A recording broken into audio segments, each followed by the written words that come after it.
It's like 2 levels. Maybe. Probably.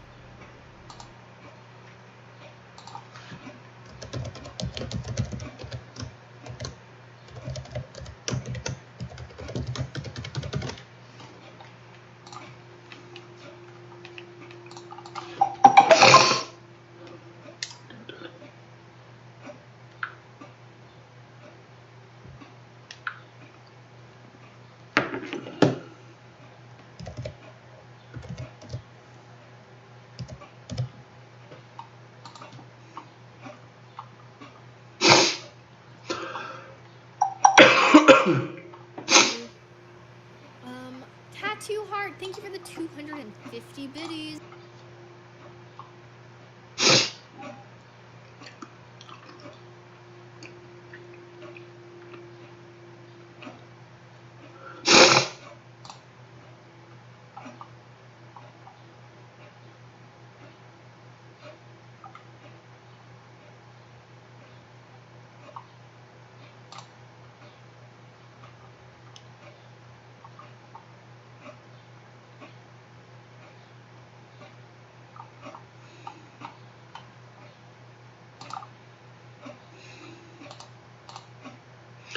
I don't understand this whole...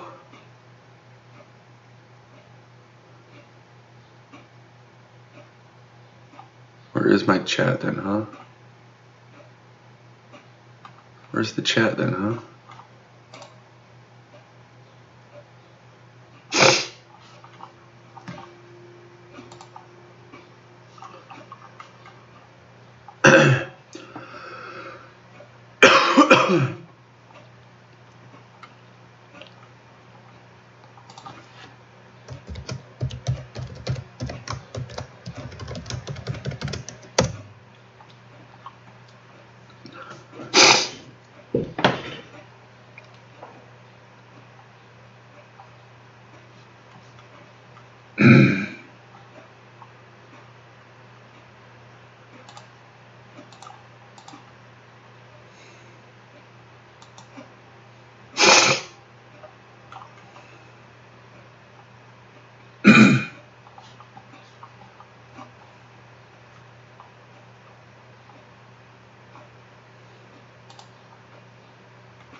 Okay.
One month ago, a terrible explosion tore open the skies above northern Kalimdor. At that moment, the great ship Exodar plummeted from the heavens and crashed upon the world of Azeroth.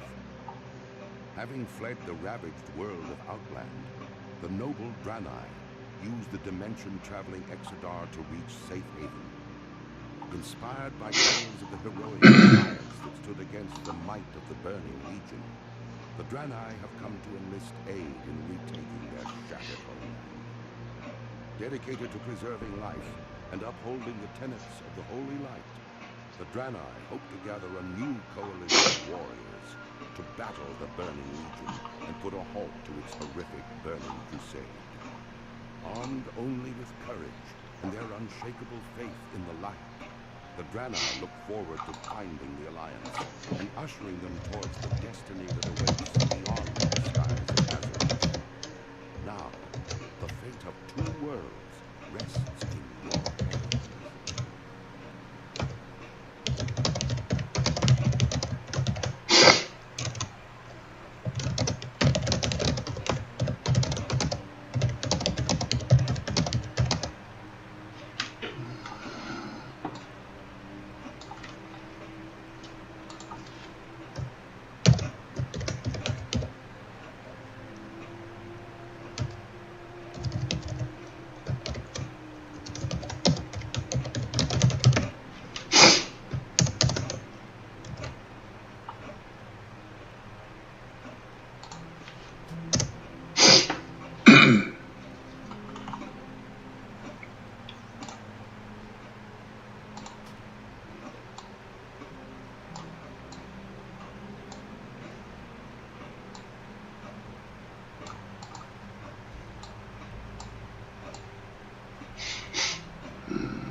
Well, shoot. Trying to remember what guild it was.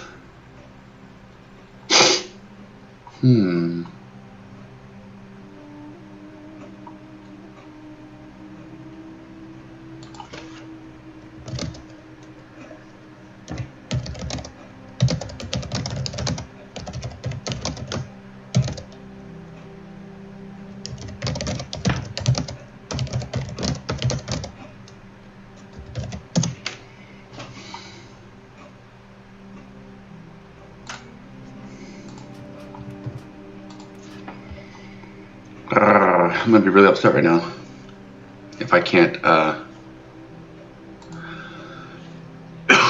if I can't figure this out. It's really gonna pee me off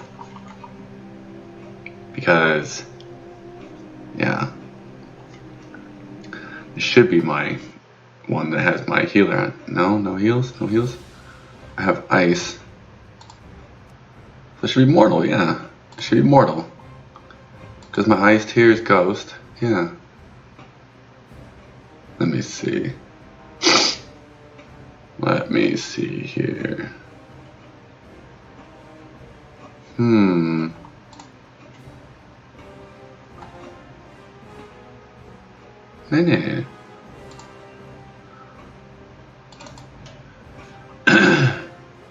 Okay, so there.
So my yeah.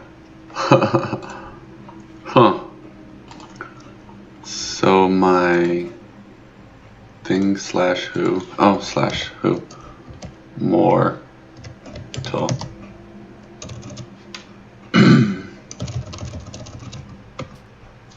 Slash who? Mortal.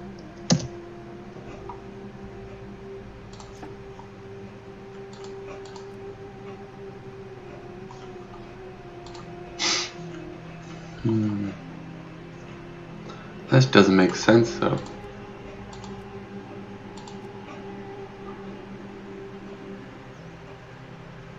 Mortal. I'm spelling it right, so there shouldn't be no reason why it's not doing it right now.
Oh wait a second. Interface. Social. Nope. Automatic quest tracking. Instant quest text. Okay. Open your mouth to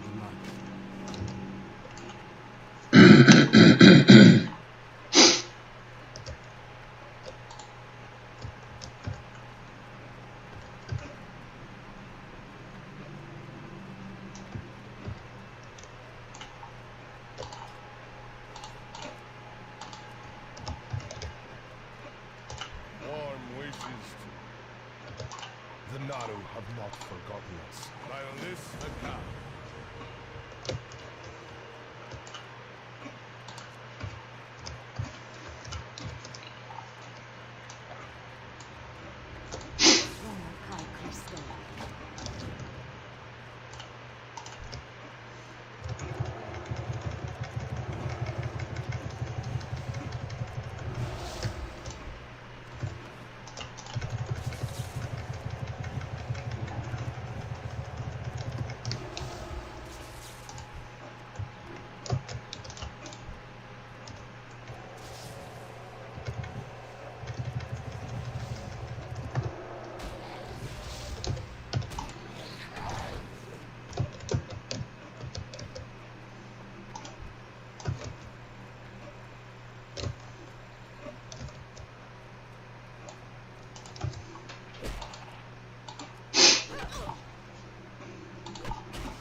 The Naru have not forgotten us.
days be long and your hardships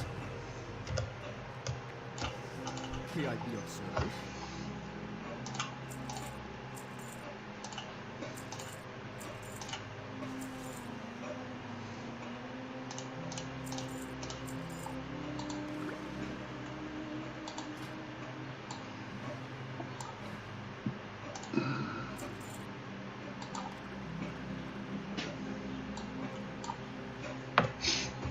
Safe journey.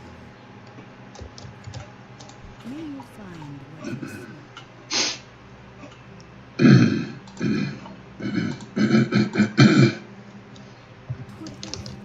Long life.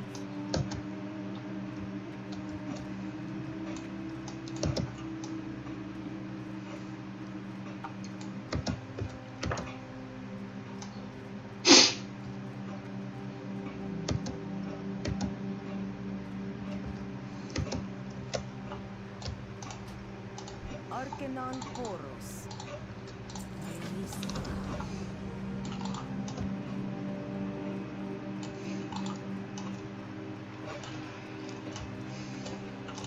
Blessings upon you. Remember the lesson.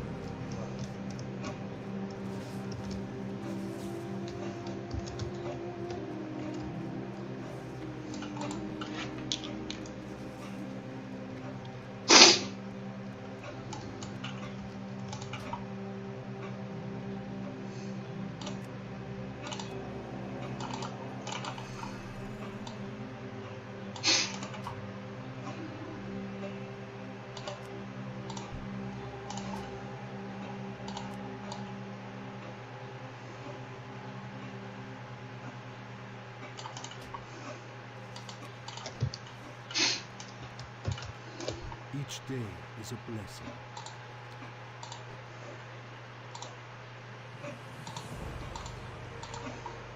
Dionys Akar.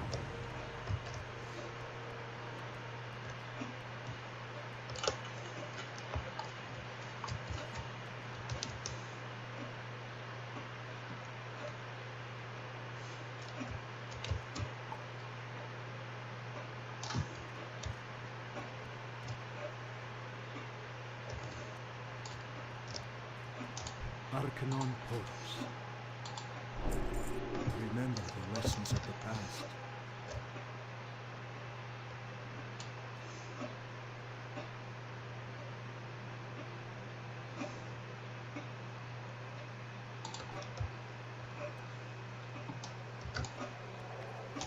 The Naru have not forgotten us.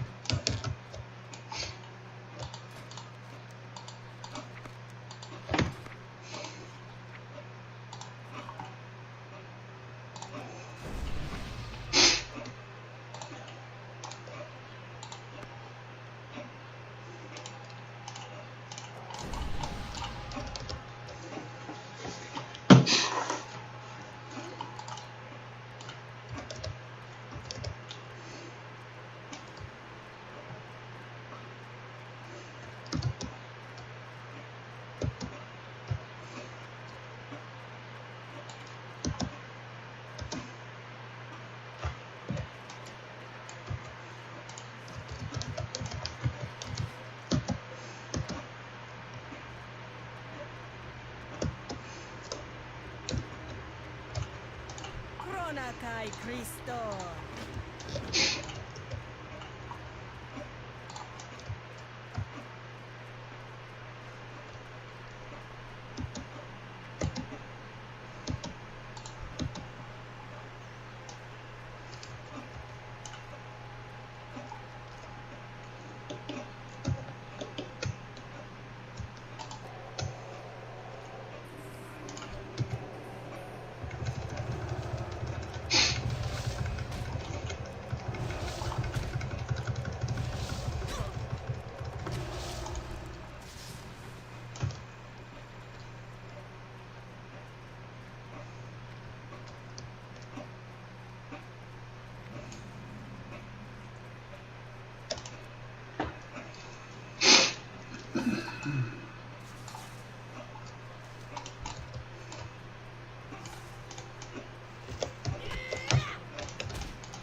Already tired, Jesus.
Seek the path of the light.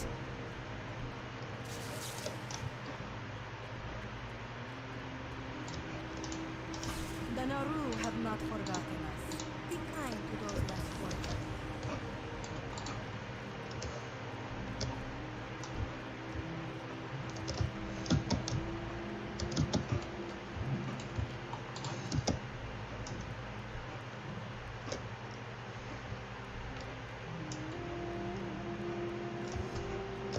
May the light embrace you. Be well. Each day is a blessing.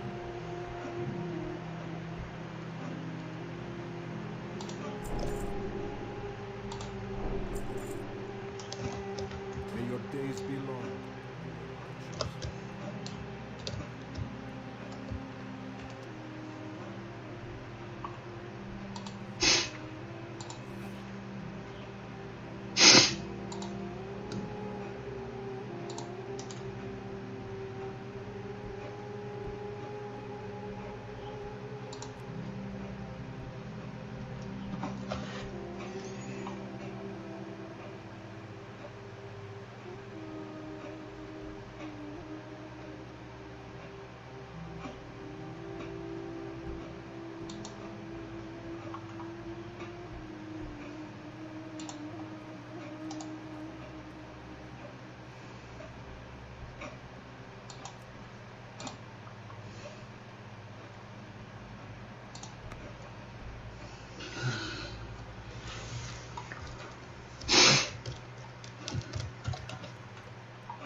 Well, alright. Since we're not going to have anybody around right now, we're going to watch some of this.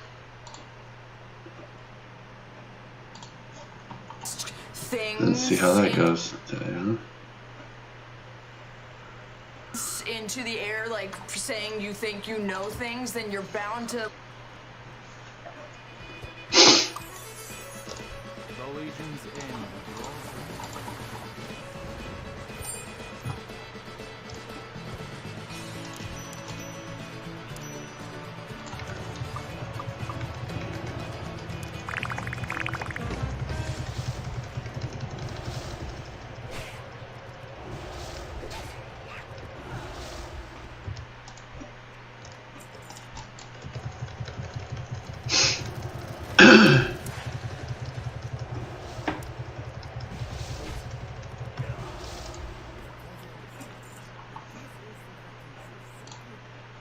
To like hit one of them. That's a shot. Oh, don't Sorry. talk about Mom like that. I read about this thing called a bad news once, and it like would sometimes explode. Oh, Yeah. it's weird. Yeah, but I'm just saying, like, you know, if you just kind of gamble on being right, sometimes you'll be right. And I think that was Molly's game. I don't like thinking about it like that. He was just brilliant. Well, he was brilliant. And he saw into the future. And he was basically a god. He wasn't.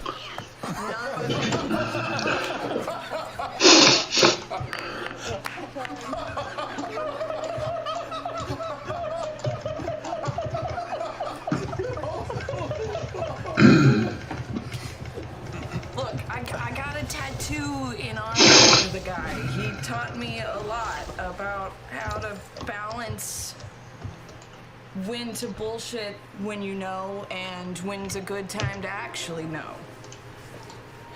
We were kind of like diametrically opposed in that way. Bastards. I appreciate everything he did, and I miss him every fucking day. But tarot cards are fucking bullshit, that's all I'm saying. Agree to disagree. All right, that's fair. All right. They're fun, and I enjoy them. And admittedly, I got some like bias because my dad. Right. Maybe I can grow to like them again. Maybe Well, I you should won't. learn. Here. I've been basically holding on to them just because I wanted them for the tattoos for a bit, but What are you doing? maybe. Tarot cards. Hi, Doc. Hey, well, come in. I'm going to learn tarot cards. I'm going to read your future soon. You just wait. I can't wait. I would love that. I'm gonna run upstairs. There's stairs. I'm gonna run to the room and start practicing. Okay. Maybe you can refresh my brain on down to that'll be good. Yeah, bye, Jess. Thanks. Good talk. I'm gonna walk over. Hey, Caduceus, come in. This is the most amazing thing. Oh, you were here the whole time in the other room. Right? I was? What? Yeah. This is amazing. This is the greatest thing. The bone thing? Yeah. Yeah, we've heard it. Yeah. You want to try? No. Yeah. Sure. All right. I'll just roll my ears down. What did I say? Yes. Wrong foot. So good. I think it's a little too tinny. I think it's better. It sounds better when you do it. Yeah, it's a little more robust. Yeah. This is going to be all worth it someday. You'll see. You see the elderly dwarf, Kella, Camarud, behind you guys at the clerk table. You guys have been kind of in the main area of the cottage. Just looking forward to doing this. Hey, Caduceus, you've been here all day. Yeah. Where's everybody? Are they here? Caleb's over there reading. Ford is close by. Asha went out to read. I don't know why. Yeah. This is Is she perfect. like outside? A park a couple of blocks down last I saw her. Later in the day, at this point, it's probably like post sunset with how much you're doing your research and everything, and everyone else gathering. So if you How many hours of reading do you want to put in? Well, I want to read it as much as I can, so get as much reading as I can. And so if I take a point of exhaustion for that first night, I don't know how that works. You can if you want to. It's your call. Yeah, why not? Okay. Because the next, yeah, let's do it. If you're taking a point of exhaustion for a night of no sleep, then I'll say you can knock out 24 hours in that book. Damn. This is a book you have to read for a certain amount of time? Yeah. Before it locks in. Yeah, because you guys aren't in a stressful situation. You have some downtime. You have to move locations a few times because at some point in the evening, there are some Crown's Guard that come through and kind of usher you out of the garden. Yeah. But you can continue reading without issue beyond that and make a Constitution saving throw. You can read in the room. I'm just gonna be there practicing tarot cards. I won't bother you. Well, that sounds good. Alexa, stop. That would be a 27. Yo. Okay, yeah. Only a single point of exhaustion through the night without getting any sleep. Sorry. 25. That's still pretty high. Still good. Okay. Yeah, so 1 point of exhaustion. Okay. And you are tired. But you finished 24 hours of reading. Jester, are you going to look up and research actual books on how to read tarot cards, or are you going to make it up? She's gonna make it up. The Traveler will tell it. That's right. I'm going to talk to the Traveler to help me out. Holy shit, yes. I'm going to stare at the cards and see what they mean to me. What I feel when I look at them. Oh, we have to get more.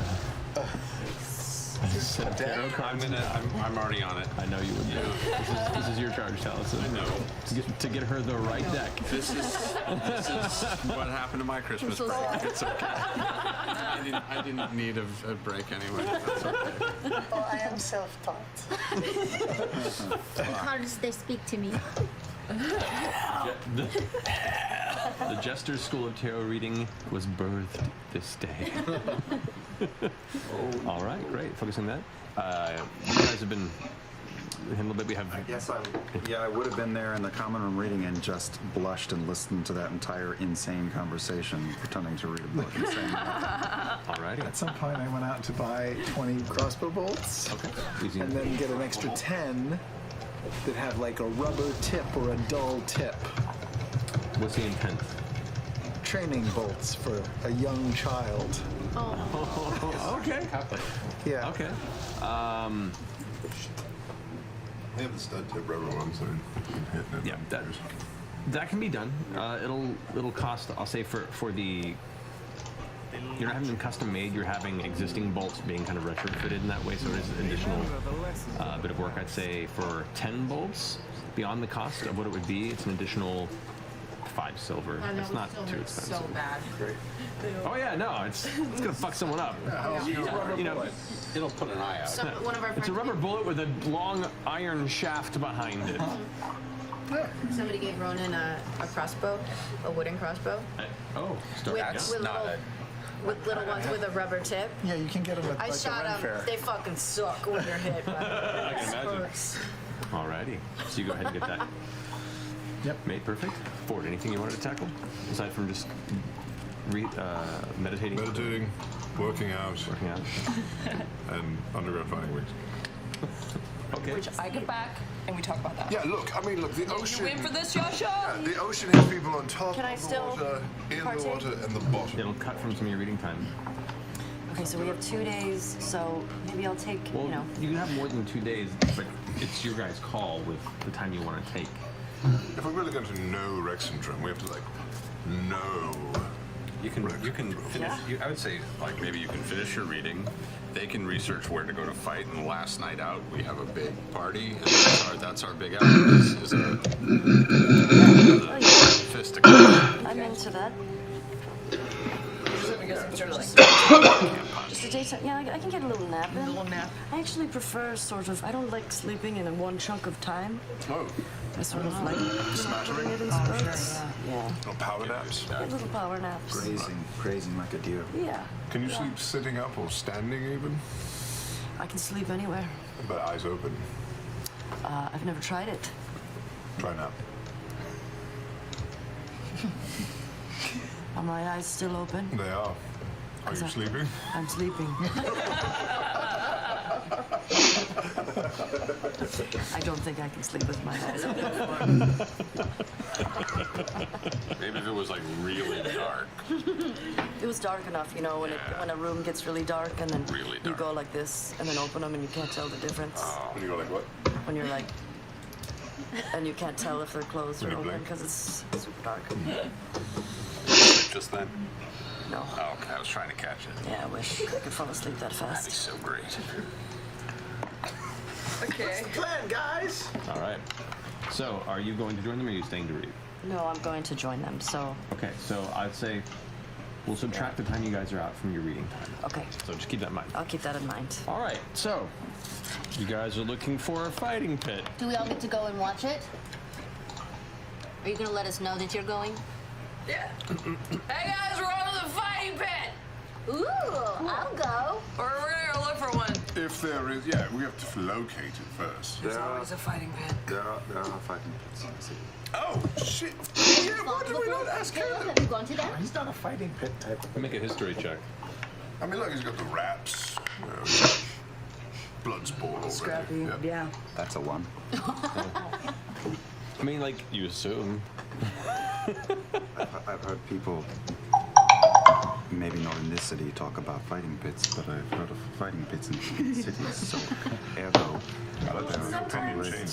Like what we would do in my tribe is you would just go out into, you know, like the middle of the square and then you would punch somebody. And then they would get upset and then, you know, you would just start fighting. Oh, like a city, like brawl. You mean Yeah, like so I could go out assault and- someone and then a fight begins? What's assault? It's like That's when you fight and go to jail. Oh. Yeah, it's probably a bad idea. That's a bad thing. Especially coming so fast, coming off of like, you know. Yeah. I heard it was the opposite. Keller? Keller? Any fighting pits round here? Not that I know of. You have a concierge or something who might?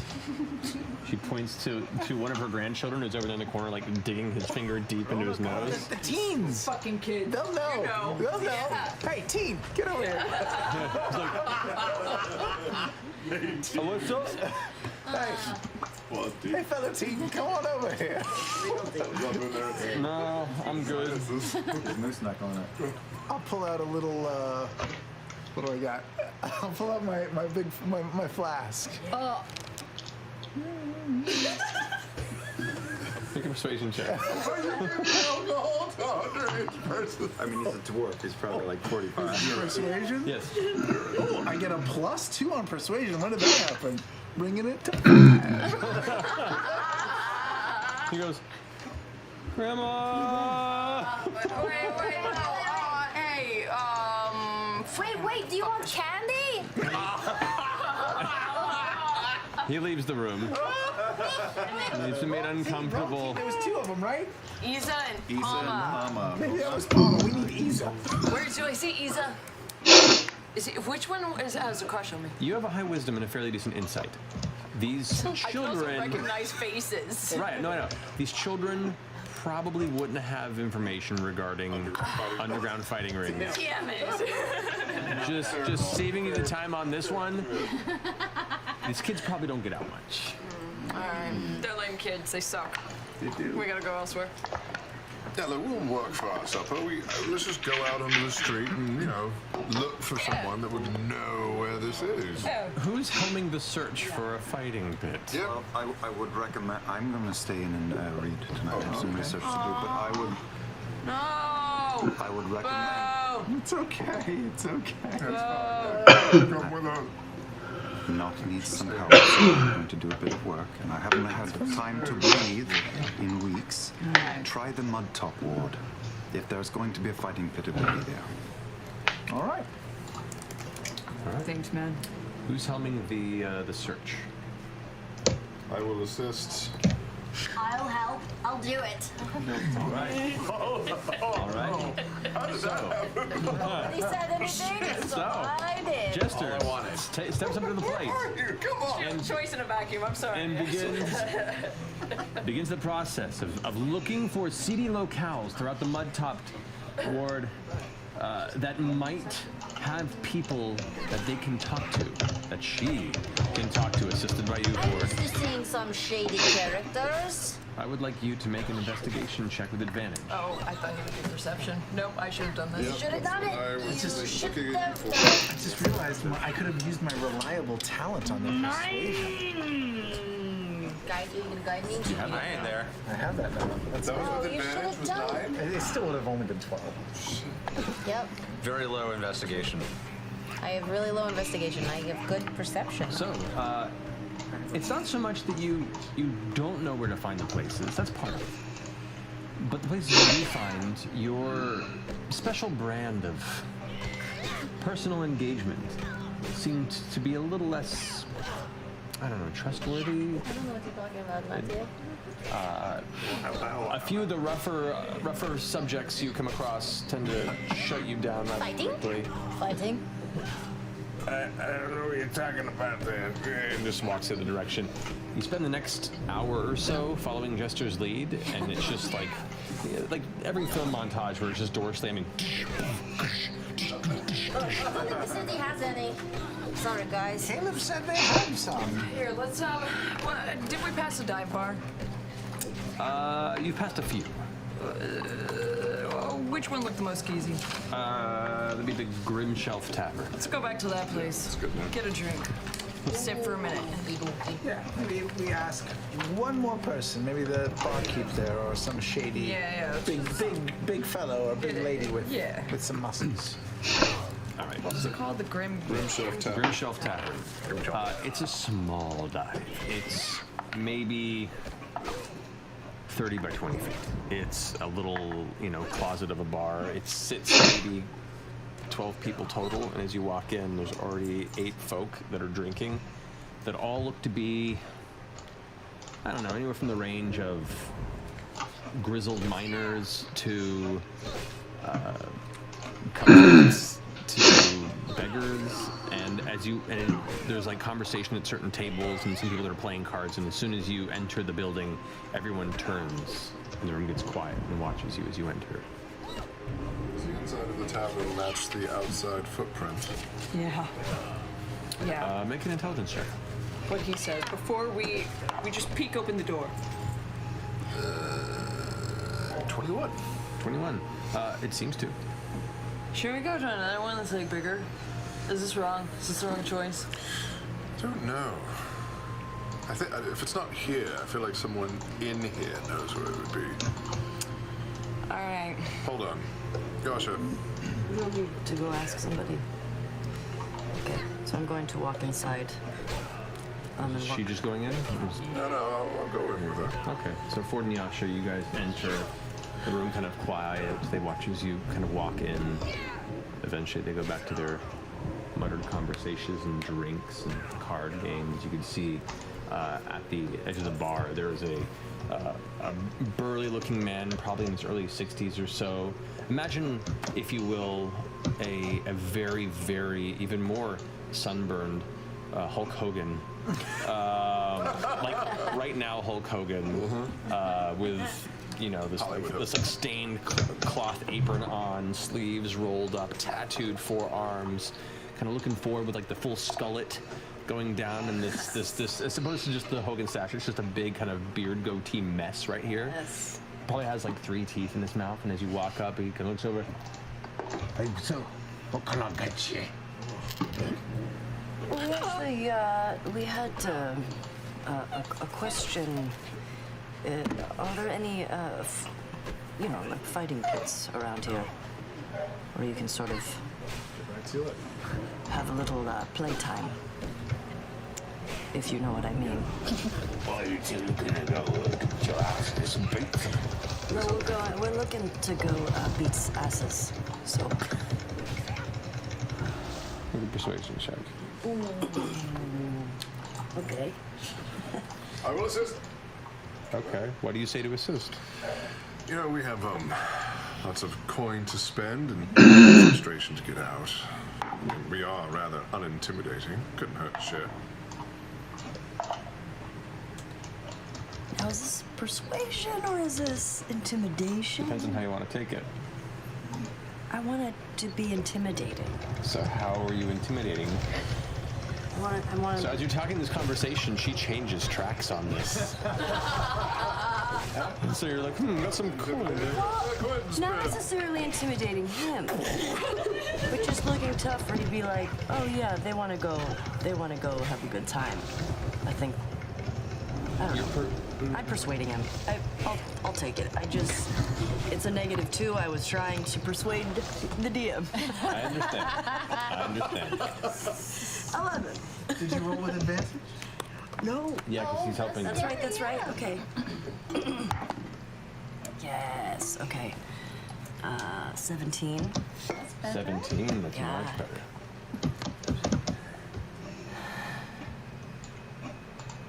Oh, no place. Not here. You ever heard of a stone coffin? Stone coffin? We have, no. Well, that's the place to be looking for. The stone coffin. It's a basement ring beneath the King's Cut Butchery. You'll need to ask the owner, the proprietor, Jack Elbrom. So you're looking for the stone coffin. She'll probably take care of you from there. She'll take care of us. Jack Elbrom? Jack Elbrom. Basement beneath the King's Cut Butchery. King's Cut Butchery. Fantastic. Appreciate you sharing what you know. I'll slide 2 silver across the line. Yes. Take it back and I'll slide a gold across the bar. Pleasure doing business with the both of you. Hey. May Cord look down upon your glory. He takes the silver and puts it away. Oh. Thank you. You see, you probably noticed this not very well hidden symbol on your belt buckle and got a spark in his eye. Not the kind of person that would turn you in for unapproved iconography. I give him a nod and remember that symbol is out and about, and I cover it. Maybe just like, loud and proud. Why not? Well, I think in these parts, it's genuinely not okay. This is not okay. I mean, we have a little bit of favor. I feel like the Wild Wonder is so different. It's still not technically legal, allowed, or permitted. But... Okay. Then I'll show it. All right.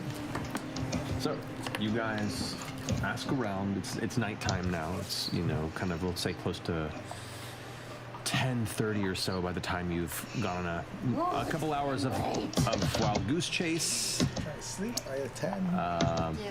You do sleep. So you know at this point that it's into the evening. Eventually, you come upon a particular building that is set between a high-end hat shop called Size Toppers that is currently closed, and a fine pottery that is also closed.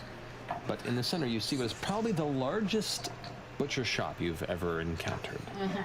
Dozens of salt-rubbed animal carcasses hang on hooks on display by the front window. For being this late in the evening, it looks like it's in the process of closing. Like there's maybe like 2 customers still in there. You're surprised it's still open this late for a butchery. There's a swinging door that opens and exits kind of as one person steps out holding what looks to be a large like cloth wrapped section of meat. Pushes past you, and you see one more customer in there that's currently giving an order. There are other staff that look like they're going home for the night that are putting their stuff away. You can see there's a plume of smoke that's rising from the chimney, and you can already smell like the hickory and smoked meats from even just a good 10 yards from the front. It's pretty decent butchery. As you kind of walk in a bit, kind of pushing the swinging door to the side, you can see there's a number of tables where waiting customers would probably sit, though it is mostly empty at this point. The front counter is where you would imagine a whirling bevy of butchers taking orders would be. But right now, you can see there is just one individual who's in the process of giving the final cut to the previous customer. You see a female half-orc, kind of fit for a woman in her 50s, standing about 6 foot or so, and is finishing the final cuts and then handing them over to the last customer before looking up to you guys. Oh, we're closed. Sorry, perhaps you could make an exception. We're looking for Jaquel Brom. You found me, but you can come by tomorrow when we're open. Oh, yeah, I'm just afraid we wouldn't be able to find the Stone's coffin tomorrow. Make a persuasion check. 18. All right. Sorry, I can't help you there. I have to ask somewhere else. Waits for the customer to leave and go off for a bit. Our fault. And no type of business in this part of the city. My apologies. Pulls you off into the side office chamber where you can see there's a desk. It's pretty well furnished. Like, most of the shop looks pretty simple and functional, but the inside of this personal office, she has like a desk and a chair and a couple of chairs that face the front of the desk, where either she'd have like some intense conversations with employees or other people. Nice collection of brass knickknacks across it. Like it's a nice desk. It feels out of place for the rest of the establishment. But she sits down in the chair and puts her feet up crossed on the edge of the table, looks up at you with like the 2 curled tusks that kind of rise from the lower jaw, glances over with a smile. So, you both looking to make some money? Indeed. Or lose it. More for the activity. There's some mindset I like. People pay to be entertained. Can make money either way, depending. Downside, however, is the next big fight's in a month. So, you kind of missed the big event. But, if you're looking to fight soon, I can call it a special bout.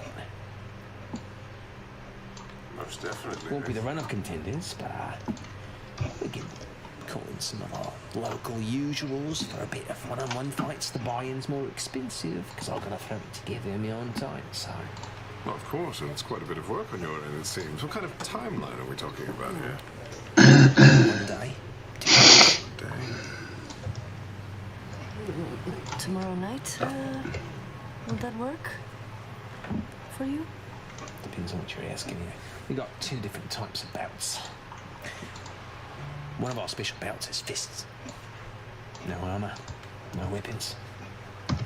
Fight to unconsciousness. Standard buy-in entry for these special bouts is 75 gold pieces. Winner takes 150 plus 10% of the crowd's pot. Unless you want to challenge our champion. I just couldn't resist not knowing what that might be. It just sounds so And there's a 200 gold buy-in. Winner takes 400 and 10% of the crowd's pot. Who's your champion? You ever heard of Cal Dimmons? Cal Dimmons? No, I don't believe so. Cal. Don't worry. She can hit like a truck. There's a reason she's the champion, so don't underestimate her. But, like I said, standard entry, we just take any sort of other random arsehole that wants to go ahead and jump in there with you. Same thing for your champion, no armor, no weapons. For that sort of bout, eh? There's also steel bouts. That's armor, weapons, whatever techniques you want to bring to the table, as long as you don't accidentally endanger any of our crowd visitors, compatriots, patrons. Standard entry for that's 200 for the special bout. When it takes 400 plus 20% of the crowd's intake. Or you could follow our champion there. This is very interesting. You are quite handy with the blade. Buy in for that though. 600 gold each. When it takes 1,200 gold pieces, plus 20% of the crowd's pot.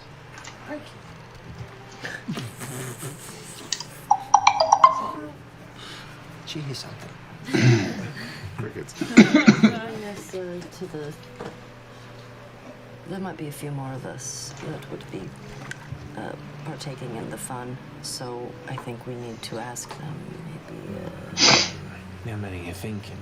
If it's a lot, that's going to be more challenging to put together on short days' notice. Well, I think we'll have more participants. They'll be paying the standard fee at the door. I don't know how many combatants we'll have.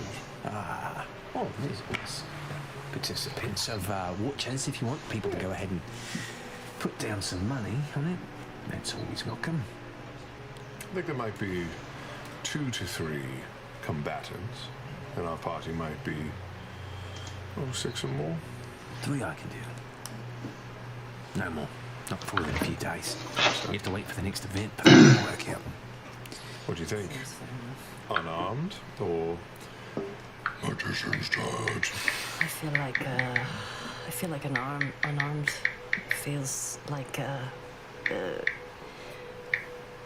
I feel like I miss it. It's been a minute since I've hit somebody with just my fist.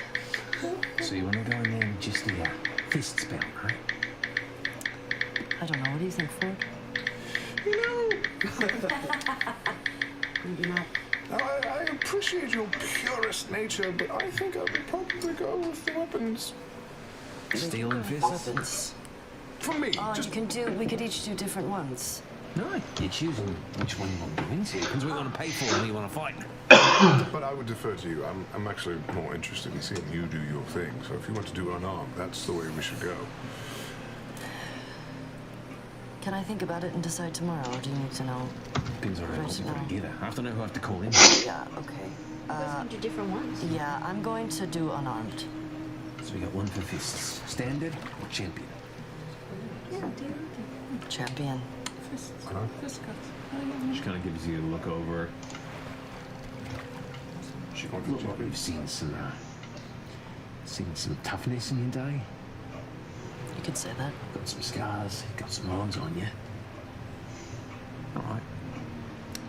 200 gold. 200 gold. Okay. Yeah. That's worth a little bit of happiness. All right. And I will be able to speak on behalf of our third combatant. I believe she will also partake in unarmed combat. All right. Not champion's fight. And for myself, the steel. All right. So 75 gold pieces for your compatriot to enter standard. 75 and mine. And mine was... Yours is 200. It's 200 for the standard entry, or 600 if you want to go against the champion. Standard. Oh, standard. So 275. Something for the champ. Is there a possibility of having 2 champions? I think the champion's only around for one fight. It's a bit tougher to ask you that one. Yeah. Of course. Pigeons. Well, I feel like... You know what? I feel like Bo would want a champion. Maybe we get this for her, you know? And then I can just fight, Standard? Yeah. Sure. Do you want to take on the champion for the steel?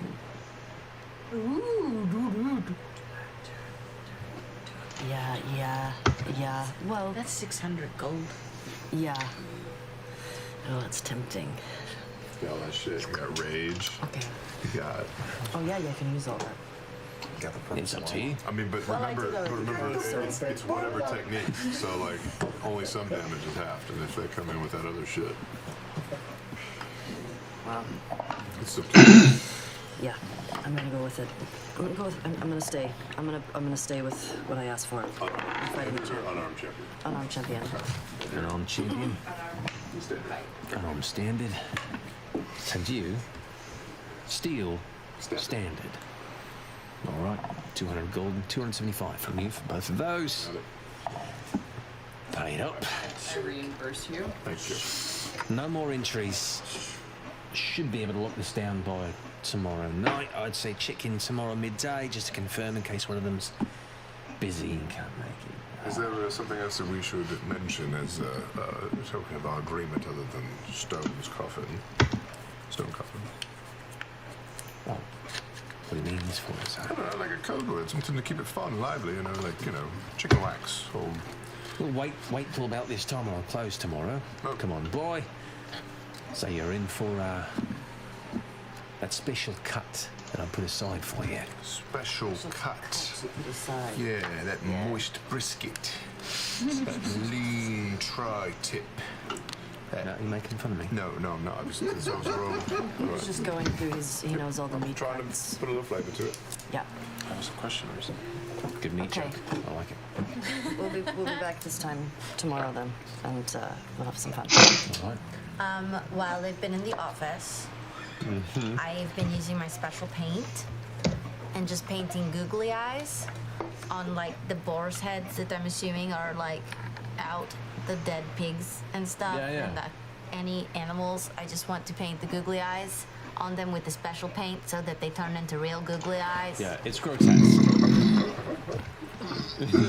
You paint it cartoony and you back away and slowly they go and become actual, like, just bulging white eyes going like just sticking out of these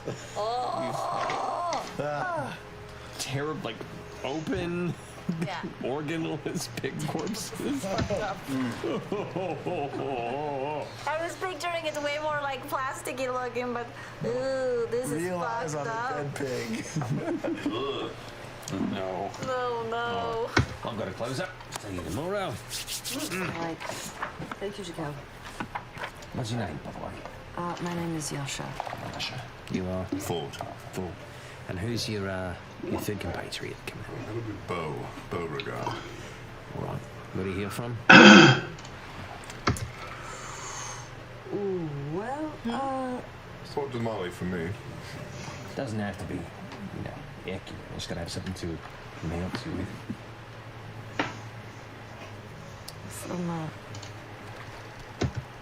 from Jorhas. Ah, good cover. You, the other one. Where the fuck would Bowie be from? Oh, I think she said she's from Upper Duke. Upper Duke. Upper Duke? Upper. From up. Yep. Makes a note. Started down Duke, went up. Go feed it, bro. All right. Field trip. I'll see you tomorrow. Yeah. Leads you out. Steps outside. You guys watch as they emerge from the office. I've got a crew here. We finished our business. Purchases made. Your meat will be ready tomorrow. Yep. Meat will be ready tomorrow. Thank you. Thank you. Good night. Good night. Pushes you out. Closes. Locks it up. That was a complete success. We have 3 fights. I just listened to see if she run away. Let's go. You guys go charging into the night. What'd you do? So we have 3 fights. Yasha's going to fight unarmed with their champion. I signed you up for some bare bones standard fare. Fuck yeah, you know me so well. Yep, and then like I had to use a sword because let's be fair, I'm not really at your level. You're very strong. No, he's not. He's I've gotten a lot stronger. Look Yeah. how strong he is. And I poke on his muscles. Look, We've been working this shit. I know, but you can't. Well, Yeah. dude, I saw his peck just move. Yeah, they move. No, his pecs move. I understand that, Look but at that. he's He still, might as well be a gangly. minotaur ancestor. Every time he picks up the sword, I hear his wrist crack. I thought it was just the wind. So that was just like It's like dramatic that. wind. Like every time. No, it's some push-ups. Yeah. That's not don't worry about that. Tennis elbow. Just, Build your pectoral muscles. You can do that. Your little weasel moves every once in a while.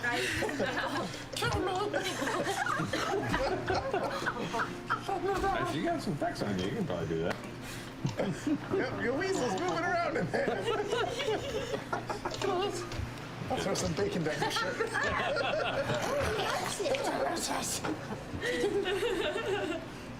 All right. All right, let's go home, go to sleep. It's late. Come on. Yeah. All right. You guys get back. It's a little bit past midnight after all the traveling and checking things out and making this whole thing work out. Situated for tomorrow night's whatever this is going to be. You found a fight pit. You finish your evening's research. As soon as they left, 20 minutes after they left, Caleb went up to his room. Can I use that homebrew to do something super simple here? Masturbated? Sure. Yes. Okay. So he goes up to, Caleb goes up to his room and places 5 pieces of amber. Silver thread everywhere. 5 pieces of amber on the floor after he masturbated. And takes his holster with the books on it off and places the entire set of holsters and books into the center of this circle of 5 amber pieces and mutters a few words and starts to trace his fingers through the air and casts Widogast's Vault of Amber, and the harnesses and the books just shrink in, and a little beam of light burns along the floor towards the piece of amber closest to Caleb, and they are gone. And he collects up the pieces, the largest one, and puts them away into his bag and sets off for the Shimmer Ward. Okay. To find her house. All right. So.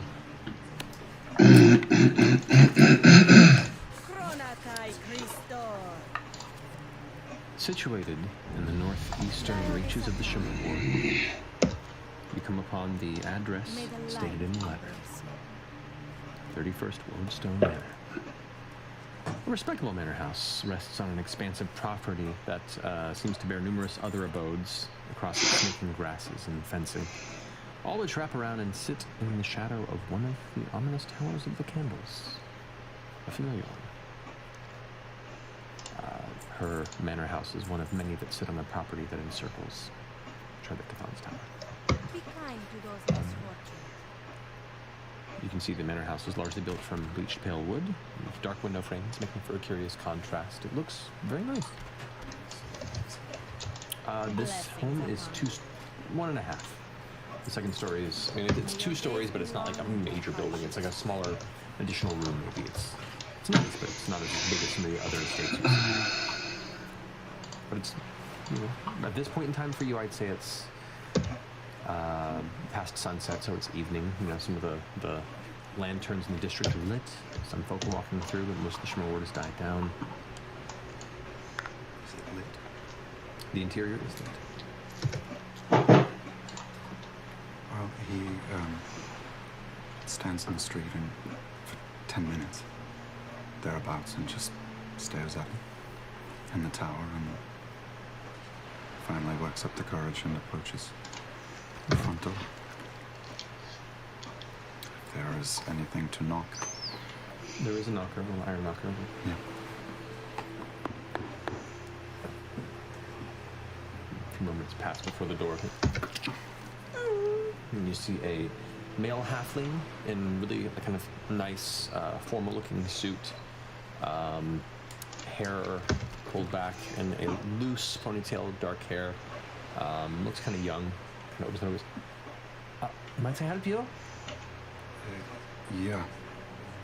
I'm here to see the lady of the house. And who might you be? My name is Bren Aldrich Amundru. I'll pass this on to the lady. Please be patient.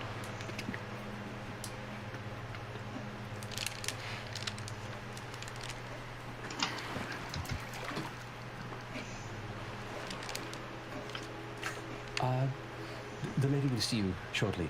If you would please step in. There is a guest holding chamber, if you would mind waiting for a moment. Of course. Of course. As you step inside,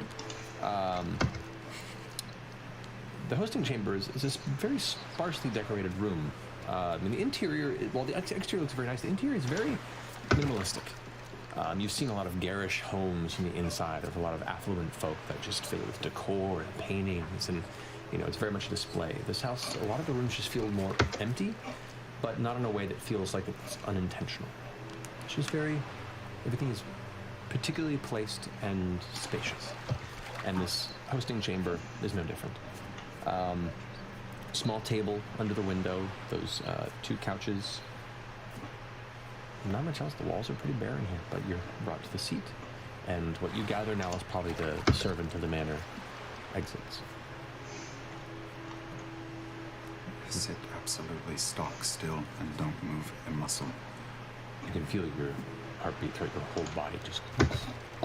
Just your entire chest is, hot and swelling with the nerves that are kind of curling in your stomach.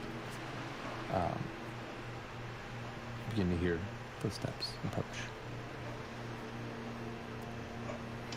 The archway that leads into the hosting chamber, a figure steps in and kind of raises a hand, and the low kind of candlelight in the room gets brighter to lighten the interior. And you see a human woman in her mid-30s, dirty blonde hair, extremely short in the back, but long and kind of side-combed in the front, framing the right side of her face to just past the chin. She looks over towards you, a familiar face, if older, with a hard look in her eyes, but a smile, with a heavy scar that is new, that rides from the top of the brow down to the bottom of the chin. She's dressed simply. I rise.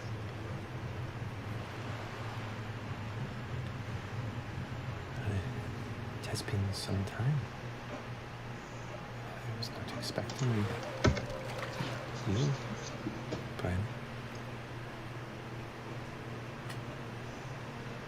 Let's speak in our regular tongue. And she responds in Zemlin. Of course. Hi. Mother.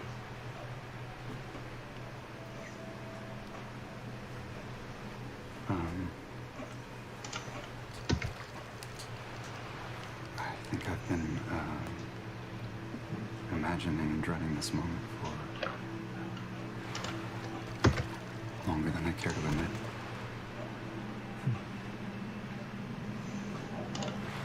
Sorry, dread was a word. I'm sure you have reasons.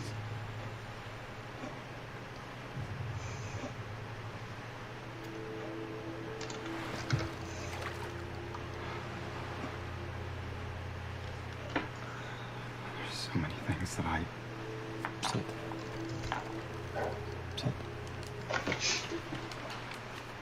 And she kind of steps across the room to meet you on the opposite couch. And sits and kind of rolls her sleeves up on her blouse where you can see the same marked maze-like tattoos that you have previously seen on Aelwulf's, or the Aelwulf's, the arms of the halfling that was next to you. What color are they? They appear to be black. And she sits down and kind of pulls them up a bit, crosses her hands across her knee, and sits across from you.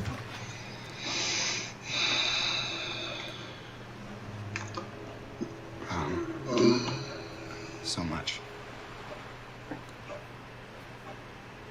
What happened? Okay, so what skills do I want to, what professions do I want to learn? Do I want to do... Where would you like me to begin? Because I could do herbalism, but... Or enchanting, so I can get a wand, maybe? Oh.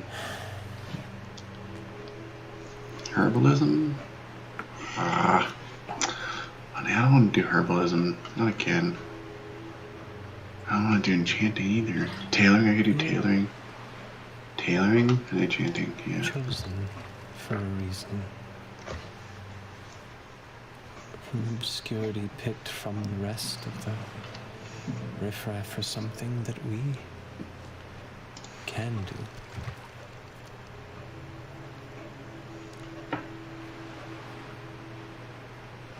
And to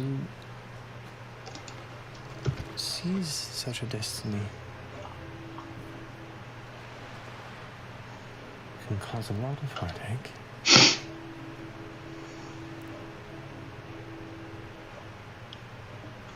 And we can do some terrible things.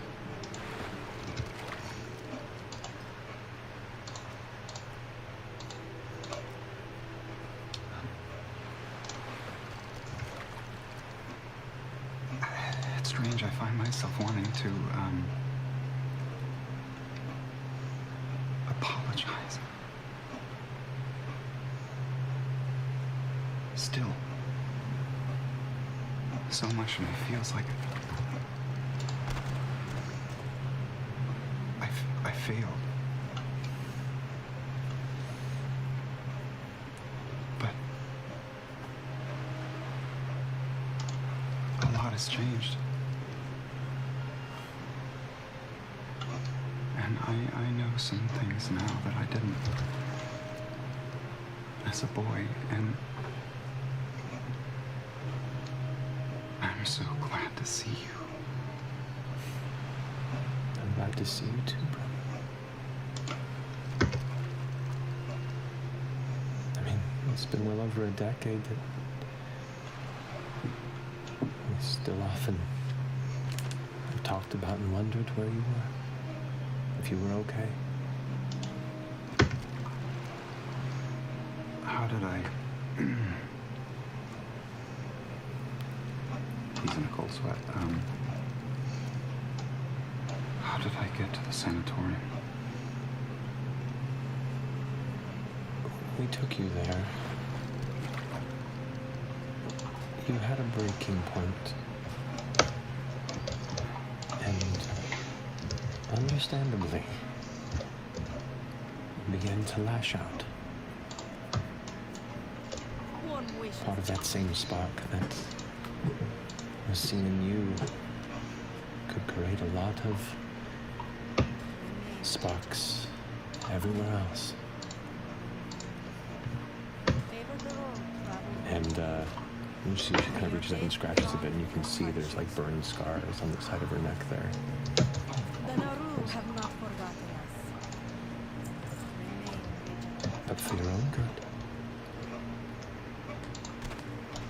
We took care of you, and we brought you there. But we had to subdue you first.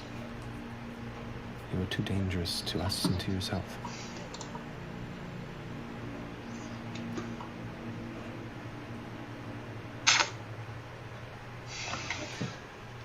I was there a long time.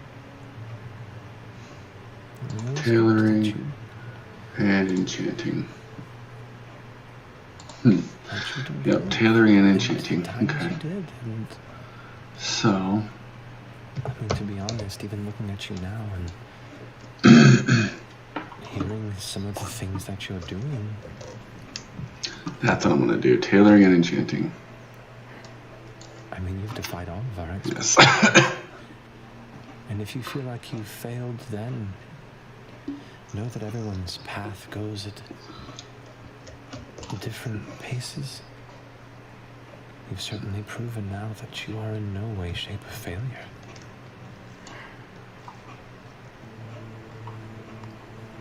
What are you doing these days? I'm doing a bit of tutelage. I'm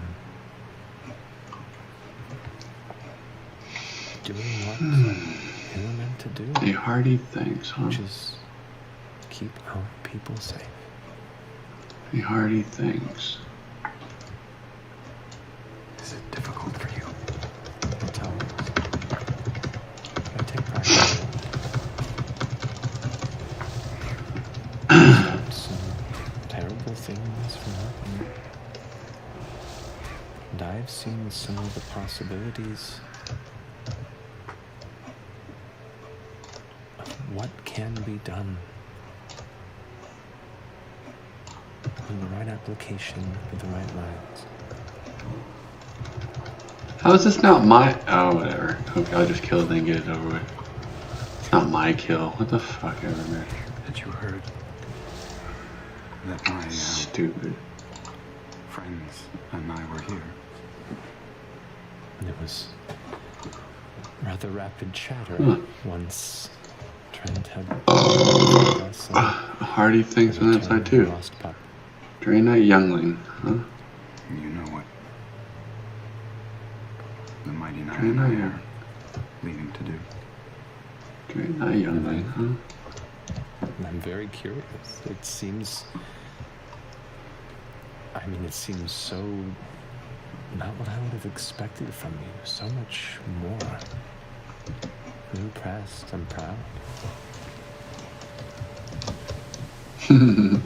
Wish I could shoot you in the air. That'd be cool, huh? When I came back to myself and forgetting, there was a woman, a patient, I think.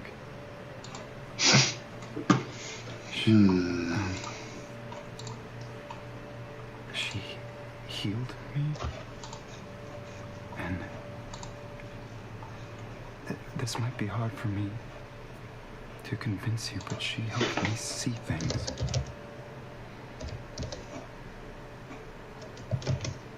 What we did that night, I did fail. But I didn't fail the Empire. I failed myself and my mother and father.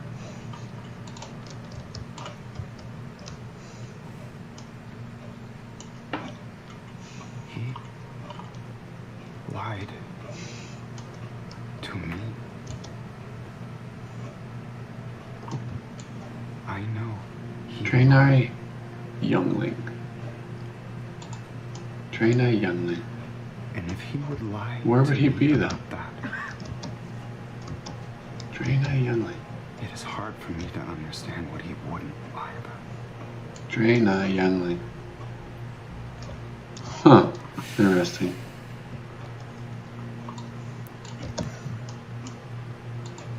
I'm so sorry.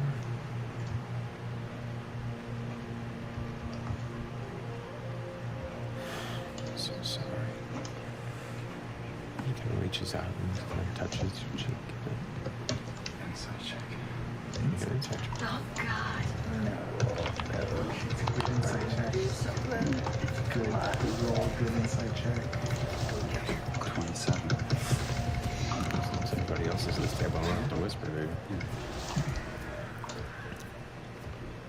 She seems very genuinely mournful for your pain and your suffering. But there's also a hardness to it, and like this is a terrible thing that happened. This is more of a sorry you suffered, as we've suffered, as many people have suffered for ever and ever. Life is suffering. So it's everywhere. Okay. Some things are necessary. Got it. So there's multiple. Okay. Got That's it. kind of what you glean with a very high insight check. Draina Youngling, huh? Okay. You're not there. What the fuck?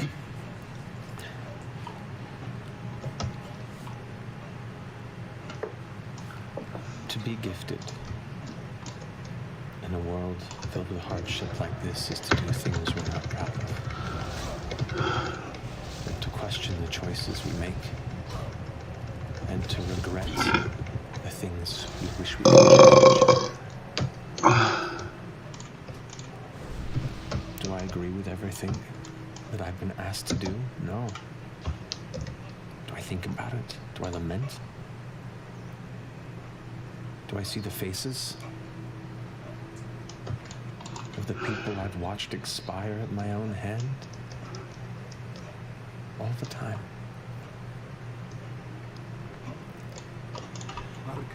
But I also know the reason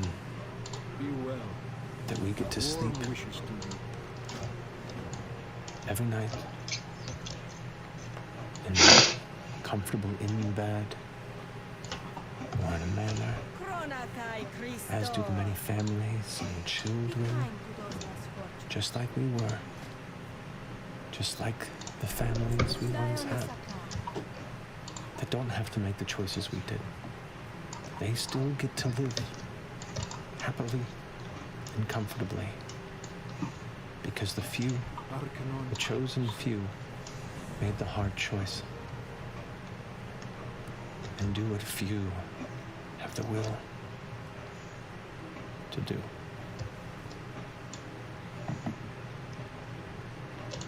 May you find what you seek.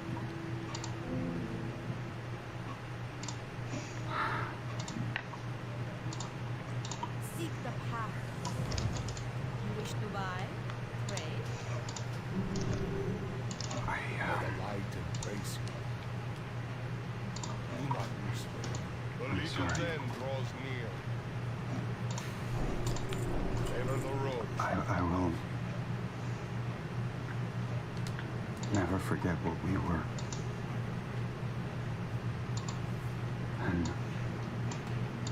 even now, all these years later, I can't shake it. I still care a great deal about you. At least the girl I knew.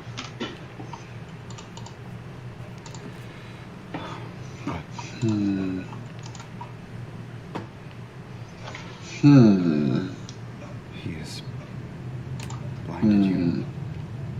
Okay, so shift left button for Naru. No, how about we do this then? How about we do shift left click for Naru for heal, and then we'll do right button for that and right button for that. So right button for this. Actually, no. Switch that around. Switch that around. This will be right button. I understand. This will be right button. This will be shift right button. Good. So shift right button. Okay, got it. Okay. Oh boy. He's not infallible. Go get some tailoring training. Tailor training. He's just an old man. With the right connections, on a one-way path.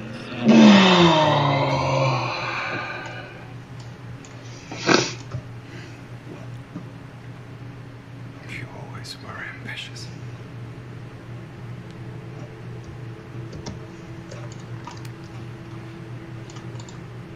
So are you apparently, Brent? Like I said, I'm proud of you.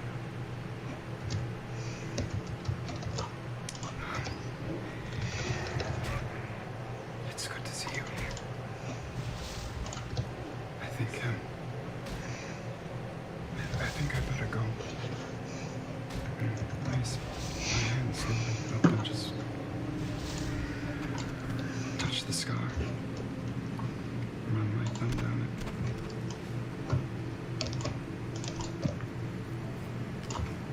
Too many scars. I regret that.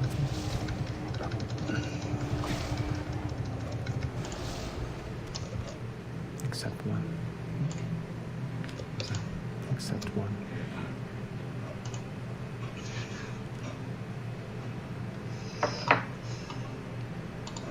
Thank you for allowing me into your home. Maybe we will see each other again. Welcome anytime, Brent.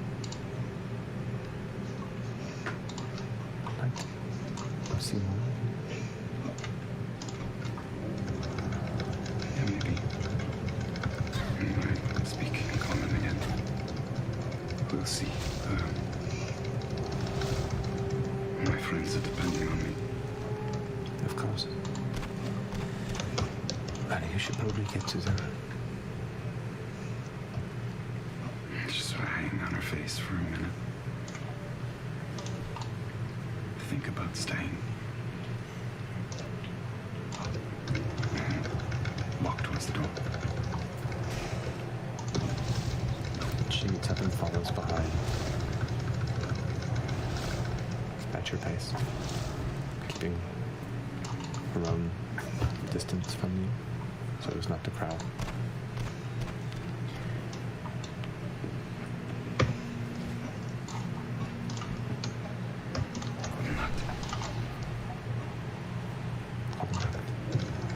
She grabs and squeezes your hand for a moment before giving a nod to her servant to close the front door.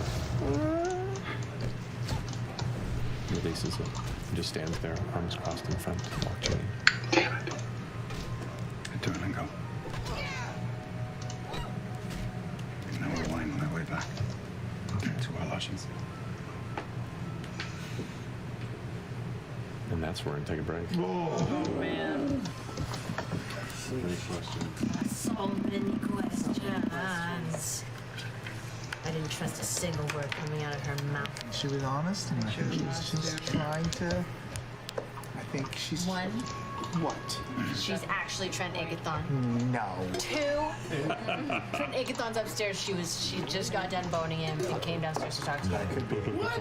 She's Hella's old. Yeah. Exactly. She doesn't care. She's brainwashed. It's a harem. It's some sort of cult thing. Yeah. She When thinks she's amazing. you touched her face, your hand connected with skin, right? Not illusion. Well, he would have had to tell me. He thought something. Yeah, no, you feel feathers. Did it feel extra wrinkly compared to what you were touching? Was it way more wrinkly? Was there stubble? Touch blows illusion spells, so I would have to feel something different than. Yeah, but Trent Agathon could know some crazy dunamancy spell that overcomes I that. can just really moisturize a lot. You can't. Really summon Tova Creep. Yeah. It's a couple. Yeah. Amazing. Good. He's been moisturizing from the beginning. You can't unred purge your face. Why would you? Exactly. Oh man. I'll take All the right. wrinkles of Well, the we're gonna go ahead and take a break here. Back here shortly, guys. We do have our final Wormwood giveaway of 2019.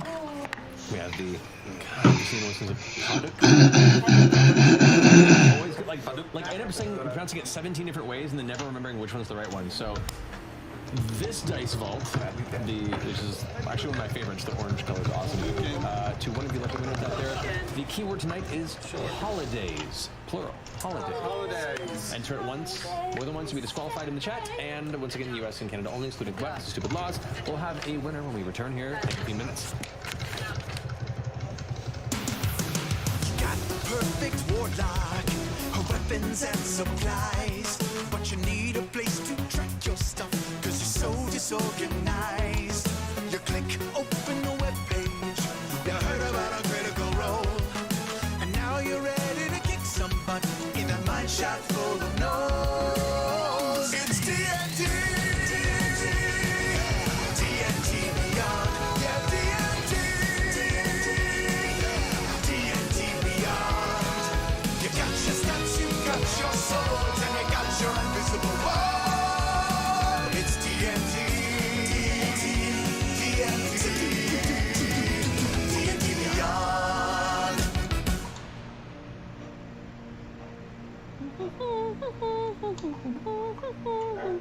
Evil cultists, watery graves, magic fun ball misbehaves, giant forges, dead man tease, little talking crow. Spurtin, Twiggy, Nodus, Twitchy, Pumats, Prom, Dodecahedron, Ducatoa, Traveler Con, Tharas, Dune Below.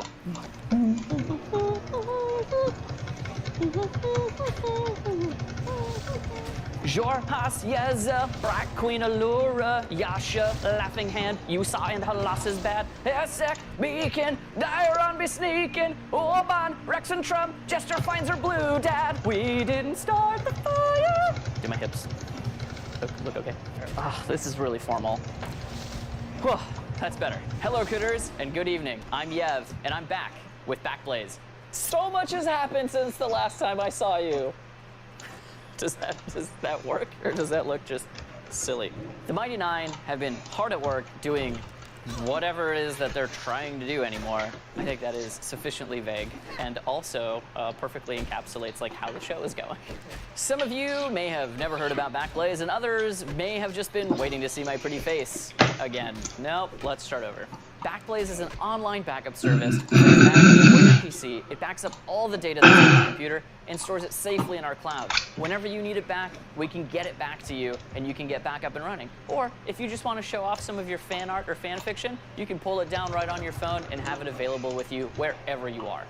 Oh, I don't want that to be visible. Has it been visible this whole time? It's nice to be back. We love sponsoring the show. We love supporting the Critical Role and Critter community. Go to backblaze.com/Critical Role.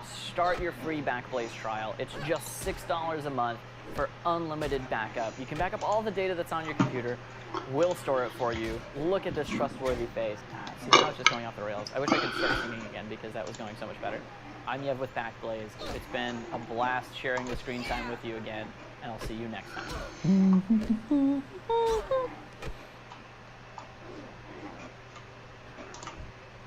Last time on Talks Marketing. Nod has been working hard for a long time to reconnect Caleb with Astrid. Does Nod just think this is the best way to make her friend happy?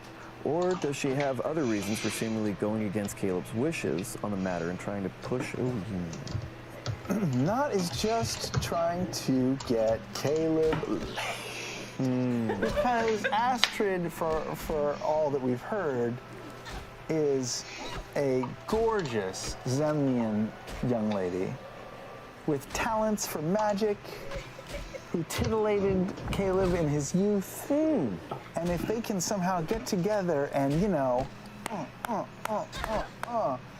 doesn't, like, everyone who sees Caleb, that's fucking, by the way.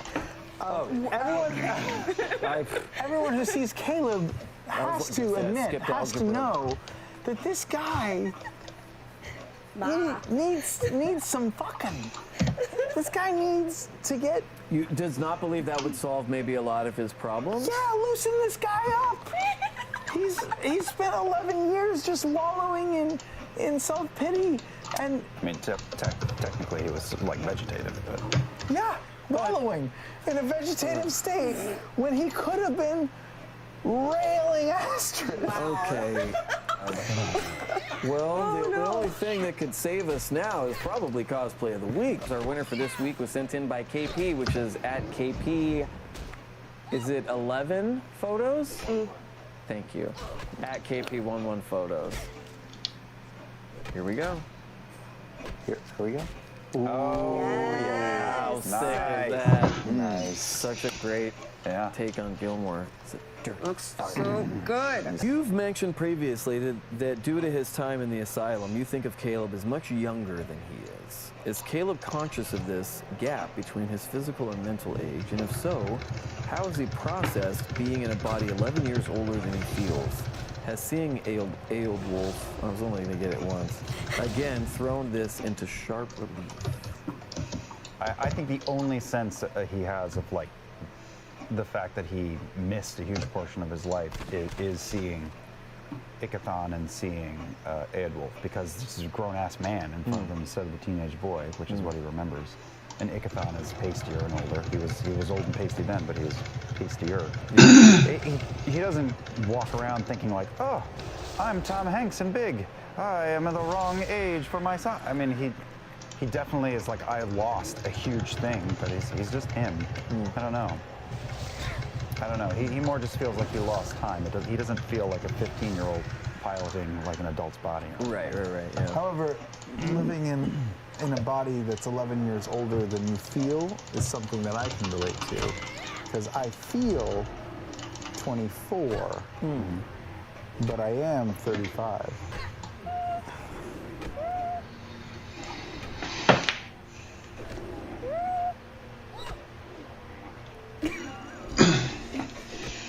Submit.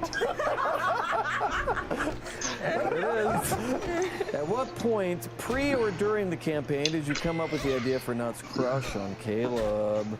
Has it affected the amount of conflict she feels about going back to her former life? Not is a sexual woman, and she sees that there is a potential for a sexual man in front of her. And But he's busy blasting Astrid. He's not. No, he's not. busy blasting. She wants know that for She wants him to sure. blast someone, and if Astrid is out of the picture, she's perfectly capable. But Blast and Not doesn't have the same ring to it. Not as married, but not for a while. Didn't think that she was ever going to see her husband again. And you know, there's long nights on the road, So you're saying huddling they for want a break? warmth. I mean, she'd be stupid not to at least consider the idea of this rugged wizard guy. Rather than blasting Astrid, are you suggesting a Oh, no. Oh, it's happening. Oh, it's happening. I mean, this is how you look to me all the time. Now the audience can see it too. I'm just saying it makes a lot of sense to me. Look at him while you talk, while you answer this. Caleb. No, look at each other, you idiots. Liam. People are paying good money. We paid a lot of money for this. Will you have a fictional affair with my fictional character? Are you asking me to ham Sam? He's asking you to avoid blasting Astrid. I'll And take instead- the ham sandwich. Instead, to plot Not. Fuck the brave. Fuck the brave. What is this episode? Fuck the brave. This is it. This is the worst one. The last one in 2019. This The is last how we're ending episode of Talks 2019. Machina. This is the worst one.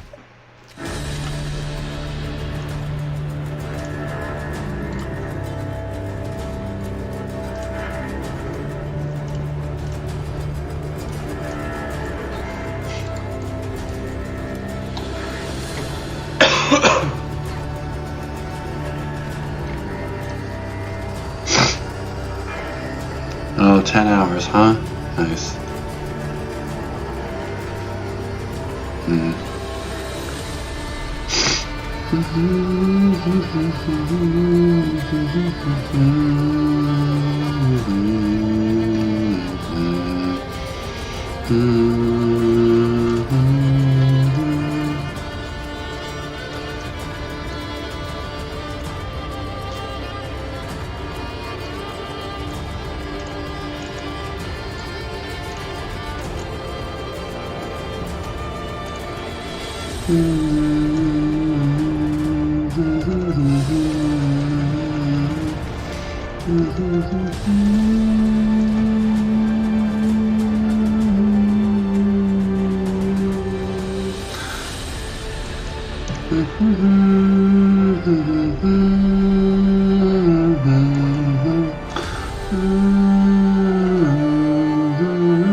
Okay, so now I've got my... Okay, and shoot can be put into here then, huh? Because I ever get a wand. Tailoring is over here, right? Yeah, tailoring is here. Okay, so...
Wow.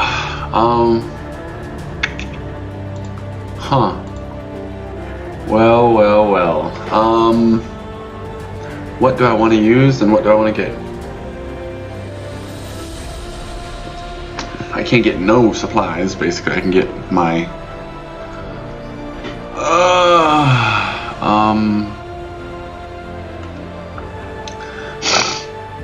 Wow. Enchanting.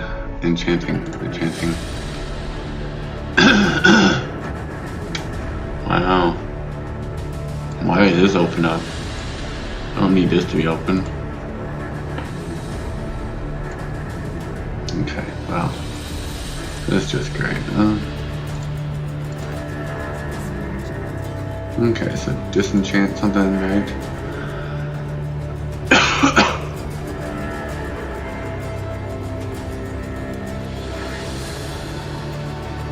Okay, so rune copper sword or copper rod. I need.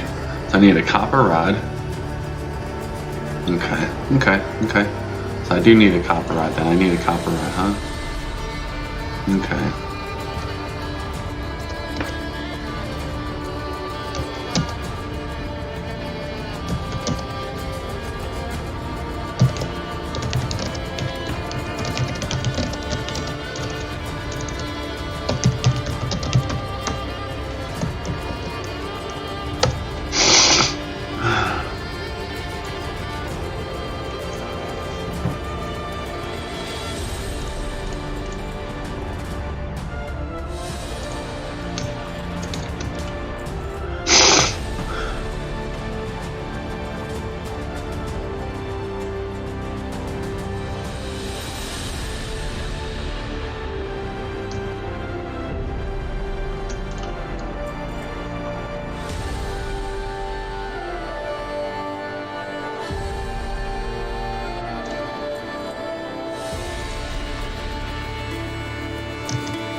Do I want to? Well, I gotta buy it then, huh?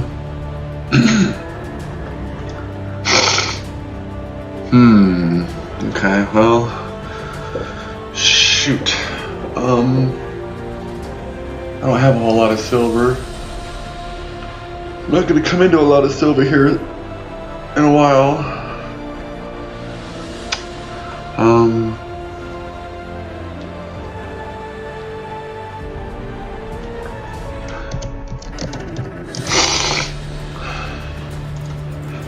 So bought one copper rod then, huh?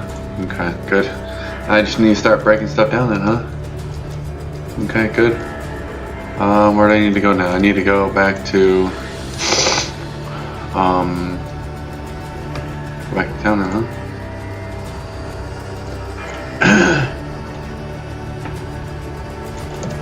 Actually, yeah, I'm just gonna run out of here. Fuck it. I ain't gonna worry about no goddamn.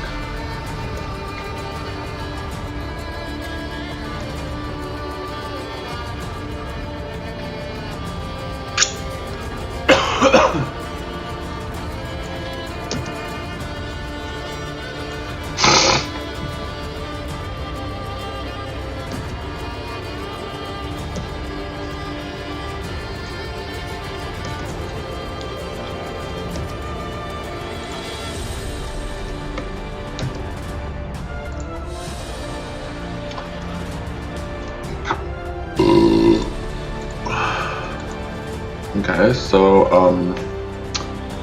right,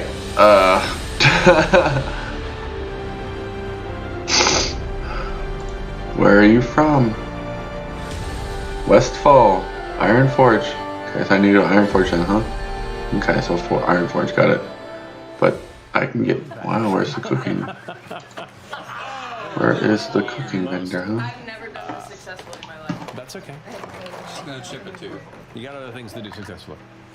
We do have our winner of our Wormwood giveaway. The winner tonight is Broke Little Toe. Oh, those are the worst, man. I know. Congratulations. No, congratulations, Broke Little Toe. This year. Yeah. We'll get that to you ASAP. Happy holidays. Or just pull that. Congratulations, Okay. Viggo Mortensen. Nah, I'm good. So. Oh, good one. Aaron Burr. As you all know, by the way, your 24-hour rating span, if you're still going through the night, is reduced to, I'll say, with the search and everything, to 21 hours. You still do have a point of exhaustion, which will carry into this Oh no. fight. If it happens the next evening. So, as you all come to the next morning, the day is yours. Anything else you want to accomplish during the day, or do you want to? Back to the library. Oh God. For me. All right, we'll starting with Beauregard. You make your way back to. Before I leave, though, I go, Jess, I'm going to the library. If you want to come, just throwing it out there. You don't have to, but you know, I felt bad for not inviting you before. I think I'm okay. Yeah. Do you Draw have anything? some dicks, please. Okay, yeah. Or anything you want to. It doesn't have to be the expo. You could draw an elephant butt. Okay.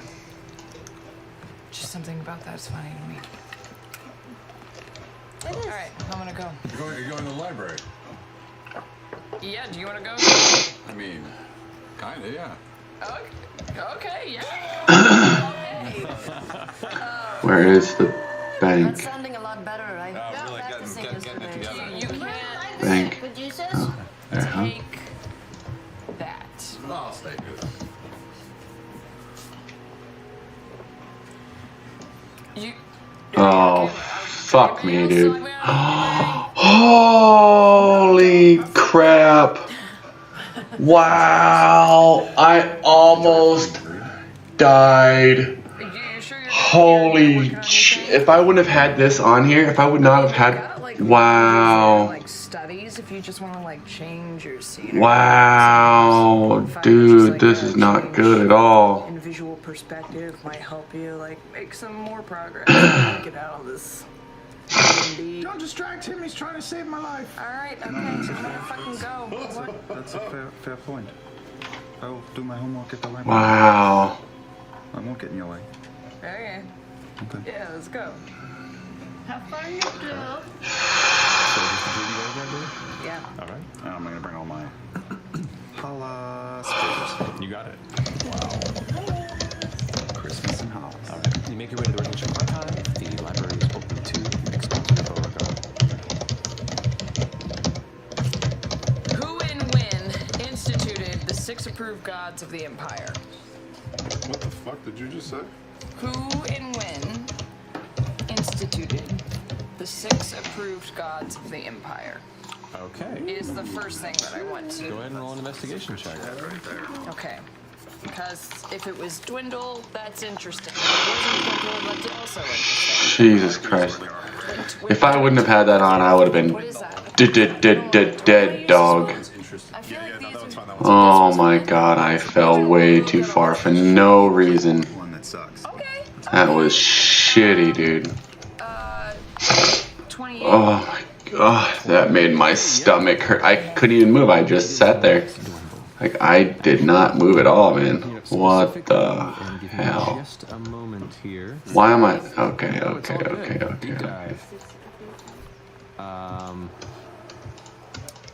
Okay, there was, shortly after the time of the Marrow War, which was when the Empire and the Julius Dominion were at war over the northern and southern regions. And that was like, that's like early Man. Dynasty versus Empire, right? This is Dynasty involved. This is the Julius Dominion, which is the other human civilization that was to the south. This is where Zadash used to be the capital of. So it was a war between Empire and the Julius. Old Empire. Old countries. Old Correct. countries. We're talking like the first one. Around 545 PD. So this would have been hundreds of years back. Right. But yes, PD restructure. Because a lot of the priests that rebelled from the Julius Dominion against the Dominion, about the rule of the Empire, the emperor of the time, which would have been Manfred Dwindle, he was the one that his spies had discovered that a lot of the Julius interests and a lot of people that were rising against him were priests of a lot of these various religions, and they were using religion as kind of their large tool to cause people to rebel against the Empire's rule, and as such, he wanted to abolish all religious, all religious worship within their area, but it caused even further uproar, and a lot of the fury just even further fed into the Julius Dominion. So when they had finished, they decided to choose a handful of ones that fit easily within the overall goals, and so the deities that were chosen were those that fit within its ideas of society and knowledge and things that aligned with their goals easier than other entities that perhaps wouldn't be down with an empire. So the gods and their stands were getting in the way of progress and science. To an extent, I guess you could say from some perspectives, yeah. And Manfred. So Manfred was like, this Melora shit and this like Cord shit is like not cool because you're like blasting me with lightning and shit. So more or less, yeah. Or just a lot of the philosophies were harder to fold into the philosophies of the Empire. Remember, they didn't destroy the Julius Dominion and burn everything down. They defeated the people that were helming the Julius Dominion and then told everybody who was part of it, like, your lives can continue as they are. You're just now members of the Empire, and you now go through our tax system, and we're all here, but your life doesn't change, and we're good. And at that point, there was no other alternative, and then it was absorbed into the Empire, and the Empire now spanned the entirety of old this school portion of Western Britain India. for a while. Yeah. Okay. Went a deep question there already. I had to go into the history. Okay. So that means that basically the 6 approved deities of the Empire are so systematically and innately taught that it's hard for anyone, especially you mentioned Manfred dwindle, so that means that it is like a true monarchy in terms of only... Correct. It is a through blood or marriage bloodline. monarchy, yeah. And it's just that forced upon of like, these are good and these are bad. Correct. That it's like systemic bigotry. Kind of, yeah. And to that point too, it's not like they throw you in prison forever if they catch you with a prank from their god. You get fined for it, a little bit of jail time, and there are some people that do worship other gods very, very privately, and just keep it out of the public eye. You have a couple of them in your party, but yeah. So it's. I put it, for people getting busted for playing other gods would be the equivalent of being busted for marijuana possession in a lot of states in the U.S. Right, or like jaywalking. Yeah, you're like, really, bro. Yeah. Like, you're breaking the law, but should it be against the law? Come on. Yeah, so. Are you that bored? Yeah. Okay. You're smoking on the street, dude. I mean, come on. All of this while you're reading, Caleb looks up and remembers their first trip to the library together, where you just fucking hated the books, and smiles at her, totally engrossed, and just watches for a bit. Back to what he's saying. Fair enough. Okay. Do I have another question? Do you have another question? Did we? Okay, and correct me if I already know this. Who is on the Delta Castle? Every time you ask, somebody on it dies. Who's left on top? All these ravens just start landing. That's in the the question. Yeah, bird style, just.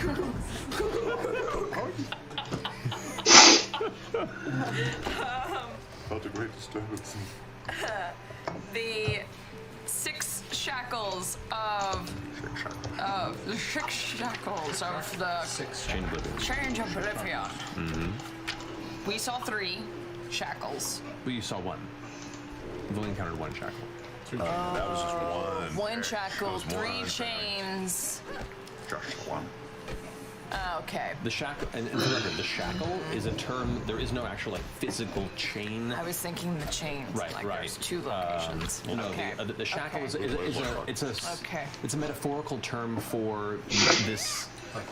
Yeah, this artifact that is one of 6 things that initially bind it before the Divine Gate was instituted. Okay. I mean, in theory, if all the shackles were still broken, the Chain of Oblivion is still in the Abyss and still on the other side of the Divine Gate, but the Chain of Oblivion is so different than all the other Betrayer gods, and the type of power and danger that it represents is so unknown that there's worry that if there was a Betrayer god that could break through the Divine Gate, Betrayer god could maybe be one of the Chain of Oblivion would be the one to do it. 6 gods. So my question was, where the other shackles? Do I have can I find any information on where the Roll an other investigation shackles check. Is the Dawnfather like the main deity in Rexentrum, or shared equally among the five? It's shared equally amongst them. The Dawnfather's like the coolest one. Do me well, Jade guys. Platinum Dragon's pretty great. Bahamut's great. I mean, they're all pretty even, and they all have their own different belief systems. Why don't you let me pick first? You 'Cause should that's have. just You should have. Natural one. Natural one. There's information about the shackles and about the binding of the Chain of Oblivion, but as to the location or information regarding it, nothing. Mind you, based on the scrolls that had to be hustled out of Vasselheim by Oban and members of the Angel of Iron's cult, you have information to at least make you think that information is very, very intentionally near impossible to find. You found the dictionary definition of shackle, and that's as far as you got. Kinda, yeah. Like, I know this already! Yeah. Pretty sure another one would be in Vasselheim. Yeah, Vasselheim sounds right? You got no idea where any other If you went to shackle. Vasselheim. But Vasselheim has been, it's the Dawn City. It's where civilization began long before the Calamity, before the Age of Arcana. It was like the first city. Because that was kind of my thought, was like, how far along in progress did they actually make? She would know. In terms of breaking shackles? If you broke another one before?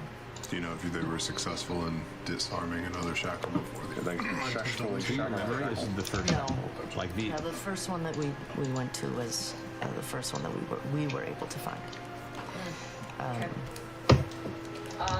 Occasionally I like walk by That's a natural one on that too. Like you spend a lot of your day trying to find that information. And you get that old magic. Occasionally I walk by Caleb in the later half of my day and just go like, and I walk off. You get those library folks? Yeah. It's fundamental. I talked about the bookstore poops. Yeah, of course. You walk into a bookstore, you gotta. It's a thing. It's a condition. That's cool though. It's a cool story. You ever gone to a library and your stomach starts hurting? That's in the old pages. I like that. That's cool. Dude, there's a condition. It's a condition. There's like prune juice in there. Not really good. So, if there's any more questions you have, you only have enough time to maybe research one that isn't too extensive, depending on your role, because you spent, I'd say, all the research you've pulled together from going through all the books and pulling everything you have available at the Rexentrum Archive. If I had any extra time, probably I like guess. 7 hours you've spent already. It explains why you poop at bookstores. Says BuzzFeed. It's called the Mariko Aoki phenomenon. Written and created by Mariko Aoki. Yeah, I'm jealous of Mariko Aoki. Could be caused by the smell of paper or ink having a laxative effect, the association with reading on the toilet at home. Caleb is super regular. I have used the Barnes & Noble toilet a lot. Which Barnes & Noble? Man, I feel bad for the Barnes & Noble janitors. There's all these questions. Why do I have to poop in bookstores? It's on there. Look it up. Just humanity. It's crazy.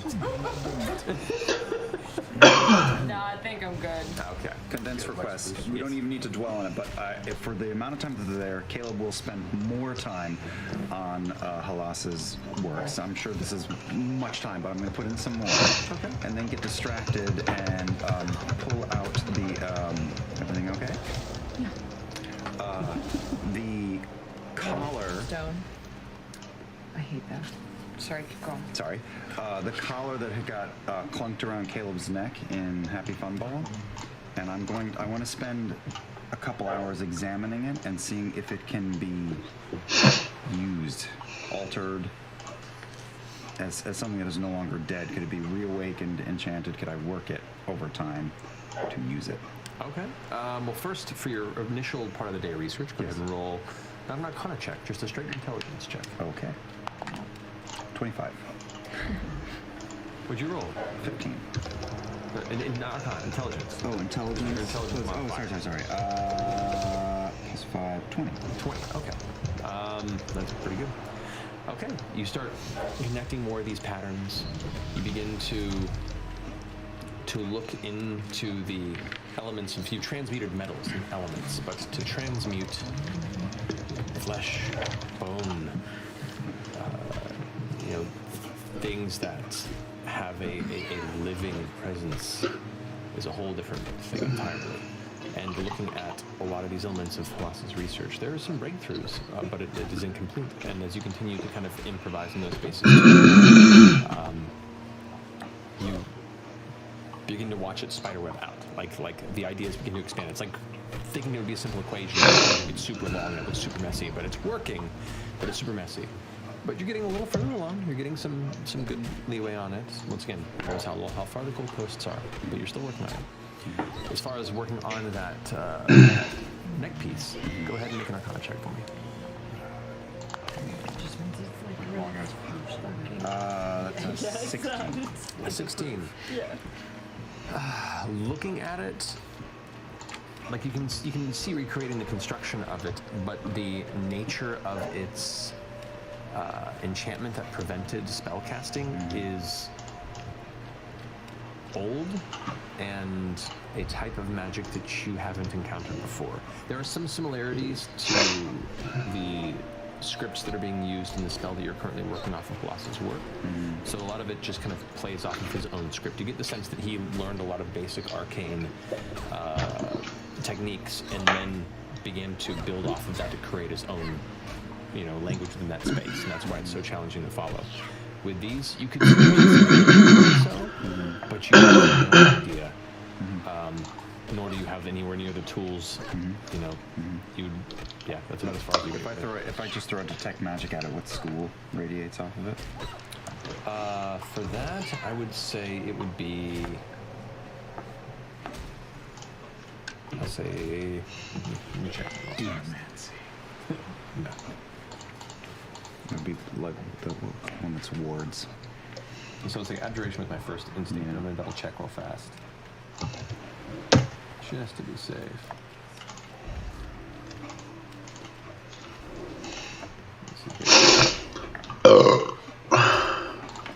That's not what I wanted.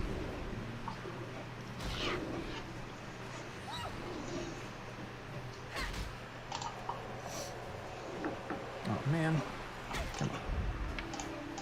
This lore dome. Sorry guys. Dwarven Forge. This would say there are elements of abjuration and elements of illusion, kind of working in unison for this. Well, Caleb will just tuck it away for a rainy day. To be continued. Okay. Anybody else? Hey, Ford. Huh? What? Do you want to go work out? Do you work out regularly? Well, no. But I know that you work out with Bo, and she's at the library, and I didn't know if you wanted to get a workout in before your fight tonight.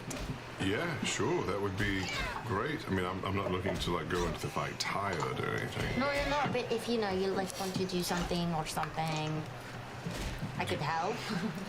Yeah. Lead on. Oh, I'm leading the workout. You said work out with you. Oh, well, I thought, do you need, somebody to spot you? Do you lift? Do you do, like... Do you even lift? Do you do, sit-ups? Do you need, you could lay on the floor and I could hold onto your legs and push them and you could work on your core? Right, yeah. No, it's mostly bodyweight stuff. Did you want to do it with me or just watch me? Either one, I could help. Just whatever. Okay, yeah. I mean, we usually start by doing, 25 push-ups. Okay, well, let's do that then. Okay. You first. Okay. I do 25 push-ups. How fast does she do them?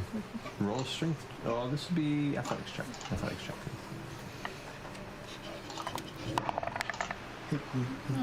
7. 7?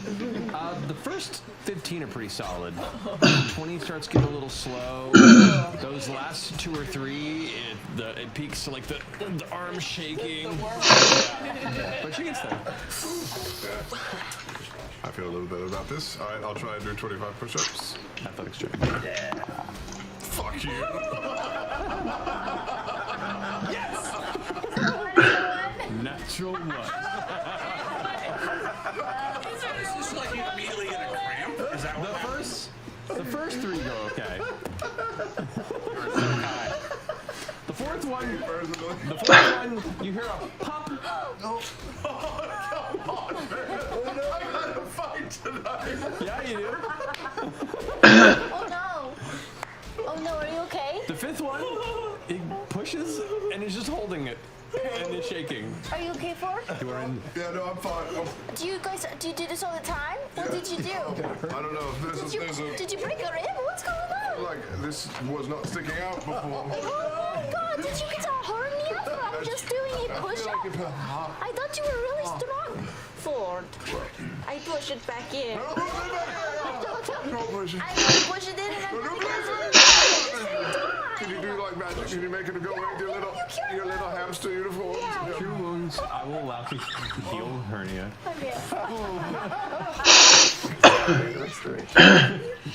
Either. You know what we didn't do? We didn't warm up. That's what it was. Let ego get in the way. Yep. Stretch. Yeah. So I think maybe that's good for today. Oh, that's it, huh? 25 5 push-ups, 4, maybe 3 push-ups. That's a good warm-up for tonight.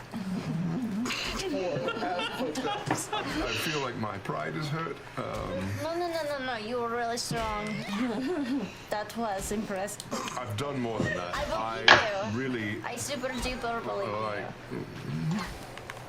I don't feel like you do, but I've come a long way. It's really. You're going to do so good tonight. Oh. Maybe I should just back out. No, do it, Ford. No. You're really strong. And you're doing it with the weapon, right? What, do you think that's important? Yeah. Just because, Bo's going to be doing it without, and Yasha, and both of them are like... Both of them are like... Brawly. They're Brawly. like really good with their Yeah. fists and stuff, and I don't... Right. You can try. Do you want to punch me in practice? No, I don't. I signed up for the weapon one. Okay, well, good. That's good. Good thing I did. It's gonna be good for... Right, got the failure out of the way first. Can't do it the rest of the day. Exactly. Yeah. And you have that peck thing you can do? It's not moving on one side. There's a lot of atrophy going on. A lot of serotonin coursing through me right now. Just rest before tonight. I'm sorry. No, it's all right. It's my fault. Okay. The Traveler is with you. And the Wild Mother, too. Good for you. You got 2 of them on your side. You're great. Does the Traveler interface with the Wild Mother a lot? Is there a established relationship there? Yeah. Really? They totally like each other all the time. They go on dates. Go on dates? Yeah. Roll a religion check. They go on dates. 20. Wild Mother, one, already in a relationship with Arathis. Both ladies. Yeah, I don't know that that's accurate. But I will think on it and see what comes through. The Traveler, right? You don't know his fucking name, Ford? Of course I know his name. I just think it's odd that he's telling you they went on dates when that's not what I understand. Well, the Traveler doesn't have to tell me that. I just know everybody wants to go on dates with him because he's super cool. Does he date a lot? Like, He gets around. oh. Bit of floozy. No, just sought after. You know what I mean? Not really. Deities that are hooking up all over the place. It's pretty new to me, concept-wise. Is the Traveler a fuckboy? Eat your heart out, Zeus. Just saying. Okay. Well, wish me luck. Good luck. Thank you for the workout. Do you feel tired at least? Are you sore? I'm so exhausted. I am shaking. Is she sweating at all? Sore Like, tomorrow. even in the slightest bit? I appreciate you saying that you are, even if you're not. This got so awkward. more? Yeah. Glad I could save some face. My abs feel front of Justa. Alrighty. Anybody else want anything? Please. When I wake up, I would like to take a very large cup of coffee or whatever is the morning fuel, and go back out to the garden, sit up against the tree, and read until the fight. Okay. So you were just like. Yeah. All right. Cool. Yeah. That'll put you at about full day of reading. We'll see with a couple of breaks there, an additional 10 or so hours. Okay. Before you have to begin getting ready to head on over to the evening's event. Okay. So 31 hours. I've read it. Okay, I'm getting there. Alrighty. Anybody else? Or are we moving on to the evening's events? Okay. So, as nightfall takes the city, you gather yourselves and begin walking to the Mudtop ward of Rexentrum to find the butcher shop that had previously been scouted. King's Cut is closed, but as you're approaching, you still see the occasional individual walk up and be let inside. You eventually make your way, same thing, knock on the door, are let in by another one of the employees of the butchery. As they lead you inside, they're like, sorry, we're closed for the night. Oh no, yes. Yes, we came here for the the special cut of, we have a cut in the back. What? There's something in the back for us. We have a... Are we eating here? I can't eat any of this. Well, that's right, you were here. We have a cut of meat in the back downstairs that we have for us that we are partaking in. Make a persuasion check.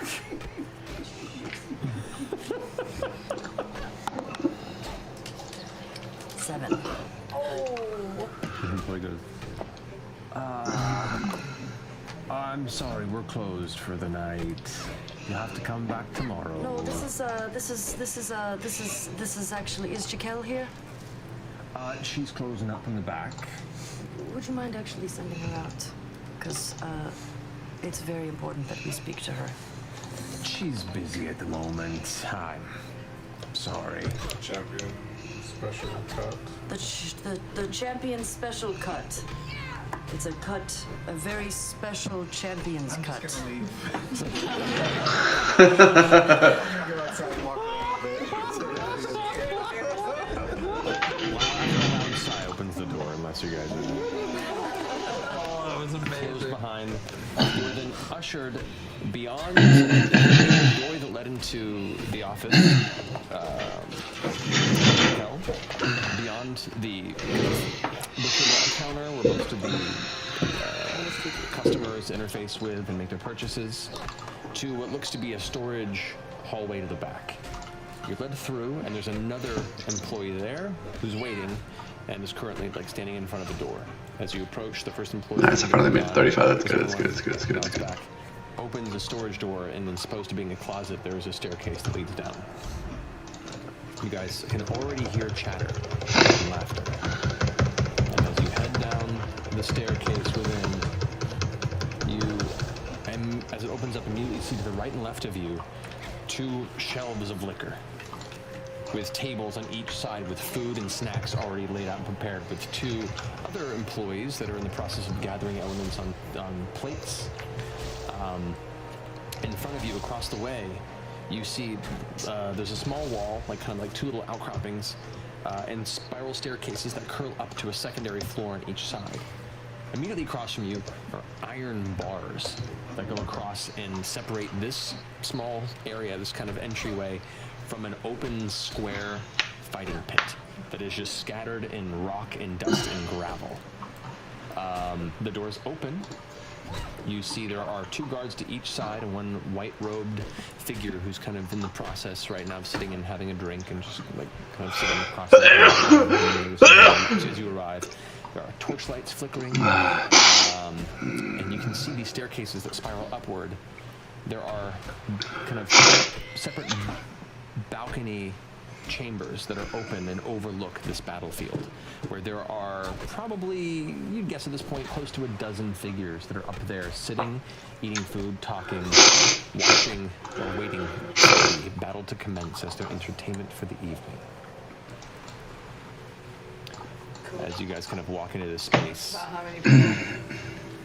that are sitting up there, about a dozen, maybe a little under a dozen. It's not a huge crowd, but for given a day's worth of time to prepare for this, I believe given this scenario. Do they look fancy? Some of them look pretty fancy. Okay. Some of them look moderate. You can't really tell from down here. You do see kind of off to the side on one end, there are 2 figures that are currently stretching. You see one appears... You see one gentleman who is looks to be half elven, older, maybe in his late 50s, very kind of sun-wrinkled skin from a lifetime of probably working outdoors. Light brown hair that's actually lighter than the skin tone. A bit of a beard, as much as a half mustard. You can see like a beard. And has hand wraps around the fingers and is currently in the process of kind of air punching a bit.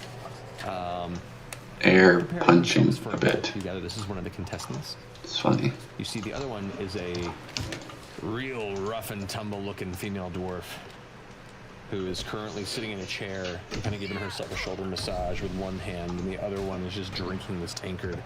She's got this kind of scruffy mutton chops coming down the side of her face. Her nose, you can see, has been broken multiple times and is healed back, and to the point where now it's just this very, very character-like nose. The hair is is mostly red, but you see a bit of gray streak coming through it, and it is tied into kind of like a top-knot bun, something similar to that design in the back of the head. Arms are thick, just battering rams. Then you can see all sorts of scars. She's wearing kind of like a leather tank top, it looks like, element there. Not thick enough to be considered armor, but enough to just be kind of a stylistic piece of battle gear. Scars and patches of hair around the scars and the shoulders and arms, and she's just kind of just drinking. Right? Could be. To the other side, you see a man, looks maybe in his like 30s or so, tall, dark skin, jet black hair, long. It's braided in the back and kind of goes to just past his waist, wearing scale mail. He has a shield in one hand and a battle axe in the other, and he's kind of practicing in the air before he turns and watches you guys in. He gives kind of a nod and a look. Wait a second. Hey, guys! What in the Harvest Close Festival? The pit fight. We won! We won! Oh. You were. Hang on, I've been looking at this a lot here. Comes up. You're the Super 7. The close. Which one was Sure. Hang on. Oh, I'm Darrow. Darrow Edlock. I'm the leader of the Stubborn Stock. We both kind of went head to head at the end, but we both managed to take out our creatures, and we shared the pot. It was amazing. Fought the very large crocodile. Yeah, I remember. I remember. Wait, is he the guy? Is he in white robes or no? No. No, it's scale mail. No, scale mail. He's got long, pet-like hair. Something. He's like, sure, all right, yeah, no. Y'all looking good. Things have been well. Yes, no, we've been traveling a lot. You? Well, yeah, for a while, yeah. We were doing some mercenary work around here in the Empire. It's paying really well now since the war started up, you know. A lot of stuff into Xhorhas, or have you been on other borders? No. Just doing bodyguard work and local stuff. I don't want to get involved in the war. I'm not about to become a sacrificial pawn. Sure, yeah. I mean, I'm menagerie coast all along. Yeah. Are you fighting tonight? Yeah. You guys coming to watch? Some of us are participating. Oh, no way. Yeah. Yes way. Who's fighting what? I think Ford might be fighting you, actually. He goes and gives out a big hand. Does it hurt? Roll strength check. Why is it all about stats? What can I do for you? Fuck you. 7. It doesn't hurt as much because he rolled a natural 1. He's like,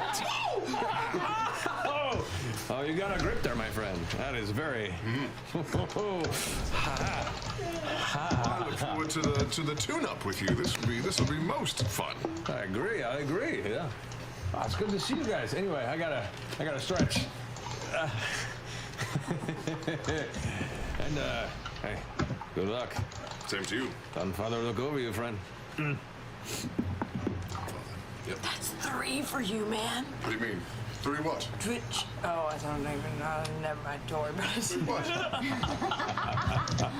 3 guys. Don't worry.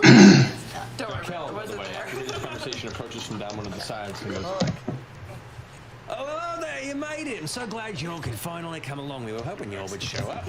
Hey? We had a hard time getting in. It's all right. Yeah, that was my fault. I forgot what the cup was. It's all right. There's plenty of alcohol. Everyone's happy to wait and Yeah. nice and tasty. The pot's been in. Got a bit of money to possibly win tonight. So it's are we ready? Get some time? Let me know when we're good to go ahead and get the first bout going. Ooh, can I bet on people? You can do that. Would you like to wager? Yeah, sit me down for some wages. Yeah. Sure. Okay. How much you want to wager? I would like to, the 3 of you said? No.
So.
I would like to wager 100 gold on each of my friends. Oh yeah, me too. Yeah, That sounds same, good. same. Oh, you guys are so supportive. I hope we don't fucking let them down. Well, that's why I'm doing an even spread. No guarantees. No, so if like one I'm of going us to do fails even or spreads except for the bow fight. I'm going to add another 20 for the bow. You are my ringer. Okay, so 120 for both and 100 for the other two. Gotcha. Make us some 100 for me each. Make us some Hey. Can I give Okay, you money gotcha. to bet on myself? Make sure you get your rage money. Okay. I slip him some money under the side to put in a bet for myself, on myself. How much was it? Another 100 gold. 1. What? 2. Oh, Jesus Christ. 10 minutes later, I bet another 100 gold on Beauregard. In addition to the 100 she gave you? So 200 because she just slipped me some of her money. And 100 on the other two. Right, gotcha. Okay. Anybody else? Got my 100 on each. 98. I'm slipping out and leaving. 99. Oh, wow. Gonna stay and watch? 100. Do any of us see you go? No, if you don't want to be seen, you can roll a stealth check. With advantage. 23. Not is gone. You doing my passive? Pulling some back shit. What's your passive perception? My passive perception Not is high enough. not high enough. Nope, didn't think so. Yeah. Not just 19. Just Irish goodbyes. Ghost out.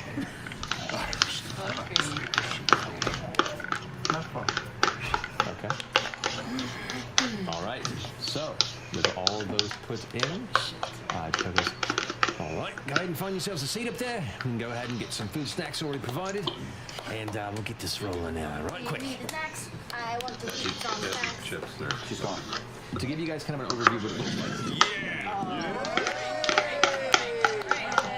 You asked for a fighting pit. Oh, wait, you asked for a fighting pit. This fighting pit is brought to you by Dwarven Forge. Everything you need to know is at dwarvenforge.com.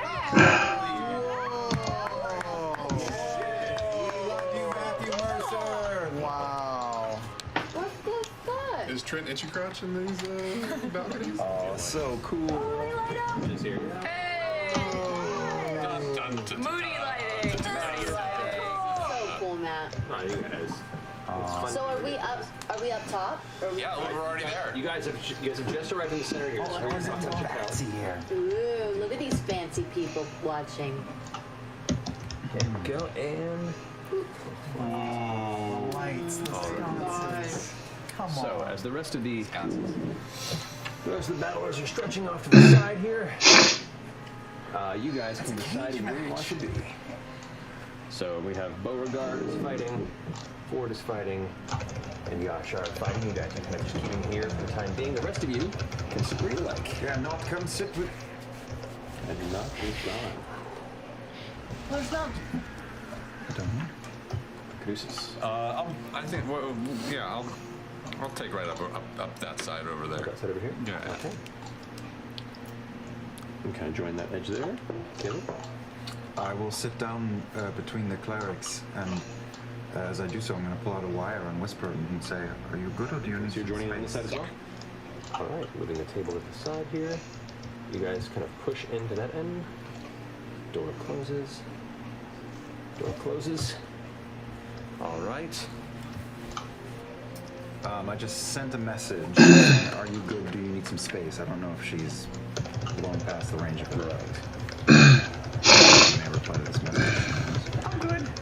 I'll be right back. Okay.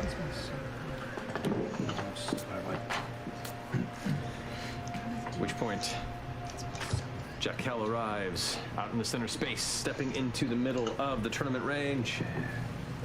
Which, that was the best one I can use for that.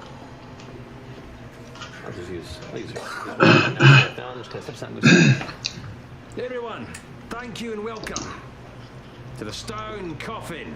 An impromptu fight, yes, but who are we to turn down some proper unexpected entertainment, eh? Well, all coiners put in, we've closed the outside doors. Let's go ahead and call on our first bout for the night. All the way from You've seen him fight. You've seen him drop. It's Ovo! And the older man who has been shit on my starts coming out. He's like, walks out, steps into space. Someone kind of gets like a, yeah, cheer. You got it. You got it. You got it. Fighting an old guy? Yeah, I'm pretty sure. And where did you say you were from? Most favorite terrain. Duke is right. Is what Josh said. All the way from up up. Beauregard! Take off my expositor robes, and I'm just in like my sports bra kind of tank. Up and joins the others at the edge. Huh? The door is closed. Well, no, I don't think that's what we're going for. I'm hopping away. Oh, Jesus Christ.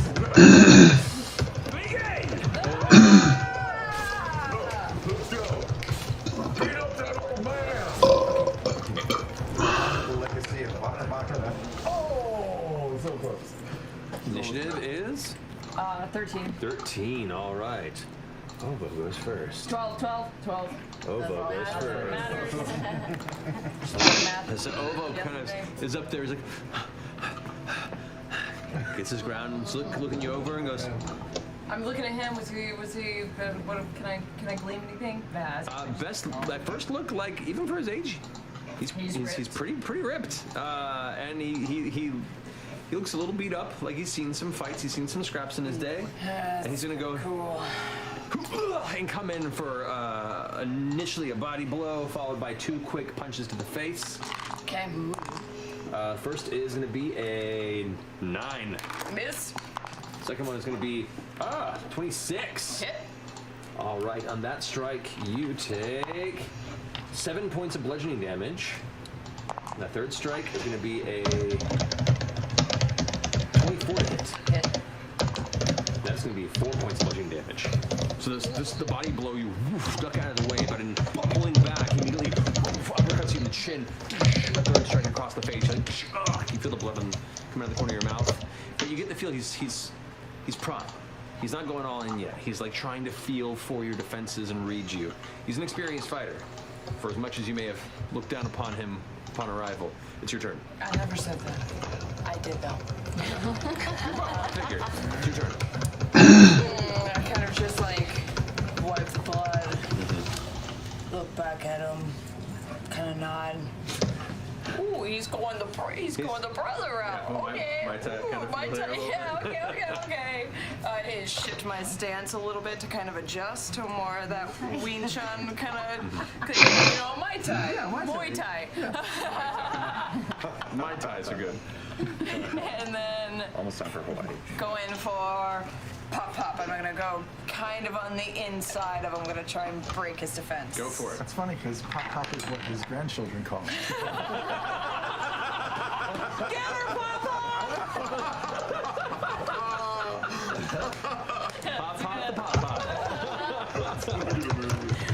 First hit.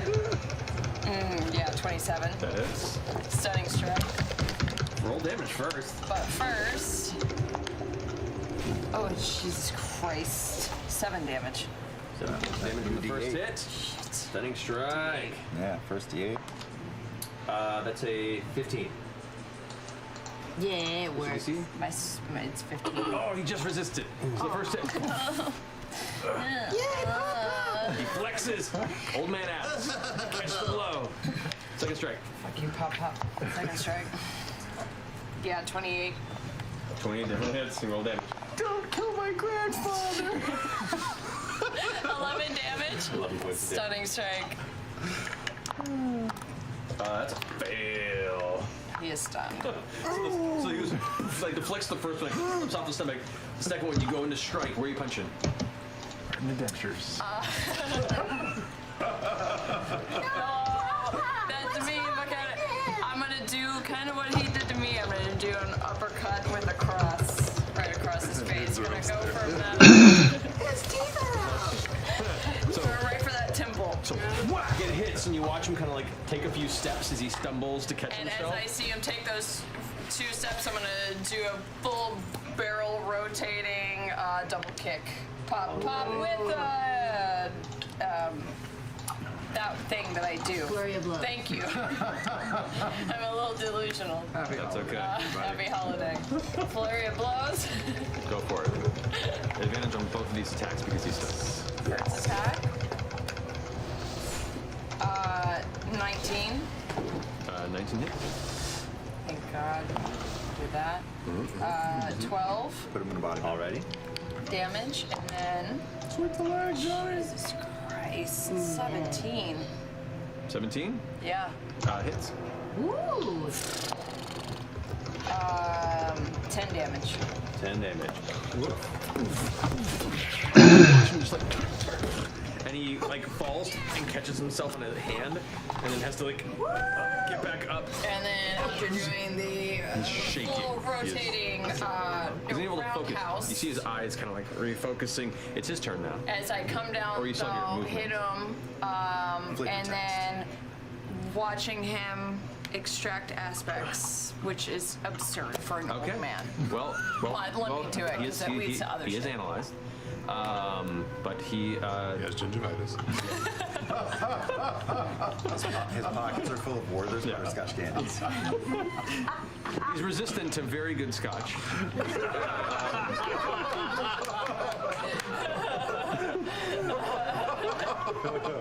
Fiscally conservative. He's part of the greatest generation. Will it give you socks for Christmas? Okay, sorry. There it is. That's a Judas. He has no condition immunities or damage resistances or immunities. Okay. He's a dude. But he is definitely stunned, and you definitely have analyzed him. So. Okay. So, you gonna move or stay put? Do I knock him back any or anything? Or no, I'm still just base. He's just fucked up. No, I'm gonna stay here. Try to focus on where you are. No, well, he's stunned. You get to go again. Yeah, I'm gonna get to go again. Yeah. I'm just gonna stay here. Okay, it's his turn. Oh. He's stunned. Yeah, he can't do anything. He goes like, Okay. come on, I got you. That's his turn. And I'm gonna. Like, what's a TikTok? What's a TikTok?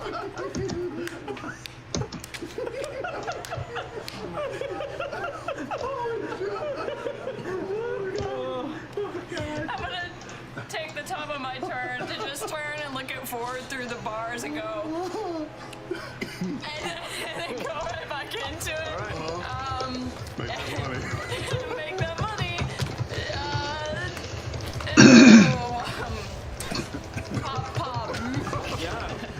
Advantage in both attacks. So as he's kind of stumbling back, I'm gonna kind of rush forward with like a knee, kind of his sternum, and then go for a kind of a palm strike to his shin to Okay. continue to kind of press on him. First knee lunge. Go for it. Still at advantage, right? Yes. This is like Jason Bourne. He's the Pepperidge Farm guy. 24. 24 definitely hits. You roll damage. 12 damage. 12 damage. Right in the chest. Whoa! You see like a little bit of still. He's like Street Fighter style when you occasionally hit them and they throw up in Street Fighter 2. I'm gonna keep pushing into his triangle and go for palm strike. What's the second attack? 24 with 13 damage. Watch like 2 teeth. Oh. Go fling out. Chiclets. That's your action. You still have your bonus. I kind of Not for that. feel bad, but I go for the stunning strike for that last one with his cracked teeth. Stunning strike again. 16. He makes it. He makes it. But he's still stunned currently. Yep. And you still have your bonus action. So, flurry of blows.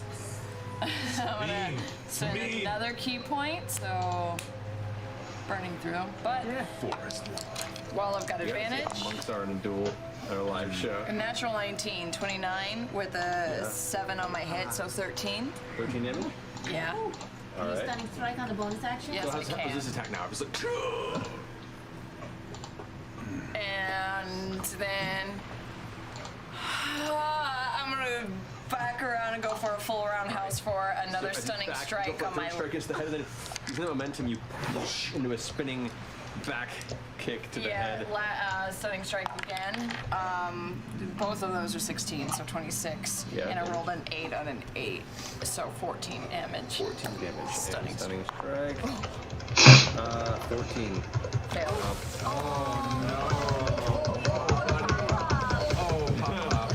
All right. So like, he's down on one knee, and he's like, looking up at you. One eye is not like you can't see the white because it's just red. He's like, that's turn. You go. I turn.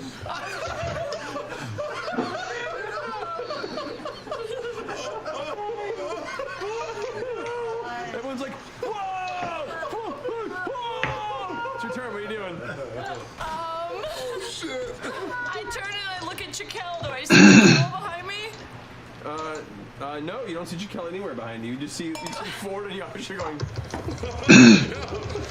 I go, is there a ring medic? Finish him. Elbows for his girl. With advantage. He's like, Janice! You already took out the My first one! You made it! Oh no. Roll your attack! I have advantage! I feel so bad about this! Christmas! Natural 18! 28! 9 damage. And what was his attack? Huh? This was a what Oh, I was elbowing him in the face for my first pop. second attack with For advantage. my second Making pop. that broken windpipe sound from there. Yeah, he is. Both of those are 17s. Okay. 12 damage. Damage. All right, you have a bonus action still. As you go once again in the side of the head, and what are you doing? How is he looking? Oh, he's fucked up.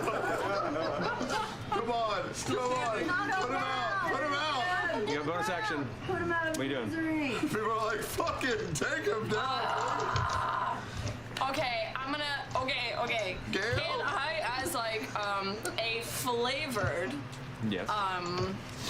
flurry of blows, get him into a sleeper hold and just go sleep, and just try to like in this in like a so I'm not breaking more of his dentures kind of way. All right.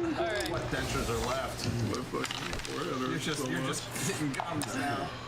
She only punched 27. 27. All right. This is a no way. 8 damage. No, not in any capacity. All right. 8 damage. I'm a horrible person right now. All right. And your second one? Sorry, it's just adding layers. I can't go to sleep yet. I haven't taken my pills. 27. Okay. Damage?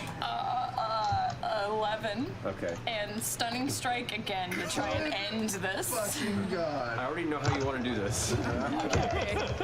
My grandson graduates to 8th grade tomorrow.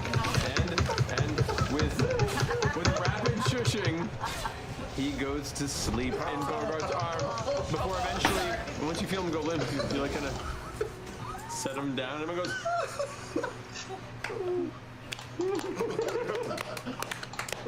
yeah!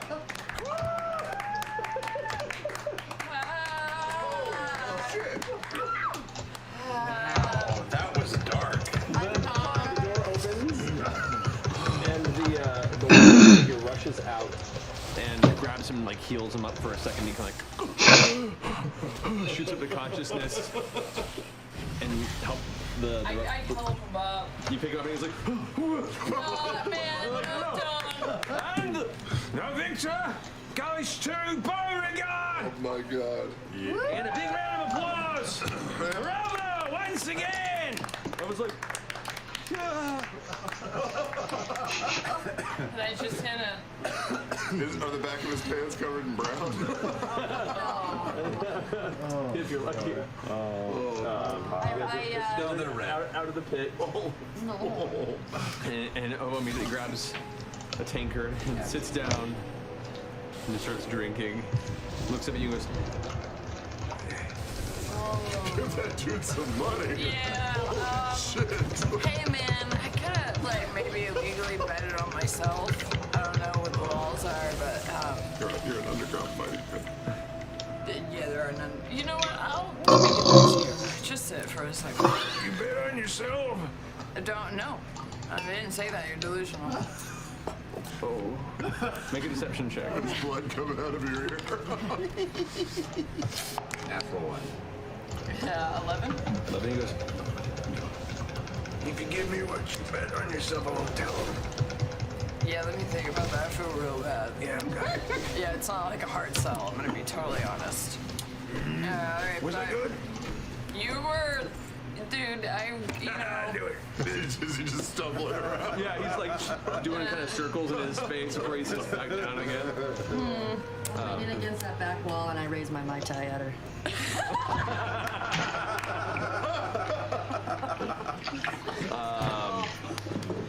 Yeah, you get the sense from the cheers, and people recognize him. He comes here and fights probably a lot. And based on that fight, he probably doesn't win a lot. But most everyone who fights here wins a little money. Oh boy.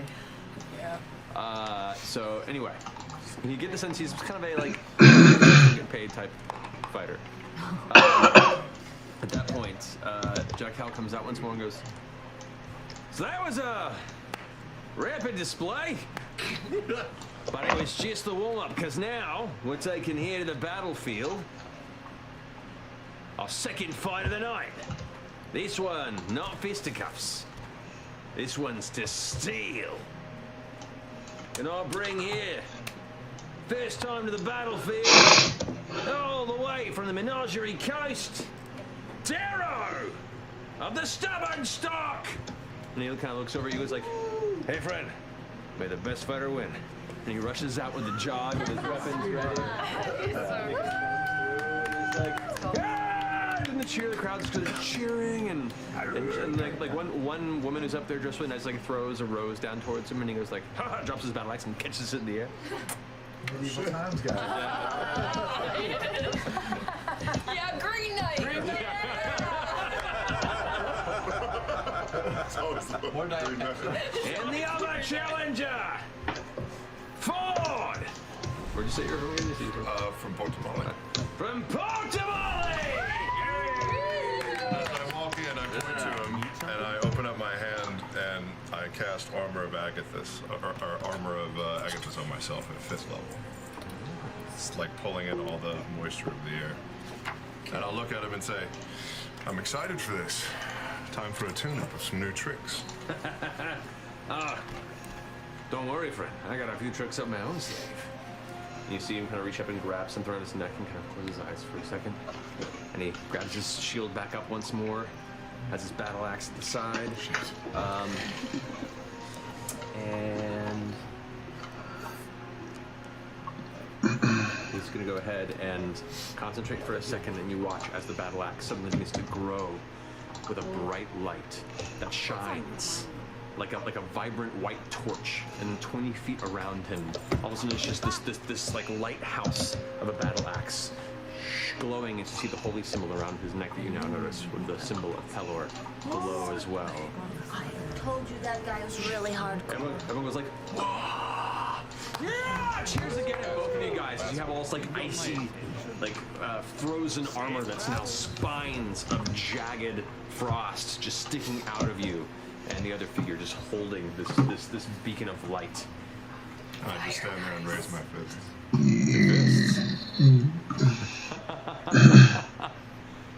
Everyone kind of looks down and goes like, "All right, looks like an interesting fight here. Weapon on, bare knuckles." He's starting to believe. Okay.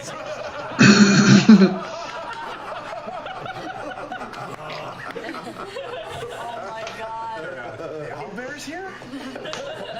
Big A! Roll initiative.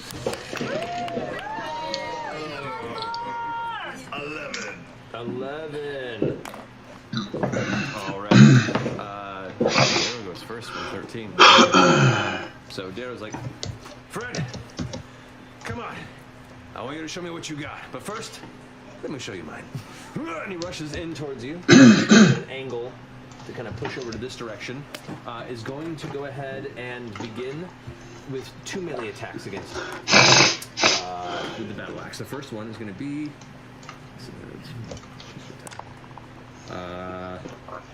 24 to hit. Yes. The second one is 24 to hit. Same roll as well.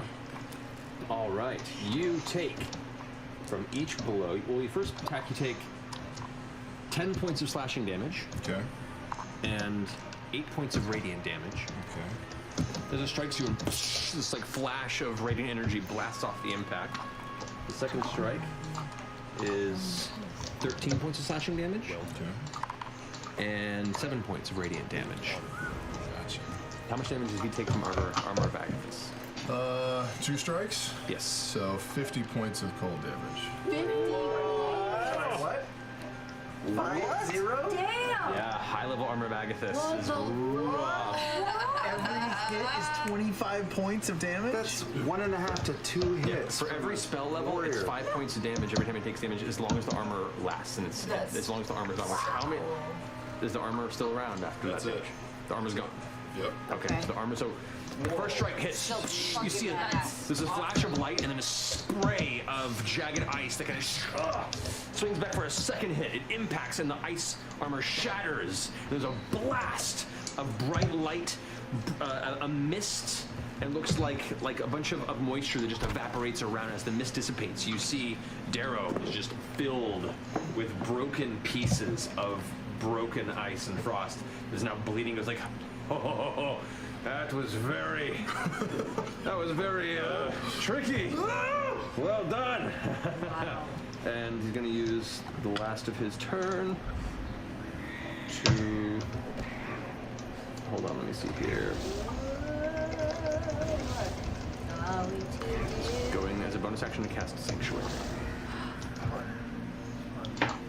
On himself against you. So he's like, oh, okay. Let's try this again. He takes the whole holy symbol there, and you see like a little glow. You're not quite sure what it means. He's like, okay, show me what you got. Okay. I will summon the Star Razor. It's in your hand. I will use my bonus action to cast Hexblade's Curse on him. Okay. And I will use one of the sword's 2 charges to cast Fairy Fire on him.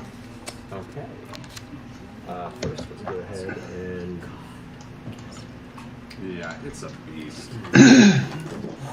Hexblade's Curse. How often can you use that? Once a day. Once a day. See invisibility and Fairy Fire. Fairy Fire is such a There it is. flesh spell. Hexblade's Curse. Black white. Alrighty. And Fairy Fire. He's gonna make. Is it a charisma saving throw? It is a great question. Fairy Fire is a Dexterity 15. Dexterity 15. 15 exactly. He makes it. Great. Sorry. It's fine. He's got Sanctuary on the doll. Yes. Okay. All right. Is that your turn? It is. All right. So that happens like. Okay. He's now seeing some strange things. Just to kind of whirl around to this side. Try and kind of keep you towards the center as he's backing and kind of spinning around. You got some tricks there, friend. Some crazy bits, and he sees the shadows kind of gathering around him. That doesn't feel good. Dabbled in some weird stuff. All right. Sorry. He's gonna go ahead and. I like this guy. I like this guy. Yeah, I like him. He's gonna go ahead and use his bonus action to cast Blinding Smite. So the head of the axe glows even brighter for a second, and he's gonna go ahead and make a swing towards you, breaking his sanctuary. That is a natural 20. Boy. Yeah. Are you going to? No. That's a good boy. All right. Like it. Better roll you take. Blessings good health.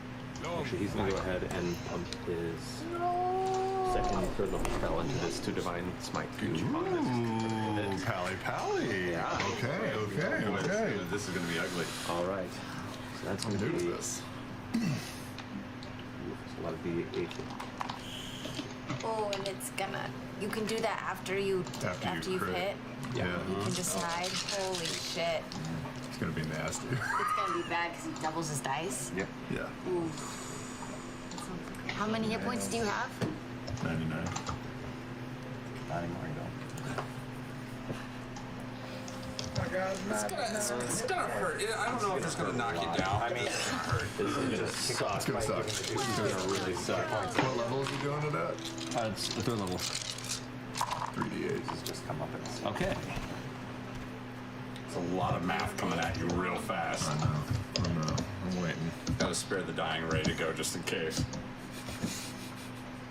Oh boy, he's Wednesday. You take Blessings upon you. Decline to go to 92 points of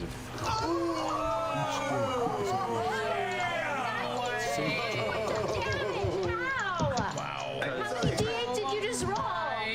He does 1d8 with his axe, plus 1d8 radiant from having the paladin ability. Then 3d8 radiant damage from the blinding smite hit, which is a critical, and then a third level divine smite is an additional 4d8. And I rolled really well, and then all that got doubled, and then on top of that, his bonus to damage. Yeah, well, he takes 3 points of radiant damage. That was amazing. You might have just mistaken. You guys watch as the impact hits, and it's like a shock wave that expands outward. This divine light impacts and cracks through every shadowed nook and cranny of Ford's armor before he's just surrounded in burning light, and he screams out instinctually, like you've smoked demons and sent them to other dimensions. For a second, you're afraid Ford's about to tear apart at the seams before it fades and leaves him smoking. I also need you to make a Constitution saving throw. Blinding smite, yo. Oh, right. The blinding smite. Because you wore him out with his push-ups. 13. 13. You are blinded. This bad Nah.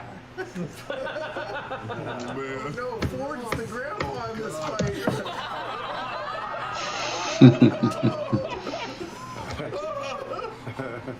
I can't find my. Bust out the knock seat. I'll just put this on you for. Oh no. He's also concentrating to maintain. Leans over to Jester and just says, "This is very violent." Oh god, this is so much worse than I thought it was going to go. It's until the spell. At the end of each turn, you have to make a Constitution saving throw to see if it maintains. At the end of my turn or his? At the end of your turn. Okay. All right, so that's his first strike. Yeah. No. Because you are blinded, he has advantage on the attack roll. Cool. That is. Cool. Nope. He's gonna miss you. Another natural 20. Miss him. Does a 16 hit? No. Okay, you are fucking lucky. All right, those are his 2 attacks. Oh my And takes away a bit. Actually, no, because you're still he's gonna be like standing there and like watching you just there, reeling from it, go like, look at the rest of the crowd and go. They kind of rally them a bit. People go, they're going nuts. People are cheering. It's crazy. It's your turn. Is he a straight roll? He's fairy fire? Doesn't and believe Ford is blind? No, he resisted the fairy fire. 92 points. Yeah, that was crazy. Well, that kind of changed any strategy I have. All right, let's try. Fuck it, right? We just kind of got to go for it. With my bonus action, I will cast Banishing Smite, and I will take 2 strikes blindly at him. Okay. Yeah. Go for it. Disadvantage? So blinding spell on disadvantage in the attacks. Yeah, there's no canceling because of the hex or. No. He does extra damage. I don't think so. Come on. That is a 16 to hit. 16, you swing wide. He, with his shield, deflects off to the side, and you feel it hit dirt. Cool, good swing. Right, Gordon, turn your right. Got it. Oh, 3 and a 4. I'm sorry, I meant your left. This time you telegraph the swing, and as you go wide, he just kind of like looks over to some of the crew members, like, and ducks it while looking at some of the crowd watching with a bit of a smile. That's rude. Fuck you, Green Knight! I missed, didn't I? I missed. No, you got him. He's dead. Yeah, cool. Vanishing Slate, you still have concentration, so you still maintain it. You can maintain concentration. Sure, or just stay conscious. Make a Constitution saving throw. Oh, right at the end. Okay. See if you can resist the blindness. 13. 13, no. Still blind. Man, these are piss poor rolls. You used up all your luck. I did, I really did. His turn, he's gonna go ahead and shift over this way. Good man. And gonna lean in and be like, "Are you okay, man?" What? I feel kind of bad. No, just go for it. This is great. Put it on show. Don't old man me. Let's go. I don't know what that means, but okay. He's gonna go ahead and first attack with advantage. Oh no. I'm gonna teach Ronan pop as soon as I can. It's a 21 to hit. Oh. Yeah, it hits. You take double ones on 2d8. 9 points of, or 8 points of slashing damage and 1 point of radiant damage. 9 points of damage. 9 points of damage. Correct. You see me fall backwards, unconscious, but my relentless endurance. Oh, shit! Half orc kicks in. That's right. So you're still at 1 hit point. So I pop up to 1 hit point.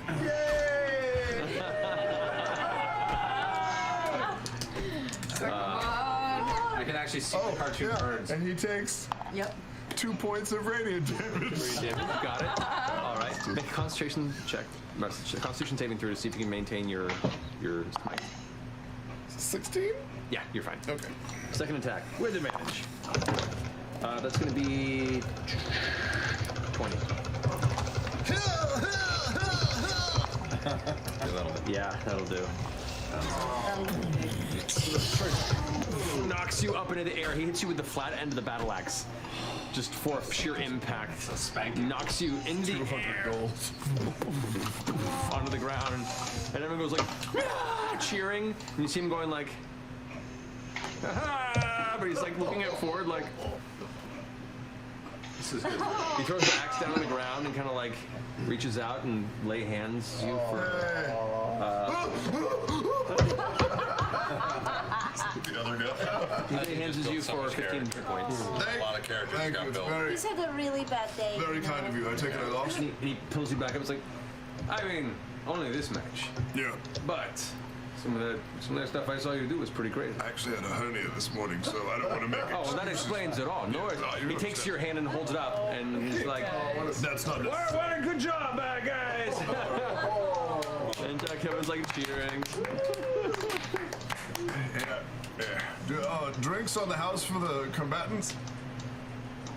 They are now. My treats. Great. Good. I'll be over here. Everyone kind of cheers. Guys, let's just pretend we didn't see it happen, okay? We're all in the bathroom. We're in the bathroom and it happened. I go grab a whiskey, I go up to where everyone else is. Wow, that was... What'd you think? You did good. I was in the bathroom. I missed the whole thing. Did you win? You missed my fight?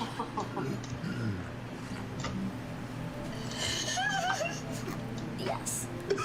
Well, it was a hard-fought battle, I would say. Fairly...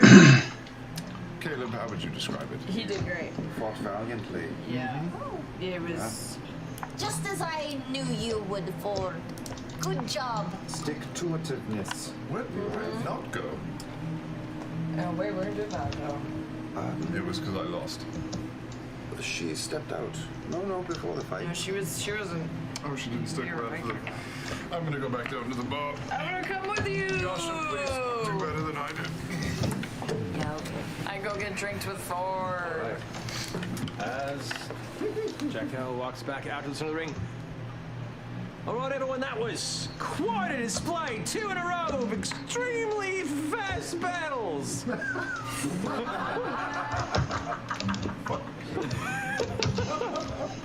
Long way from Grog. That was rough. I'm sorry. But once again, like, you did 50 damage, not even hitting him. Like, thank you. I never hit him. I reworked this strategy. But not work. Some shit rolls. There was some shit rolls. He rolled really, really well. So, for our final bout tonight, we have our returning challenged champion of Fisticuffs here in the stone coffin. Can I bring out Cal Devins? The crowd goes, woo! Up, and you watch as the dwarf woman sits up, finishes her tankard, throws it on the ground, ping, ding, ding, kind of rolls in a circle, walks out to the center.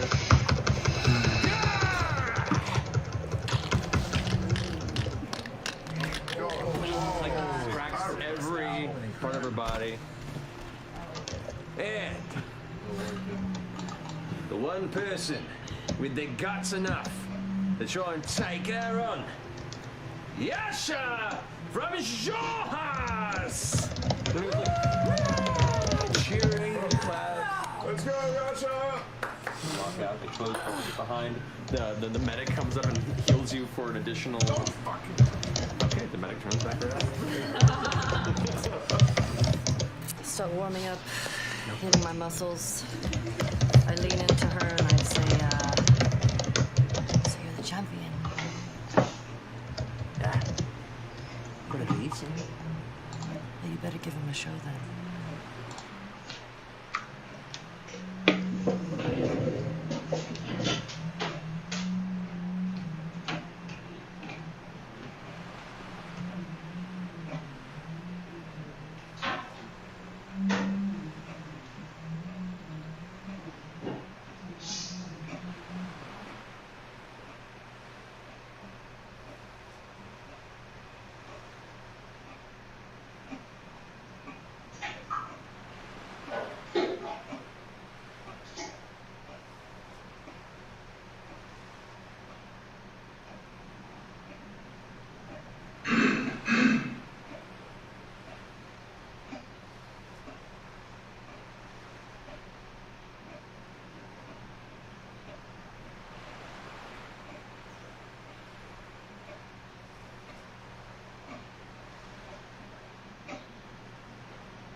misses.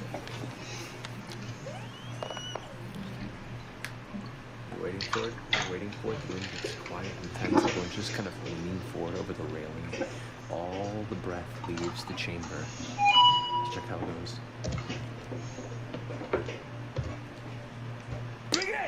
Roll initiative. Go Yasha! Oh, get it out. So I get advantage. Yeah. You do.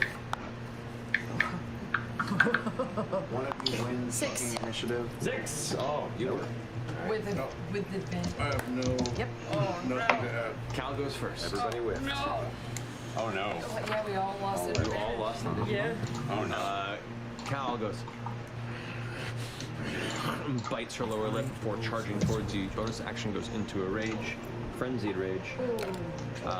Frenzied rage, 3 attack. Yeah. So, just so you're aware here, fists, for standard of this, are just 1 damage plus your strength modifier plus whatever your rage bonus and everything else would be. So, just keep that in mind. So, running forward, reckless attack on you with advantage out of the gate. All 3 attacks. Or no, 2 attacks, because the bonus action was used to rage. So, just 2 attacks on you.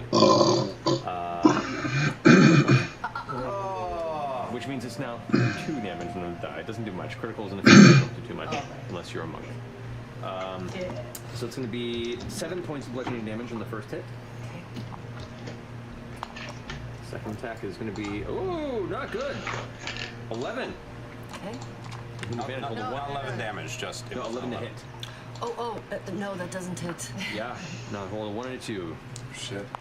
And, that's it. That's it for this round. And it's just, at this point, finishes. Come on, me. It's your turn. Okay. She's grinning through it. Wait, are you gonna rage? I mean, sorry. That is, You have advantage because she does. Yeah, you have advantage on your attacks against her. Are you raging first, or you? No. No? Interesting. Okay. That's better. That would be 21 to hit. That hits. And I just look at her and I backhand her across the face. Okay, that still does the damage. So it's 1 damage plus your strength modifier. I love it. So 4. Yeah. 4 reduced because she's raging to 2. Great. All right. You have a second attack? Go on. Yeah. So you just Advantage. Advantage. Okay, that was good. That is. Yeah. Okay. Oh shit. The first one was 16. 23 to hit. hits. Full damage, or normal damage for this one, because it's just another. I do it again with my other hand. So 4 points to stick. Going the range stick. Everyone in the crowd goes like, oh! Whoosh! Like the room gets really loud and gets really quiet. And she's like, fuck it, I did it. And like jumps at you like a feral beast. Oh god. Is now for this attack not fists, but fingernails. Is like going to scratch towards your face. Going reckless again. 3 attacks. Natural 20. Ooh. Once again, I know this dice is rolling really well. But it's still 7 points of bludgeoning damage. Okay. Second one is going to be 25 to hit and 6 points of bludgeoning damage. And that bonus action third strike is going to be only a 14 to hit. That does not hit. There were misses. So in the air leaps, and the first one claws across your face and scratches, while the hand grabs the front of your kind of tunic area and holds on, feet planted up on your chest. The other hand comes down and attempts to gouge into your eye, and you pull back and she just scratches across your face. Now you have scratches on both sides of your face. And the third time goes to try and come down and pummel you, and you just push her off and she kind of lands back onto her legs. She looks, she's going crazy. Oh man. It's your turn. Oh man. Right. You get advantage because she's reckless attacking. Yep. Okay, 21 to hit. That hits. Okay, so I. Still holding back on your rage? Yeah. Okay. I push her, and I get really close to her, and I say, "Is that all you got?" Are you using your action to shove her, or are you using your action to make an intimidation? No, I'm just saying that to her, and then I push her. Okay. Taking damage to push? Or just push? Okay. Just pushing her? Just pushing her. Make an athletics check. Okay.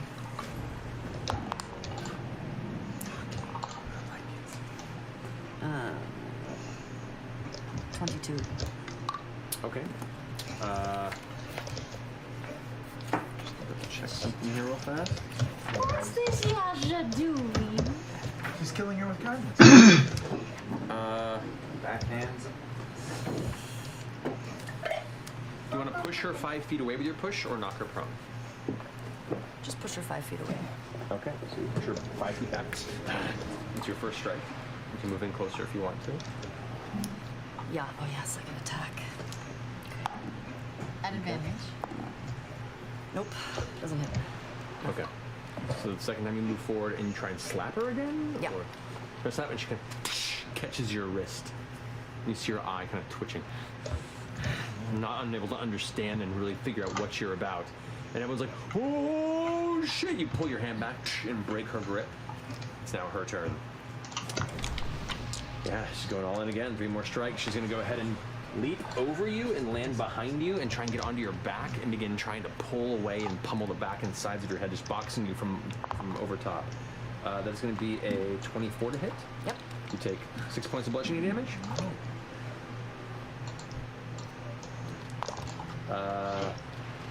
7 points of bludgeoning damage. No. And 17 to hit. Yep, just hits. Then yeah, you take another 6 points of bludgeoning damage.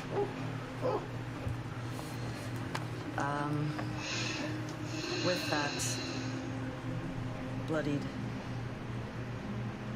I finally start to smile, which you haven't seen in a while. Okay. This is some weird thing. 19 plus 7, 26. Yeah, 26. That definitely hits. She's still on my back. Yep. I just shove her off onto the ground. Just pull her off on the ground. Yeah. Slamming her onto the ground, doing 2 points of damage. Yeah. It would be 4, but 2 because she's raging still. Onto the ground now. Arms and legs are kind of curled up in a defensive position, almost like a spider knocked onto its back. What are you doing? Second attack. Yeah, what are you doing for the second attack? It hits. It's 20 total. Well, 20 total. That hits. Okay. Yeah. I'm going to kick her in her side. Crack into that bit there. All right. Yeah. That's another 2 points of damage. All right. Is that your turn? That's my turn. All right. She's gonna, after being thrown over and onto her back, she gets back up, growls loudly, and is gonna go ahead and kind of flank around to the side, and is going to attempt to swing to pick you up to throw you on the ground. She's gonna make a shove attack. Make an athletics check.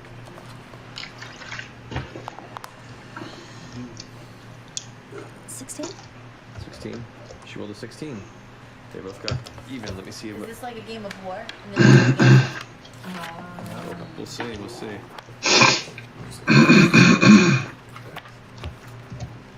This athletics versus athletics. Let's roll. Succeed would be equaling. So but that would defend. No, yeah. So you get knocked prone. She grabs and sweeps you up and slams you onto the ground. So you're knocked prone there, and the second strike, she's gonna bring both her fists up and kind of like gorilla slam on top of you with advantage because you were prone. That'll be 25. So you take 6 points of bludgeoning damage again. And bonus action, go for a second slam. That is a 20 to hit. Hits. 6 points of bludgeoning damage. You were just being pummeled into the ground. You watched every impact, the heavy. There's now like foam curling at the corners of Cal's mouth. With every hit, the rocks nearby surrounding the point of impact kind of shake and scatter a bit. It's your turn. Okay, so I would like to try from the ground as she's going down to grab her wrists Okay. and try to bring her close to me. opportunity to grapple her? Yeah, 17. 17? Or, well, I guess... Is this a grapple you're trying to do? And you only have advantage on this because she didn't reckless attack. Oh, okay, I rolled 10 for both. Okay. So, what do I add to that, then? If you're trying to grapple her, athletics check. Athletics check. Okay, 17. 17, and you hit it. She has advantage on it because she's raging. But still rolls only a 15. So you have her grappled now. You are on the ground, you reach up, and you have her like held to you with your first attack. So I when I grab her by her wrist, I pull her close. I say, you're fucking weak. And I push her away. Make an intimidation check. Oh my god, Yash is so hardcore. Oh. You can use your strength for it if you want to. Okay, 19. 19. Natural fucking 1. Oh. As you push her away, she's frightened of you. And she looks back and like, yeah. And looks up at everyone around, and everyone's like leaning in and going, what is happening? She's like, yeah. It's her turn, and she like steps back to about 10 feet away from you. She's frightened. She's frightened. Yeah. Oh my god! Shit! She's gonna lose her rage. Oh my god. All right, it's your turn. Okay. So, technically, the grapple, So cool. I think is. This is very different than I was expecting. Technically, a grapple is an attack, so it does maintain the rage. She would have to not attack her this round Oh, okay. to have the rage strength, Or not be hit. or not be hit. Okay. She can be frightened while she's reading. She can be frightened. Yeah. Well, actually, let me check that. How crazy would it be if it was an old man? That'd be so weird. Is that all you do? You're weak. I know. You're old. I came from rice pudding. Okay, I will say, because she is a barbarian, she is immune to frightened while raging. So she's not frightened of you, but you're still seeing a reaction of her. Like, the frightening condition hasn't broken through. She's not backing away so much, but she's definitely like, she can't figure you out. And in the middle of that blind, like, feral rage, you're cutting through her. Okay. So then on her turn, she will not do that. Because of that. That should be 21 to hit. That's a 12 and an 11. Miss. Bonus action. I think you use your turn on your turn to get up, right? Yeah. And then the third strike would be, it's cocked. Natural 1. Oh, shit. So like, claw, punch. Broken the streak, Yasha. It's your turn. Okay, so I walk up to her and I go up to attack her. Oh, I don't have advantage, right? No, she's in your So, 16. 16 just hits. 16 hits. Well, oh yeah, I'm gonna go reckless. Okay. Thank you. 17. Okay. She will have advantage now. So I am going to punch her in her stomach, but I'm going to pull the punch. But the crowd won't notice that. So not doing any damage. So, no. All right. So she reacts from the blow and looks confused. That's your first attack. Maybe she's just trying to make Ford feel better. You're not bigger. You don't know. That hits. 25. 25. You pull the one punch back. And then I smack her again. For another 2 damage? Yeah. All right. Just a little bit of blood at the corner of the mouth from this slap, which hits.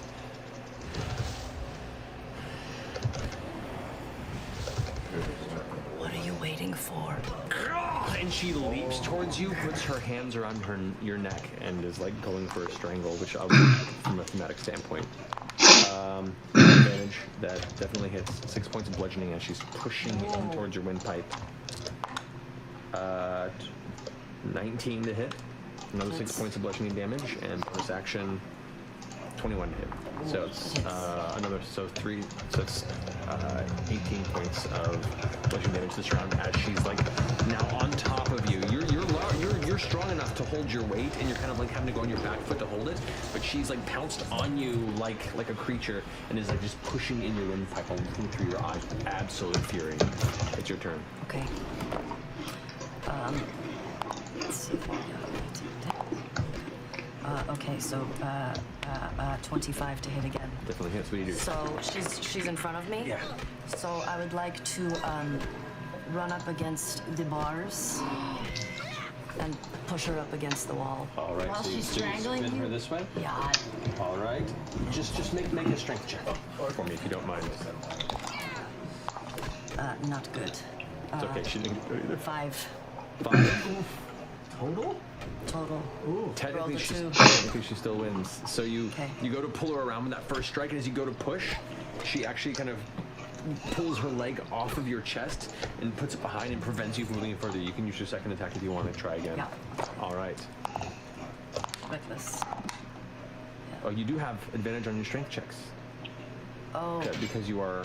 Oh no, you're not raging, so you're not. Oh, Never mind. sorry. The second Okay, one so- is. So, This is just- why this- am I doing it? Why did I just roll twice? Because she was reckless attack. Well, She was.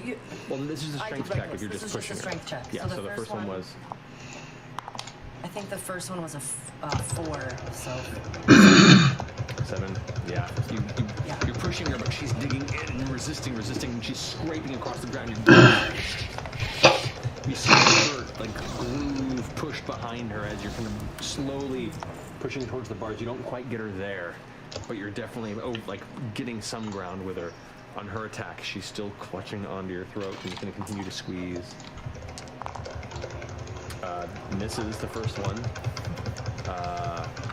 and she's going reckless with these. So that's going to hit. So 6 points of bludgeoning damage and 12 points total. Yeah, still just squeezing, like absolute anger in her eyes, but still that look of confusion. The head's kind of turned to the side. Your turn. okay. I'm gonna shove her back into the wall again. See if I can do that. Strength check. 14. Natural 1. Yeah. So I'm gonna shove her up against the wall and I'm gonna scream at her. Show me why you're the fucking champion. So as you in the metal bars, the guards and the healer kind of like back away as dust shakes off of them.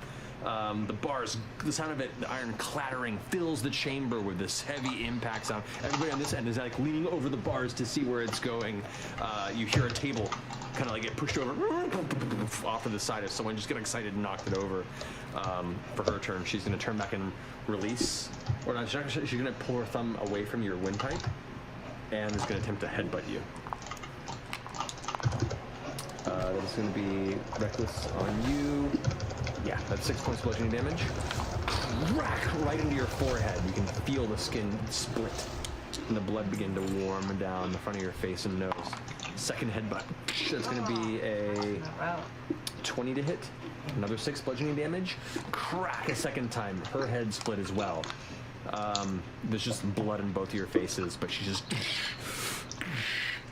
Third one is going to be a 15. It's 15 hit. The third time, she goes to headbutt you a third time, and it's just too slick. And actually kind of skids off the side as you move your head along the way. It's your turn. Okay. I'm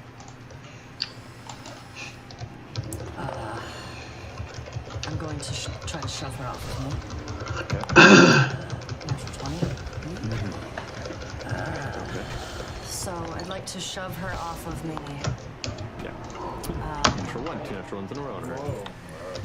And just shove her off and throw her against the wall. Okay, so you push her this way into the bars again? Yeah. So you pull back and shove her off. She kind of slams into the bars. They rattle from the impact. Come on, champion. You're so close. Fucking finish it. Jesus. Are you moving in to close the gap? Yeah. All right. Ashley Johnson, he plays. Do you feel intimidated? Told you my voice it's not fully there, so I'm like, I tried doing the yelling. I'm like, I'm just gonna sing to whisper. No, it's good. It's cool. It's not fully coming out. Where is Harvey dead? Where is Harvey dead? So another. 24. All right, another 24. Another 2 damage. As you rush forward, and what is this attack? I'm just gonna push her again into the bars. Against the bars. She's gonna grab both the hands as you push her into it and knock them away. And is going to go ahead and attempt to punch upward with an uppercut towards you. Reckless. That's going to be a 18. 6 points of bludgeoning damage. Okay, another 6 points of bludgeoning damage. Another 6 points of bludgeoning damage. Boy.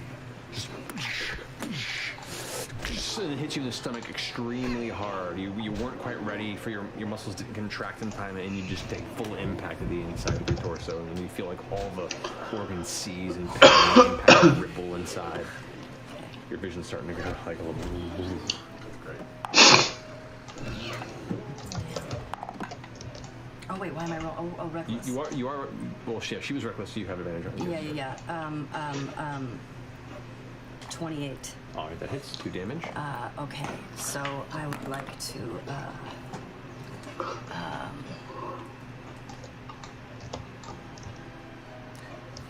actually,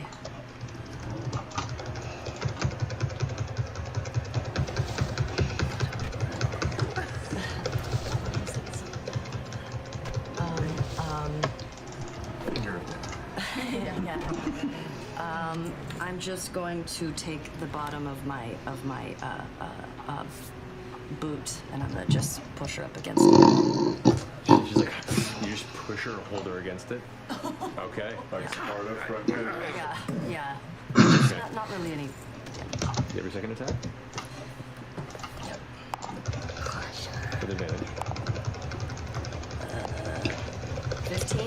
This is.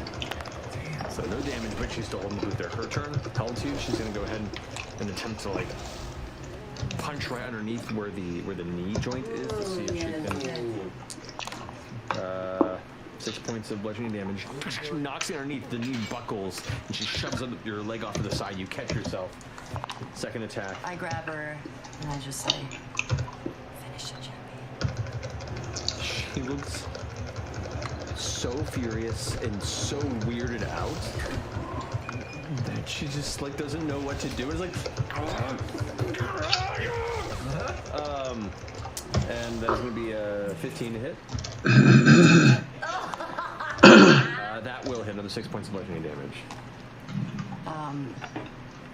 As she hits me bloodied, just a smile of relief before being knocked unconscious.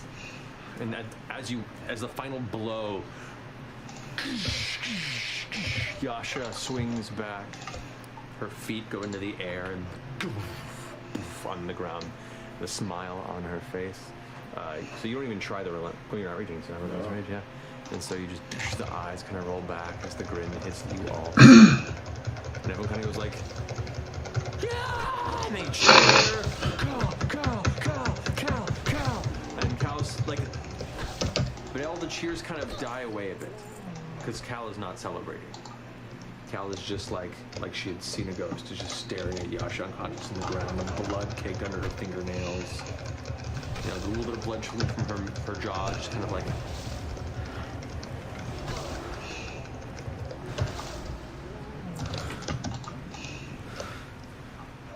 And just leaves the entire arena, storms through the gates, up the stairs, and out of the venue.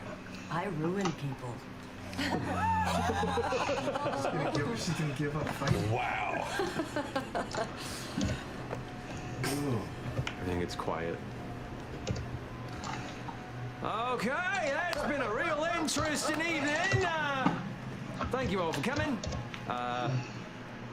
Let's go ahead and do some payouts here, and thank you for making time here in the middle of the week. Yeah! I'll kind of jog over to the open bar since I'm down there anyway. Yeah, It's kind of like going forward.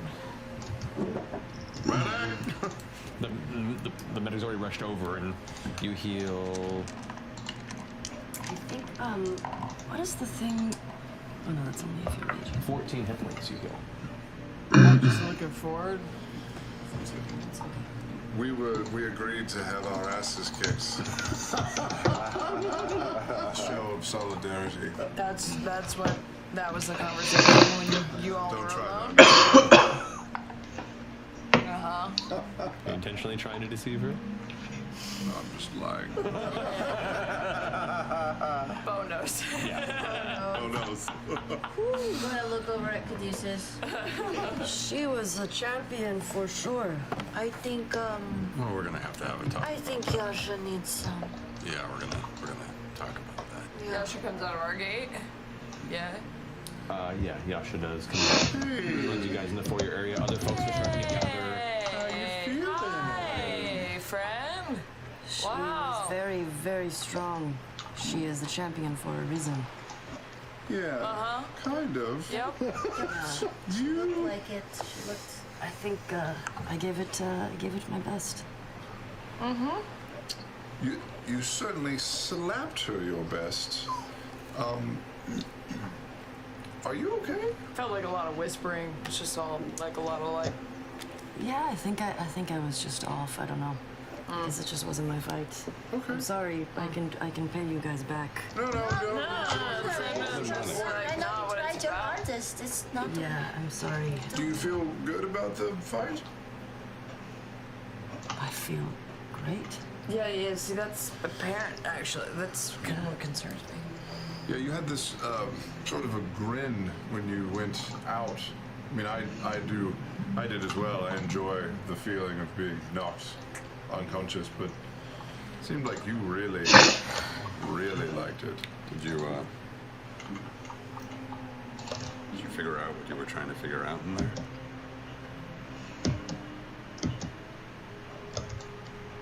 I don't think I did. But there was a moment of release, I guess. I'm going to get another Mai Tai. Let's go to a bar and get like a round of Mai Tais. Yeah? Yeah. Yeah? Yeah. Official drink at Brexit. The landlocked Rex syndrome. A Mai Tai. Yeah, before Yasha even makes it like 8 or 9 steps from where she is, Caleb's already got 2 large flagons from the bar. Gigantic umbrellas. Just hand ones over. It's a huge umbrella. Just hands it to her. Holds her gaze for a second and says, I get it.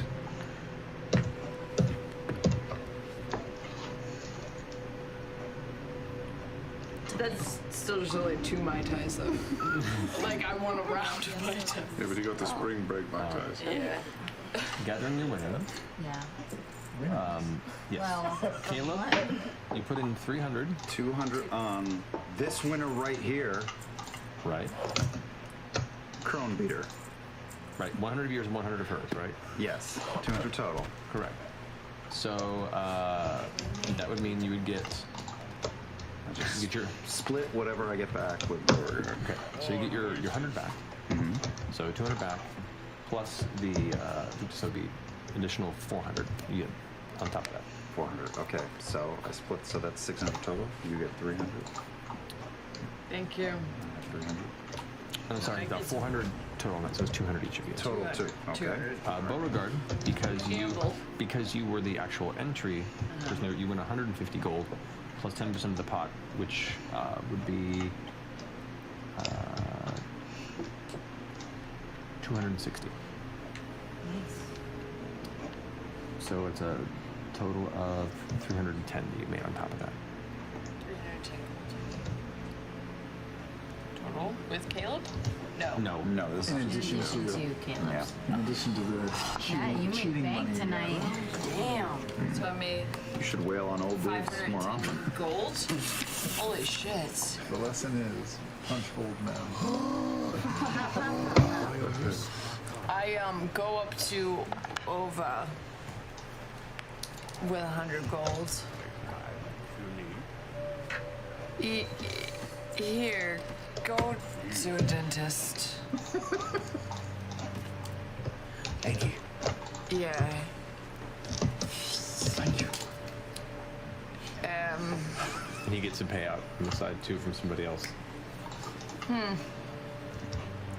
makes money every night. Cool. Yeah, You get the same. he's doing well. Yeah. Yeah. Feel a Hey, man, my little dad did it for a long time. less bad for him. Bye, man. I'm just gonna go. Okay.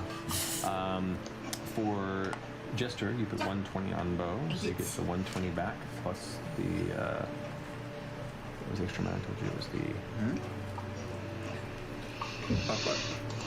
Double arrow. 1 plus 2 plus 1. Right, it was a double amount. So you got 240. 240 back. Wait. Correct. You spent. That isn't. You spent 320. 320. And you got 140 back. Or so 240 back. Oh, okay. So I just. Okay. You still lost money. It was a 1-to-1 thing. Yeah. Okay. Sorry. Fair. So that is all the winnings distributed. I'll double check that when I have time over the break if need be. Woo! What have you been doing, Matt? Robbing the hat store. What? Size tops or what's it called? Size topper. Size topper. Okay. Go ahead and roll a. Oh my god. Go ahead and roll the Thieves' Tools check. Come on. I get reliable talent 23. 23. Yeah.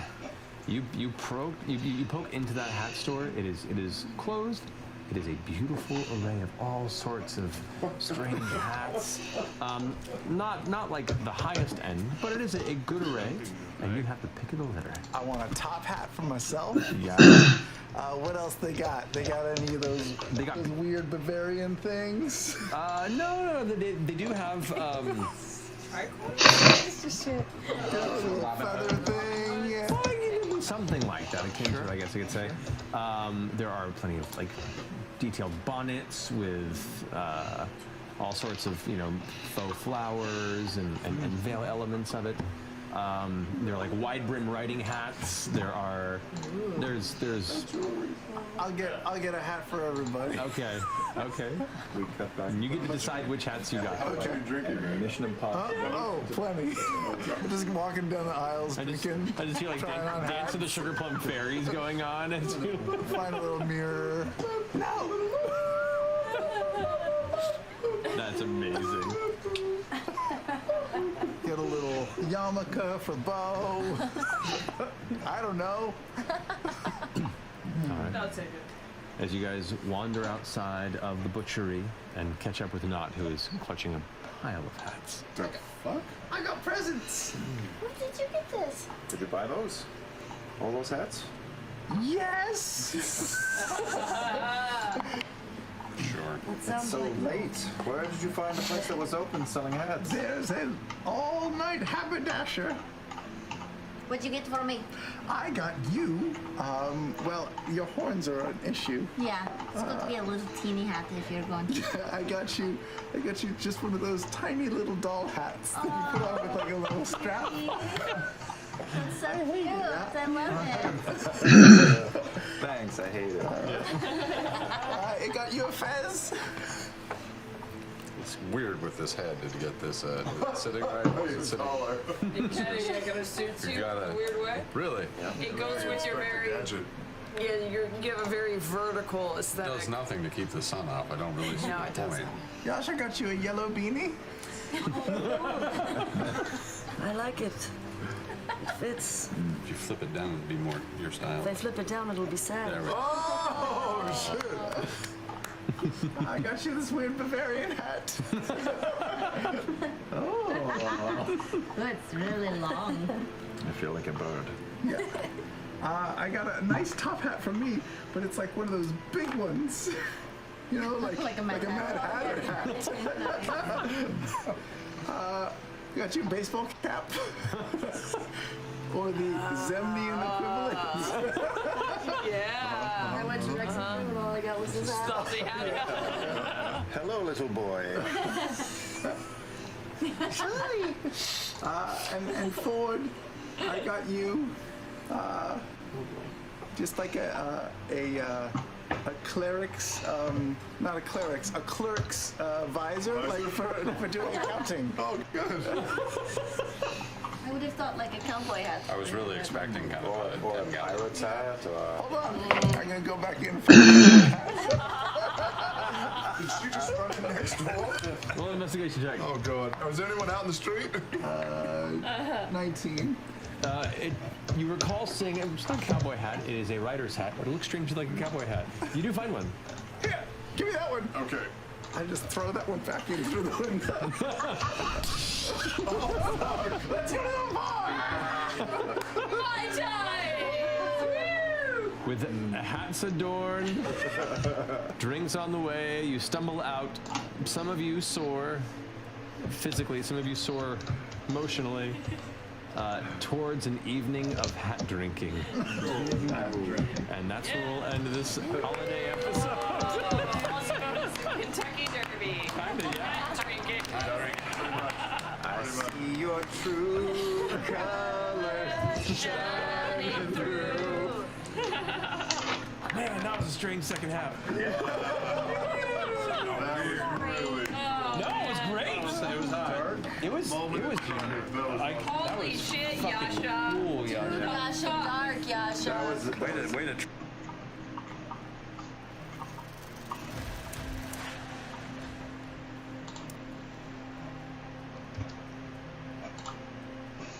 Hello, everyone, and welcome to tonight's episode of Critical Role, where a bunch of us nerdy-ass voice actors sit around and play Dungeons and Dragons. We are back. We've missed you guys. Hope you've had a decent break. We have mostly rejuvenated with what time we had. Hopefully we'll catch up the rest before the end of the world. But we've missed you. We're happy to be back. And before we get into tonight's session, we have some announcements to go through. So we'll go ahead and jump in with our first of two sponsors tonight, Skillshare. Sam. Goo goo gaga! It's me, the cutest green guy in the galaxy, Baby fucking Yoda! And speaking of stars, I'm the fucking #1 celebrity in Hollywood! Who would have thought a 50-year-old man baby would be the toast of this town? A couple of months ago, I couldn't even get an audition for NCIS New Orleans, but now my phone's ringing off the fucking hook! My agents, Joel and Barry at the Death Star, sorry, CAA, got all kinds of meetings lined up. They're like, oh, Yoda baby, NBC wants to reboot Alf. Kevin Hart is asking you to play his brother in Jumanji 3. And we're trying to get Scarlett Johansson to co-star in a sexy remake of Look Who's Talking. No. But I'm like, come on, fellas. Do or do not, there is no try. Meetings don't pay the rent, you know? We need to put the green in green lit. So I told my agents to book me some commercial work to tide me over, which is why they booked me on this dumb show to read your fucking ad. So here we go. Our brand new sponsor this week is Skillshare. An online learning community with thousands of classes covering dozens of entrepreneurial skills for the curious mind. A premium membership gives you unlimited access to all of Skillshare's classes and everything from personal productivity to in-depth courses on art, animation, photography, and more. Classes, huh? Hold up. Note, pitch remake of Legally Blonde about a baby Yoda who gets into Harvard called Legally Green. Skillshare.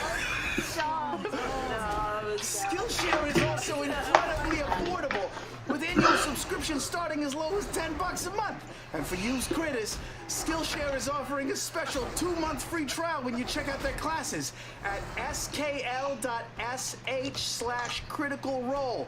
Don't forget that URL. Don't forget. Hold up. Note, reach out to Keanu to do a remake of a Walk to Remember called Ewok to Remember. Wow. Hey, Baby Yoda says thanks to Skillshare for joining the show. Now get my agent on the phone. Oh, hey, I'm a child. Why does it look like you shoved your face in an airplane toilet? I was told this was green. I may have been misinformed. Baby Yoda out! Back to you, Matt! Welcome back, Sam. Happy to have you back in That all was of my this. least favorite ad you've ever done. Really, I feel like a few have been worse. Oh no, I can definitely think of worse. Baby fucking Yoda, guys! Who doesn't love baby fucking Yoda? You need a stogie. I do need a stogie. Next time. All right, next time. Don't say this next time. I mean, to remember might be your best joke. I'm a fan, and I want that movie. Can we make it? Don't say it too loud. We're making enough new Star Wars content. It will show up on Disney Plus. Thank you, Sam, and thank you, Skillshare, for your fantastic sponsorship. Our second sponsor tonight are our returning friends for the entirety of Campaign 2, D&D Beyond. For those like that. Those of you who have no, it's great. No, fanfare is good. Those of you who haven't had a chance to check it out, D&D Beyond is a fantastic online digital tool set for creating player characters, NPCs, keeping track of monsters, spells, campaign, the whole shebang. It's great. They have bundles for D&D books out there, and just a great community for homebrew content as well. Go ahead and check them out at dndbeyond.link/critical-role. And thank you guys for supporting our show. Really appreciate it. As a heads up too, a couple quick announcements beyond that. Critical Recap, our episode-by-episode breakdown of our campaign, has moved to written form now. So easier for you guys to watch at work, actually. So check out Danny Carr's incredible summaries every Wednesday on critroll.com. We also wanted to take a moment to bring awareness to two major emergencies that have happened recently and encourage all of you guys who have the opportunity and the capability to do so to support reputable organizations that are doing work to help people in Puerto Rico who are suffering from the recent earthquake, people who are in Australia that are currently dealing with the terrible fires there that are still ravaging it. It's been a massive effort for people both helping communities in both places. And if you are able to, please go ahead and attempt to make a donation to one of the many nonprofit organizations that are helming a lot of the positive aspects of recovery in these places. I've done a little post on the Crit Roll Twitter outlining one article that has a good example of those things, so check it out if you don't have a chance. If you have, thank you very much for your support in helping these people. I think that's it as far as announcements go. So, with that, let's ring in 2020 with tonight's episode of Critical Role.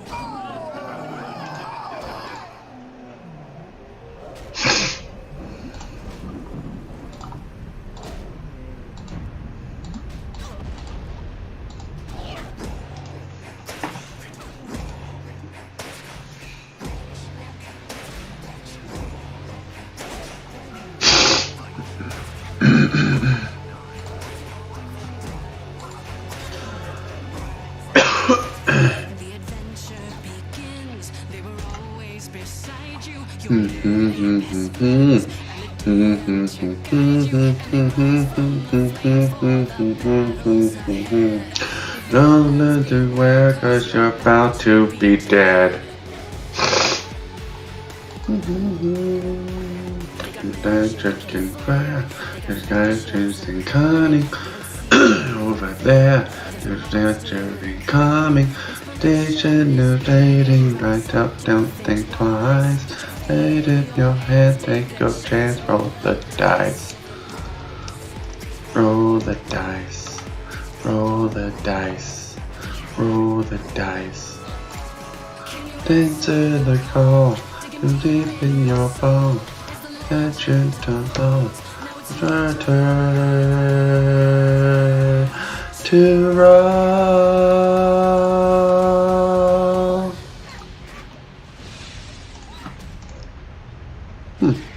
Interesting. Where does that go? And welcome back.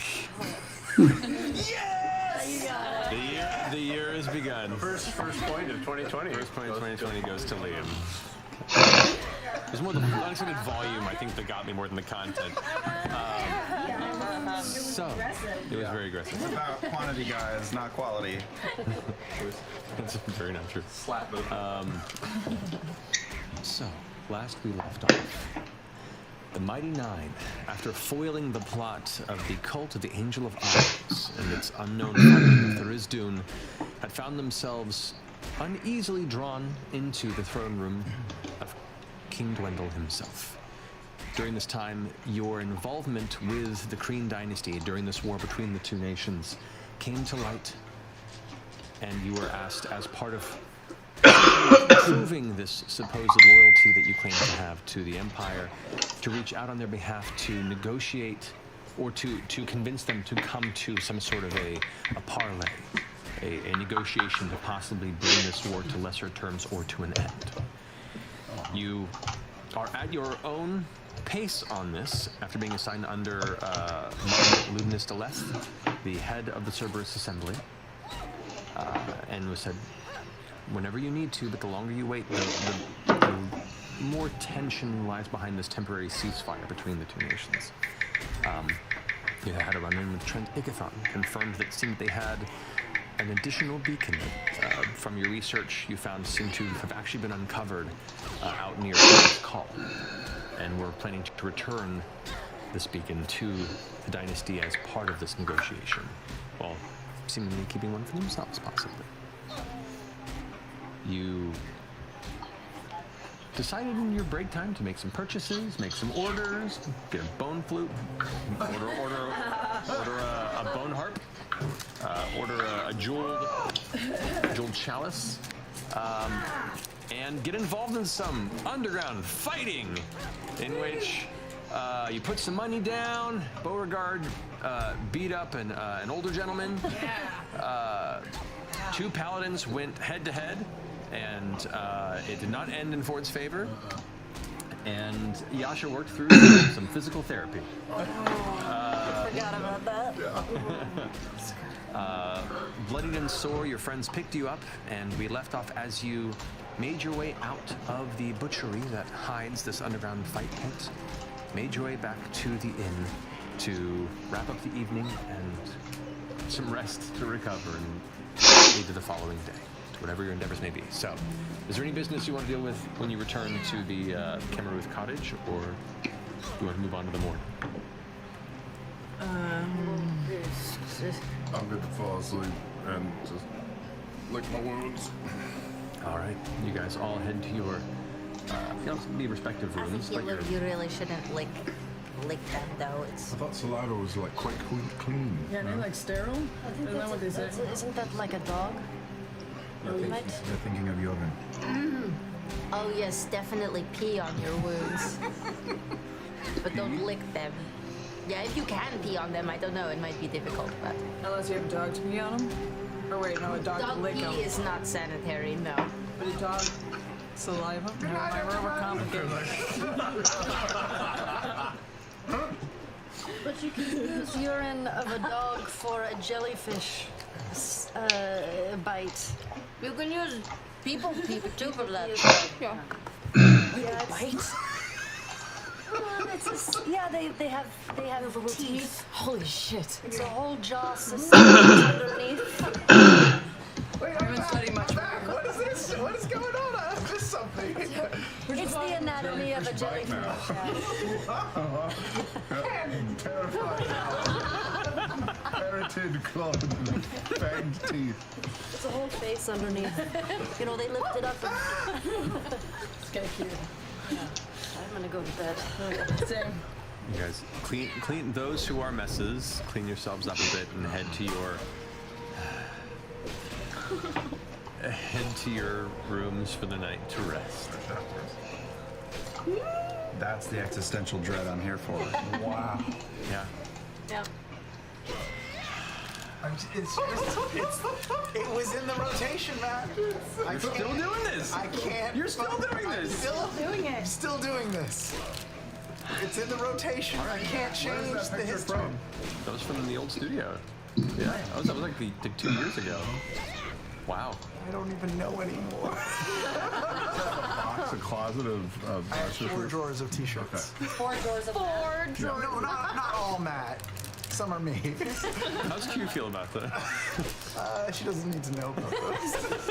Really. Have like a hidden trap drawer. All right. As you guys make your way to your rooms to rest for the night, you find yourselves resting carefully.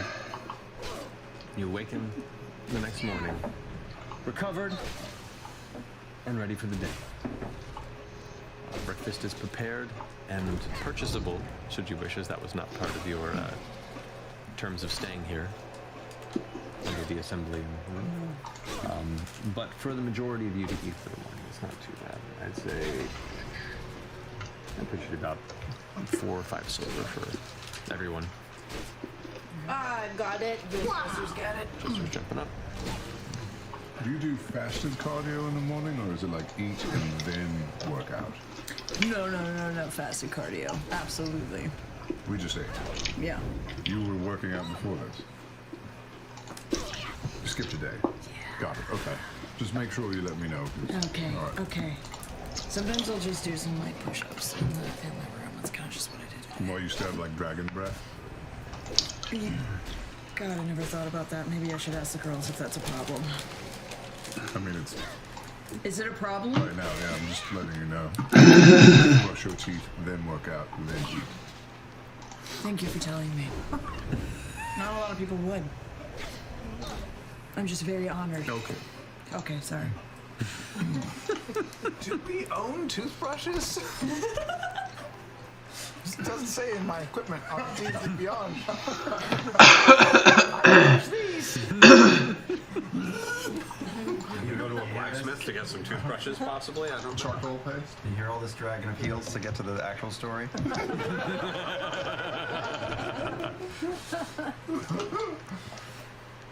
So, meals had, day is yours. What would you like to do? How long was it going to take for the chalice to be made? I think she said a day or 2. So we should go talk to, what's his butt? Shit, I've forgotten everything. Lugnus? Yes.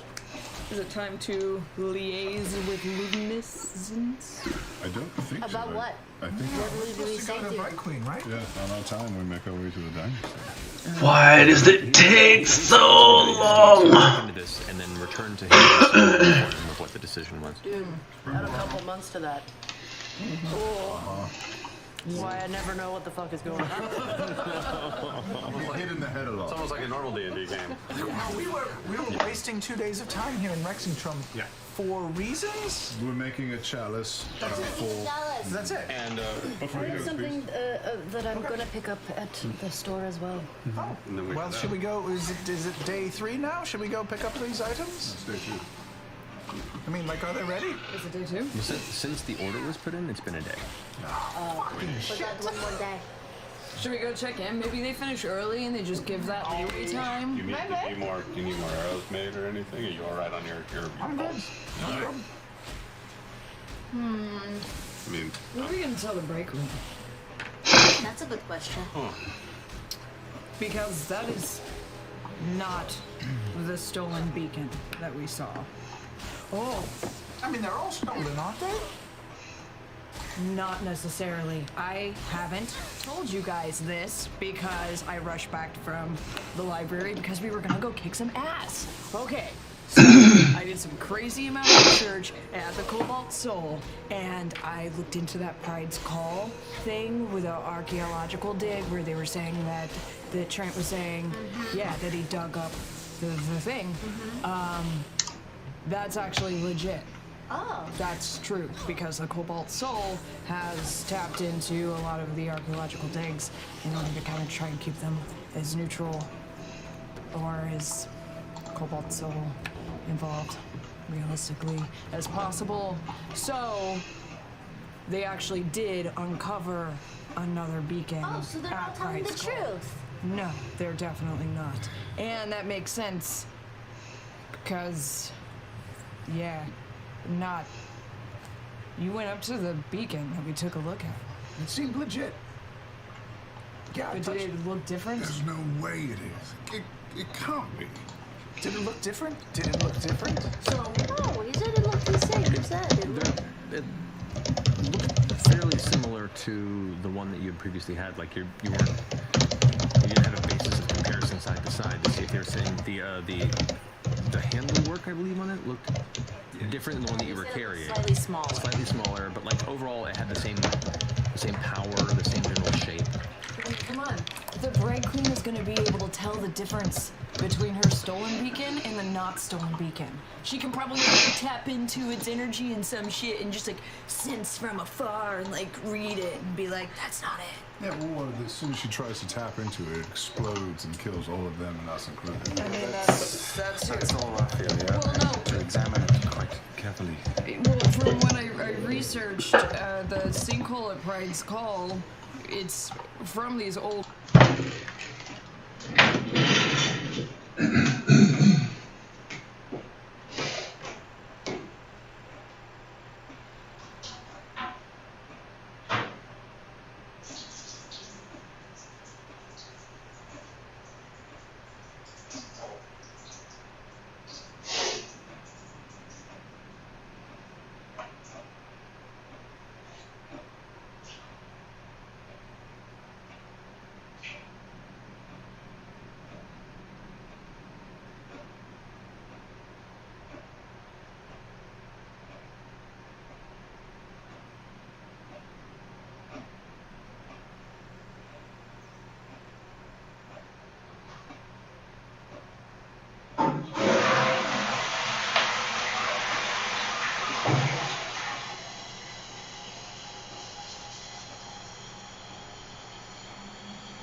Ruins from a pre-colonial city called Schottengrad.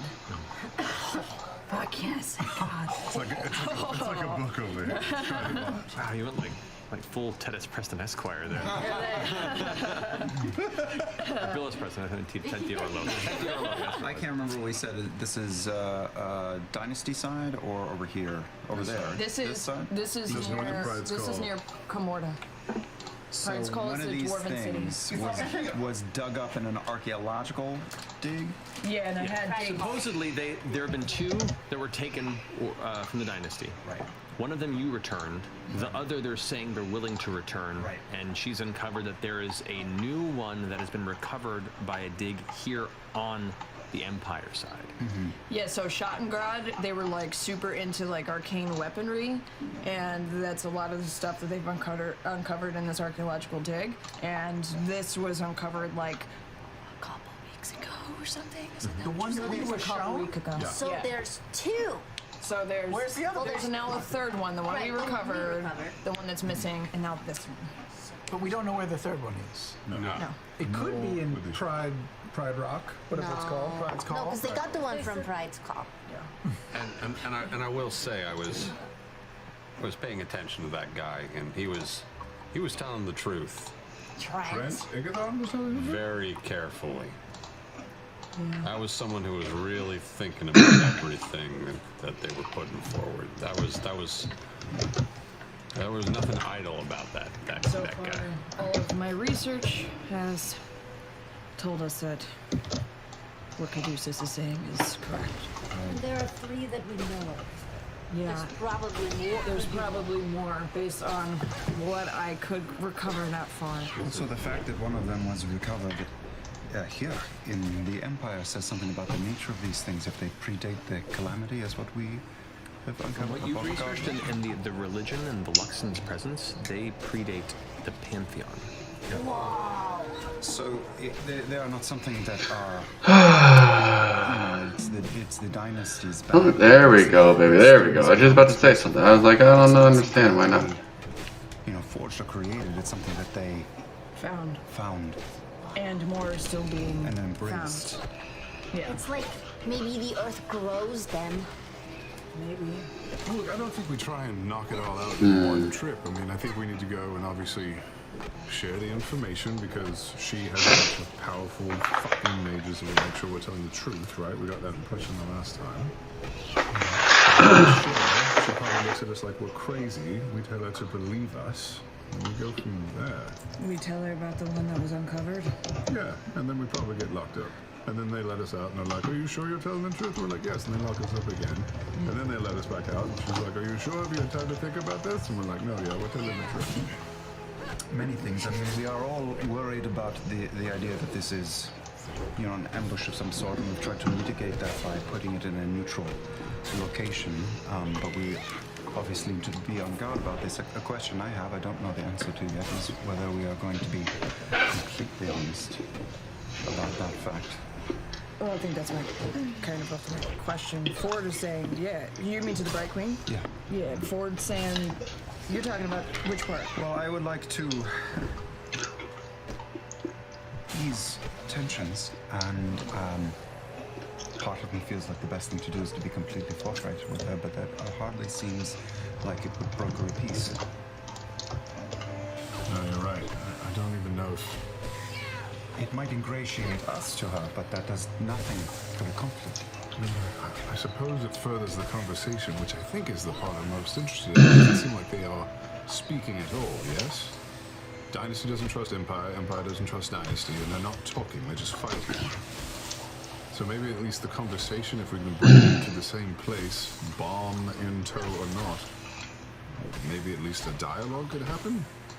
I mean, they've got to work together, especially with evidence of larger things afoot. They knew that Tharizdun was out there. The Chained Oblivion had, you know, shackles in the Empire. I'm sure there's one in the Dynasty and all these other places. I mean, we need to find a way to put petty shit, you know, continental shit, but petty shit aside. Make a history check, Beauregard. All right, it's fine. 18. 18. It doesn't come up often, but from more of just your passing knowledge and study that you recall on terms of warfare and such, even through conflict, it's not uncommon for there to be emissaries that do meet at times to attempt to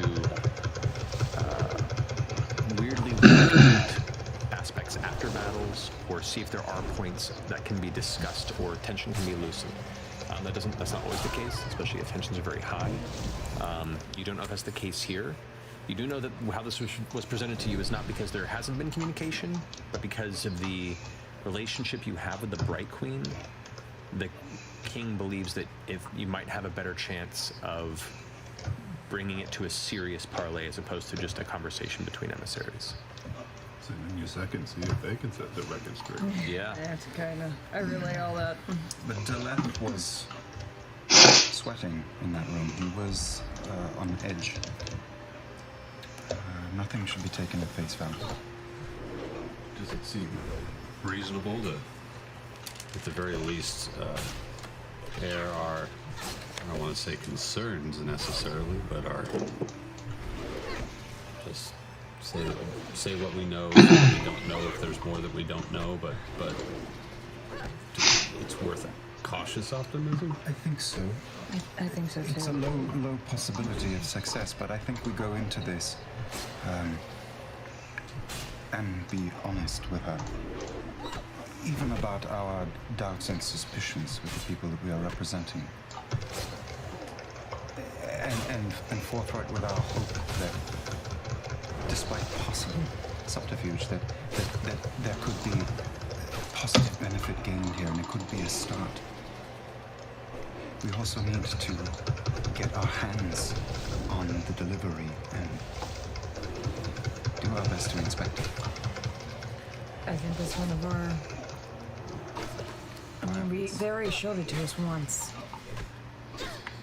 Or do you think Drake will let us see it again? We're gonna go steal We it? can go steal it. Me and Not can do that. Oh my god. That's what you're pulling out of all of this, the most chaotic possible thing.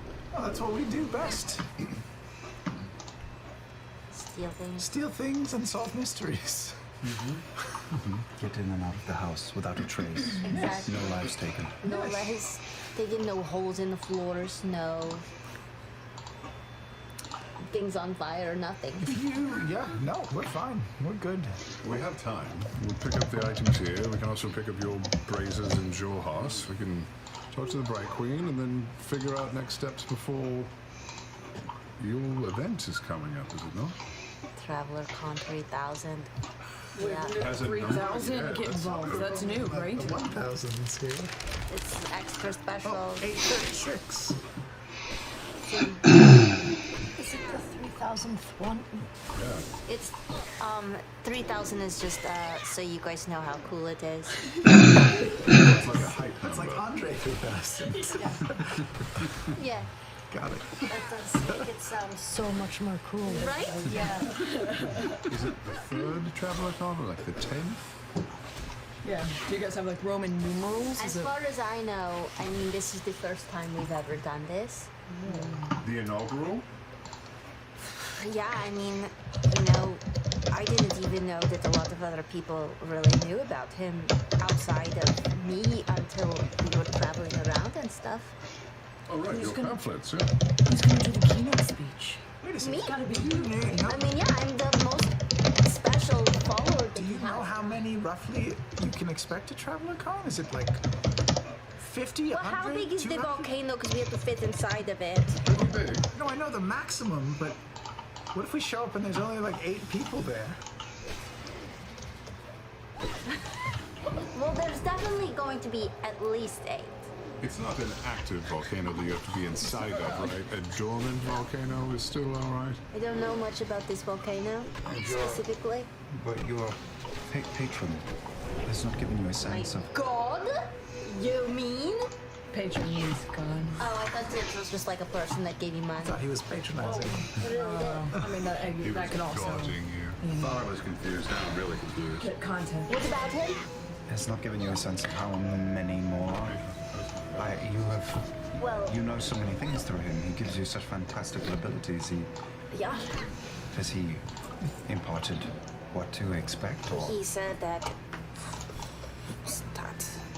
No, he hasn't told me much about it. But gods are mysterious. But he said I helped him choose what it was going to be, you guys. That's a very important position. I mean, like, I'm basically his right-hand man. Yeah. Well, we can't. We have to show up. I mean, you're essentially the. Obviously, which reminds me, I think I need to talk to Bridesmaid. Orderly or something because we need a boat there. A ship. Like a normal ship, like the Ball-Eater, or a larger ship? Well, it's got to fit us. Just fine. Oh, yeah. I don't know how the other people are going to do it. Should I be organizing transportation for other people? If you continue to do that, no. I'm going to pull out my notebook and make a note to ask the traveler later if I Could you should give me ask. like a per diem? Or like some sort of petty cash system? I feel like that would be useful. To like decorate and stuff? Yeah, absolutely. Well, if you don't know your duties, I mean, you might be responsible for decor, flowers. I'm definitely Gifts. going to write a speech just to be sure. Because I'm probably going to have to make Lanyards, you know, like special badges. so many things. that I Sunday have to only. do. Nobody wants those, but I What mean, happens at a con 3000? Do people come and speak or do special I mean, like, things? people come and they'll probably, they'll be like, oh my god, Jester, we've heard so much about you. Because Traveler talks about you all the time and stuff, so they'll probably be really excited. Is it like food and events? I don't know for sure. I think we all will get together and then we'll be like, oh my god, let's all talk about how great the Traveler is. And outside of that, I don't really know what to expect. if they bring weapons, do they have to get the little orange markers on them to show that they're not dangerous, or They are. zip tie them to the people's belts? Yeah. Maybe I should get some zip ties. So many questions. So many I should really talk to the Traveler about all of this. Maybe it's a leap of Maybe faith he's expecting you to take. Maybe you should make a performance with your bone flute. that'd be so good. I mean, I can do that. I was saving that for something else, but we can. Maybe you guys should practice together and then you can like get together because like gonna be our harp, play so your that'll harp be and then okay. he plays the flute. I think we should practice a song. I could play together, maybe. piano. Right, I have to get the piano there. We could provide the music. You're gonna get a piano in a volcano? Maybe I can paint the piano since we can do the volcano.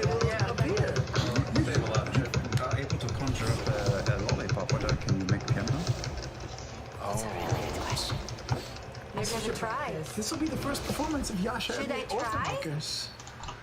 Yeah. Maybe Okay, I'm you going to guys try. could play Jester out as she comes out to do a cancel. You know, give you a what do they call those? Barking? A patron. No, like when someone's like when someone is coming into a room and you say like barking. Please a come in. barking. Yeah. A barker. Yeah. Yeah.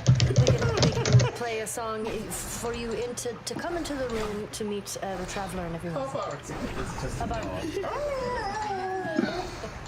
But, we got really distracted from our plans I'm of going to saving cast the world. spiritual weapon, and I'm going to conjure a piano. All right.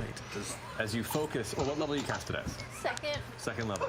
I don't want to. Just kind of like pinkish energy swirls and sparkles into this like piano. That kind of in the air. You get like this much. It's about that big. Casio SK1 style. What color? Pink. Pink. Pink and pinkish purple. Yeah. Can I try playing? I'm gonna try to play it. As number one. It's kind of weird and material. It's not the best sound. It's not tuned well. Make a performance check. The skull whistle is gonna be a fucking Oh, it's thing. gonna sound so good with this. Ooh. 18.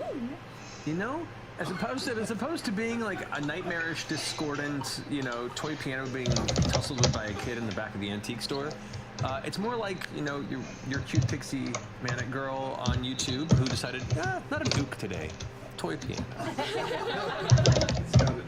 It looks like there are buttons too for like drum beats or something. And I know we got sidetracked, but do you have like an extra?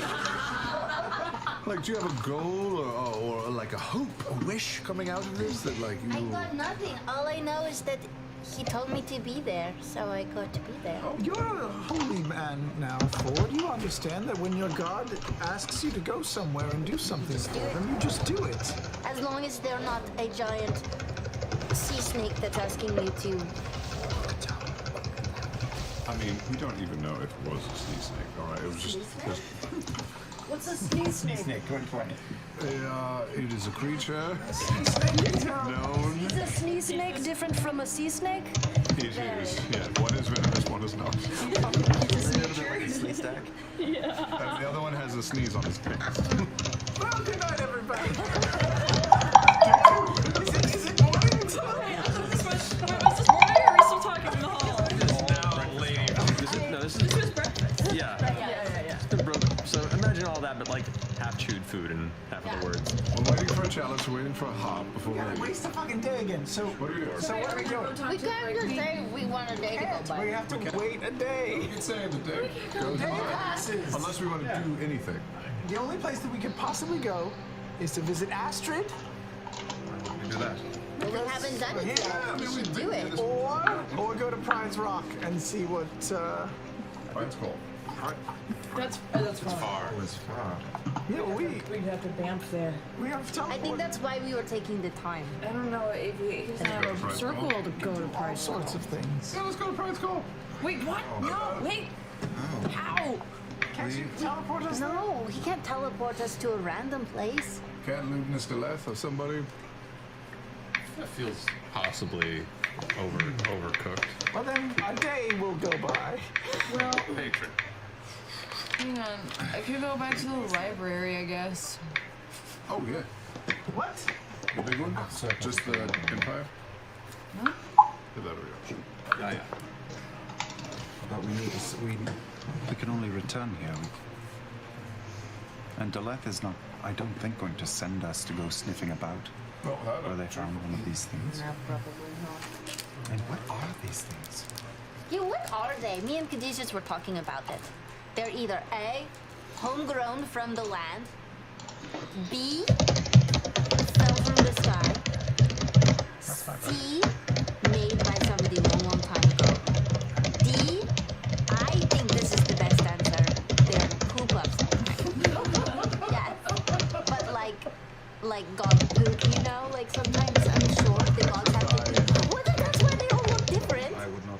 pass one of those stones. No, but gods are really big. One day they had like a lot of meat. The other day, lots of Or like veggies. one is from, you know, like One day they were on a protein. one is from cord, and the little Yeah, one when is I from saw, when I went up to the last one, were there little bits of corn in it?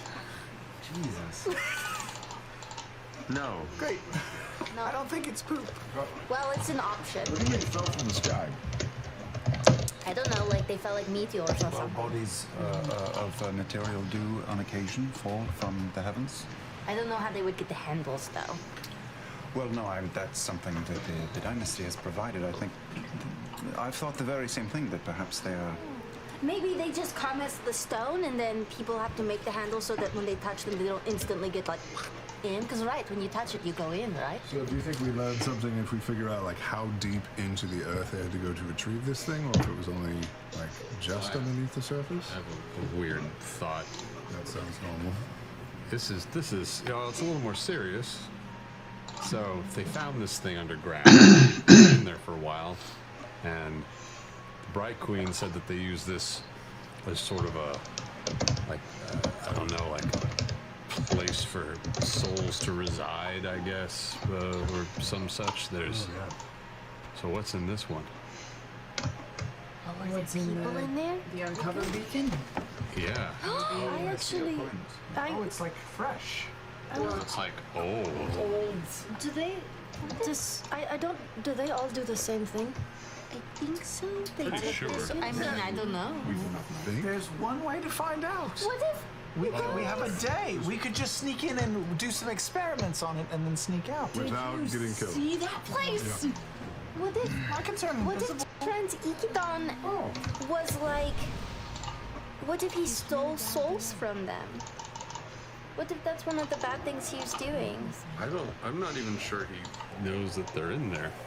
Really. I think he does. We should be talking quieter then. I think it's safe to assume that the assembly, or at least Trent and Vesterogna, that's Antiquities, correct? Correct. They would have done as much research and homework as possible. I think we should assume they know. Yeah. It does. Bless you. The traveler blesses you. What do the two of you need to break in? I'm about this plan. I want to either break into tomorrow and just magically make it tomorrow, or go somewhere and break into something. And anyway. Well, I mean, I thought we needed to do some I research. mean, to you already this. got some hats for us. They're really nice, did? by the way. What? It was very weird considering that she wasn't wearing a hat. Tug on one. But we could go check out that place if you wanted to. They teleported us to that prison. Oh, that's right. But he knows where it is. No, you don't know where it is, do you? Do you know? Caleb? Hides. No. The place where they're holding the beacon. I mean, I could walk. A terrible, creepy ass place surrounded by. I would think that I could walk everybody there. So I guess in Sanatorium you could. You know where it is based on your training with Trent before you were placed there, and then when you escaped it, you had to on foot through the woods southwards. I mean, you've walked it. Pull up the map. I'll show you. Okay. Oh, it's map. It's not just like dice and thing. So we have over here. We have. Oh, it's really far away from Rex Central. Rex Central on the right. There we go. Take it. Sorry. It's like right up in the mountains here. Oh shit. In this region of Pearl Bone Wilderness. So it's through the woods, about a day and a half travel, 2 days travel. If you know where to get there. I do not think we should try to break into there. To kill a man to get out of it, it will mess with our timeline for what we are planning to do with Bright Queen. It doesn't seem like an opportune time, and that place is as hard a nut as you'll find to crack. Well, then let's take a mental health day, and then tomorrow we do stuff. Yep. I mean, yeah, Caleb, if you want to go with me, I don't know what you're up to today, or if you're going to be aloof again, but, I was halfway through some research, but I was running out of time and didn't find much. Maybe you could help me. Of course, I went to the library one time. I will go with you twice. Dope. I'm gonna work on this beard. I'm gonna grow a beard today. I'm gonna grow a beard in. Yeah.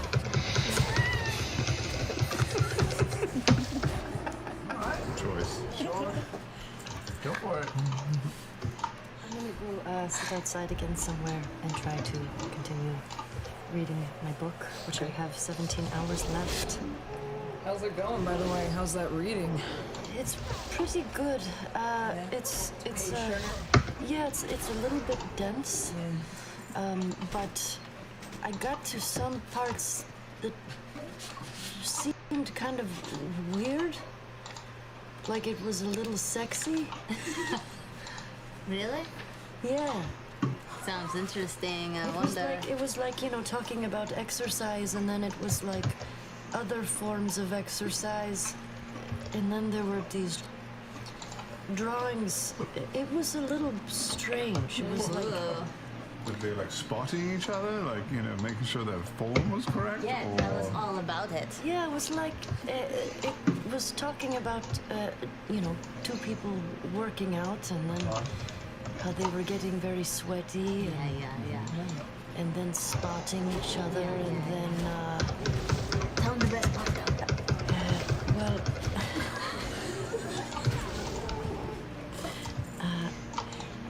I still have a lot more to read. I stopped right at the part where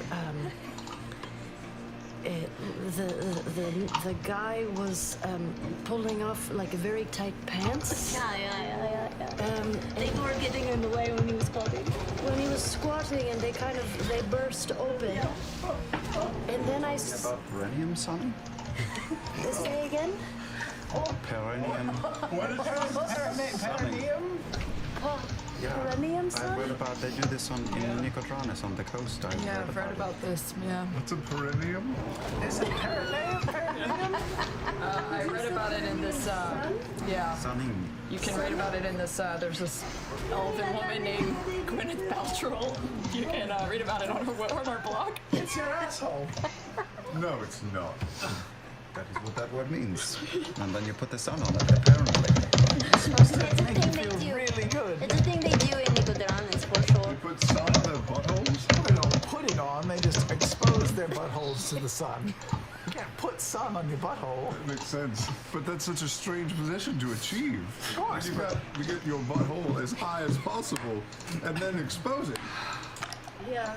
Have you always asked a cleric that question? Just saying.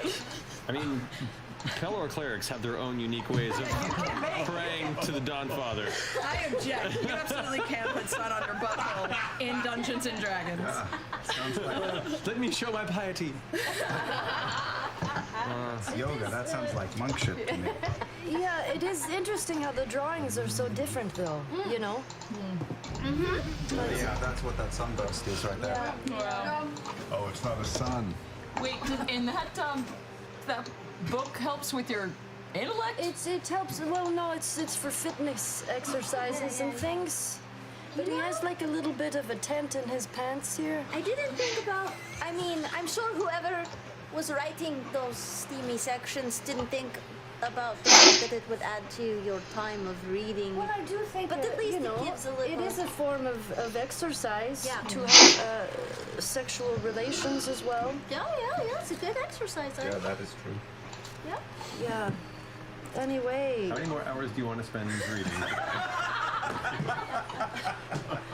Okay, 17 hours left. You did get a night's rest, so you did manage to rest off your point of exhaustion.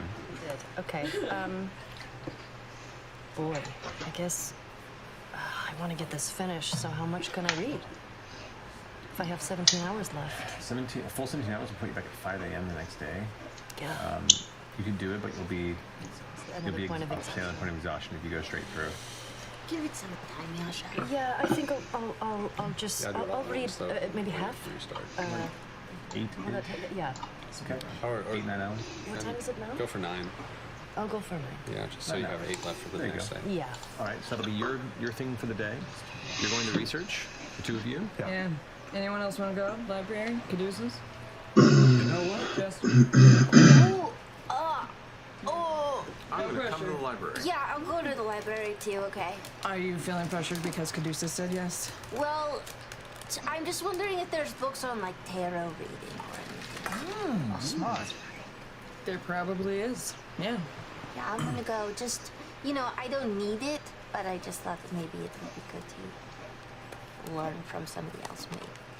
What are you up to? I'm gonna just do some shopping. Go to a stationery store. Cool. Hey, if I give you some money, will you see if you can buy me some, like, darts or ninja stars or darts? Of course. Or just something that's, like, cool to throw at I will people. take your money and I will return with weapons. Thank you. I give not.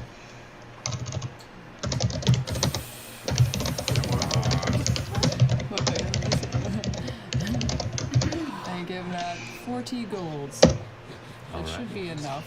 Yeah. So reading, researching, shopping, researching, bearding. Yeah, but like, I'm going to go and get like maybe like a facial, you know, like something. Yeah, take a little self-care. Ford Spa Day. No, too late. You're doing your shit. No, but Spa for Ford. I wanted to go to the spa, but I have hair oil. Wait, from that creepy place? Hey, man, it's been doing some good things. Look how long my hair has gotten. I figured we'd do the spa tomorrow, right before we left. Would be the way to Look. just wash Let me that try Rex the and spa Trump out of our first. hair. And we'll put it Kill me!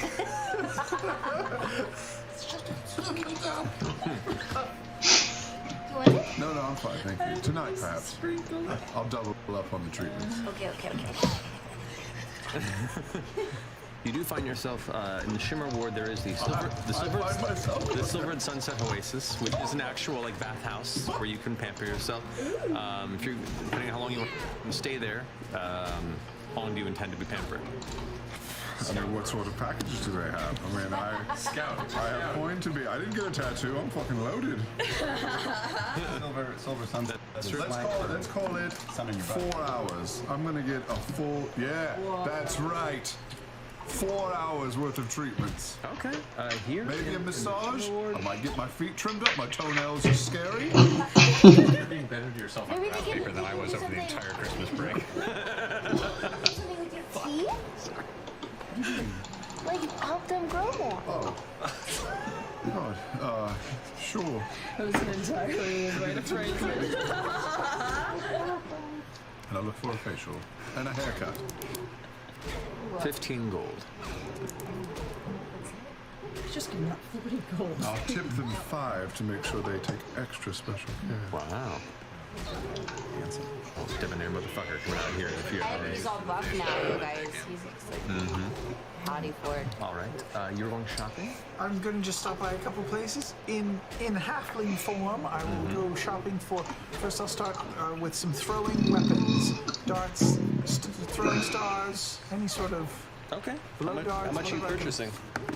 Well, I'm gonna see what they have, and I've got 40 gold to spend. I mean, pretty much any of the weapons are like basic. It's a huge capital. Like most supplies of any kind can be found here through some searching. So if you're looking for darts or dagger, I mean, the darts are like 5 copper pieces a piece. They're super inexpensive. Daggers are 2 gold a piece. Anything else you're looking for? Ninja stars. Ninja stars? They don't really have ninja stars here so much. There aren't really ninjas in the Dwendalian Empire. And describe it? Yes, you can. All right, and is that something that would add more fucking days to our waiting in Rex and Troop? Don't do it. They'll be custom made. Don't do it. It'll take about a day to custom make them because it has to like. Depends how many you want. Like 2. 2? You can get 2 done in like an hour. Cool. You hate the city like Trinket. 5 silver per custom ninja star. I want them inscribed Okay. or stamped or something. I want one to say pop and the other to say pop. Okay. They both say pop. You got it. That'll add an additional gold to it. You get really good at throwing them. Yeah. You're gonna hit people, and they're gonna be like, Bob, Bob.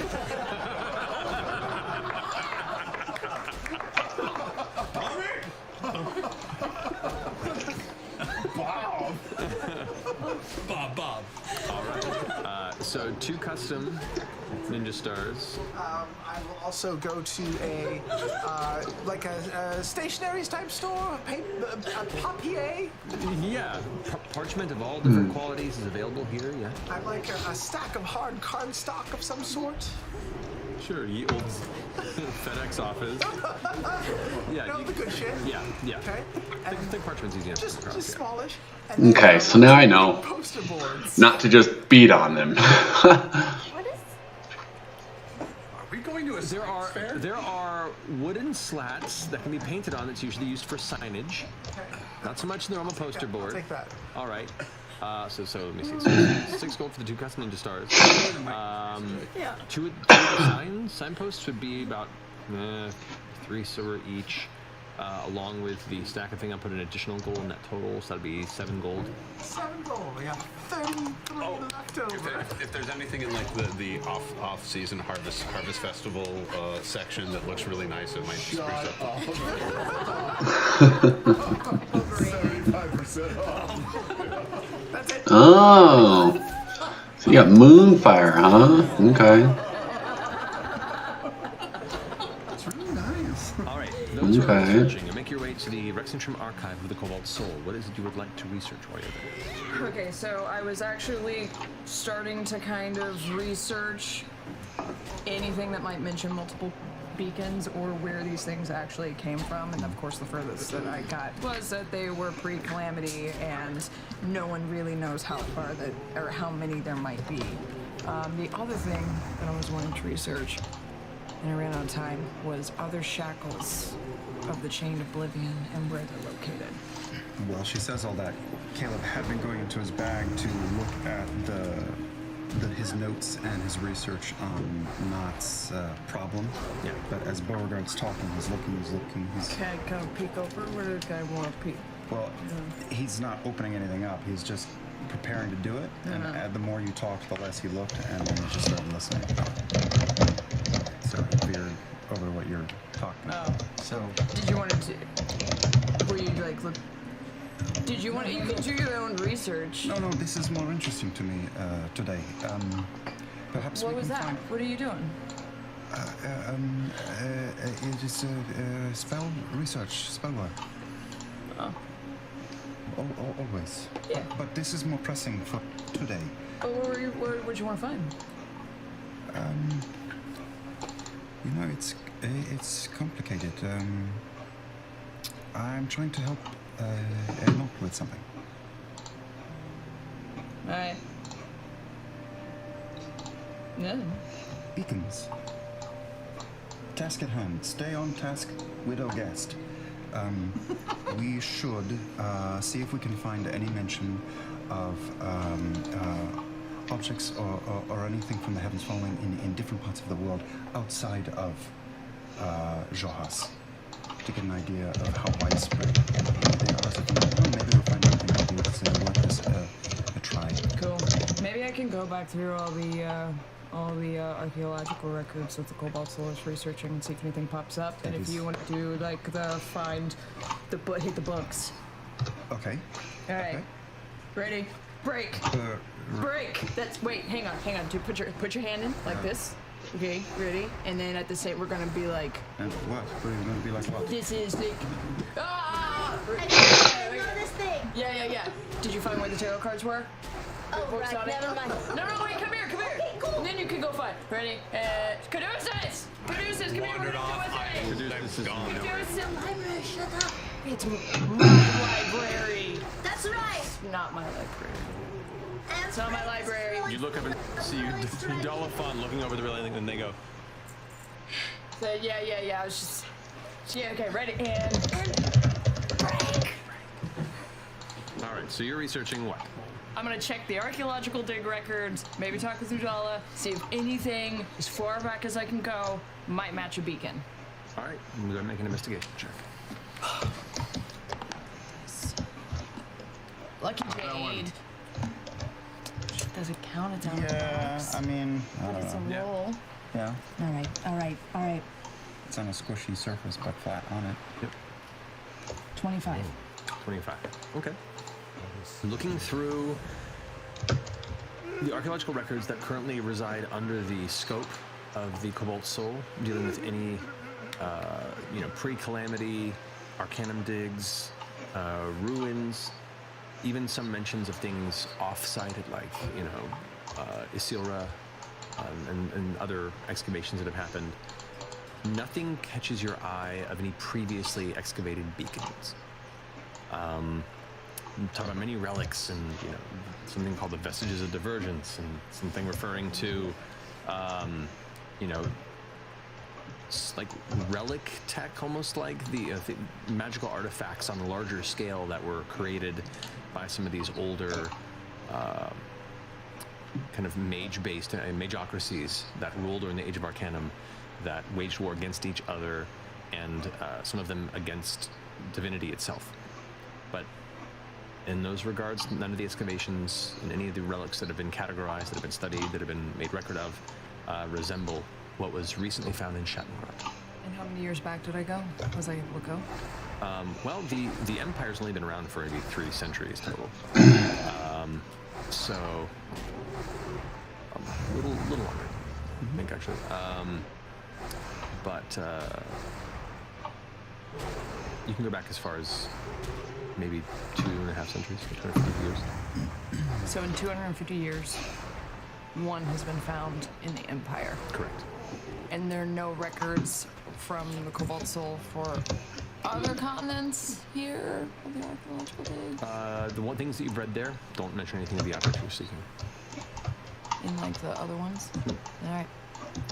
Okay. Fucking nothing in 250 years. Just the one. What about you? I don't know, I haven't rolled yet. What are you researching? I want to look through the histories of the Age of Arcanum, specifically, for any unexplained things found, anything related to astronomy, meteorites, things falling from the sky, things that even then, and this is long ago, so it's a long shot, but things even they did not understand. Certainly, go ahead and make an investigation check. Am I alone or with lots of people around where I am? The library is as busy as it normally is, which isn't like a huge crowd. There's, a handful of individuals that are here on their own research. Maybe, I'd say a dozen people total in the library that aren't themselves of the Cobalt Soul. And then maybe, from what you can immediately look around, there are 15 or 16 members of the actual archive that are visible in this chamber. So, and I am in view of those people as well? Yeah. All right, never mind. It's open.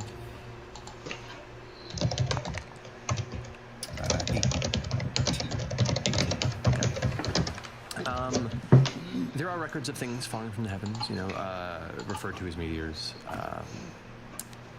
Iron and metals that have been made and crafted into sets of armor of legend. Old generals of wars in the Forgotten Ages that used the star metal as the basis of their weaponry.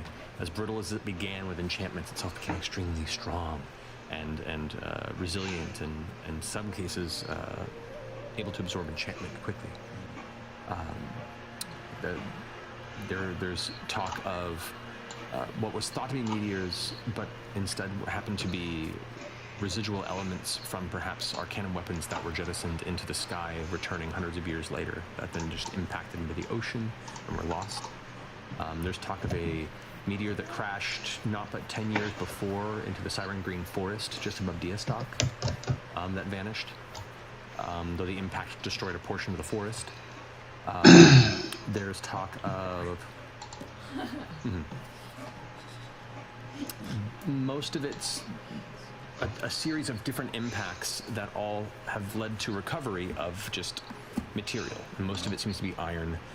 Some of them are various odd metals, and a handful of them have been very odd metals that have been since grabbed by whatever group or political faction was in charge of that recovery process, and then the records either vanished based on who they were sold to. There are some records of them, supposedly some of these recovered meteors going up on auction in different auction houses, as well as the auction house in Port Damali twice in the past century. Such rare odd metals that have been recovered from some of these impacts have. Many people believe, there is a prominent belief, superstitious as it is largely considered, that most of these meteors that do come through in meteor showers themselves are parts of Ruidus, the distant moon, breaking apart and making their way towards the planet. Some believe because it's decaying and just showering its decay upon the planet in clumps. Others believe it's supposedly like distant warrior spirits that themselves are returning to the planet after being lost on the battlefield. There's all sorts of strange religious phenomenon based around this celestial activity when it does occur. Lots of strange things, but not really what I'm digging. Not what you're looking for. Yeah. Okay.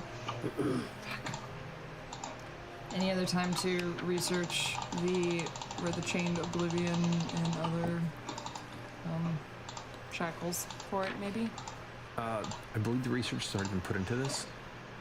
Yeah, it isn't like you just keep banging your head against the wall until more information comes out. You've expended your research in this topic here, and what you do know is that the shackles are a very largely guarded and largely forgotten secret intentionally, so people cannot research them in the library, because that would make them very easy to find people that don't, don't have good intentions. That makes sense. Oh, nothing. Boo. Well, you have to try. Yeah. How much time did we just spend doing that, would you reckon? Half the day. You want to go back? I got other two people researching here. Yeah. Can you guys in a moment? I've got I'm sitting at the table. I got all of the cards pulled out and I'm looking at them. Okay. And I am looking for a book on tarot cards as well, so that I can study them at the same time I'm looking at the book. Okay. And see what I can learn. Go for roll an investigation. I'm prepared to talk a lot. Okay.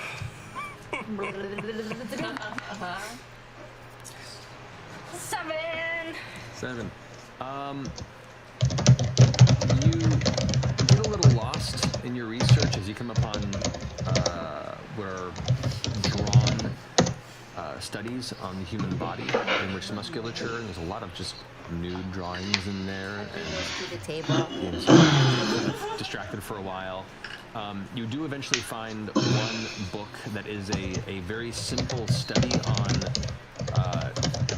prominent and easily found use of tarot cards, largely based around the Moonweaver. And you sit down and you open the book, and with the cards spelled out, you start going from chapter to chapter, and none of the cards are the same as the ones you found in the book. I can add to this if you like. There is specifically when dealing with oracle cards. There, do you mind if I add a little can? Go for it. Oracle cards. Just keep in mind, she rolled a 7. Oracle cards vary from region to region and religion to religion. They tend to have unique properties depending on what culture and what god is being worshipped, of how they're developed and how they're built. Moonweaver cards specifically, while there is kind of a general build, the Moonweaver encourages creativity and deceit. So Moonweaver decks tend to be all over the fucking map. And This is a Moonweaver. This is definitely a Moonweaver deck. Yeah. And to that point, and correct me if I'm wrong, a number of the cards in the deck that you have are blank. Yep. How many? There's a collection of them that you've noticed, and then there's kind of off, like just sort of on the edge, there's a bunch that look like they're kind of old and fucked up and hard to even read anymore. And then there's another collection of them that are just have a couple little sketches that would just seem like they were stopped, and then a whole bunch of blank ones that are just ready to be filled. You get the sense that this was an ongoing art project, and that this was not a bought deck, but a made one. Oh my gosh. Yeah. Jester just starts crying. Because she's realizing, that's amazing. She's looking at Molly's art. Yeah, it's not as good as your art. No, but it's so good. And I can finish some of it. Yeah, those little black cards could use happy beans. Well, obviously somebody's going to get dealt the happy bean. Oh no. She's getting worse. Okay, well then. Okay. There are the only obvious card since you rolled a 4 would be the moon card, which is I rolled a 7. Okay, so there is inevitably, there's always a moon card. There's also, each card is built so that there's a word at the bottom and a word at the top. So that when you flip it, there's a word at the bottom and then Okay, a word. so it's a different. So each card can be 2. Each card can be 2, and Okay. the moon is a beautiful large moon in this in a night sky over this kind of a crystal clear lake. And when you turn it over, it's called the mirror. And when you look in the reflection of the moon in the lake, there are 2 moons, and one smaller reddish purplish moon behind, like sitting right behind the big normal white moon, which is not actually in the sky. The moon card is just a single moon. So for your half day of research into this, you spend half of it looking through naked pictures of people sketched in, and the other half learn nothing about tarot cards beyond just looking through the cards that Molly had left incomplete, and yeah, that's about it. But it was time well spent. Oh, very much so. Yeah. So you not always learn what you want, but you learn what you need. I remember when Molly read my fortune a couple of times. I pulled the card out myself, or did he pull the card out for me? Do you know what a force is? I don't you? I'm asking for just Actually, the sake. with the 7, no. No. Okay. So You pulled the card. I pulled the cards. Yes. Okay. Okay. That's what I need. Bless you. I need to remember how to read other people's fortunes. So I'm just going to try to do it the way that Molly did it for me. All right. Okay. Yeah, we keep going, I'll describe cards as they pop Okay, up. So, okay. so yeah, I'm gonna go find help because I don't understand anything that's happening here. Is there a help desk? There is a central clerical kind of round table that sits, hollow in the center, where 2 individuals sit facing outward that are there for help. Since you are with an expositor initially, you are not immediately assigned some person to be your escort. However, once you break away from the expositor, you are under supervision. They don't want anyone stealing, running away with any of the books or tomes that are brought here. So any person who's here that isn't a part of the Cobalt Soul is constantly under supervision. So as you're wandering around, you eventually turn around towards that table, and you can see there's already an individual kind of arms folded, just looking at you. Oh, this is great. I could actually use some help if you don't mind. They approach. You see it appears to be male, half-elf, undetermined age, youngish, but hair is cut extremely short. The eyes are like a dull amber color in the iris, and kind of just leans forward. So how can I help you? Hi, I'm so sorry. What was your name? Oh, Visand. Visand, hi. What is your caduceus? All right. What do you need help with? I've never been in one of these before, really, and I've never actually had to look anything up before. What is it you came here to seek? I'm looking for information on kind of a lesser-known deity, or I'm supposed to be going to a festival for this deity called the Traveler. I've got a date for the event. I don't know much about what should be expected, and I was kind of curious if it would be possible to maybe get any information about what I'm walking into. I cannot say it's come strongly to mind, but I can help you in looking for this research. I've got some basic description. I've got the date of the celebration. I don't know if it has significance or anything. Go ahead and like make that. make an investigation check for me. Wait, he's not going to help. Okay, that's okay. This. All of these searches involve like help at the library if you need it, but this is more of your ability to describe elements of this. Natural 19. Which means 18. All right. With help, you do find some books specifically about strange occultism. All right. And what are referred to as, what would be the phrase? It would be rural hearsay of neo religions and folklore. Okay. In which and it does. It takes you 4 hours to get through. This is all you get. Yeah. But you acquire information that the traveler is essentially a rumored figure that has begun to show up in rural areas very selectively. There's all the notes, and you do notice, because you are an insightful individual, that the ink that is written about the traveler is very fresh compared to the rest of the To be fair, so I know for sure.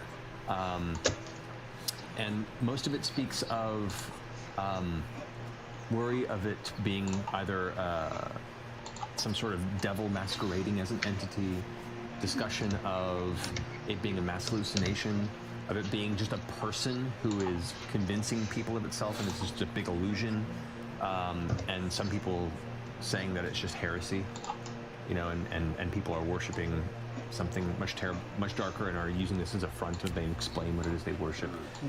It's fresh enough, and most of these things were referred to only in recent decades. All right. And then the Traveler Con is happening on the 26th of Undalar. A decade. So is there anything special? Were you asking, is there Yeah, anything this is special like about if I that was like day? trading a farmer's almanac about the 26th. That's a dead. No. The 26th of Undalar. That is the Zenith. Oh, so we're having Traveler Con on the Zenith. Zenith, the highest point during the year of the sun's placement. Okay. Sky. It's considered to be the center point of summer. It is generally one of the hotter and kind of central, brightest days, and it signifies that midpoint between the depth of winter, the other side of the calendar. Gotcha. The Legion's in. Tan. Our anuses. I never thought you laid on your back with your legs up. I thought they were doing like. I thought they were doing like Happy baby. upside down V's. Yeah. I thought it would be the whole squadron. So that's your research. Yes, that'll do. I'm good. Squadron. So, anything else you'd like to accomplish today?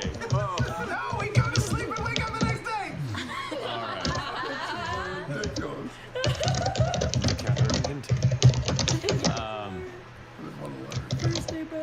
I know. That's how it is. We'll shake off the holiday. So, it's been another evening of rest. The next day unfolds before you. You gather your stuff is probably available. Given the scenario, is there anything else that we should do with the day? Well, if we're just going to go through that quick, which is fine. Well, I was asking if everyone was done with the day, but if something else you want to do, Caleb will, in the evening, in their room, will lay out all of what he has figured out so far for Knott's problem. And come over here, look at this. Okay. I have started. I have not made much headway. I did a good bit of work yesterday. I have not forgotten. It is going to take time for me to understand this, if at all. Is there anything I can do to speed up the process or clarify things? Do you want to have a look at it? Sure. Yes. I cannot solve this. I don't know what this means here. This symbol inside these two circles. Let me take a look. I've been around some books. So do you guys spend like the remainder of the day together working Say through like nighttime, stay up a couple hours. 20 minute time. So either you can both make Arcana checks, or you want to do them with advantage. Your call. Both.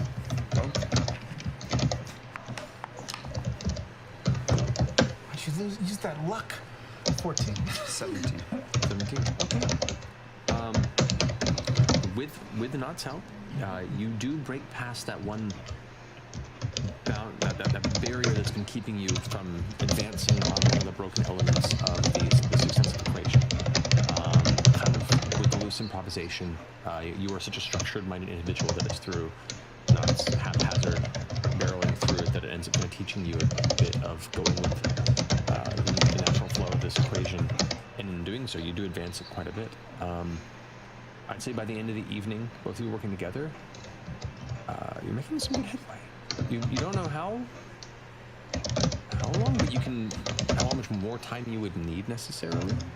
Of course, if this was all done in like a research facility or a chamber that was designed specifically for the inscribing and creation of arcane scripture, if you will, inscriptions and designs, this would be a lot quicker. But you're doing this in the midst of a room, so it's taking longer than anticipated. But you're making some decent headway. It's starting to take form, and you're starting to see kind of the patterns taking shape, and you're getting excited. Thank you. I was being a little too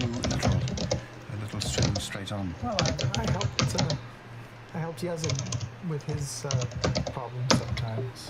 Always good to have an extra set of eyes on things. Always. Lucky man. We'll get you back to him. I hope so. You still feel okay being in this town near people you used to know? Not really. It is hard to be here. There's many things I like to see here, but it's all of it's tinged with a bit of hurt. So I'm looking forward to leave. You don't want to go talk to Eardwolf and what was her name? Astrid. Oh yeah. You don't want to go talk to her? I'm not exactly sure what I would say to either of them.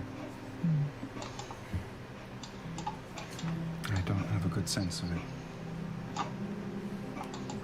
Some wounds heal, some don't. Yeah. Well, if you wanted to go visit either, I'll back you up. Why don't maybe we turn in and get a good night's rest and try to do something useful tomorrow, and maybe when we return. Good night. I pull her into sort of a slow, awkward hug.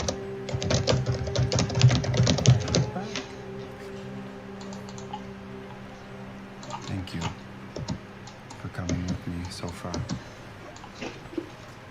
Well, thank you for going this far. I know it's hard to be here, but I'm proud of you. You know, you won't ever get, fully better unless you confront these things. So, it's a step. And you should be proud of yourself too. About you still want this Of course. Of course. No, I know this. Oh. But everything else. Yeah, I mean, with this travel and danger. The danger and the travel, it distracts me an awful lot, which is good. So it's either I find the distraction at the bottom of a bottle, or in adrenaline-fueled danger, or I have to go back and think about it more. And if all of this works, that will change things.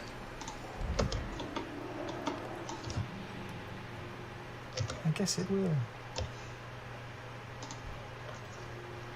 I'll be happy. Oh. Can I just ask what an inside check is happening? Has this whole conversation been happening while you guys have been hugging? Yeah. Okay, I'm just making sure that you're still like really close. We're 7 hour butts. Yeah. I'm just trying to get So, Catching moonlight at this station. Roll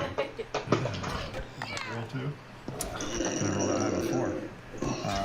That is 27. I mean, I think you get a sense from not that she is very scared of what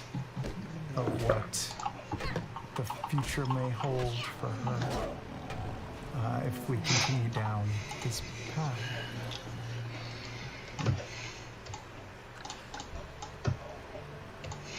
Well, pulling out the silver thread. Good night.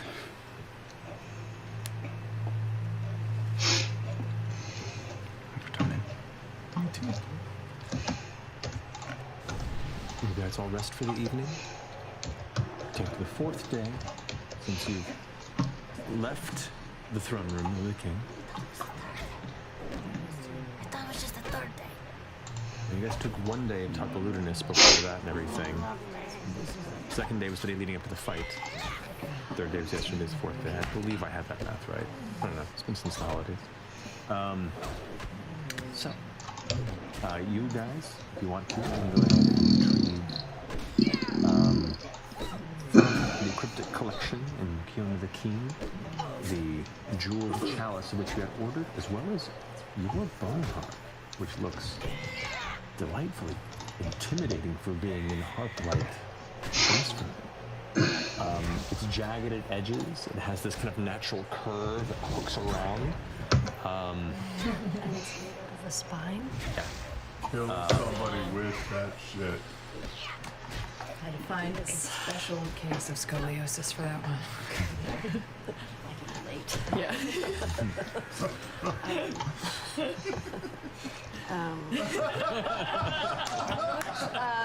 Not that that means. I forgot what I was gonna say. No, you're fine. Smoking potion. Can I give it a little tickle the Yeah, what do you say about a heart? Tickle the strings? Tickle the strings? It's not tuned, and you get the sense that this was built as a collaboration. There is the bone work and the craft work, the actual harp itself is very much in line with a lot of the other sculpting and designs of the chamber that you're in. But the strings and a lot of the more instrumental part of it have a more delicate touch in their design.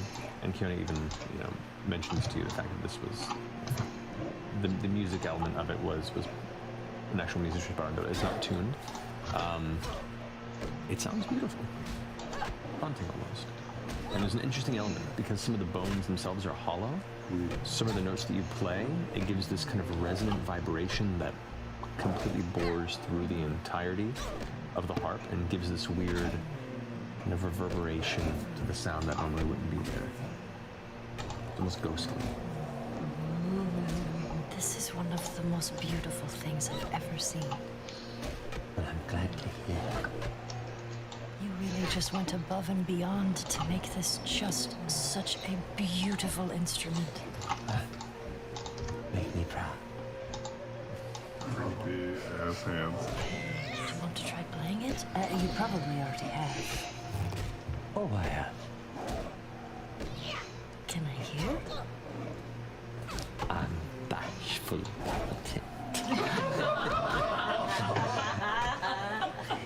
I understand. But your champ? You're so fancy. Thank you. Imaginary stuff out of that cup. Yeah. What else are you going to do with a fancy ass chalice? Ice cubes and something else. It's essentially a pip cup for you there. Jester's got a pip cup. It's pretty great. I'm going to eat ice cream out of it. All right, so you go ahead and Perfect Sunday size. Fuck, you're right.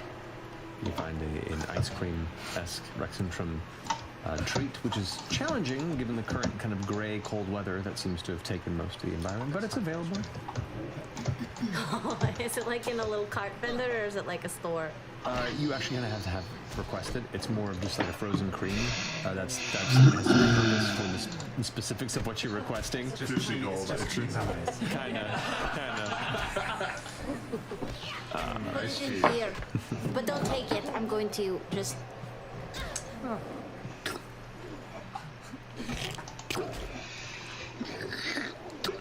There's another phrase that's never been More said. of it.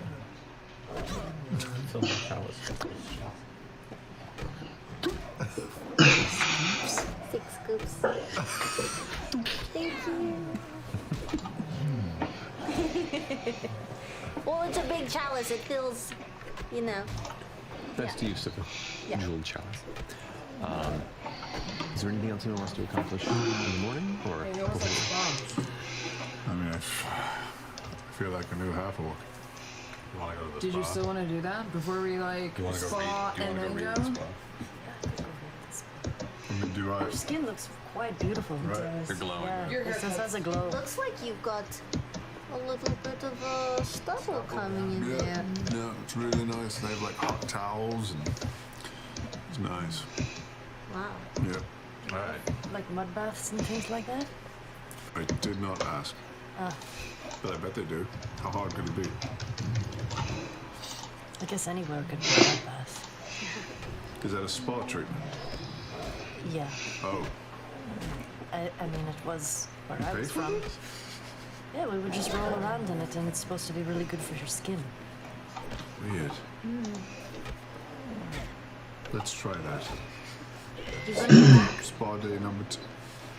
Look at my beard. I mean, it's. Well, I don't call it. Scratch. I mean, look, it's real. Oh. Yeah, it hurts, right? I mean, it's really there. You actually got a dry patch. Thank you. Yeah. Yeah. With that, I think we all need to Before we go, I wanted to share my ice cream with the traveler and ask him about Traveler Con, if I could. All right. How do you wish to like? Go find a nice, quiet, patch on the grass or something if we're out, and I'm going to sit down with my ice cream, and I'm going to. Just wander off mid-walk. Yeah, Sit like apart. we're talking about the spa. Jess. I'm Jess. just going to, Jess. concentrate on my symbol. And Okay. Say, Traveler. Well, wait a minute. I got some ice cream for us. If you want to talk about Traveler Con, because, there are some interesting questions coming up, and I realize I don't have the answers, and so, You guys all wait and stare at Jester? Yeah. Let's just let this I'm happen. gonna sit and tinker with the harp. Play some hot cross buns. Ooh, maybe it will inspire the Traveler. Oh, natural 20. Yes. Oh, plus your performance, But which is yeah. Performance probably is -2. so 18. Okay. But natural 20. For skills, natural 20s aren't really a thing. Lies. No, handbook. Handbook is just a lie that's been written down. Never be above 18 in my performance. But I take it in for the cool factor of it. I take it into account. So even though you've never, and correct me if I'm wrong, really spent time with a harp previously, you mentioned that maybe from afar you've appreciated. You kind of, while not really finding a melody, the sound itself is clean, and you kind of tune it as you go the best to your ear. And while it doesn't necessarily produce a consistent melody, the sound itself is still clear and beautiful. And even as you guys wait, you kind of are taken off guard by the sight of Yasha, this powerful dark figure that has gone through and endured so much in recent time, sitting here amongst the edge of the grass in Rexentrum, under a faintly cloud-covered sky, and just improvising this beautiful sound from this instrument. As Jester watches her ice cream slowly melt into a cup, as the rest of her friends stare impatiently, waiting for her to join them. It doesn't come. He's lactose intolerant. Oh no. Oh no. The Traveler? You okay? I don't think he likes ice cream. Who doesn't like ice cream? I don't. I've never met anyone. Maybe he's busy making lanyards and Yeah, maybe he's figuring out. because he's so busy. Maybe he's mad at me because it took me so long to ask him these questions. It's also like it's a biggie park. It's a busy park. Whoa. I'm sorry. Knock the bubbles loose. Okay, Sea Snake.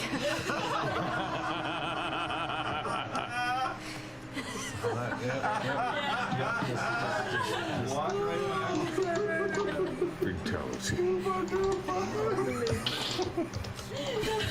I'm sure he likes ice cream. He just, you know, it's not hot where he is or something. He's normally here. It's wherever I am. It's the same where he is.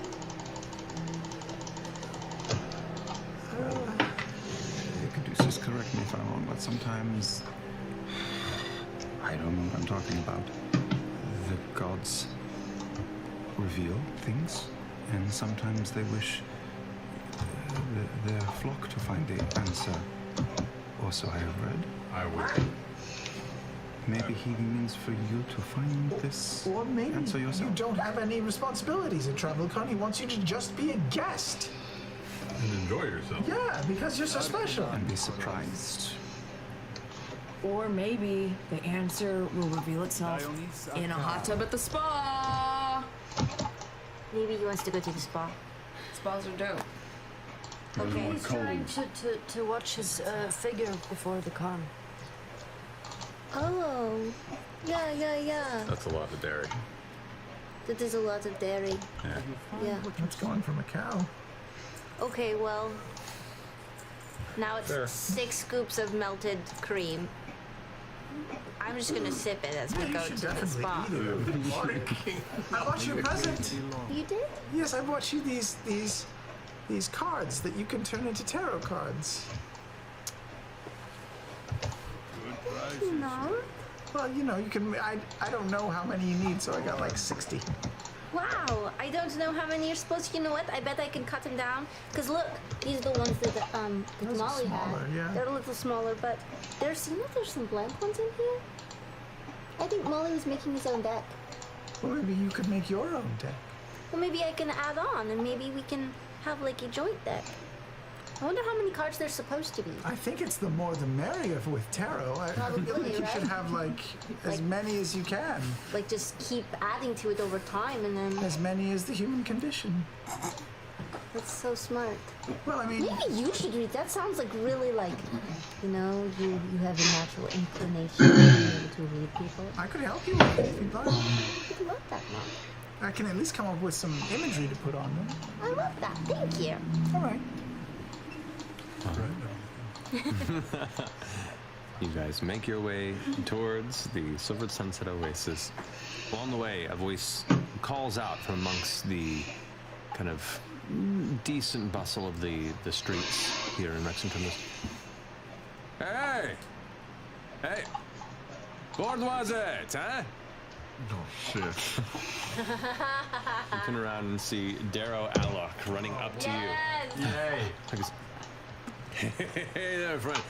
I am so happy to see you. I just have to tell you, like, that was a good fight. I feel kind of bad. That was a strike of luck. I mean, I'm not gonna lie. I've done quite a few battles in my day, and that was strike true, right? Quite the blow. Indeed. I have You to took tell it like a champ, didn't you? Yes. No, not so much. I mean, I stayed up. That champion stands up, am I right? It's important, yes. Yeah, it was great. You really let me have it. I mean, that sucks a lot. I understood, and I am just.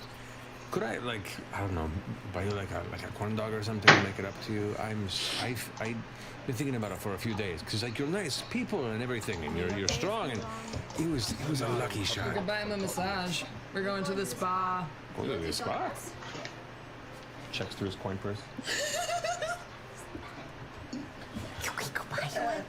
Yeah, you know what? I've earned it too. Why not? Appreciate the invitation. What a good idea. Okay, Ford, is this a new friend of yours? I didn't see This is Darrow. This is the gentleman who, kicked his sparred with him the other night. I didn't see the fight. I heard it was a rousing fight between two equally matched combatants. Yes, precisely. Yeah, some tricks And up now his you guys sleeve. are friends? Oh, we've been friends since before. Great admirers of each other's skill, at the very least. Yes, indeed. Great. Well, No. maybe we should like let them go by themselves or something. No, fuck that. I want a massage. Let's go. Yes, please join us. It would be an honor. It was a fantastic fight. I learned quite a lot from you, I have to say.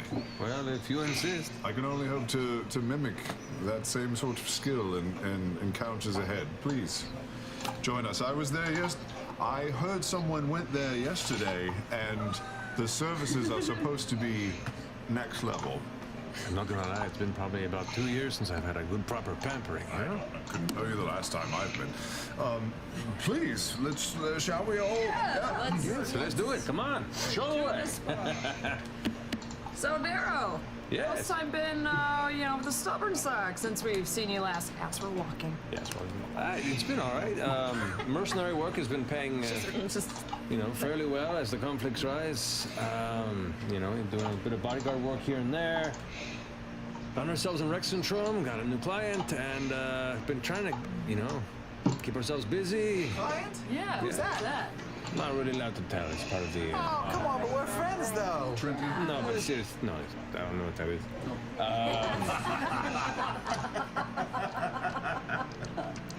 But no, it's been good. Just keeping the time, keeping people safe, earning coin, and occasionally getting a little bout down there. And that's where I saw you guys again.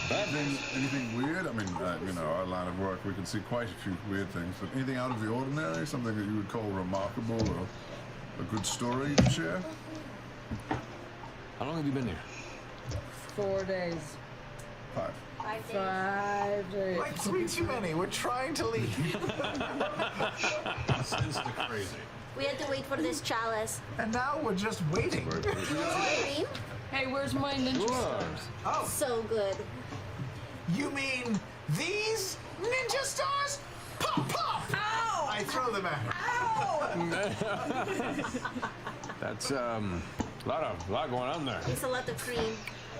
It's good. Yeah. Thank you. You're welcome. Oh God. Conjure EpiPen.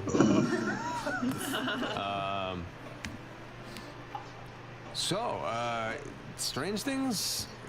There was this crazy moment in the storm a few days ago. I think the clouds went up and this beam of sun came through, and I felt the presence of the Dawn Father, there with us in the city, in His light and His glory. I knew it was a sign. It was a sign that we were to gather ourselves. When we got there, we missed it. It was already over and they were cleaning it up. It was very disappointing. Somebody defaced the chantry. What? All of the stained glass broken everywhere.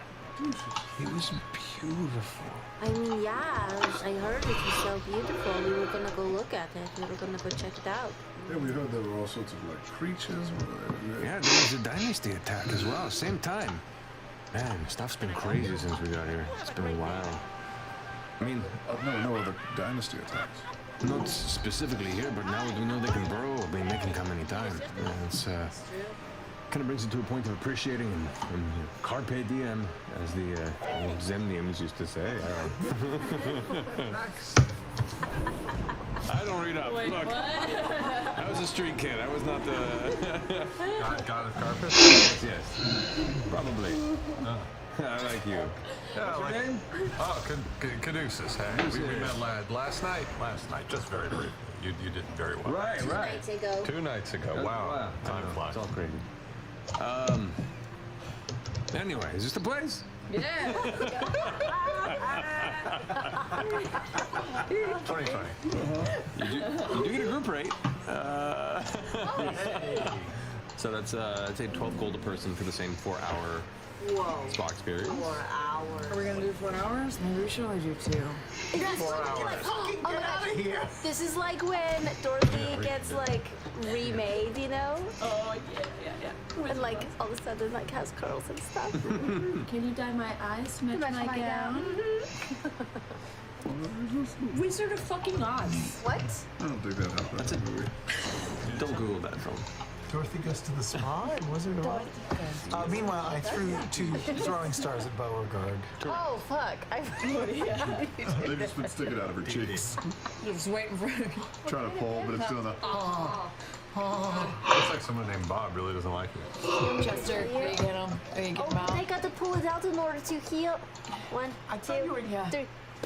I thought you would catch them. You have, like, you catch missiles. Yes, you did with her face. I didn't say deflect missiles, so it didn't happen. I thought you would catch them. I'm sorry. Why do they say Bob on them? They say it. Hold it upside down. Oh, that's good. Yeah, that's good. You're Thank bleeding out of you. your face. Thank Hilariously. You. The spa will fix it.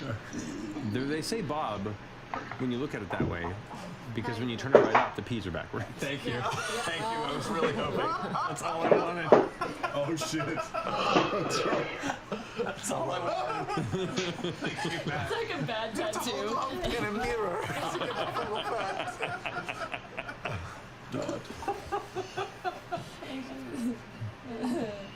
But you find yourselves. Are you paying for the 2 hours or 4 hours? 4 hours. 12 True D&D choices to make. I'm not going in. What? Why? There's mud baths. Do you? I'll do that. Okay. Okay, that's a viable option. Okay. All right, so that's 12 gold each for those who take it, and you spend 4 hours conversing with Loudly, the boisterous, charismatic, and in spite of his forceful personality, just kind of a likable guy, Darrow. I really do like him a lot. He's a fun fellow. Nice, Yeah. nice guy all around. He's a fun. During the thing, I'm gonna just try to ask him one more time who his client is. Maybe in a moment of bliss when he's just relaxing. Make a persuasion check. I'm good at this, guys. 5. He's like, nice try.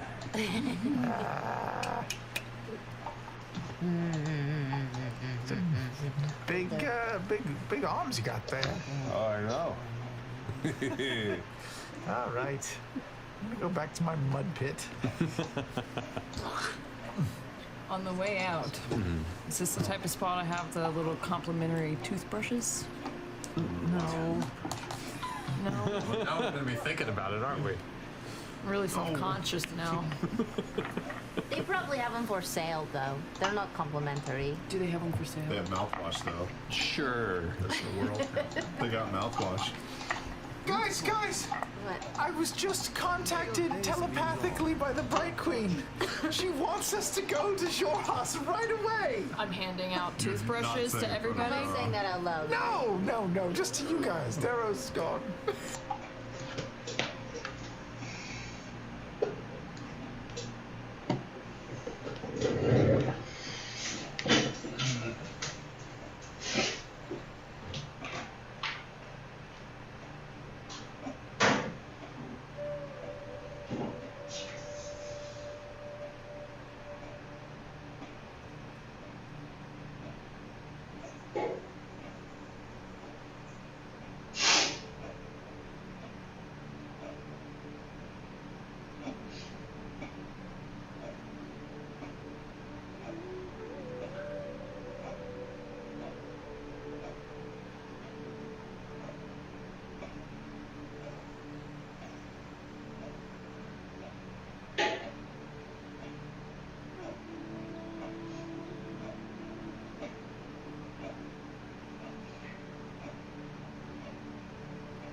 Yeah. Okay, then let's see here.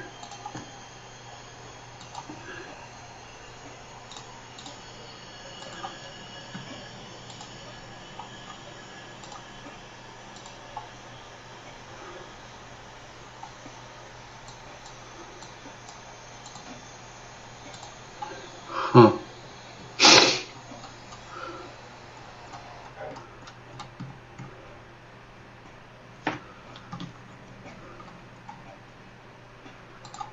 Hmm. Hmm.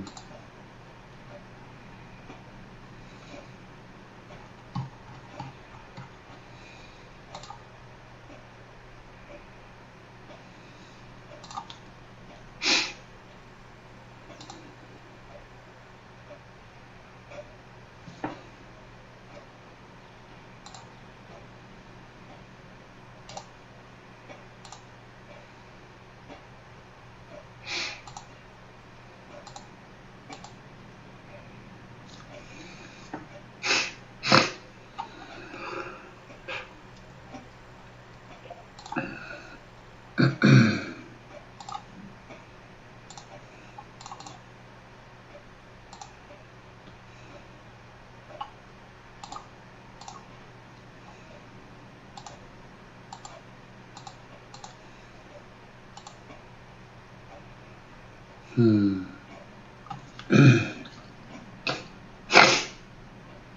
Hmm. Hmm.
Hmm.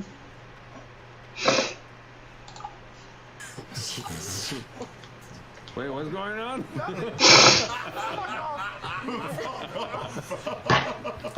Okay. By the way, Daryl, before you leave, are you staying in Rexentrum, or do your adventures take you elsewhere? Do you have plans to leave? I have to check in. We've only been here for about a month, I think. We've all on the Menagerie Coast. We're only recently come here, and I think we're probably heading back. Nice. Well, safe travels if we don't see you again. It's been a pleasure. You as well. Keep it I'll up. be in touch with you. We can be friends. Sure, yeah. Feel free to write a letter. We move around a lot, so it might take a while. Don't worry, I'll find you. But that sounds ominous. Stay safe, friends. He gets his equipment and weapons and makes his exit. That was so nice. Into a chimpanzee or something? No, I don't. You taught me a good lesson. I mean, if I can do that to someone else, it would have served its purpose. What's kick their ass? No, it's very nice. You can Did we definitely get a learn to feel kick for someone's him ass. being around him if he actually was genuinely nice or if he was trying to like? Make an insight check. I like to think I have a passive insight check on them. 22. I got 8. Guys, Skillshare offers a bevy of classes. You don't have to be a Baby Yoda to enjoy. It's not called Baby Yoda. Sorry. It's Baby Yoda. Yoda Jr.? Planet Earth is voted. Yeah, Planet They voted Earth Baby says- Yoda. The child, the ascent, whatever you want to call it. You can find out what it's called. Take the class at Skillshare. I like him. Seems like an alright guy. Cool. In those 4 hours, I'm gonna read. Okay. While in the water. So I have 4 hours left? Yeah, there you go. Mm-hmm. So alright, easy enough to do. No, you said you got a very important message. Yes, I did. That we should move along. Away from this. I'm lying. It's good to know that I rolled a 1. We should leave. We should go. All right, I think we're ready. Travel, or are we going to? We have to We're going to funk. I said like yeah. You said food. Do we want to go right from here? Or? I think so. Let's go From the spot. I mean, We're we alone should, here. In our we robes. should go get our things and Yeah, let's put our clothes on. keep our robes because it's that kind of spa. Because it's that kind of spa. Oh, gold, man. Yeah, that's true. They didn't. Not that They kind. didn't. How much were the toothbrushes? Did you get toothbrushes for everyone? I did. 5 silver for the batch, 5 silver. And a That's giant. all. which is pricey. That's a lot for a Those toothbrush. But that's what happens when you buy them out of the spa. They're also apparently. Wow. That eggs a gift shop, man. That's where they get you. Where else are you gonna go? You're all relaxed. Those damn candles. $65. They smell nice though. And it's wrapped in bark. This is D&D, everything's wrapped in bark. I've seen those fucking things. I'd be more impressed if it was wrapped in plastic. What else Like, does how did this that do? get Does it have sparkle or something? This is the quintessential experience of a person that has been to a spa once in their adult life and is like, what is this place? I don't belong here. Can I get some iced cheese, please? Do you want it in a bowl or a cone of bark? Alrighty. So, are you teleporting from the spa? Did anyone leave anything behind? No, we got all our Do we stuff. have all of our stuff? Yeah. Yeah. Sure. I'll allow it. We get Spa all our journey. stuff. Okay. I begin to draw a circle here on the floor of the spa. Some amount of time later. You know, okay, can I just point out? We're in the spa, so if we took the ropes with us, they wouldn't know. They would just think that we disappeared. I didn't change. I said I grabbed my stuff. I did not specify that it changed. I am bamfing in this robe. All right. We're gonna steal the robes. You guys are about 9 minutes into the ritual preparation, which I believe is 10 minutes for it, right? And you're like, 1 second. Wow, not decent. Naked. Very, very naked. Your time is about up. Yeah, we got like a minute left or Would you something. like some towel service? No, we're okay right now. We're still, all of us were naked together. All right. Just throw the towels through the door. Don't look though. Okay. Some steam. Make some steam.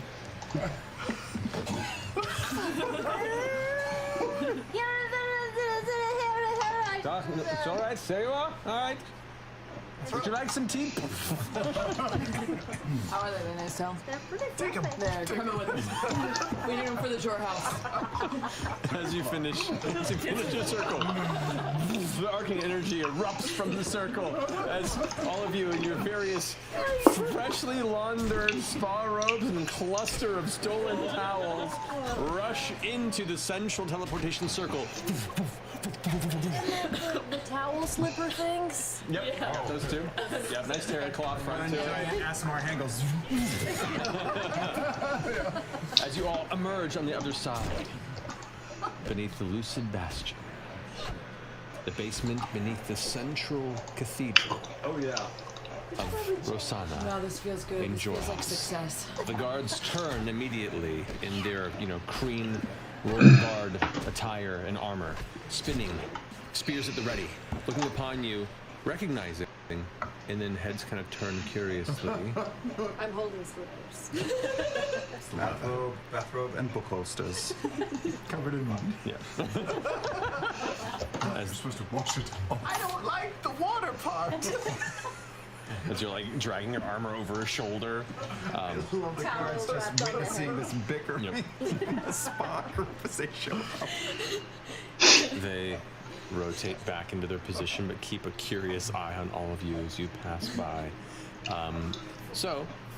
Yep, you are leaving a slight wet foot trail through and up the stairs into the central region of the Lucid Bastion.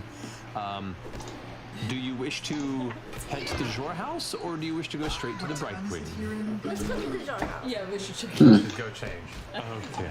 We'll get into our formals. My feet never fit in these slippers, so I'm putting my clothes back on before we walk through the city. I'm always cramming my feet into the slippers in right before my heel. Yeah, I feel like even my robe would only come up to here. Yours is just below the dangle. Yeah. Like, Yeah. it's a little. Yeah, you're Peter Panning it pretty hard right now. My curriculum is so appropriate. It's the tiniest little kimono. Yeah, it's like a bathrobe. Ford gets dressed while the rest of you, not following his lead, make your way through the massive stone and marble archways of the echoing interior of the Lucid Bastion, going past various guards and figures, stately members of various dens of the Kryn dynasty, all walking by and curiously turning their head as they watch you pass. I cast seeming on Ford so he looks like he's in a robe.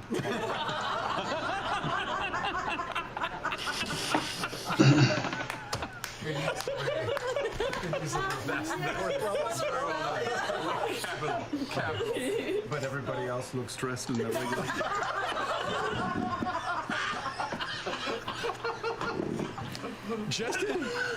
Just as you step outside of the bastion. But the thing is, he doesn't notice it first. Good day. How are you? Good? Well?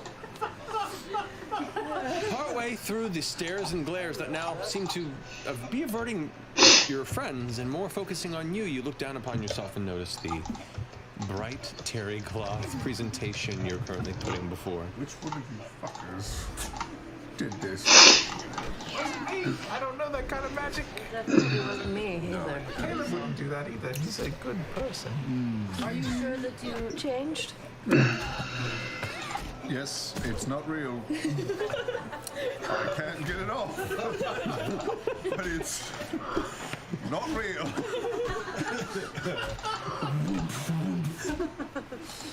Caleb is watching in his fine Kryn garb and enjoying his naughty bits just free in the wind. As you all slowly walk towards the prominent obelisk that is the massive lit tree that now still looms over the surrounding neighborhood here in the Gallimaufry district, towards the Jorhaus, returned in proper time. And we'll take a break there. We'll return here to pick up from there for a short time. I missed you guys. Well done, sir. To our conversation about the Bright Queen and what we're gonna tell her. You can continue that in your home. All right, so before we go to our break, we do have our Wormwood giveaway, first of 2020. The classic Purple Heart Tabletop Dice Tray, the Scanlan Special.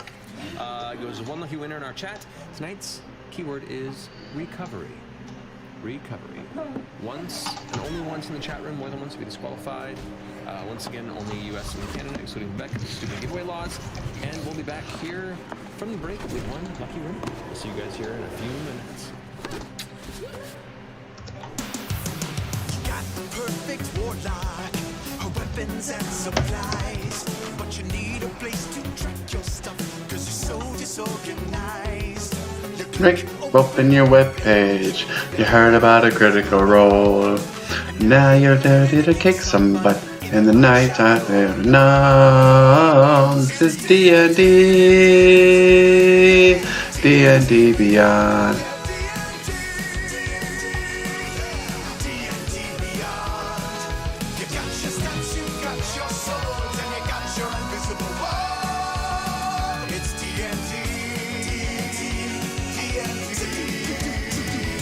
D&D Beyond. Dun-dun-dun-dun-dun. Welcome to our end of the year Christmas fireside chat. Yeah, We're gonna answer some questions, do some reflecting. I don't even have a fire though. Enjoy. It's right there. The fire, the friends we made along the way. The warmth of the community. Against me. Everybody's asking where Sam is. Yeah. Sam could not make it because he's stupid. Stupid. Oh, sorry, that's not the real reason. Sam could not make it because he's too sexy. That's not the real reason. Yeah. Pretty good. Sam could not make it because his teeth overtook the rest of his body. Also true. It's viable. Besides everything that has happened to you guys with Critical Role, That thing. what is something you were happy to have happen this year? Whoa. Finally getting Ashley back. For good. Yay! That's a big one. Having you guys fund an amazing Kickstarter for our animated series. Heck yeah. I don't think we'll be forgetting that anytime soon. I enjoyed going to Burning Man after hearing about it for 8 years. Taking you out to Burning Man was pretty great. For the first It was time. nice. I had a really, really good donut. Yeah. How good? You mean So good. this year, Tell you. one donut stands out? Yeah. Oh gosh, I think just coming home. Yeah. That's a big thing. It's a huge thing. So yeah, let's getting started. Getting started being back home. You didn't have like a favorite cup of hot cocoa or something? Let's see. I've had some pretty good cups of hot cocoa. I enjoy seeing all of you guys without Sam. That's That's a It's a highlight. great moment right there. Sam's calling. Here's a question from Sam's Sam calling. Riegel. Oh, Sam's calling. Oh, he's calling. He's probably mad that I'm I was asking joking, this question. Sam. What? No. We love you. I was joking. How dare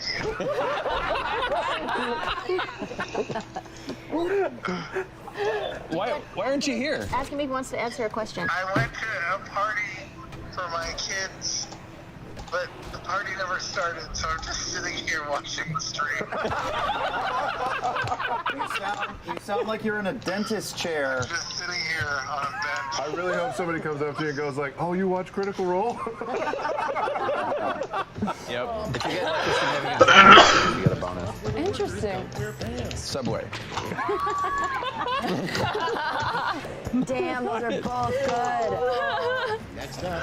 It got dark. So, well, we're on topic. Hey. Oh, yeah. I mean, that's great. I don't understand. Okay.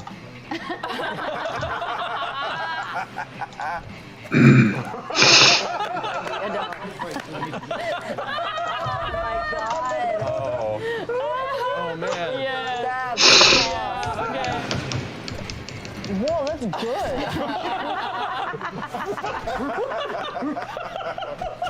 I would actually buy that. Like, I would wear the shit out of It's 5 o'clock somewhere. 3 camel. Better say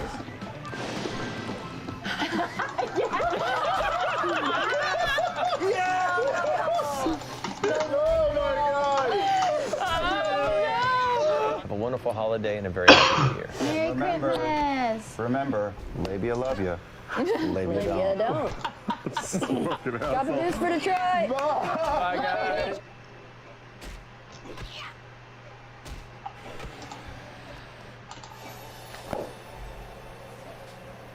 Like a symphony playing to an empty theater, Critical Role dines alone without its audience. Yes, that validating and most enthusiastic congregation on the other side of the fourth wall. And what is this fourth wall, separating the viewer from the creator? a portal to an often-sought point of connection, or the Twitch subscription zone.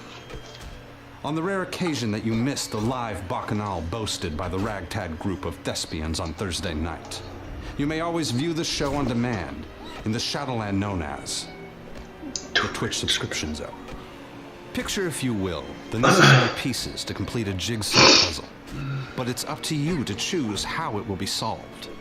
You could, of course, subscribe with your debt rectangle, but many more divergent paths lie before you. Perhaps you found yourself in possession of an Amazon Prime account. You would then wake up to discover a free Twitch subscription each month for a channel of your choosing. But this artifact demands renewal, for you must resubscribe each month to quench its unyielding thirst. One need not walk alone. Those who have already found their way can illuminate the path for others via the Gift a Sub button on Twitch. Critical Role is humbled by your subscription and wishes to thank you from behind the thin veil of this fourth wall. We hope you enjoy our content as much as we enjoy making it. And so ends another meandering digression, a complicated parody promo down an indistinct highway to the region we call the Twitch subscription zone.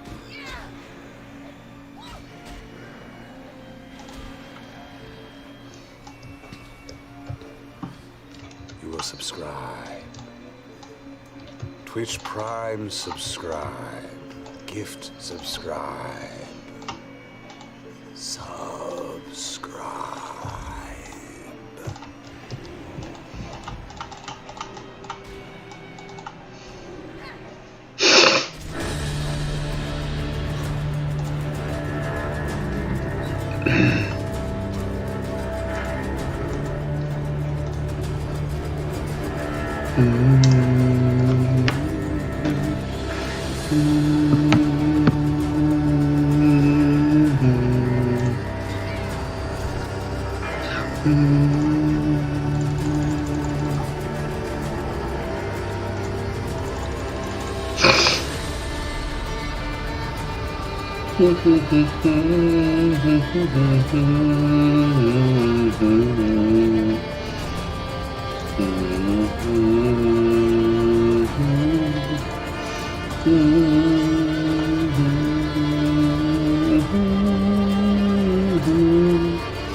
Great, now I can level up my thing again. Ah, dang it, dude.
Welcome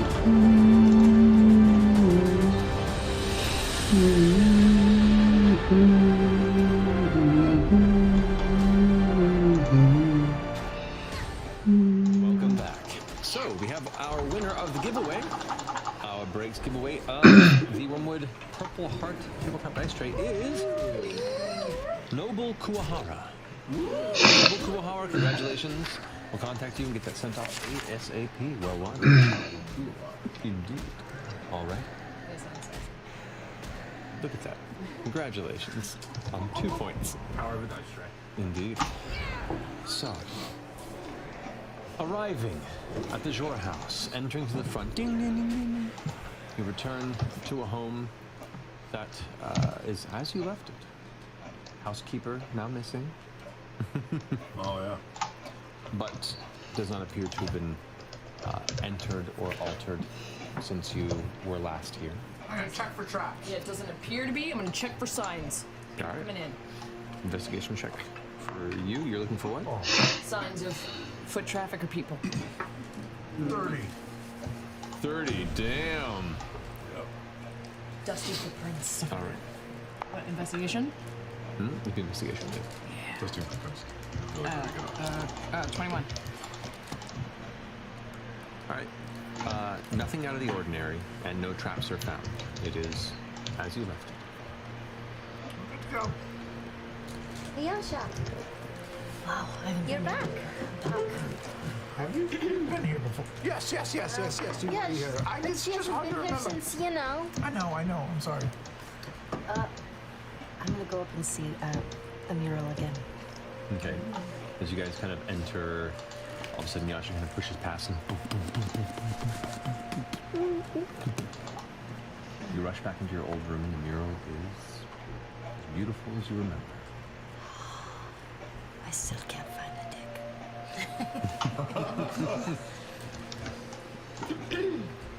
Go back and yell over the stairs.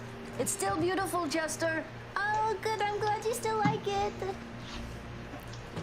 Go upstairs and change into something less comfortable. We'll be right back. Less comfortable? Oh, yeah, that's where I wrote. Would somebody please drop this for fuck's sake?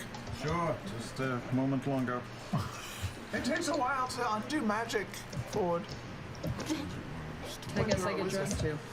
You could make him look like he's wearing anything, huh? Next time. Well, as you guys all get changed, you visually appear in your attire, and it feels strange to get dressed into an outfit that you already look like. Just sinking in. Yeah, it takes a little bit of coordination to get it right, but nevertheless, you all managed to achieve it. That's true. You couldn't tell if it's actually buckled or if it's not. God, it can. It's loose, but it looks right. Video game graphics. It's kind of, yeah. Doesn't quite fit the model. Yeah. What time of day is it? It's challenging to make female models in games, you know. It's, you know, just pick one. Well, it's nighttime no matter what. Oh, yeah. Yeah. And the time difference, I'd say it's a little later in the day. So it would be the equivalent, you would surmise at this point after your spa day experience. Probably late afternoon. Oh, shit. Should we drop in? We should send her a announce message. ourselves. Should I send a message to her or Essex? Like, maybe he should tell her that we want to talk to her? That would be the way That's to go. probably proper protocol, yeah? That would be what I would do. Okay, I'm going to send a message to... Alrighty. Guess who's back? We're back at the Jor house. We miss you so much. We need to talk to the Bright Queen. Are you around? Oh my gosh, you have to hear about everything. That's one word. That's there. You go.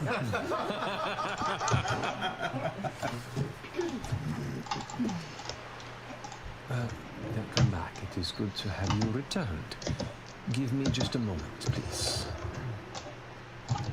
And as you guys can gather yourselves a bit, it's a patient 45 minutes or so before Essek makes his way to your door. 4 to 5 minutes or 45 minutes? 45.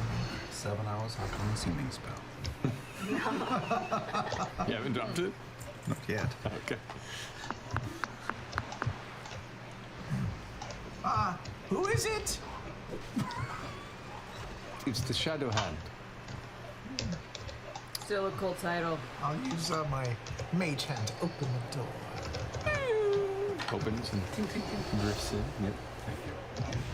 Well, you all look well. Sorry if it is the wrong time. I No, can't it's come not back. real. It's oh, now I feel bad. Well played. Are you okay, Isaac? Yes. You kind of take a look. It looks a little sleep deprived. Like it's look a little weary. Everything okay here in Rosanna? Well, everything is all right, I suppose. The assault on Rexentrum that's orchestrated over the past few weeks was set upon the city until this arrival of a Taldorian dignitary came and invoked your name within the bastion. Take it you know this individual. Right.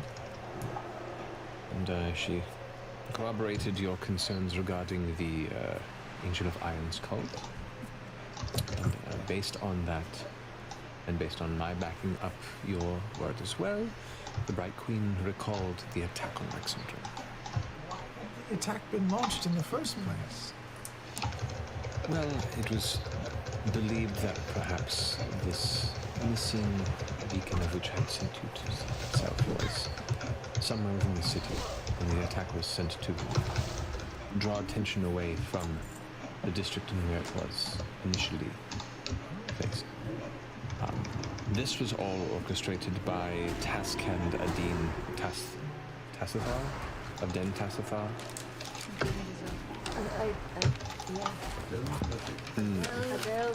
Adin Tassithar, who was pushing for this timing to coincide with the lull following this harvest festival.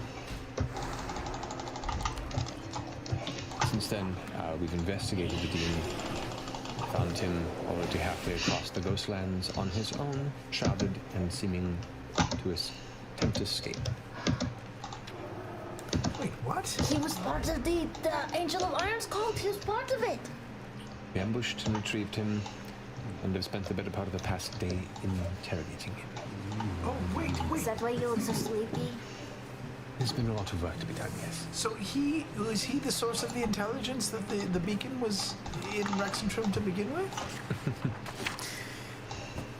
Well, it appears, as you say, that he was part of this cult, the Angel of Irons. And was working directly with someone within the Empire. In these chambers we found traces of these black crystals. The part of these devices, one that you had first brought before the Bright Queen.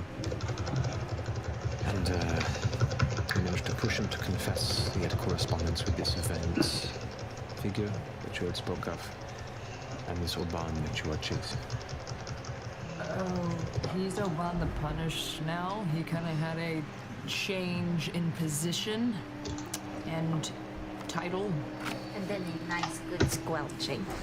Yeah, he's kind of like dead now. Or I guess like eternally fucked. Eternally fucked. So you've managed to exact your vengeance then? We have. That's great news. Took a while. Sorry about that. It's all right. Big things like this do take time. I mean, we didn't like no, and everything with the cult, I'm sure, but a big, huge part of it. And Vance is also on the run now, on the other side of the conflict. You should also know we uncovered a shackle, one of the things keeping Chained Oblivion at bay. This is what this Allura had said to the Bright Queen, and had made the request for this temporary ceasefire. Also, as you had inferred to me, this other individual that may have been working within our midst to provide the beacons to the Empire, Adin also confessed to secretly trading away these beacons And He must have been very high up in the hierarchy to have access to these things. And why haven't we heard of him before, if that's the case? We missed this guy. There are many dens. You've only encountered but a few. How long have you had him in custody for questioning? 2 days. Any idea of... Hello. Any idea of accomplices? We are working on that at the moment. He is currently imprisoned and is being held awaiting judgment from the Bright Queen. Once we've exhausted our interrogations and find no more purpose, that is where he will go. Traded away beacons. What did he put in there? Something we are currently seeking. It would seem perhaps access to this Empire figure, perhaps something to do with the cult itself. We are not sure. Which Empire figure? Vance? Possibly. Do you know how many beacons, or just one? The two that we were originally missing. Conversation. I have not yet informed the Queen of these findings, as this was a recent acquisition. You've had him for 2 days though? We've had him for 2 days, but we've only recently been able to get this information out. So she doesn't even... She's about to. Well, we have some information for her as well. Maybe we should lay it all on her at once. Very well. When are you ready to speak with her? Is there any reason why you haven't told her yet? Are you trying to confirm or gather, or...? If you're going to, in a point of extreme tensions in warfare in which the Queen is impatiently waiting for any sort of concrete proof as to why the ceasefire was necessary, we wanted to make sure that we presented it as an entire package as opposed to a piecemeal, which is better. And also, we need to cross our T's as well, in the instance that perhaps any of this information is incorrect. You've done very, very well by us. Would you care to hear what we would have to say now, so it doesn't catch you by surprise? We can confirm that the Empire does indeed have one of these beacons. We've seen it. Whereabouts is it located? North of Rexentrum. Outside of the city. We don't know the exact location. They kind of teleported us there. Right. Is it a place that can be accessed, perhaps? Maybe via Purple Worm? Yes, but you may not need to. They've agreed to give it back. In exchange for what? Peace talks. A meeting. Supposedly to perhaps ease tensions between the two nations. And we are as skeptical as you seem to be now. But it still seemed like an opportunity. Indeed. Curious what it is they want, or what it is we're not seeing here, but if it stems the spilling of blood for the time being, it should at least be entertained. Hopefully. We have suggested to them a neutral location, neither here nor there. Just so that no one would unduly have the upper hand. We are cautious, though, and are loath to bring any danger here. It seems like a difficult path still, but we would like you and the Queen to entertain the idea of easing tensions here. I know how hardline she seems to be, and it is not unfounded. We understand. She has seen a lot of bloodshed in her years, and I understand where she's coming from. But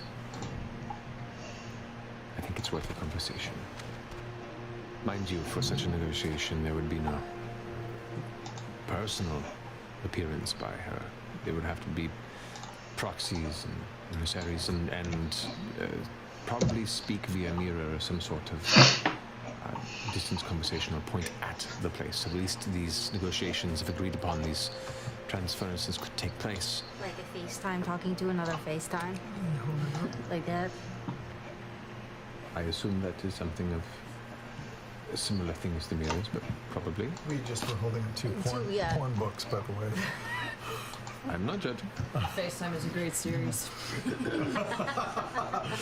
It's a lot of mouth stuff. It's in the YA section.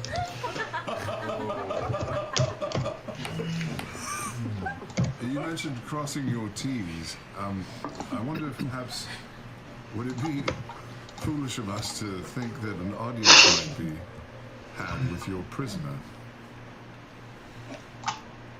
We were firsthand with more of these Angel of Iron cultists. I wonder how they might react to knowing that prominent figures have been dealt with, done, squandered.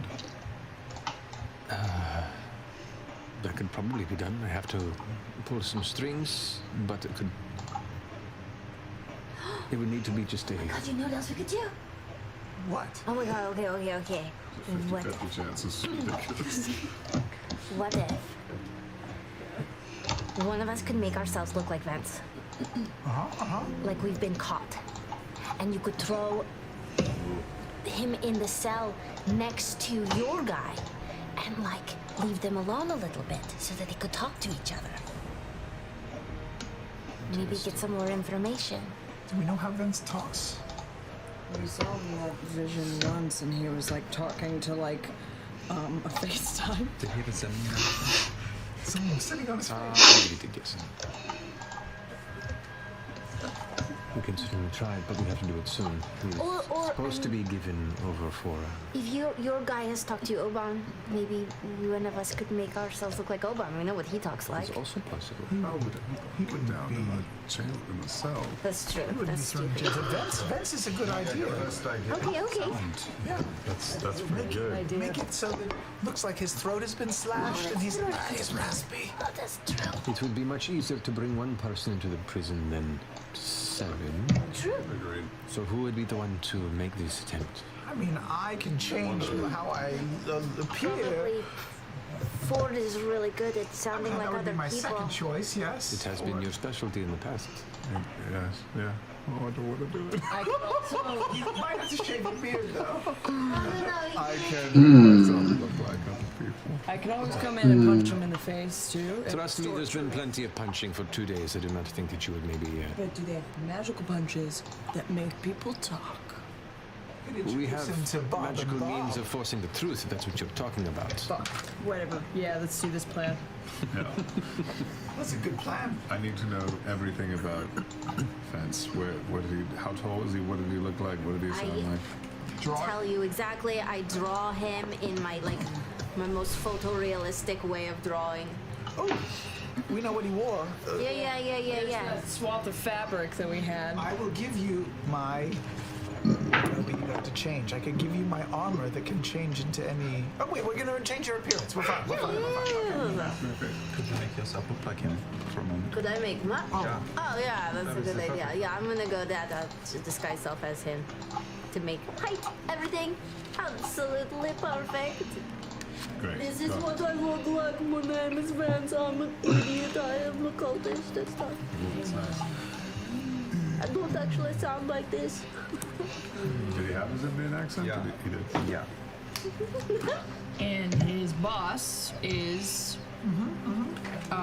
Speak with Exarch Menalis. Menalis, huh? Exarch Menalis. There's the sharp sticking out of the. Exarch Menalis. What was the word I'm blanking on it for what Vince was? He's not in succession to be part of the assembly, but he's like one of their right-hand people. There was a word. Correct. I'm trying to remember off the top of my head. It's been a while.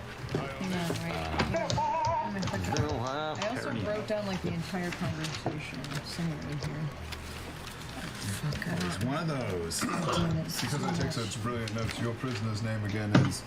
The prisoner's name was Taskand Adin Tassifar. Tassifar. Did you say Caskand? Taskand. With a T? Taskand. Taskand. Adin Tassifar. How's your gas can? If you are to attempt this, I would recommend doing it soon. No. As, the longer this information stays unspoken to the Bright Queen, as well as your own concerns, We should do it right away. the more tenuous this ceasefire becomes. He fled. The forces that were withdrawn from Rexentrum are still beneath it. They did not return. Oh, Oh shit. They are just awaiting word to continue. oh, Yeah, they're still in they're place. still there. Yeah, they're waiting to strike. The purple worms are still under the city. The Tascan, when he was ambushed and taken, was he given reason for his capture? Does he know that an operation was thwarted, that they were onto him, or... All of this has been given elements of it to attempt to force them to fill in the blanks, to prove our curiosity and let them prove that they were involved. Well, I tried talking to the guy, but I don't see him having the quest. So, what has happened to make it so that it doesn't work that way? Magical inquiries, forcing of one's will, and I don't know. There's a lot of them around here, but I cannot get them done. managed to extract the truth. And the Tascan has It's interesting. given his Interesting indeed.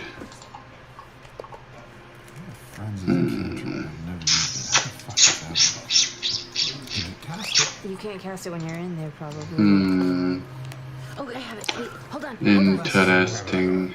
You cast it on the person, and it gives you advantage on charisma Huh. checks. Myself. I cast it on myself. Oh.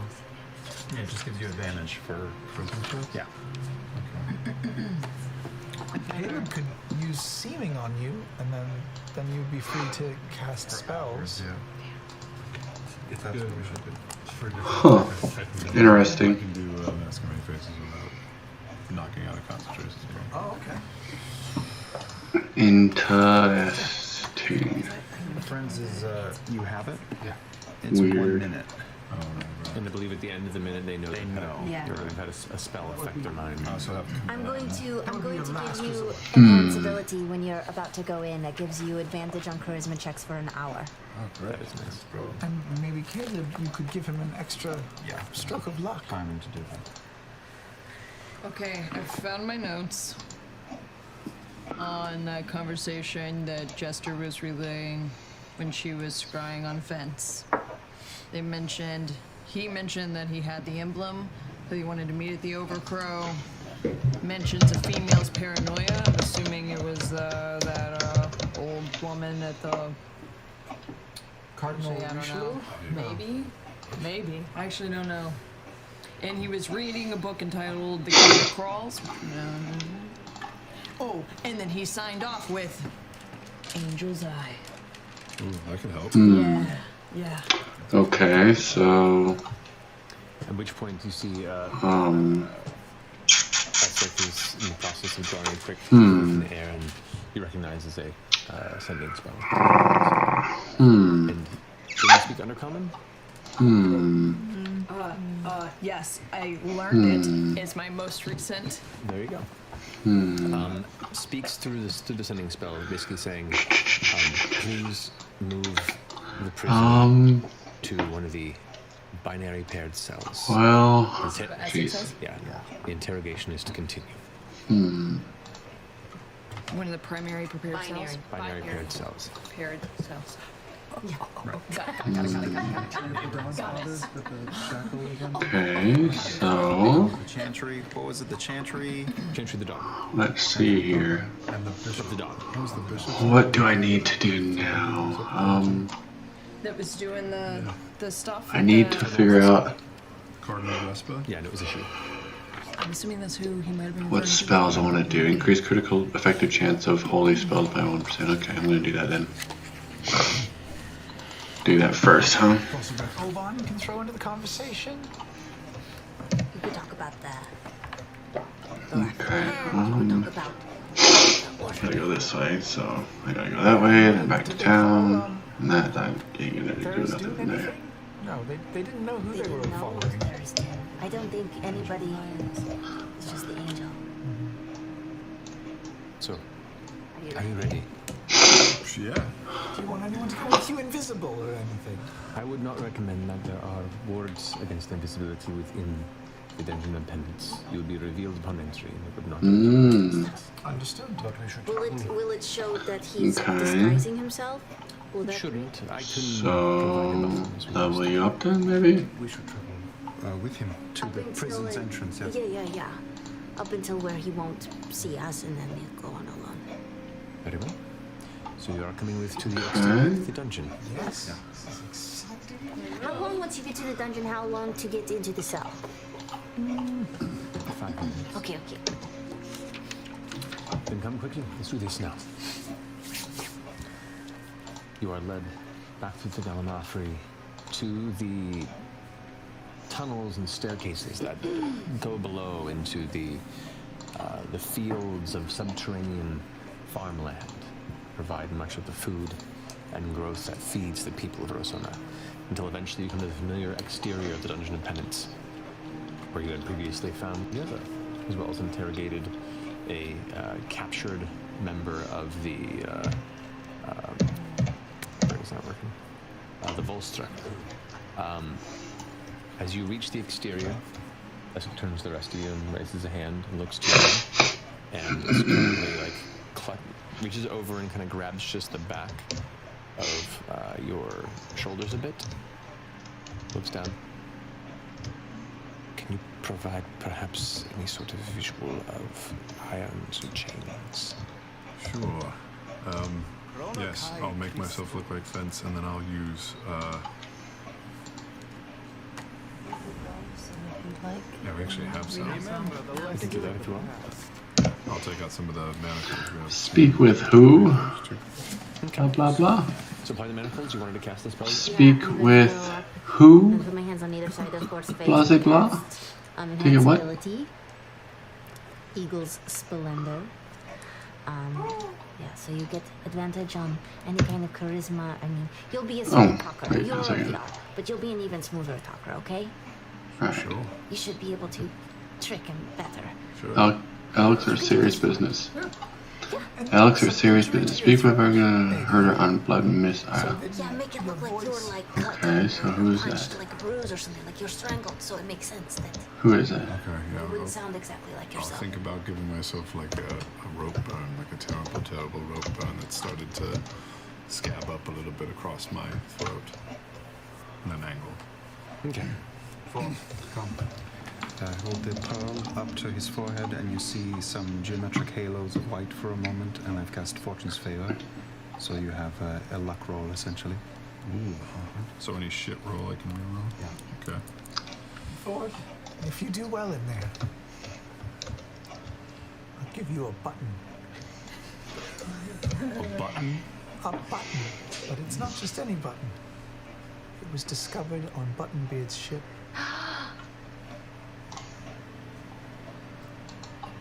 It's all the inspiration I need. Truly a grand gesture. No, thank you.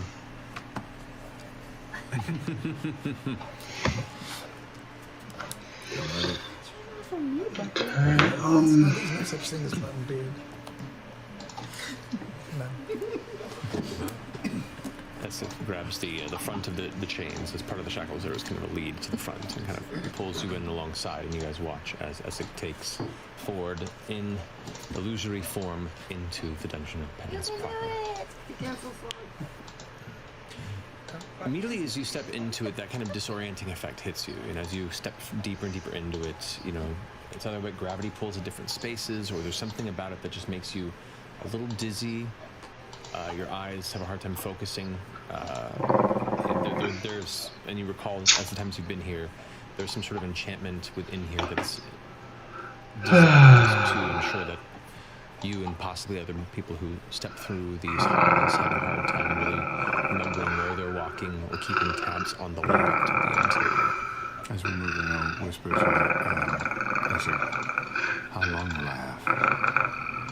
Well, I don't know. It has been a very thorough investigation.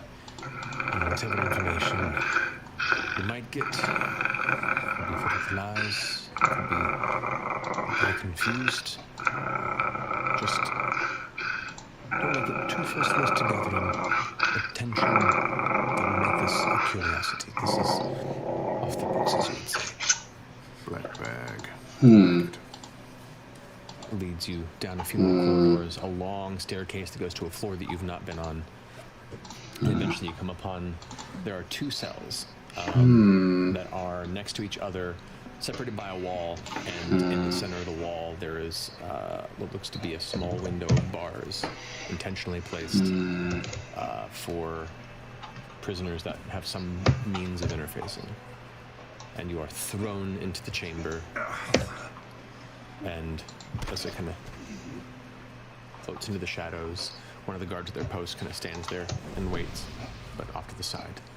As you're kind of tossed in, you get a quick glance in the corner and you can see there's a figure curled up across like the stone bed platform, I guess you would call it. It's not made from comfort by any means, but in tattered, ragged, Rosona style clothing, very affluent at one point probably, but now torn and dirty. Do you see a drow male curled up on the edge, and as you impact the land, the figure kind of stirs slightly.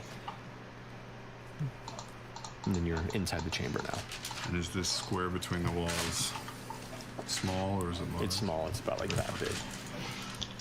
I'll stand up and head towards the doors and shout out after the one that threw me in a better Zemnian accent than I can do. You can't keep me in here! No response. I'll go and I'll walk by the square. Is he looking or going back to sleep? Are his eyes open? The figure is kind of glancing up and looking in a direction but hasn't got up yet. I'll clear my throat. A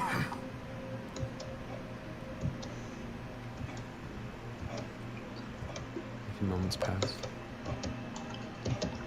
Eye contact at all? You looking up through it now?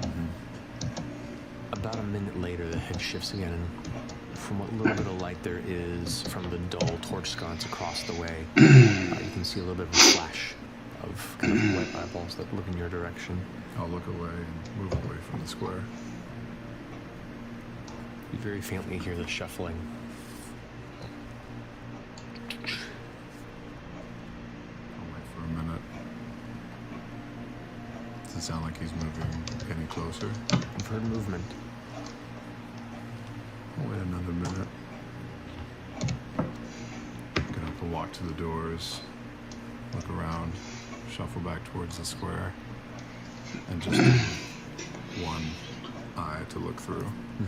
What do I see? You see a male drow face.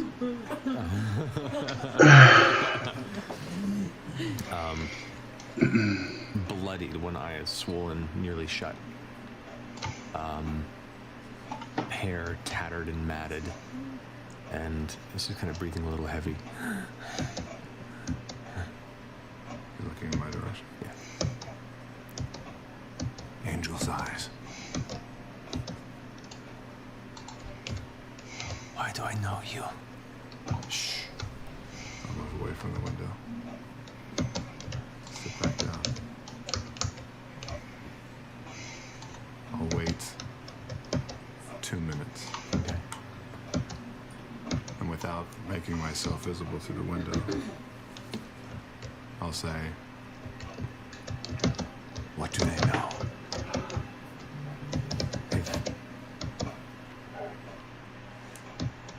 They pulled me from my station and accused me of things. But I did them.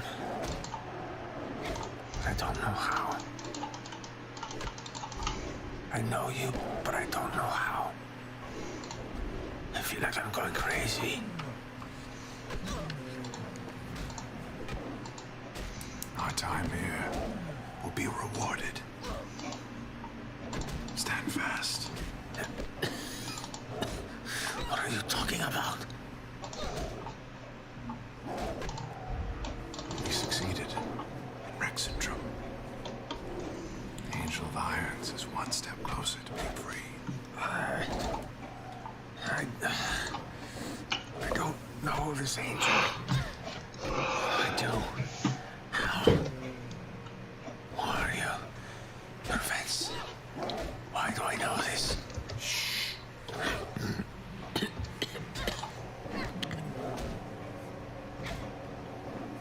Jasper sends his regards. Regards.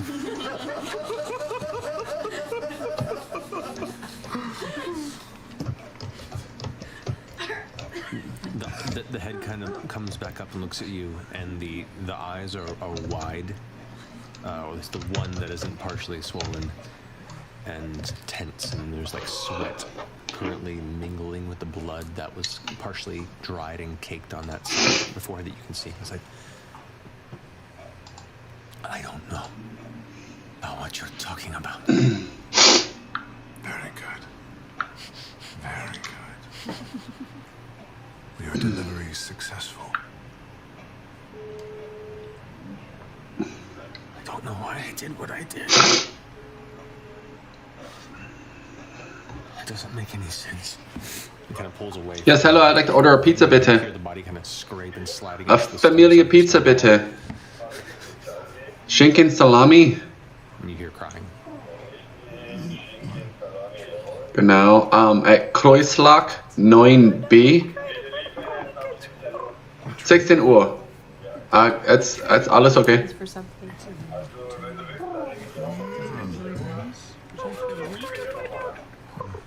Okay, so call back, ja. Dankeschön. Tschüss. Arschloch. Is it? Oh my god, 16 Uhr.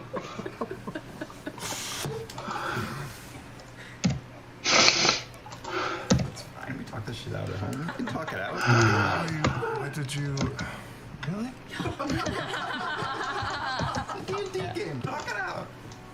What were you given in exchange for the beacons?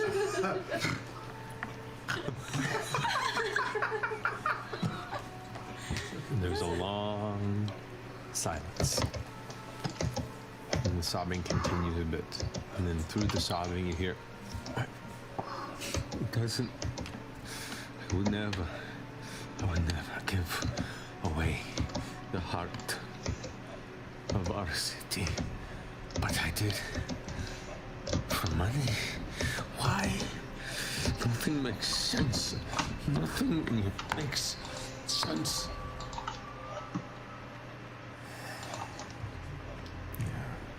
Do this. Nothing makes sense. And he smashes it in his face. Stop. Hold. At which point, kind of exhales, and you hear nothing for a moment. And then Oh, he's fucking knocked himself out. Hey. Hey, Task Kid. You with us? Hey. Hello. Hey. Shit. I'll like walk over to the bar and be like, Shit. come here. the car looks over. I can't see. I can't see. Is he passed out? The guard stays at the station. Essek, as you get up, Essek is still in the shadows, about 15 feet back, kind of against the wall, and kind of turns and looks in the other direction. I'm worried about President Welfare. He was hurting himself. I'm just making sure he's alive. Essek kind of slowly drifts to the edge and looks over. He's Oh, that's good. Thank you for quieting my concerns.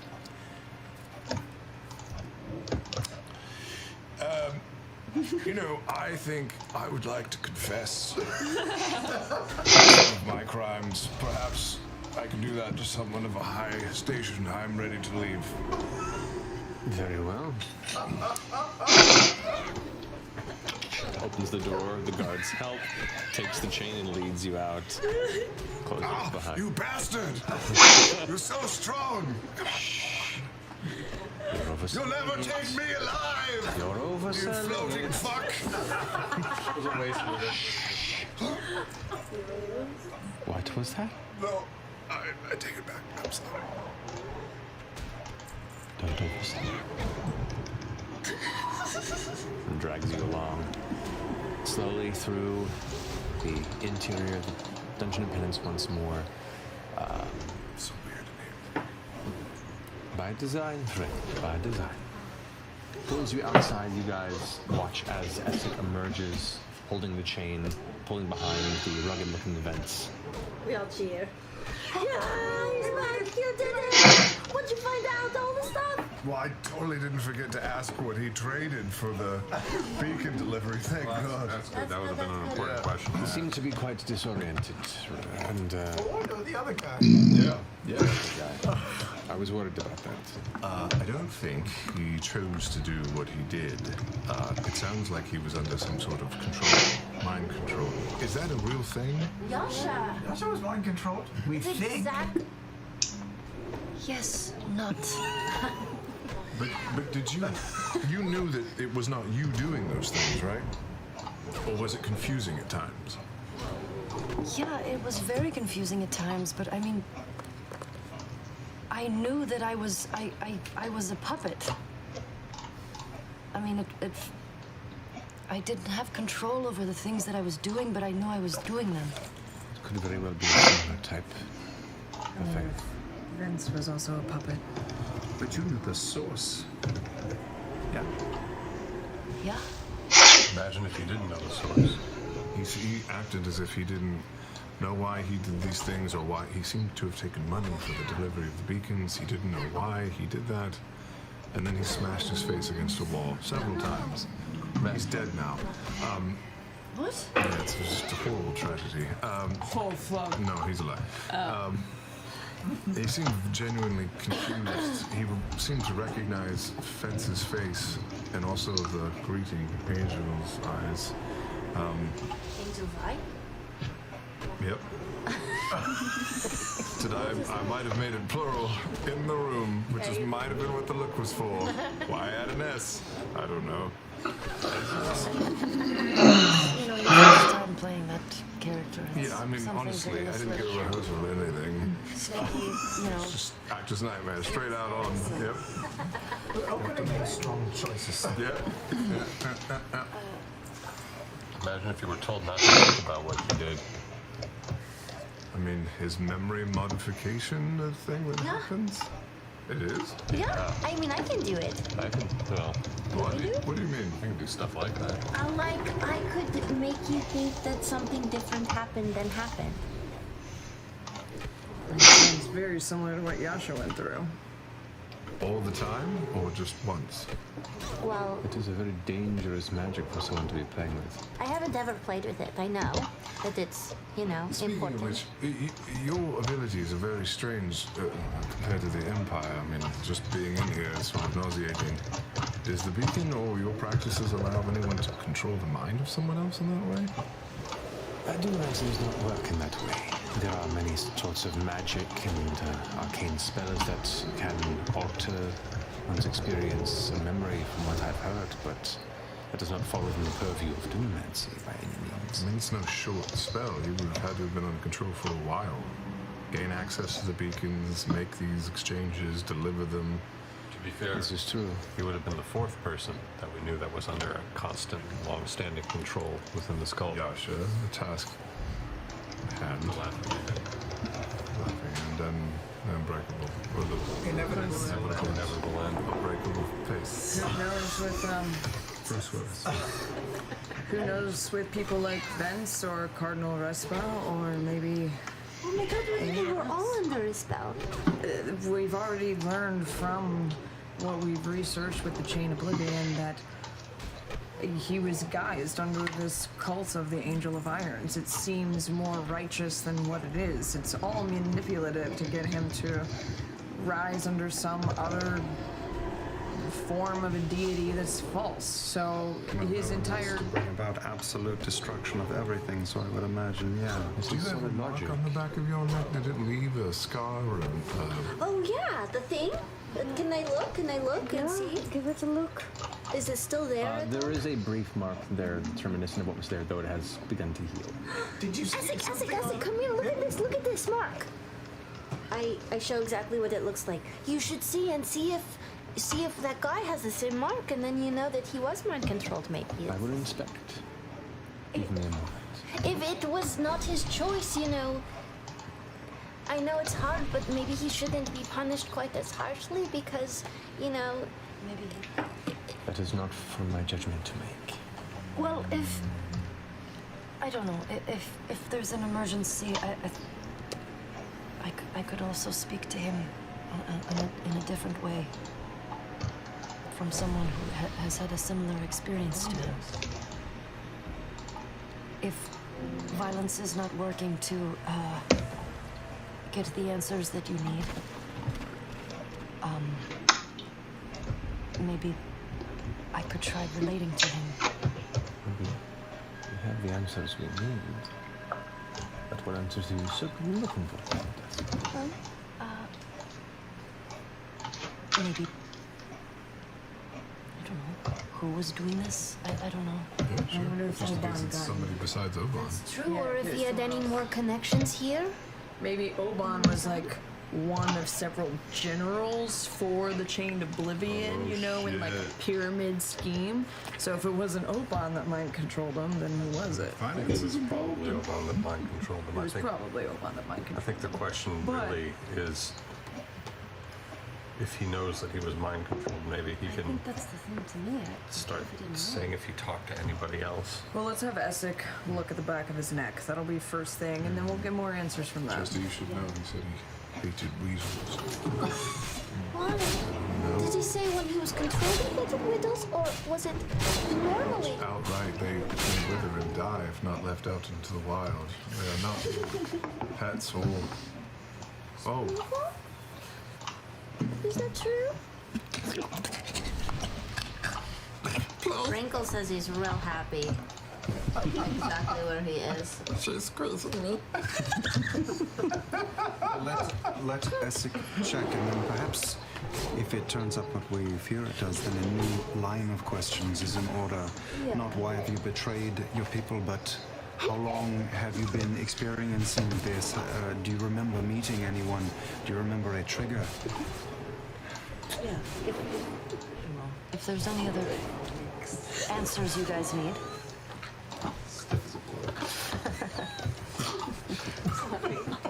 Like a cat scratcher.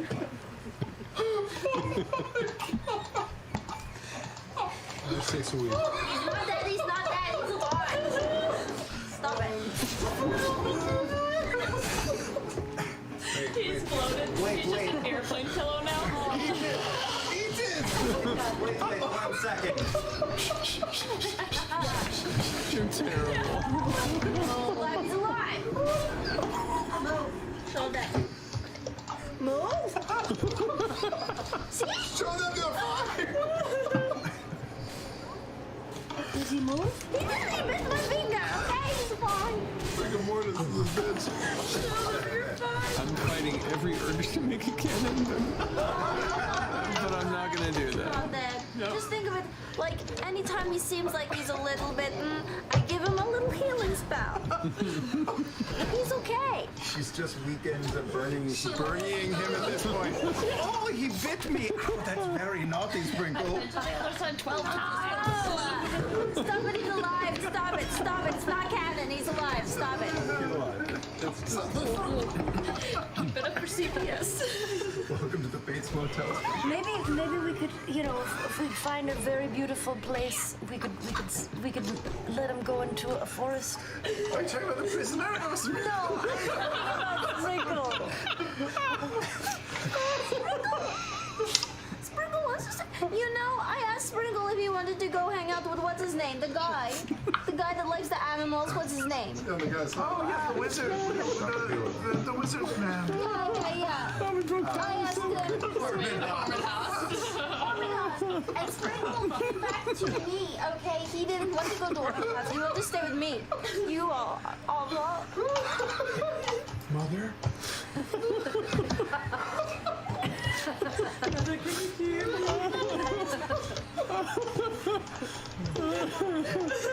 the fuck out of this, man. Essek, go check on the guy's neck. He's already gone.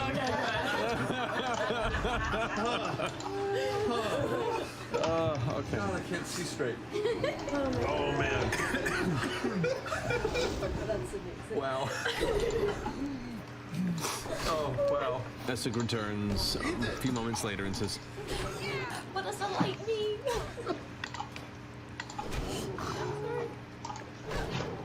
I did not see any mark on the back of his neck, but... Insight check. Make an insight check. He's 18 plus 5. Ooh, I'm so insightful. 18 plus 5. Whispers for Nat. Oh, dude, I just realized what you're showing.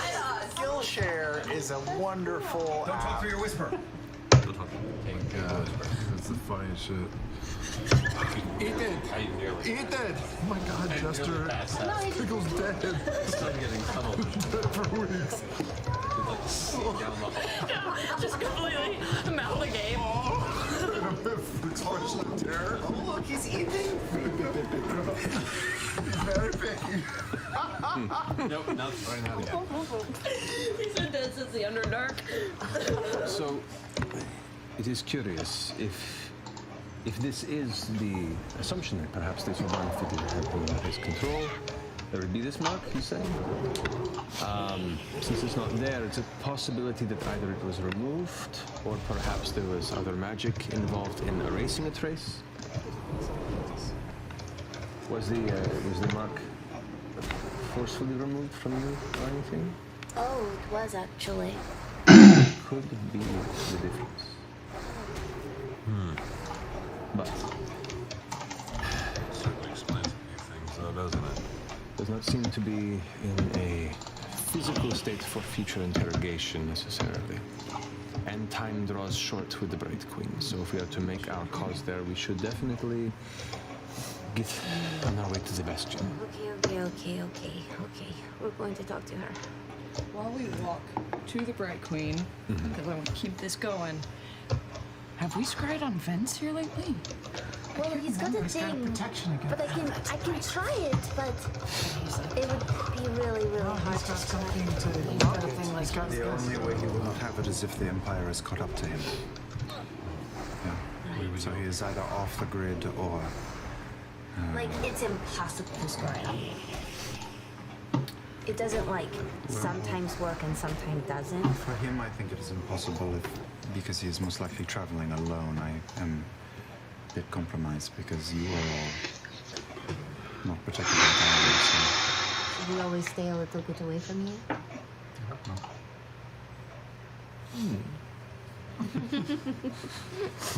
Could scry on Darrow to see who his client is. I was thinking about that, actually. But that's not You know, because urgent. he's, like, not going to tell us. We could just find out on our own. Fuck that guy.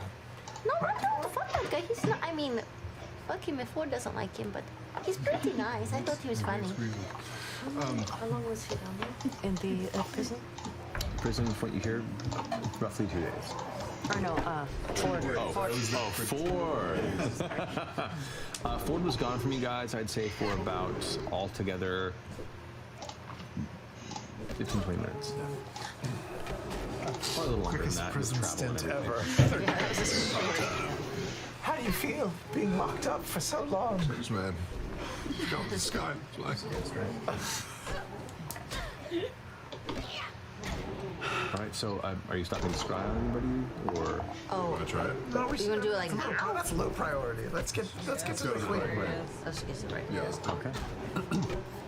You make your way back up to the surface of Rosohna. At this point, it is evening, though the light has not changed throughout the sky.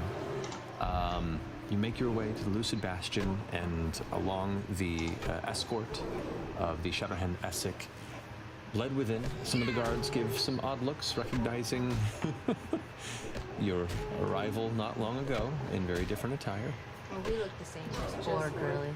Well, not all of you got seeming immediately. That's true. You made a little ways through the Lucid Bastion before the seeming was applied. And changed for some reason. Yeah. But you are, there is no wait period, actually. You are brought to the antechamber where you had previously had to wait, but there is immediately, as Essek pushes forward, escorting you, the doors open into the interior, the Bright Queen's chamber, the glowing white orb of light above, the chains still holding it fixed. arcing at an angle to all the far corners of the climbing crystalline interior. You can see the climbing stairs that lead to the various members of the dens that comprise the council around the Bright Queen, and the conversation is all around, let's see. Two of you make a perception check. I'll take one. I'll do it. Oof, that's not my best, but that's okay. Ooh, I got one. Okay. Unable to make out the details of any of the hushed conversations and kind of arguments that are happening, and you hear the din around you, but the wide expanse that is the interior of this chamber causes a little bit of an echo and reverb effect, and you're unable to make out the specifics. But it seems to be heated, and as you approach, dying down a bit as attention begins to come to you and Essek as you approach. There you can see atop the throne, the Bright Queen herself kind of stands as you approach, and Essek raises a hand and then kneels before the Bright Queen. You all kneel as well? Yeah. All right. The Bright Queen looks, places her staff to the side. The echo of the impact kind of What is she throughout the room. I know, I was gonna say the same thing. What is she wearing? She looks fabulous as always. Given the recent events, you can see beyond the dress when you first made her appearance. This one falls more in line with the more armored attire. There, the dress portion of it is shorter, just going just past the floor and ankles. The armor itself, similar to the one you saw her last adorned with. You can see the same crest of horns, but as opposed to a crown, it's a little more of a helmet with like these kind of sides that curl out a bit. And she looks like she's a little more stepping towards a battle-ready persona.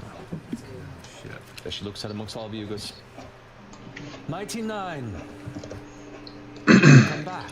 You have been quite the topic of conversation recently." And gives a motion for you all to rise and approach. A friend of yours recently stormed our own doors claiming manipulation in the name of an unseen enemy. A name we recognize, though seldom more than a fairy tale. To her credit, she holds no benefit I can see in meddling in the affairs of our continent, and staked your names on this warning, which was a persuasive appeal, enough to stem the tide of blood where it might be earned. So,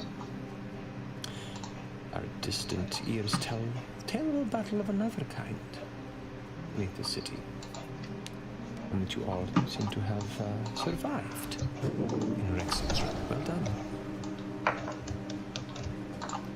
These same ears have also heard of your arrival at the Imperial Castle. A strange destination for such self-proclaimed expatriates. Explain yourselves. Expatriate? Probably. Do you want to stay to Oh. I'm not even from. Well, neither we. that's fair. Maybe that clarification is We warranted. can understand your, the way this may have looked. I'm sure it's certainly quite confusing. We've been on the trail, as we've said before, of these cultists of the Angel of Irons. Our search led us to Rexentrum, back into the Empire, where we thwarted our foes in their efforts to break one of the shackles that was holding a far greater foe. That changed. We toppled some of our quarry and have uncovered a bit more about your previous inquiries, beacons, the Empire's involvement, their knowledge of your Luxon. We had reason to believe that this beacon is being held by the Cerberus Assembly within the capital of Rexentrum. Have you confirmed this with your eyes, then? No. Yeah, we've confirmed that it is not within the city of Rexentrum. Essek immediately takes her gaze, and Essek goes, "My queen, we have, as you know, arrested one of our higher dens," and you see he makes a gesture towards one of the empty chairs within the chamber. And the interrogation has been fruitful. As much as it hurts us to admit, our very own Taskan Hadin has admitted to the deed of both giving aid and progressing the interests of this cult of the Chained Oblivion, and was responsible, it seems, for giving our beacons to the Empire in the first place. The room immediately goes into whispers and pearl-clutching gasps. And the Bright Queen immediately slams her staff twice in the ground to silence the room. Indeed. Well then, that reckoning will be something to deal with. May I speak, Your Majesty? The Angel of Iron's cult is well known for mind control. It's one of the tools that they use the most within their ranks. And we have reason to believe that some of the people that were doing deeds for them didn't even do it by their own fruition. Then, pray tell, who is this individual who might have been responsible for influencing the mind of one of our great leaders here? Well, there was a man working named Oban, who was a very high up. I think he was a devil. You had mentioned this figure before. Yes, yes. He could disguise himself as other people. He was controlling people that we know to do terrible things. And some of his followers were not by choice. If it's possible, he may have come across your task hand and done the same to him. We have reason to believe that your ally was at least under some sort of mind influence. And you had been seeking this Oban, yes? Yeah, for quite a while. This is really bad.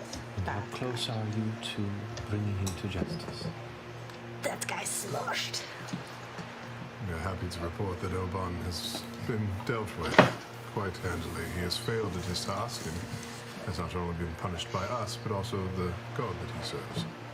Including some of those that he had control over, breaking free, turning on him, and helping us to destroy him. And these individuals that have been broken free, they renounce the things they've done. I don't know anyone who didn't. I'll step forward. I was one of those people. And I should hope that if I was ever in the position of judgment that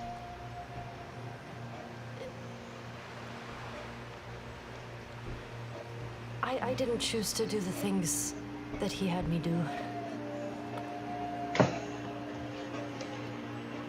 But we took care of him, and he is now a blob.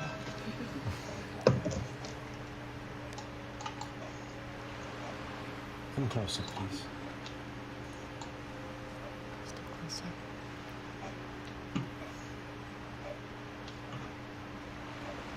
Do you believe you are redeemable?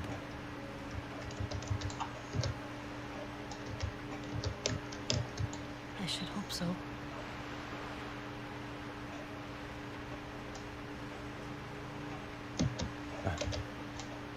My judgment will stand as it will be, based on what arises. I thank you for your counsel. As we have no Oban to punish within Rosohna, punishment must still be dealt. with a terrible deed that has been done against us and our people. The woman sitting in the chair next to the Bright Queen, who you've seen before, quiet, armored, very much kind of a what you would assume to be a military figure of very high station, steps forward, female drowns. My queen. The woman kind of gets quiet and returns. I implore you to listen and keep your temperament outside the judgment of law. Please. This is an insolent in the chain of royal command. This would be easily punished in the other court. The breaking turns and softens. Of course, it will.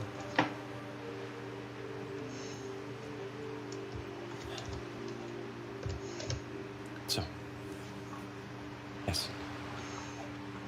The prisoner will be ready for judgment tomorrow, I hope, if not sooner. But yes, my queen, the prisoner is in a difficult physical state.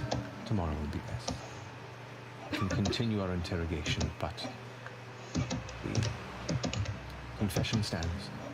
But hopefully, mercy can be considered. Looks about very well. If we may, there is another issue to be reported. Yes, we have a further development. You will be interested to know. Then please, share it with us. As you know, the Empire is in possession of another one of your cherished artifacts.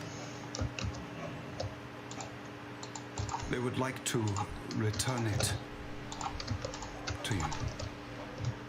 That gasp and hush sound is replaced with an absolute still silence that hangs and hangs and hangs.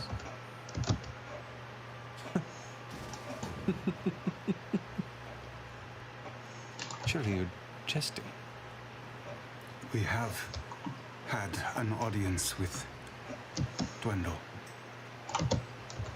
as you know. We are not operatives. For the Empire, we stand between two nations and still desire the very same thing we told you before. Dwendal and the Assembly are offering to return the beacon to you. And I must confess, we have our suspicions about their intentions. But I would beg you to delineate between those running the Empire and its people. We are here to represent the people of the Empire, and we would like to seize this opportunity to make amends, not for everything, not for all the wrongs done to you and yours, but a start. And we must tread carefully, Your Highness, because those at the top, the Assembly, especially, I fear are trying to bend the situation to their will and gain the upper hand against you. And we do not want that to happen. We want to use this to end the violence against their will. I do not serve you. We do not serve you, and we do not serve King Dwendal or the Assembly. There is something far worse, something far greater than a nation coming for either of your peoples. Thari's doom is coming. And Caleb puts his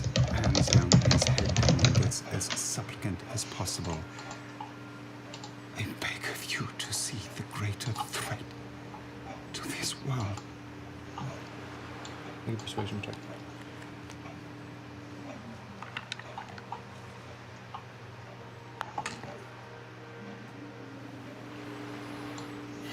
I want to say it's cock, but it's mostly that. So it's low. It's a low cock? It's a low cock. It's a 9. It's a 9. Yeah. As you're prostrate, she slams the staff on the ground. Please, no need to lie there before me. I beg to differ. He stands.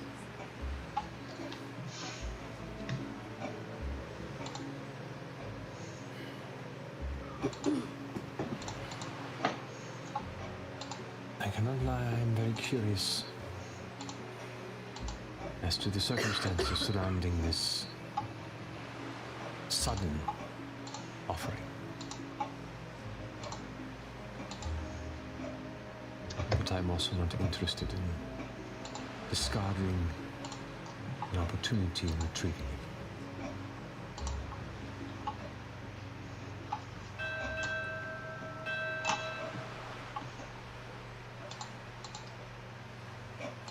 I don't know if I necessarily fear this shadowed name you invoke more than I fear the violence of man.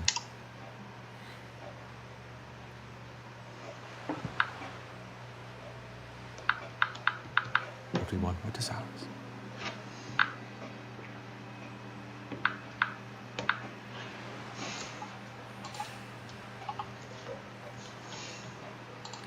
Do you have any idea what they wish in return for this being? That's what they say. They were also coming to terms with treachery within their midst. I think both of you have that in common at the moment. Of how this cult has manipulated events. Aiden has his own counterpart on the Empire side, by the name of Vence. I believe we've mentioned him to you in the past. Essek raises his hand and goes, this Vence they speak of is, I believe, closely tied with the Martinet of the Assembly. So, while we are uncertain how deep that hole goes, the treachery runs to the top within the Empire as well. They suddenly find themselves not knowing how much they don't know. They're afraid. I think now's the time to talk. You make a persuasion. Come on, Caddy. 22.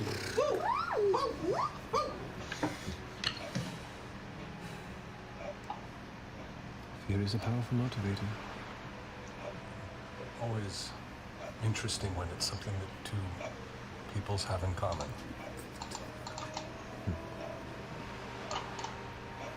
She looks back again at the captain, who's kind of standing behind her, and the captain kind of puts her on the shoulder and gives her a stern look.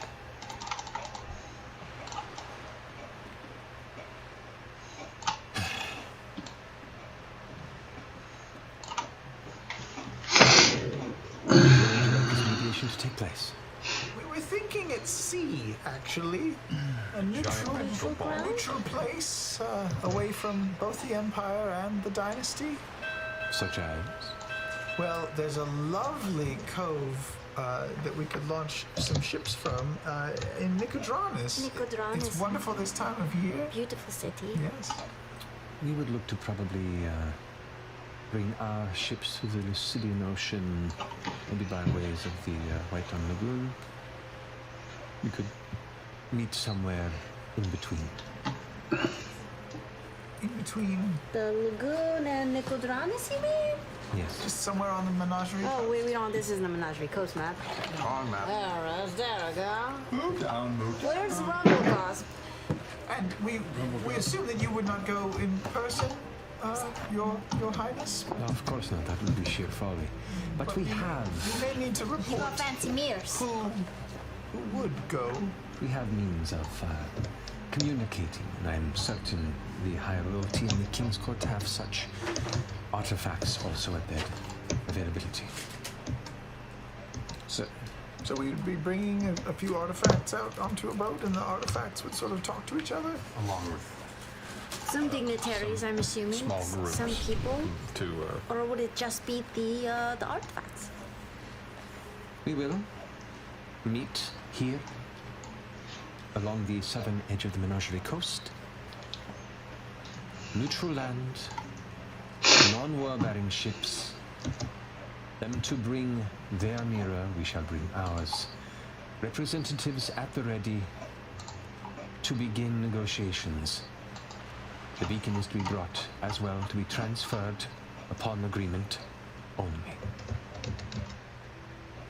We can have the meeting aboard our ship if we have to. Yeah, we have a really nice one. It's called the Ball Leader. That was unnecessary. It's not a warship. We will bring our prisoner. No! This traitor. Bastard. And should they catch Bastard! they bring theirs. Maybe somewhere in between. We could learn something. And what if they do not find Vince? Or is that a non-negotiable? Then the negotiation becomes strained, but not impossible. No arms at the immediate table. Any signs of challenge, strangeness? Hallo, Familie Pizza für Currystock 9B, bitte? Ja, danke schön. Schinken Salami, Familie Pizza, bitte? Ja, für Kruislag 9B. But I appreciate what you've brought here. 16 Uhr, that's... The information you've provided. 17. You will not be necessary. Ah, Entschuldigung. Ja, danke schön. Ja, Kruislag 9B. At the behest of King Dwindle. We are your liaison. Yep, with Butzel. Laura mentioned would be reporting to you. Butzel? I'm afraid we are tasked. Bazel. To the end. With B. The assembly's intentions. Keine Ahnung, Entschuldigung. I think you want us there. Dankeschön. I really do. Tschüss. You have skin in this game, so to speak. So 1 hour then. Put your men and women in a treacherous position. Oh, scheiße. 1 hour. Okay, whatever, I guess. Make a persuasion check, bro. Hmm. Did you get an assist? Let's see, you get an assist from Ford on that, so you have an advantage.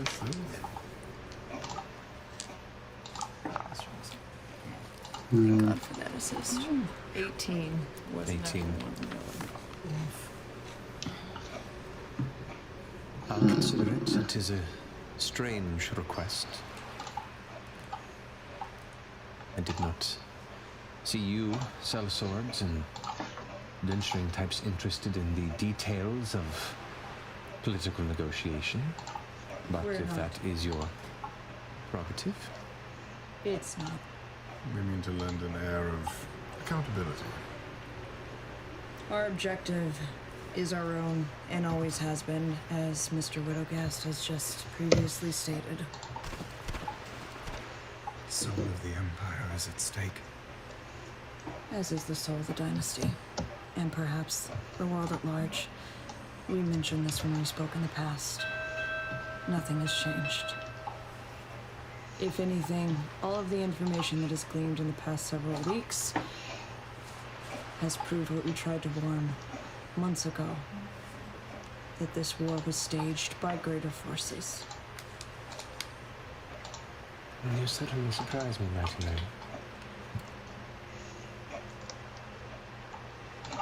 Very well. Take this word back to this king. See if they find this scenario accommodating. Just one more detail. Would you prefer a specific date, or should we leave it vague for security reasons for now? We have means of communicating once you've made this contact. But I believe it is the personal touch that ties the threads of this at the beginning. Essek, you have means as I can communicate with them while they're on the road, and they have one who is eager to communicate regardless of the circumstances. Unlimited calling card. Good. Notify us of the response from the Empire. From there, we'll handle the details. We'll let you know when the date is struck. And, thank you and good luck. I do have a question. When do you plan on... when is your prisoner planned to be put on trial? None of this changes things. This individual that we have, this traitor, might be a useful tool in this negotiation. So for now, judgment is stayed. And can you promise to maintain the ceasefire until these talks? As long as the Empire does, of course. But if I hear word of any Kryn lives lost, any waste folks slain until this date, we commence. Yeah, that's fair. You have our endless gratitude. We thank you for your patience. Well met. She sits upon the throne, and that powerful, hard, driven persona that you saw when you first arrived and have seen since these escalations drops once more into a softer smile, one reminiscent of when you first delivered the beacon. She sets the staff aside and places the hands crossed in front of her knees.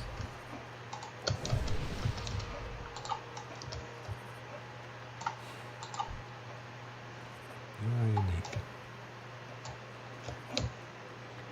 Now go. You know how to reanimate a dead weasel. Transfer something to another. Give it life from your beacon. Gives him your attorneys. You guys make your exit from the chamber back into the center of the Lucid Bastion. Once you pass by the antechamber doors closing behind, even Essek's like, Oh my gosh. That went really well. Oh, that actually went really well. Like, even by the standard, I mean, like, I know that we set the bar like a very. Really, I know I really don't well. like saying it that often, but like, wow. We Like, normally fuck things up pretty good. for like a normal bar, that was pretty good. Thank you, Caduceus. Yeah. I had a good feeling about you in this one. I didn't want to say it ahead of time in case I was wrong. But I kind of had a feeling that you would be the one to push us over the edge. but, and Essek Sterlingham says, but let us all take a moment to appreciate the contributions of everyone brave enough in that room to step up before that council and speak. I myself am still impressed of what you managed to push forward.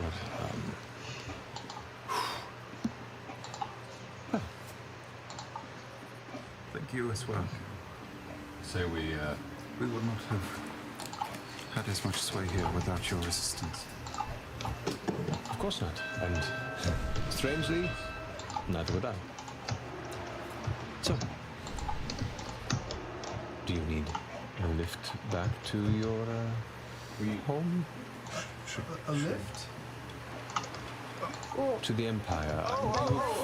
No, we can do that. We're actually okay. All right. Sorry, I just assumed it had been all right. You've done so much for us. What were you saying? Well, Yasha's got some shopping we should pick up before we go. Yeah. Bracelets, so we could sleep in our beds. I can't do Portal anyways. Yeah. Shit. And then we'll head back. Is that okay? I can send message along that we've had talks and that Crap. we will be arriving tomorrow. We should do that and reassure the ceasefire and make sure that no one attacks anybody. Should I send a message to you? Probably didn't But not tonight. No. I should send him a message tonight. Yeah, as soon as possible. Yeah. If anyone kills, if anyone kills a green soldier, we're fucked. Yeah. All right. That is a good idea. Let While him we're know. walking, I'm going to send him a message. Nope. Oh my gosh. We just talked to the Bright Queen. Things are looking good. Maintain the ceasefire. Super important. We'll be arriving tomorrow to talk.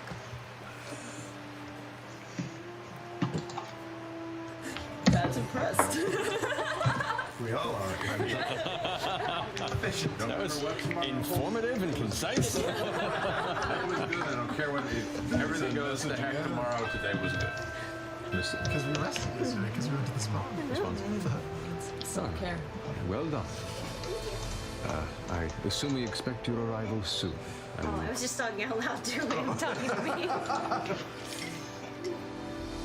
What did he say? Okay. That's good. He said well done. Yeah. Great. Okay. No fighting, right? It was like responding to a voicemail. Oh, thanks. Oh, shit. What did he say? Keep the ceasefire super important. Yeah. Those categories, I was listening. Yeah. Essek breaks rank with you to head towards his business. You make your way back towards the Jor house. Bye, Isaac. You can come by tonight and get some dinner or something if you want to. We miss haven't done you. any shopping or anything. Yeah, it's pretty empty in there. Oh. I'm gonna. I You want to appreciate bring the dinner offer. over? I have my own work and research to continue. But, well done. Impressive work. Let's hope it sticks. He drifts off. Cool. I like him. Yeah. I wonder what work he has to do so late. I don't know. I mean, maybe he's got to go torture that guy some more. That's true. Yeah. Could have a second job. I mean, you know, people have two jobs. Who knows what the Shadow Hand really does? I mean, that's probably. You guys have arrived at the Jor house by now if you want to. So you're in your private space. Do you think he's a family man? I think he has kids. Have we ever asked him about himself? We don't know anything about Isaac. Have we been to his house? What's his mother's name? His mother's name. Nobody knows that. Does he have a significant other or anything like that? Or I don't know. I feel like I I think tried. we asked if he was single. Yeah, and he was like, "Ooh, I'm aloof. I'm Isaac." Should I call him and ask him? Hey, You should send him a message right now. He hasn't even gotten that far. See if he was lying about working. If he just actually had to go. Jester, you know you Grab a need to date. go. Okay, I'm gonna send him a message. just say it. Just say Okay. ASL. S. We don't know anything about you. I just realized we should really hang out more. Are you single? Do you have kids? Swipe right. Swipe right? Also, mom's name?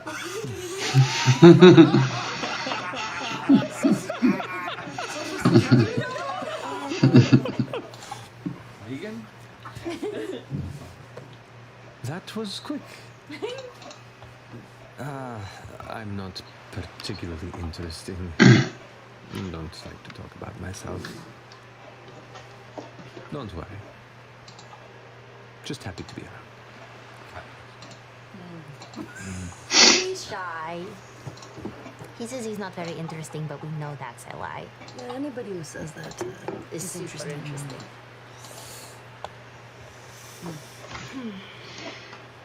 Didn't answer my questions at all. So what are we supposed to do tonight? Night in Jor house. Jor house. Jor house. Jor house and Dictionary. Jor house. Jor house. Hey, Yasha. Yeah. You're definitely redeemable. Thank you, Jester. I think so. But I don't know. You just never know for sure. Anybody who plays harp as good as you? That was just one time. We'll see. I'm going to try to get better, though.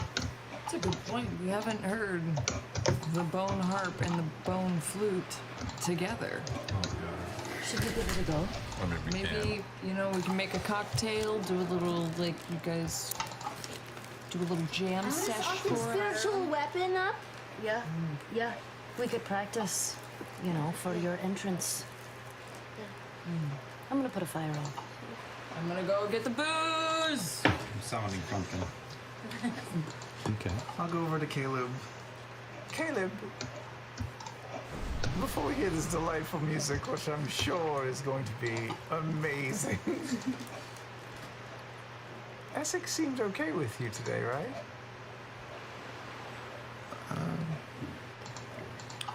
I don't know. Are you guys hugging as you're having this conversation? Private, and we're spooning. Our lights are on.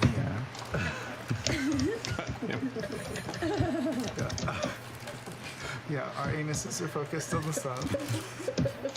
There's no sun here. We can't do it. So this SPF Moon is charge. useless. It's all UVB. I'm going to use create undead on the weasel. We're moon mooning.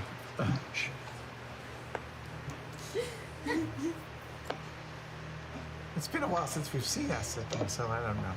Yeah. It just seemed a little funky back there. Yeah, maybe I could have whiffed that as well, but I don't know what is bringing it about. We owe him favors, We owe him everything. and he has not asked. Worth it, though. What do you think? I'm a little bit worried. Tell me.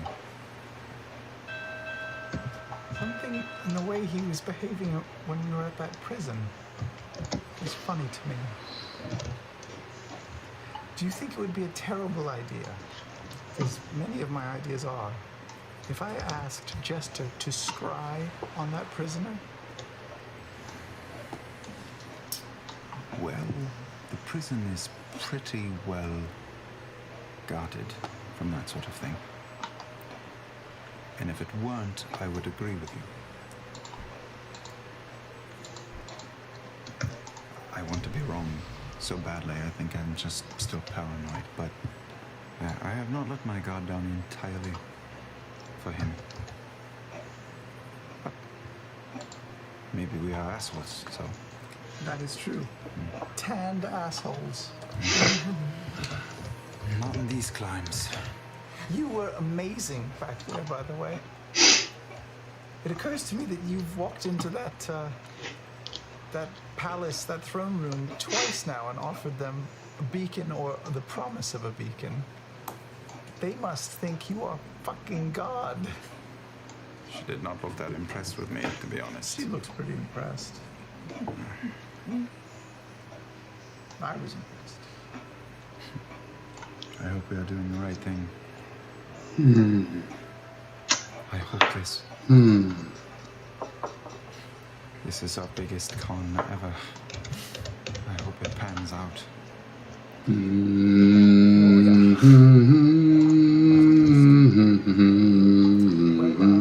you have any cotton?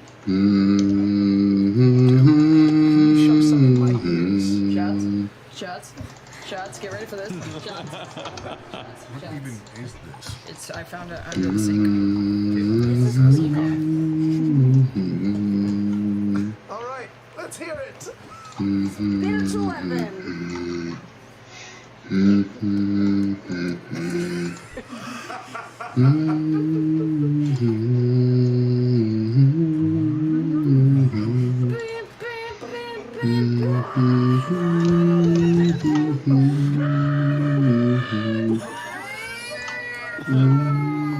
Is this all one way that it can do?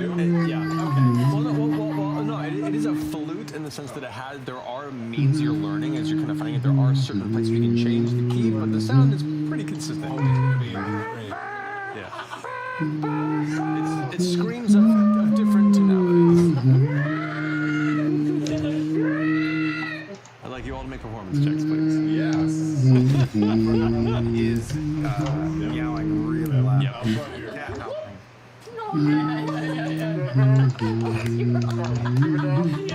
What'd you get?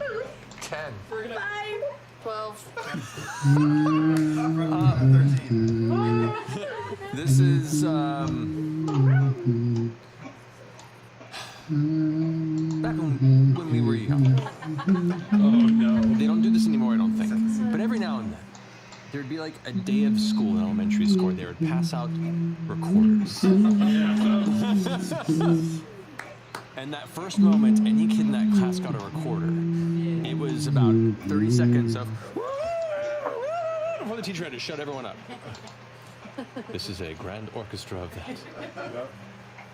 Echoing throughout the Jor house, peacefully quiet, dark and empty in this little nestled neighborhood in the Gallimaufry district of Rosohna. As we pull back through the windows, the interior soft glow, the lit tree that looms over the house above the entirety of the neighborhood, the epic, muffled, but ever-greeting sound of cacophonous, I can't even really call it music, emanating through the streets as neighbors walk through the night road going, Oh, fuck me, dude. God damn it. and that's where we're going to end tonight's episode. The music teacher brings out his special thermos. Lols. Should have known. Oh well. No worries. We're going to pick this up. Better luck next time. 400 calories when Sam said this. Dang it. Eat it! Chest hurts. Eat it!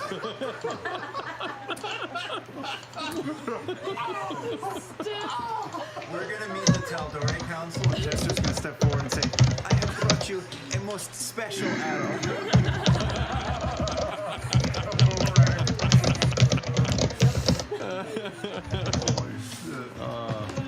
Something in my brain cracked. Yep. Oh, it's yours and Talison's. Oh, Yeah, that was not okay. I haven't seen you break on camera in a long time. I can't remember the last time I broke my camera like that. That was rough. Anyway. Oh my god. Fucking hey, man. We love you guys very much. Have a wonderful week. And is it Thursday yet? Well, that was no fun. You know what I'm saying? That was no fun at all. That was no fun at all, man.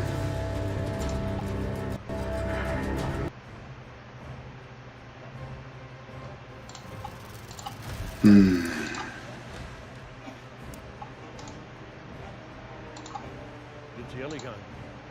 Those things stupid. Hello, everyone.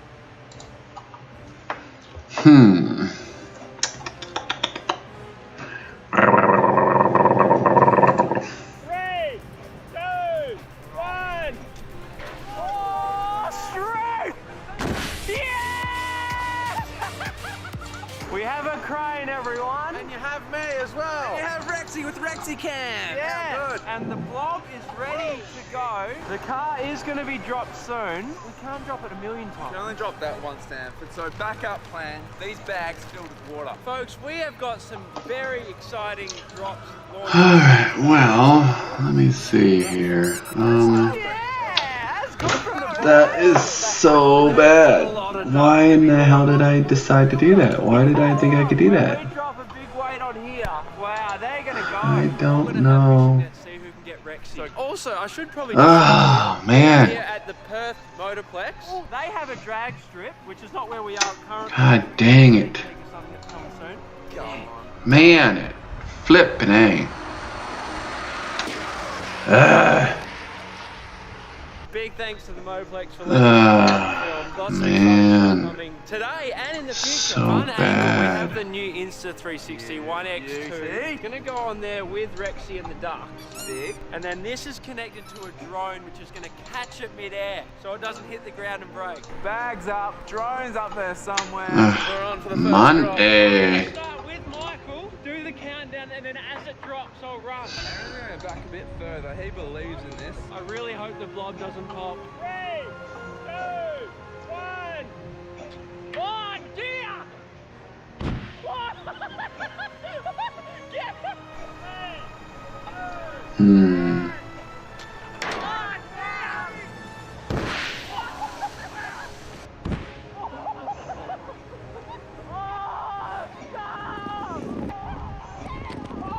I had a rebound on Rexy! That was freaking awesome! Wow, that went high! Hey, look, the Insta360! It worked! That was so freaking good!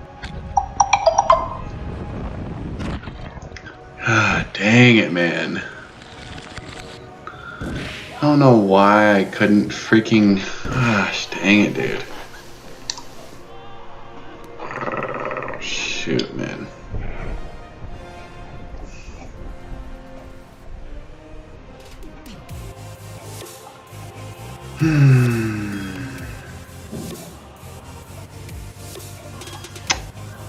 Flip. Do I even want to freaking make a new character? I don't even know if I want to make a flipping character. What the heck, dude? Do I even want to make a new character? Blah, blah.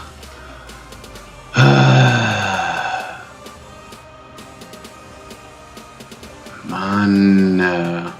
Look at all those ducks. Look at them all, Stanford. Now, folks, if you want a duck, all you have to do, buy some of this sweet merch. Yeah. Whee! Chuck in the code, I want a duck. So you'll get one of these launched. We'll put it in your order. It is funny to think this could be the duck that's in some bathtub in the UK. 50 basketballs going on the blob next, but we figured we may as well have 50 some targets out there, so we're all going to put a hoop. That is so dumb. Who can get the most in their hoop? Alright, so, Shaman Rexy as a cherry on top. or Warrior?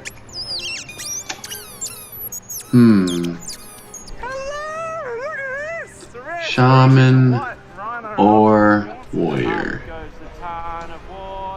Jack, is the Insta 360 in there again? Yeah, very nice. Rocking two angles, this one and the old phone in the vertical. So make sure you're following us on TikTok, Instagram. Don't need heal bot for Warrior. 25 frames. Jack's gonna be so proud of me. Don't need heal bot for Warrior. Don't need heal bot for Warrior. Sorry.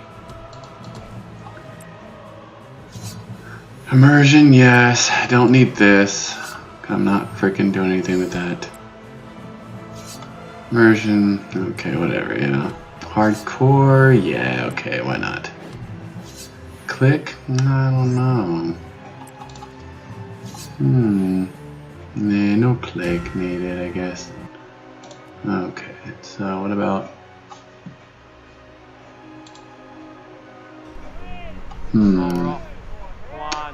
So what are we doing now, guys?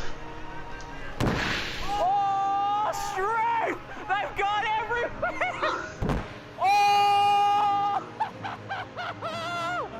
Watch out! Oh, wow! Come on down! Any in?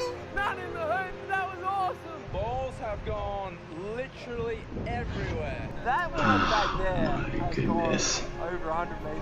Up next, we're doing bowling balls. Let's watch those. So let's see here. This one here can go how far?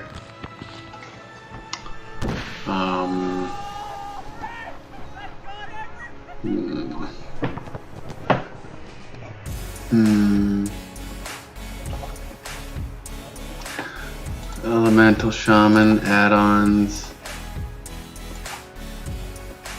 No, Elemental Shaman, I'll do heal bot, yeah, heal bot, yeah.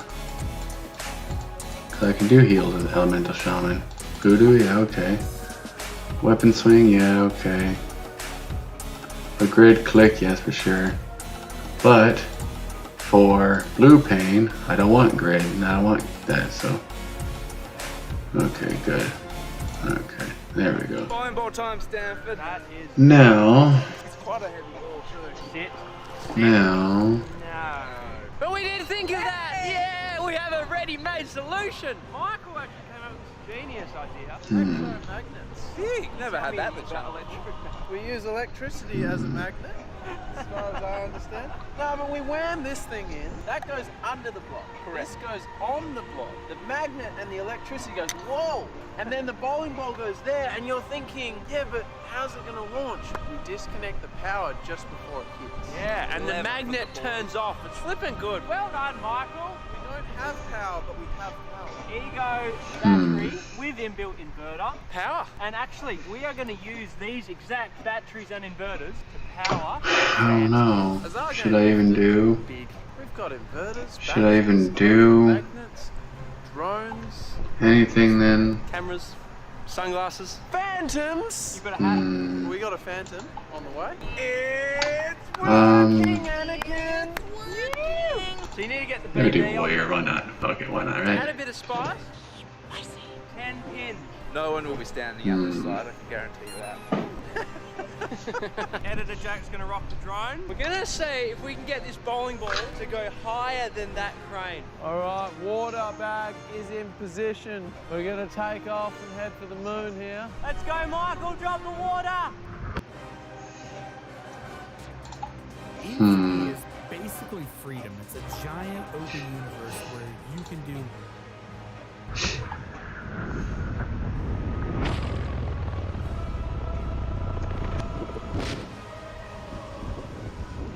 We've lost a blob. That's interesting. Electromagnet, maybe?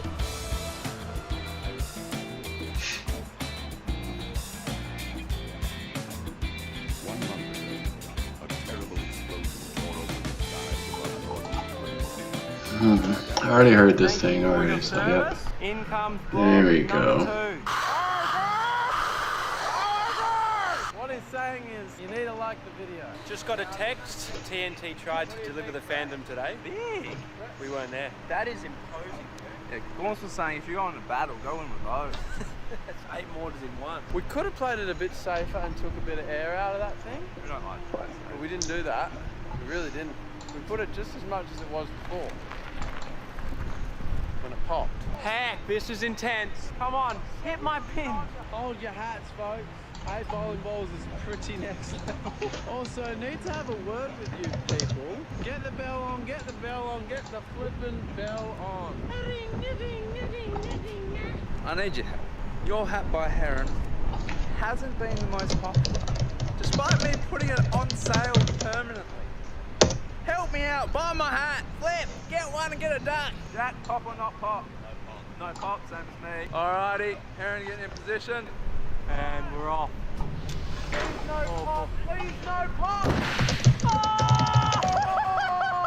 freaking you! Yes! That was massive! Mate, we are getting some results today!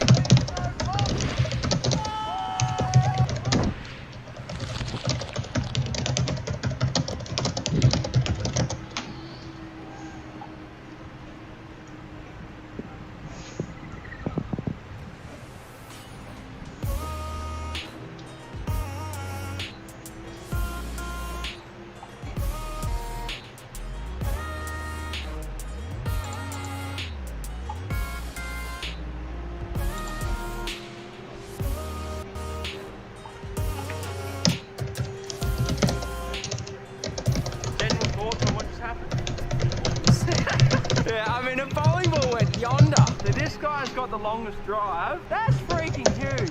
Oh, Editor Jack's excited. It went way high. Way higher than the crane, Gaunson. That looks so nice. Isn't it the blob? Oh, wow, higher than the crane. No doubt. Let's look at it.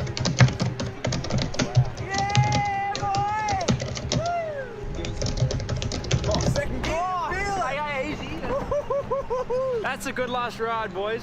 Nothing like squashing some ducks. Car is rigged up. The stage is flipping set. Now, I may have been in the thumbnail, but let's be honest, I'm not being launched. No, we can't do that. It has been improved. Yay! Alright, Ruth Lee is her name. Gotta show some HR merch on it too, Stanford. Oh, heck! Is that pretty good? How good is the wig? Why are the eyes not above the line? I don't know.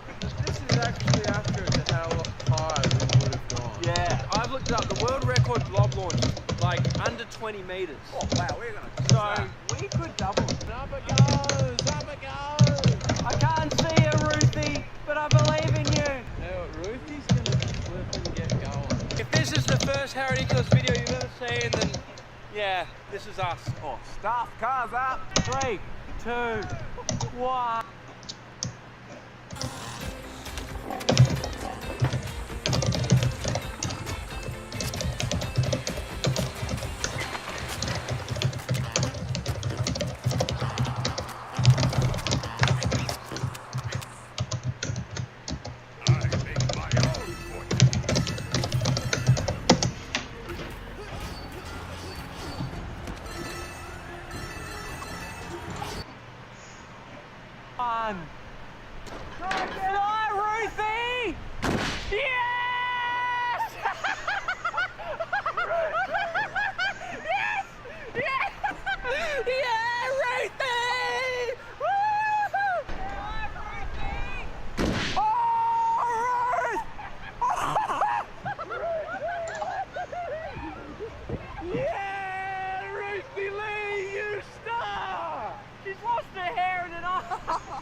She was like as high as the crane. And did you see she was flipping, but she was fully like arms out, straight? Unbelievable result.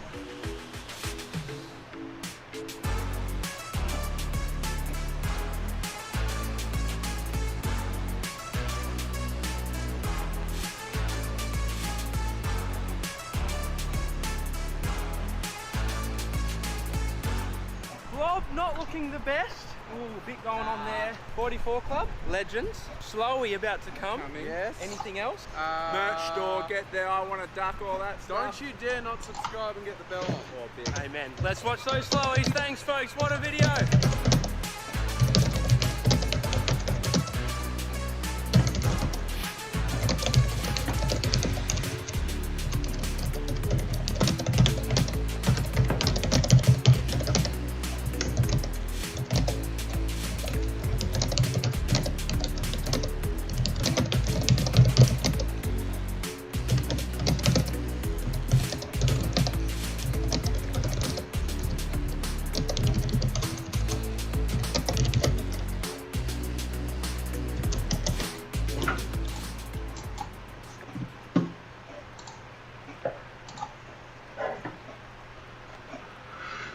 Oh man.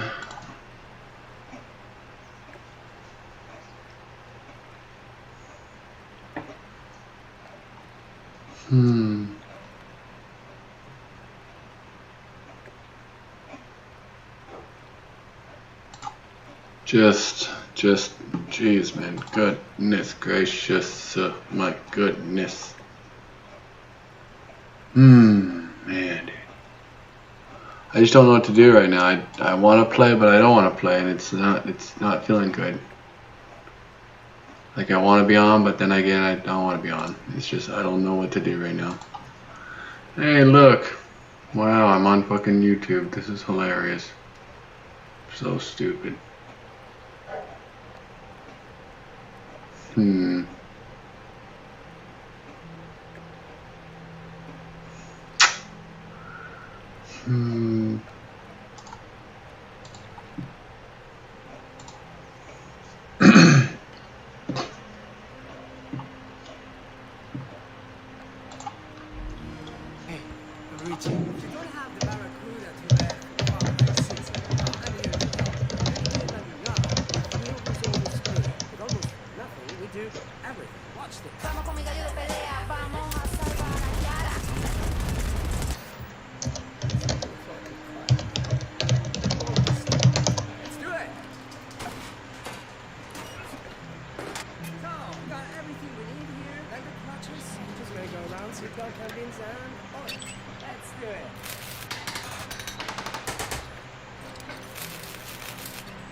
Oh no.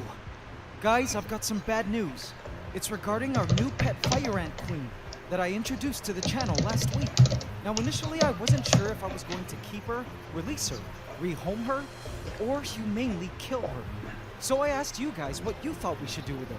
In last week's video, you guys voted, and your very valuable opinions helped me reach an ultimate decision regarding the fate of this queen fire ant, who had already begun to lay eggs and found her own colony. But when I peeked into her test tube this week, what I saw completely shocked me and changed everything. Keep on watching until the end for the ultimate plot twist Mother Nature threw our way. Welcome to the Ants Canada Ant Channel. Please subscribe to my channel and hit the bell icon. Welcome to the AC family. Enjoy. So let's get down to it. AC family, some of you already know I own a massive fire ant colony called the Phoenix Empire, living in their great kingdom known as the Ember Islands. However, stumbling upon this queen fire ant in my yard, I considered, hey, maybe I could keep 2 fire ant colonies. After all, we would soon be moving into the ant house, with a ton of room for extra ant kingdoms. And releasing her back into the wild would probably not be a good idea, seeing as fire ants are invasive where I live. I also wasn't sure if humanely killing her by sticking her into the freezer might be a good idea, as that seemed a little sad in my mind. Rehoming her by giving her to another local ant keeper was another option. But in a community tab post, I asked you guys to vote, and the majority of you voted to keep her. I also asked your great AC Senate what they thought we should do, and they also voted to keep her. And so I made my decision.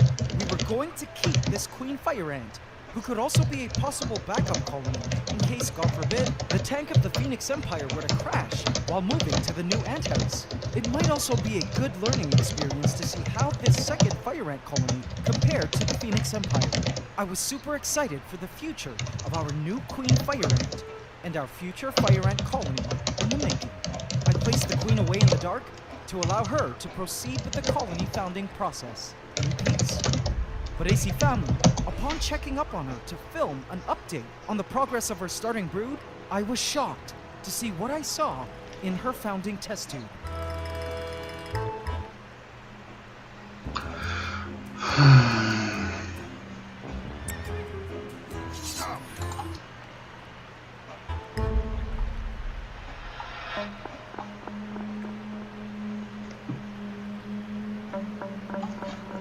AC family, look.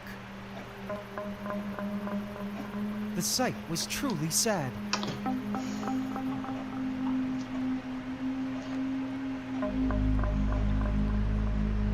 Eggs scattered all over the test tube, undeveloped and uncared for. Some of the eggs were even rotting. This is a sight we ant keepers hope we don't see in the founding test tubes of our newly caught queen ants. AC family, when a queen ant leaves her eggs scattered everywhere like this, and when they don't appear to be developing into larvae, which seems to be happening here, it's a telltale sign that the queen is likely unfertilized. This means that during her nuptial flight, she didn't successfully mate with a male, but still proceeded to break off her wings as usual and start the founding process. But sadly, if this is the case, these eggs either won't hatch at all, or just kind of rot, or if they do mature into adulthood, they will develop into male ants, not worker ants, so no working colony would result. If you're wondering about why unfertilized eggs go on to develop into males, I know it's weird and confusing, but in the ant world and bee world, sex is determined by the number of chromosomes. Haploid eggs that have half the genetic code from mom, but don't have the other half from a male sperm to add to the genes, can actually go on to develop into male ants.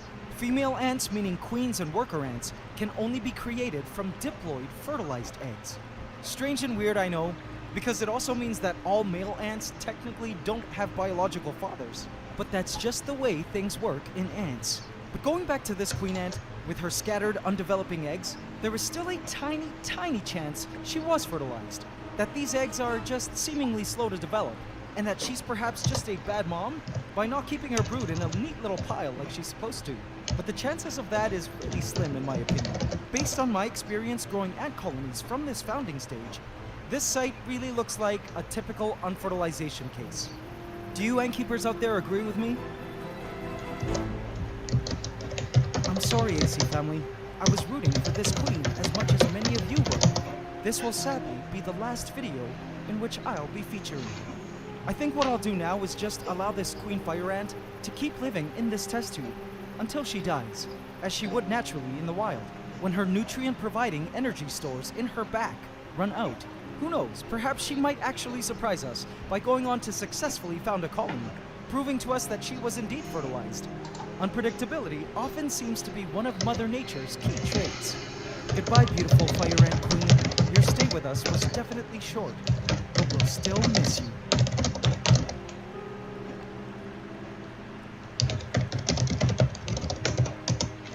Now at the start of the video, I told you that there would be a surprise plot twist at the end of this video.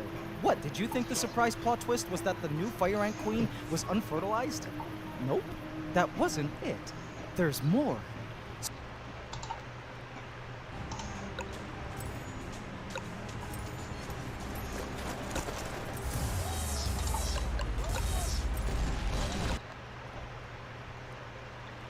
So I was really looking forward to start growing an ant colony this year from scratch, because I love the process of growing ant colonies. And I was able to get a new Camponotus ant colony a couple months ago, which I was super excited about, but they turned out to have these crazy facehugger mites, which was a whole mission in itself, extracting from the ants to send to the lab for identification. But as an update on the Camponotus colony, they haven't really been growing much. We still haven't determined if the facehugger mites are indeed harmful for the ants, but it does seem to be limiting the colony's growth. I don't think I'll be able to fully eradicate all the mites because the babies are super small and can't be spotted with my naked eye. I'm thinking of releasing the ant colony back into the wild, which is okay because they're endemic, to deal with their mites as they would naturally. Because the colony would not do well as our pets, as long as the mites are around. Plus, I don't want to risk the mites getting out and infecting some of my other ant colonies. Then I was all hyped about this new Fire Ant Queen starting our second Fire Ant colony. But this... we still... realized? Nope, that wasn't it. There's more. So I was really looking forward to start growing an ant colony this year from scratch, because I love the process of growing ant colonies. And I was able to get a new Camponotus ant colony a couple months ago, which I was super excited about, but they turned out to have these crazy facehugger mites, which was a whole mission in itself, extracting from the ants to send to the lab for identification. But as an update on the Camponotus colony, they haven't really been growing much. We still haven't determined if the facehugger mites are indeed harmful for the ants, but it does seem to be limiting the colony's growth. I don't think I'll be able to fully eradicate all the mites because the babies are super small and can't be spotted with my naked eye. I'm thinking of releasing the ant colony back into the wild, which is okay because they're endemic, to deal with their mites as they would naturally. Because the colony would not do well as our pets, as long as the mites are around. Plus, I don't want to risk the mites getting out and infecting some of my other ant colonies. Then I was all hyped about this new Fire Ant Queen starting our second Fire Ant colony. But this unfertilization thing happened. So sad, but after over a decade of ant keeping, I know full well that it's just how the cookie crumbles in this hobby. The reality is, not all queen ants go on to found successful ant colonies. There are many queens that fail for a number of very natural reasons. So we ant keepers just have to keep on trying until we succeed. So AC family, I figured, you know what? Third time's a charm. And I went on to look for another young ant colony to add to our growing family of ant kingdoms in the Antiverse on our channel. And so AC family, it is with great pleasure that I introduce to you yet another new budding ant colony. And guys, I know you will truly love them.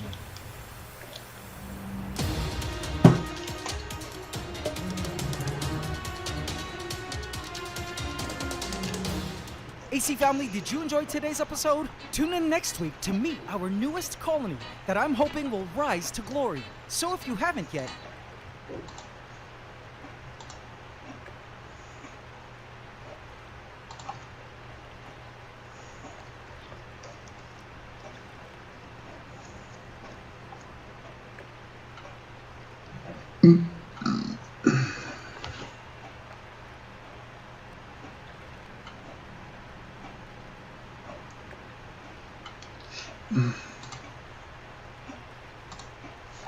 And welcome to tonight's episode of Critical Role, where a bunch of us nerdy-ass voice actors sit around and play Dungeons & Dragons. There you have it. Before we jump into tonight's session, we do have some announcements. We're going to begin with some sponsors, but part of the first sponsorship ties in with one of the announcements, so I'll go and get to that first. For those who haven't seen on social media, the announcements and such, we've partnered with our friends at Dungeons & Dragons and Wizards of the Coast to release an upcoming Explorer's Guide to Wildemount. An actual full campaign setting for the entirety of the continent of Wildemount. You guys have watched in this campaign, and so much more beyond that. It's been like a year plus of my life on top of everything else to working on. I'm super proud of it, and the wonderful contributors that helped to flesh out the world even just beyond what I had worked on. It's something I'm really proud of, and I hope you guys have an opportunity to check it out. It's up for pre-order now, where places you can mostly find RPG book pre-orders, and it will be coming out on March 17th, so about 2 months from now. It's got not just like world lore and a lot of elements about just the story and setting-centric stuff. There's a lot of player options, including 3 new subclasses, Dunamancy spells, some new sub-races, some other fun stuff, new creatures, new magical items, new artifacts and vestiges of divergence. It's going to be a lot of fun, so I hope you enjoy it. And for those of you who are looking to buy it or pre-order it and can afford it, I highly recommend you go do so at your local game store. Online, sometimes is the only way people can afford it, but if you can, support those local shops. That's where the community thrives, so definitely do so. Leading into that, our first sponsor tonight is our returning friends at D&D Beyond, and which on D&D Beyond, pre-orders for the content of Explorer's Guide to Wildemount are also now open. So if you use the tool and you won't look forward to incorporating some of these things into your game and your whole D&D Beyond portfolio of content, to be able to pre-order now on there, you can grab the digital version right now and receive a bonus. There's like 6 exclusive character backgrounds and 6 matching color themes to go with the book's release, which is kind of awesome. And they also have some other great promos going on that you can find out on the site at dndbeyond.link/. Go ahead and check that out. And thank you guys so much for supporting our show for as long as you have. Our second sponsor tonight, as I prepare myself, is NordVPN. Sam. Hold my calls and greetings, netizens! It's the master of the dark web, online known as BlackWillow73 at AOL.com. I'm cracking code and spinning my webs with ease because my hardware's protected by NordVPN, a personal virtual private network service provider with 5,760 countries that shields you from hacksaws like me, protects you on public Wi-Fi, and even blocks annoying ads. Yeah, I know everything about the info super byway, except the identity of that black hat evildoer, Kryptonic Override. But tonight, I'm gonna jack in to their mainframe and expose them to the worldwide world. Here we go. Jamming the Matrix. Hashing the DDR. What? I've been sliced? Oh, so close, Black Willow. But I, Kryptonic Override, am also using the They have a promo going on right now which gives you 70% off a 3-year plan and 1 extra month for free. Oh well, sliced it. I failed. Or did I? Computer. It's going to be a lot of fun, so I hope you enjoy it. And for those of you who are looking to buy it or pre-order it and can afford it, I highly recommend you go do so at your local game store. Online, sometimes is the only way people can afford it, but if you can, support those local shops. That's where the community thrives, so definitely do so. Leading into that, our first sponsor tonight is our returning friends at D&D Beyond, and which on D&D Beyond, pre-orders for the content of Explorer's Guide to Wildemount are also now open. So if you use the tool and you won't look forward to incorporating some of these things into your game and your whole D&D Beyond portfolio of content, pre-order now on there. The digital version right now and receive a bonus, looks like 6 exclusive character sheet backgrounds and 6 matching color themes to go with the book's release, which is kind of awesome. And they also have some other great promos going on that you can find out on the site at dndbeyond.link/critter. Go ahead and check that out, and thank you guys so much for supporting the show for as long as you have. Our second sponsor tonight, as I prepare myself, is NordVPN. Sam. Netizens! It's the master of the dark web, online known as BlackWillow73 at AOL.com. I'm cracking code and spinning my webs with ease, because my hardware is protected by NordVPN, a personal virtual private network service provider with 5,000 servers in 60 countries. It shields you from hacksaws like me, protects you on public Wi-Fi, and even blocks annoying ads. Yeah, I know everything about the info super byway, except the identity of that black hat evildoer, Cryptonic Override. But tonight, I'm gonna jack in to their mainframe and expose them to the World Wide World. Here we go. Jamming the Matrix.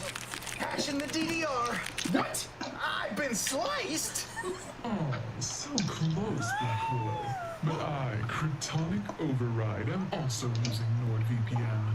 They have a promo going on right now which gives you 70% off a 3-year plan and 1 extra month for free. Oh well, have a slice day. I failed. Or did I? Computer, reload that audio clip, but retroflop the translation. Okay, now unroot the bus map and quantize the Fraggle Rock. Closer. Now backdate the disco dongle and enhance. Have a slice day. Slice. Have a slice day. Wait, Cryptonic Override is Laura Bailey?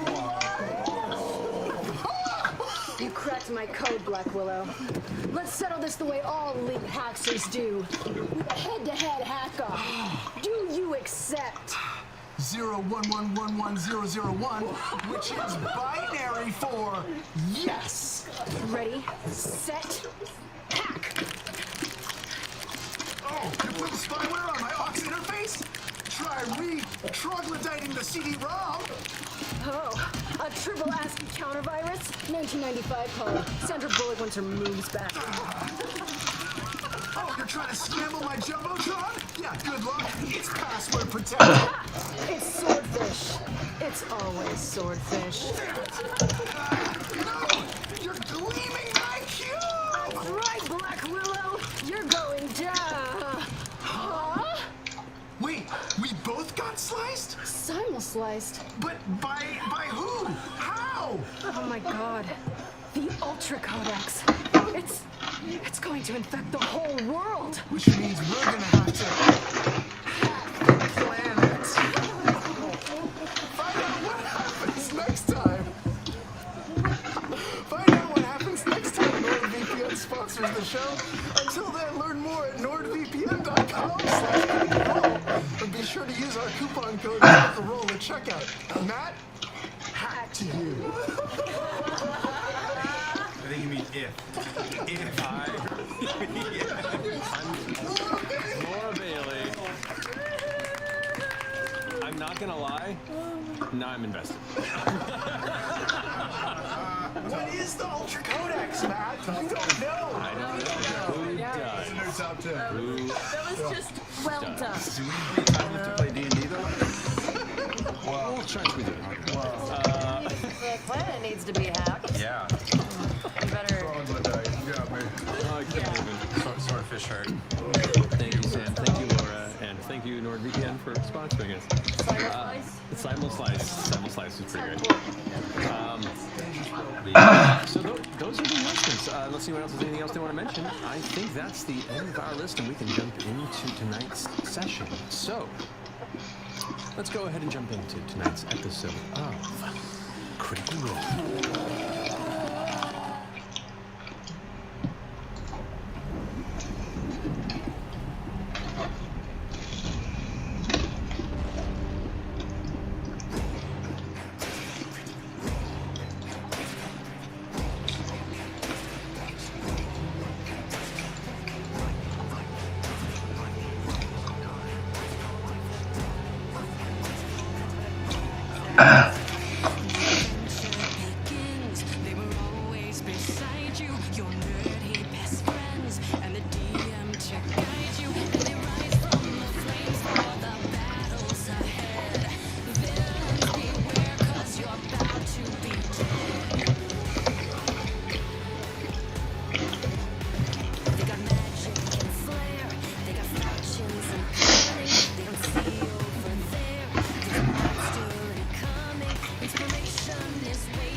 And welcome back. So, I have a Lord Bailey here. Now, there she is. Welcome back, welcome back. My leap gear off. I understand. Don't want to lose your focus.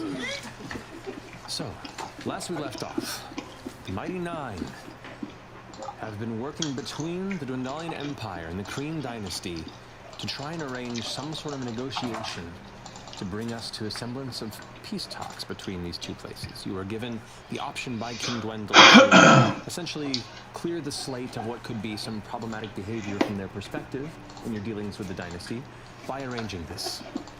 You went ahead and ran some errands, fought some people in a basement of a butchery, ordered some musical instruments, and then eventually made your way back to Rosohna, where you checked into your Jor house, met up with Shadowhand Essek, and made your way to the Bright Queen's throne room. You beseeched her on behalf of the Dwendalian Empire and the relationship you'd already forged to listen to what you had to say, what you've discovered, what you've accomplished, and what you were sent to do. There's some relatively persuasive arguments and some key notes made in the center of that chamber within the Lucid Bastion.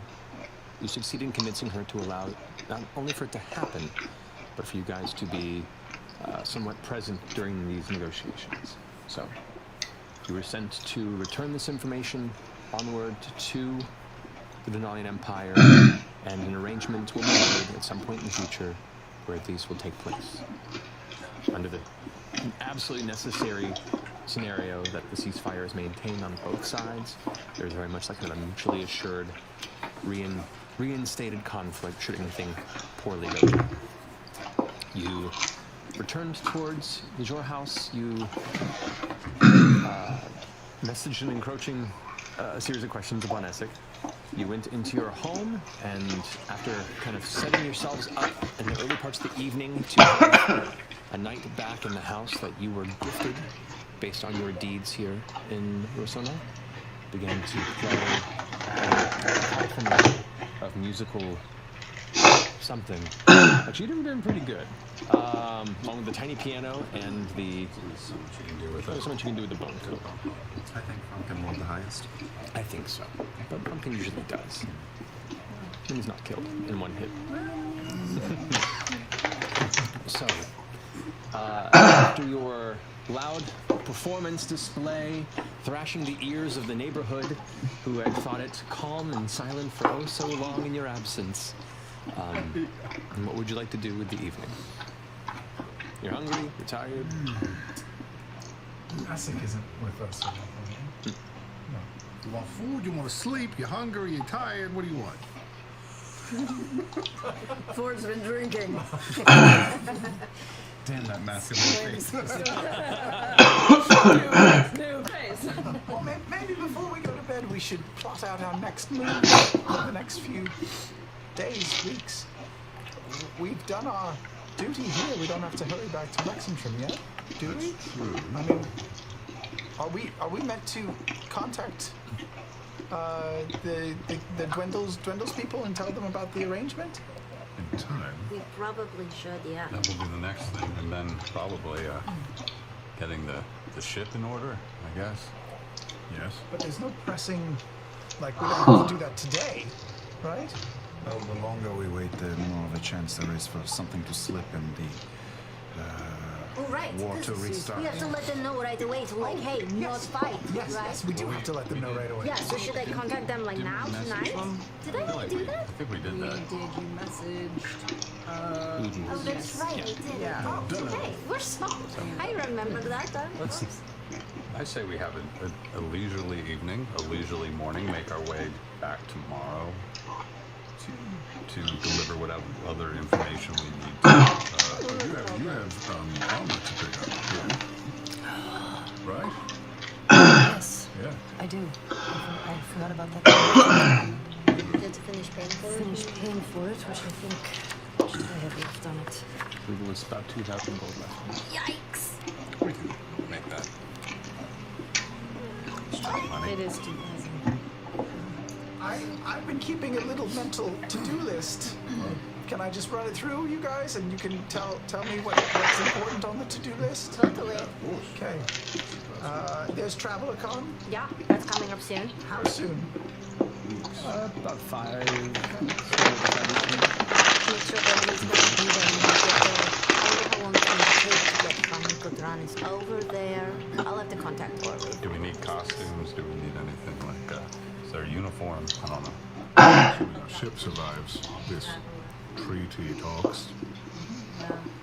Other things in my mental to-do list that's written down. Maybe scry on him. Oh, yeah, we could do that. Because he's got a client and he won't tell us who about it it. is.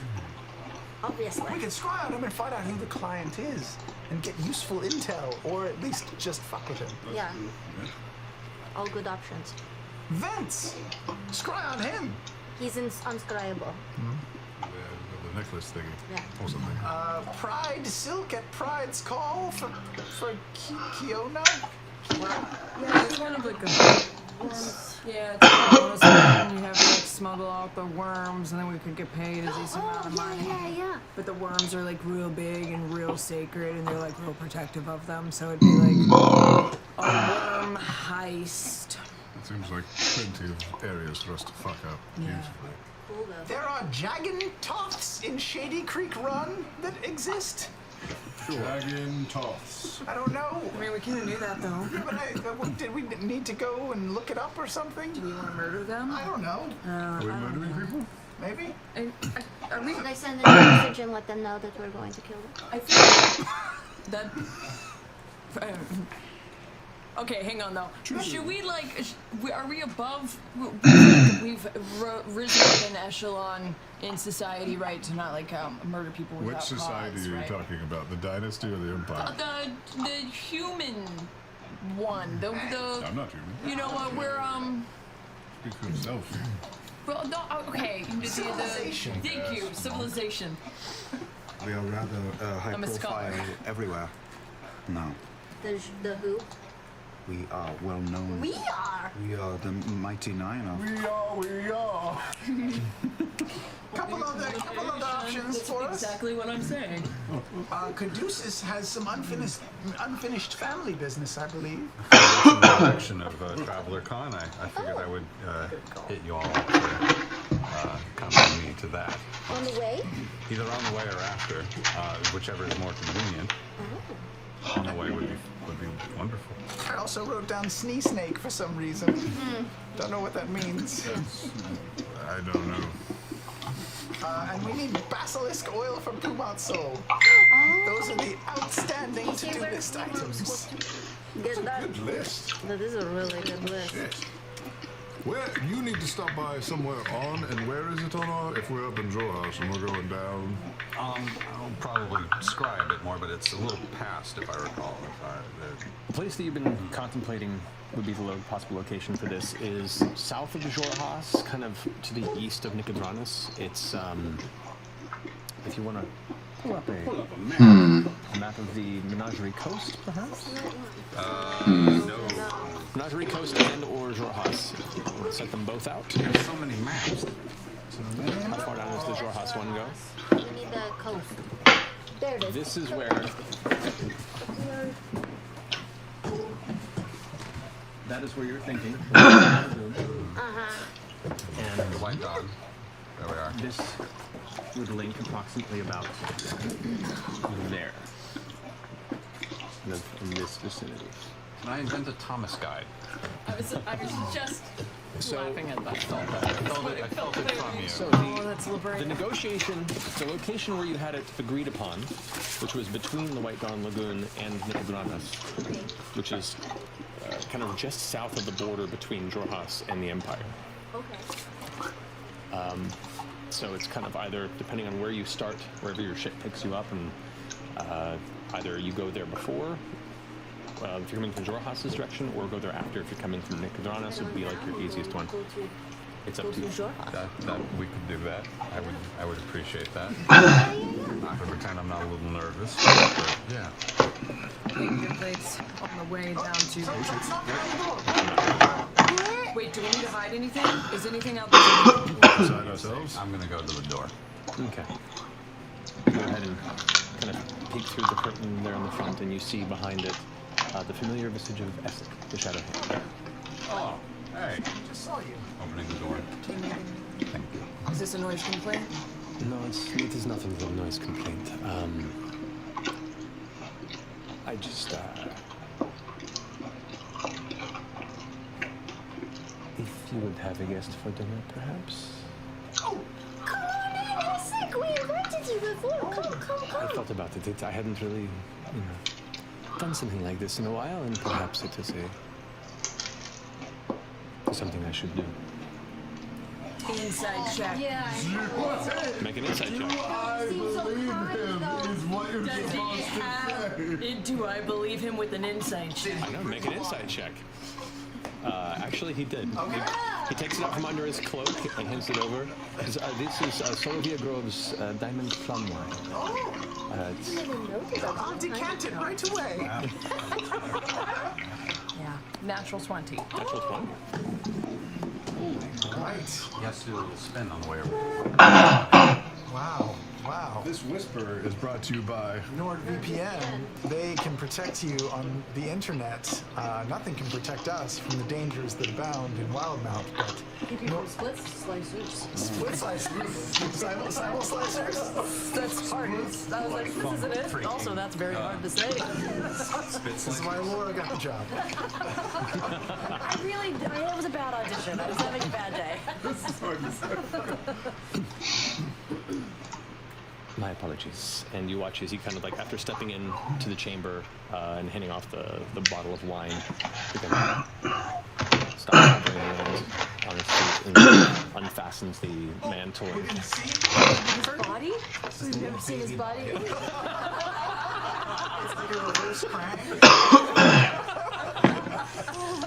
Don't Google reverse Krang, by the way. I did that once.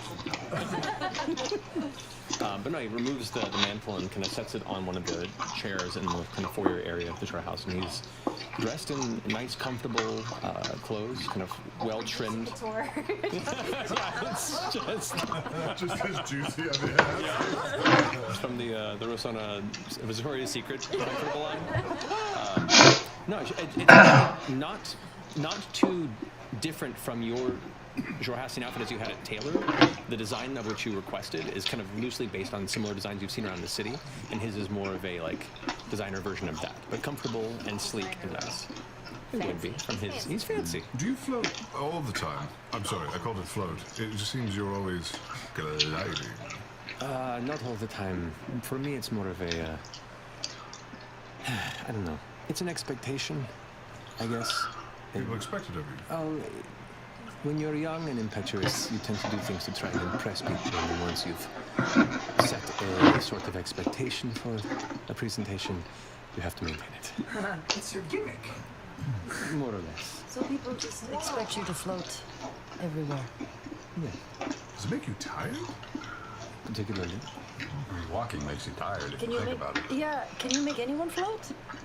Or it's just yourself? I mean, the social incantations, of course, but this is more of just a developed for myself type trick.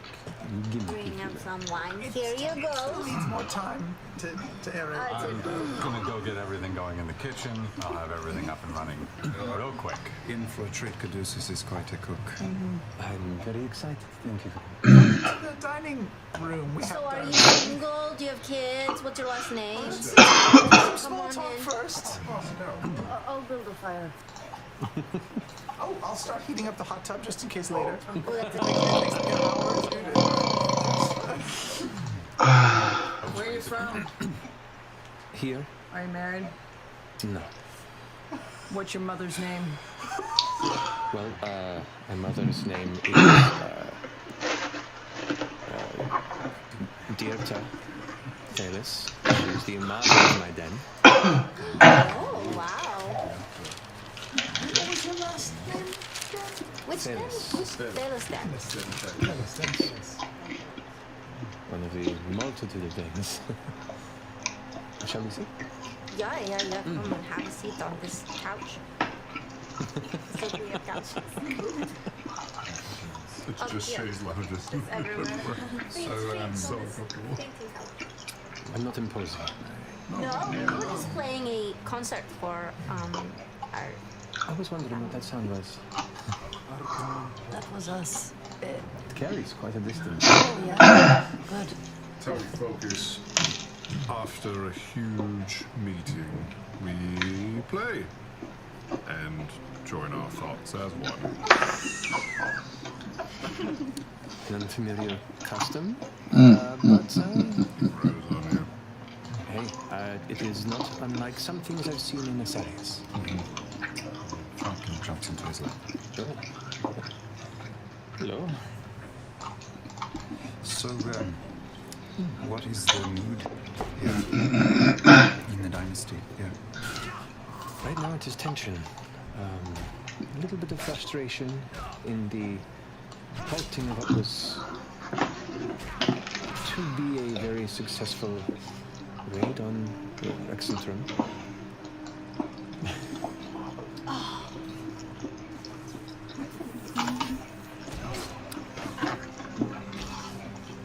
Tense. That's primarily it. This is so far removed from the front lines. It's mostly just information disseminated via word of mouth and the occasional street speaker, but warfare makes for not entirely pleasant opinions of the opposing side. Tension in the throne room was fairly easy to read.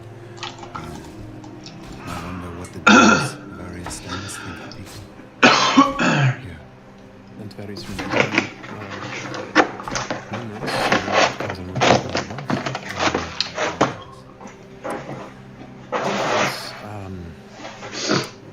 they would like very much to see our nation established and respected in the broader sense of the word. Unfortunately, our most neighboring nation tends to consider most everything to the east savage landscapes and dangerous cutthroats and drow, Achilles and everything else. That is foolish. That's not been our experience here. But there are people on our end, and many folks who assume that the Empire is nothing but a bunch of money-crazed, murderous villagers ready to kill each other for a scrap of meat.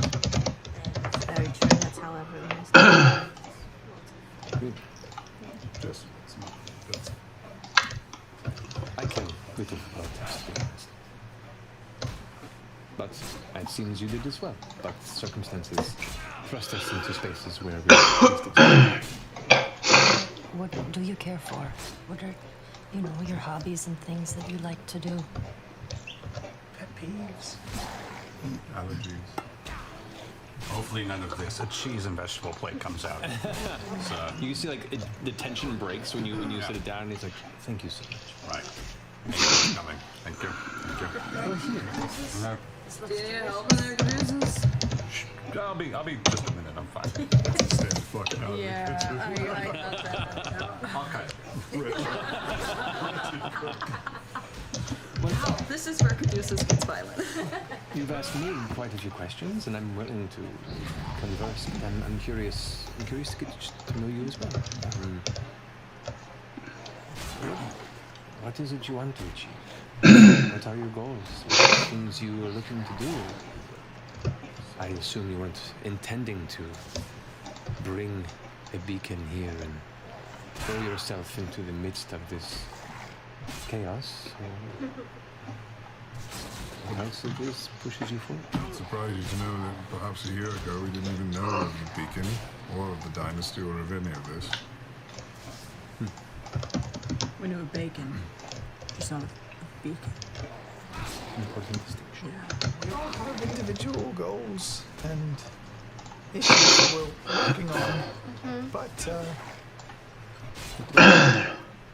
oh, me? Tell her. Maybe he can do it.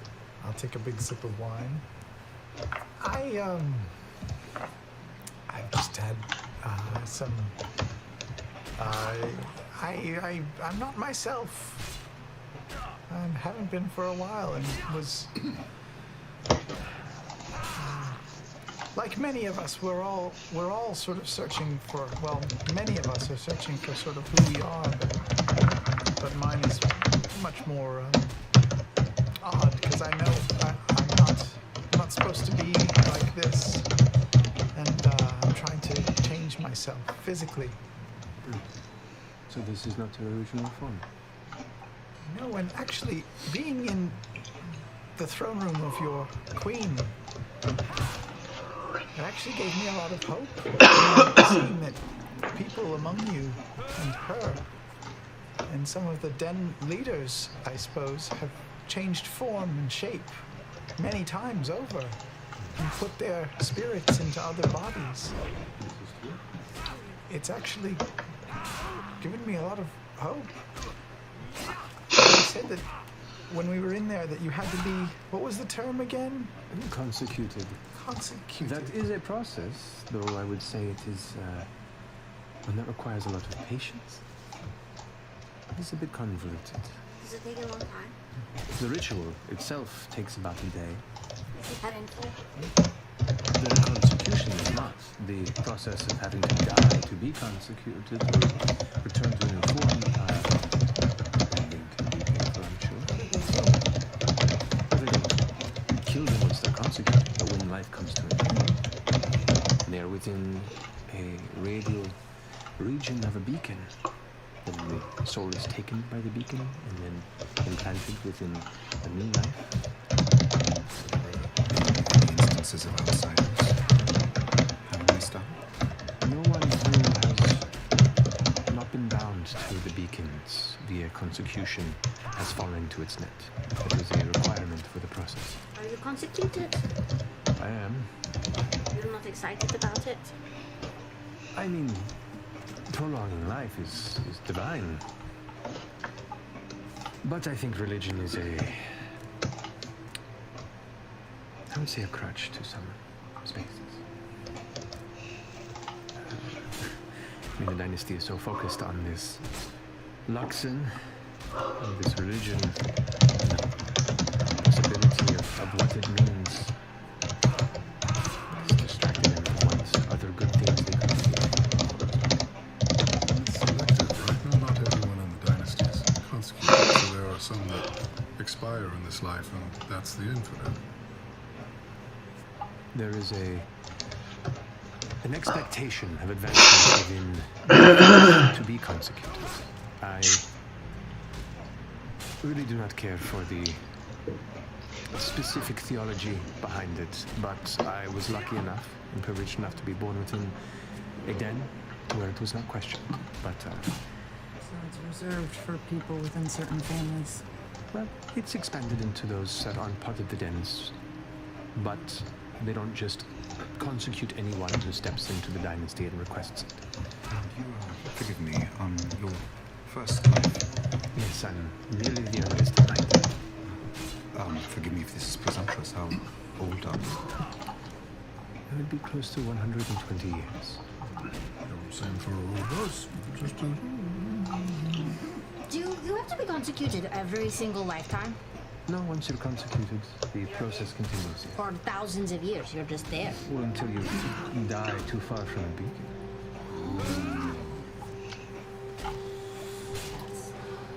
That's a thing. You see, that is why the beacons are so important. They allow the expansion of our civilization. If a city does not exist within some radius of a beacon, everyone within that city is unable to return.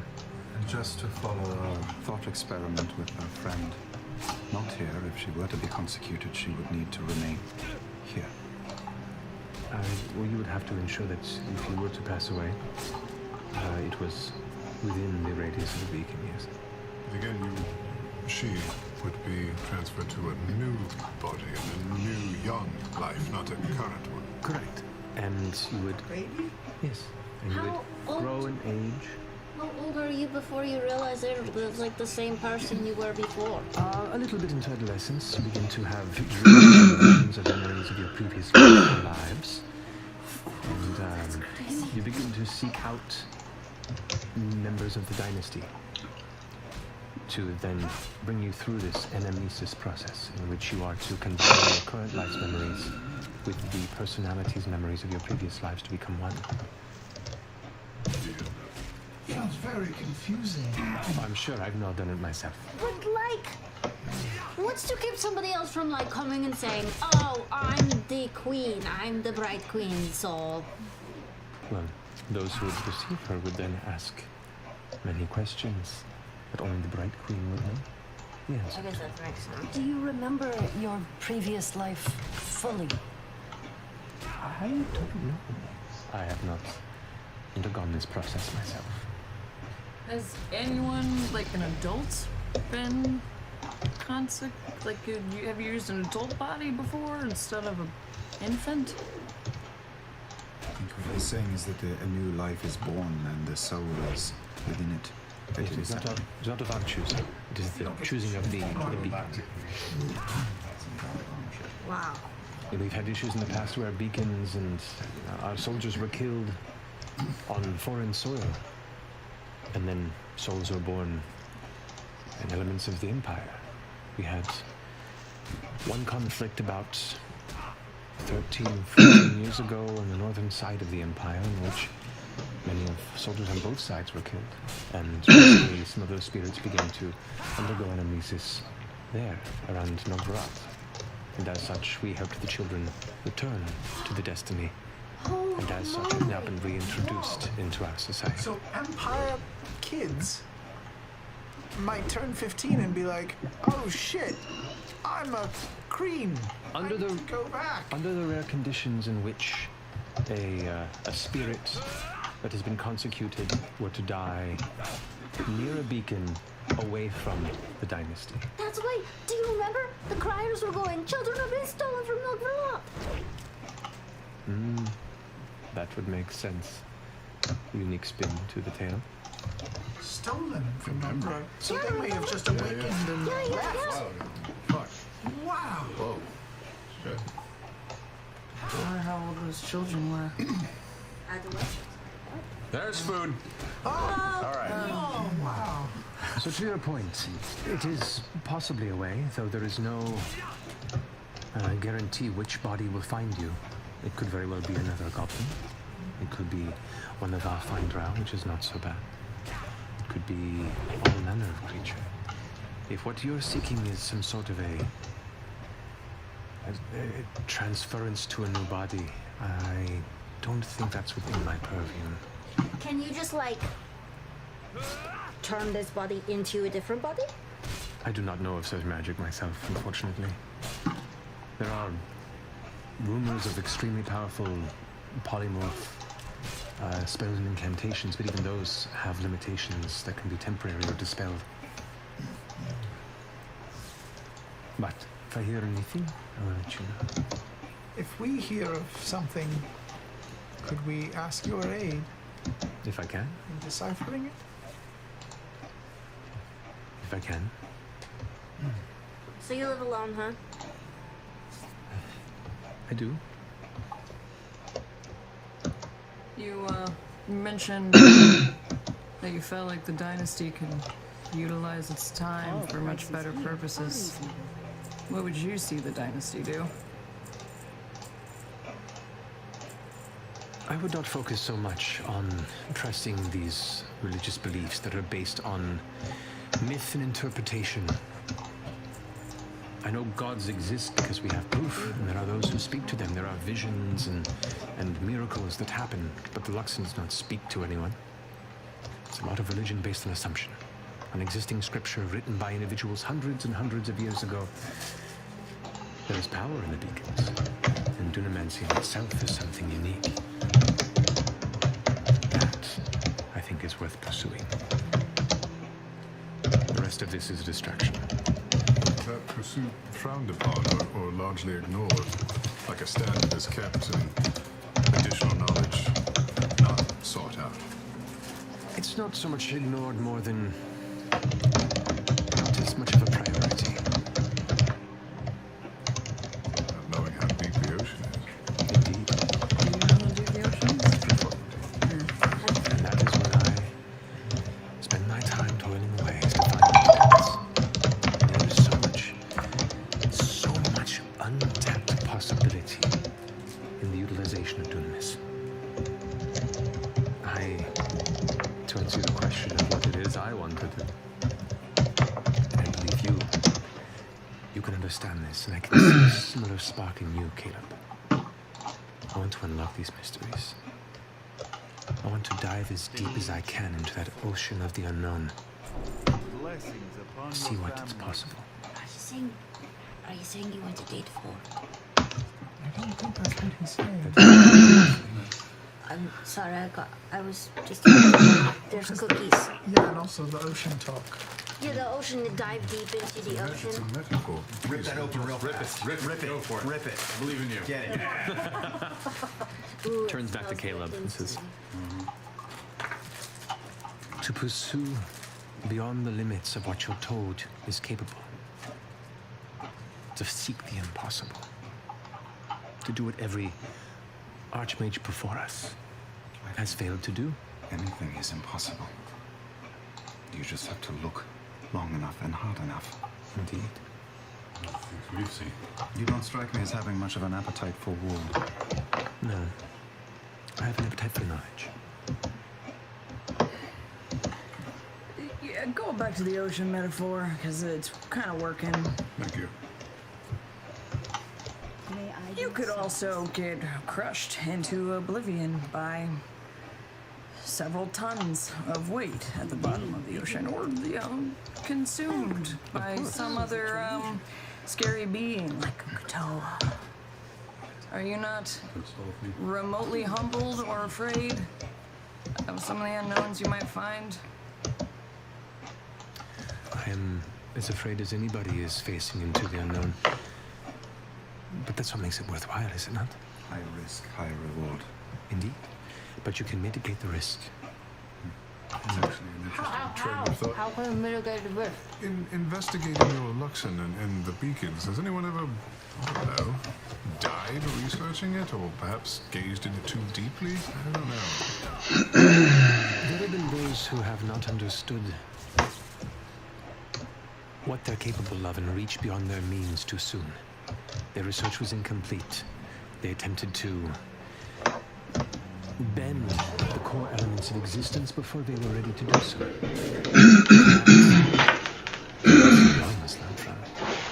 The lesson is that it's way too much power for any one person to be fucking with. It is possible. But that's why you take care, and that's why you work alone. Because Justin loves the details. What happened to those people that messed around with things sooner than they should have?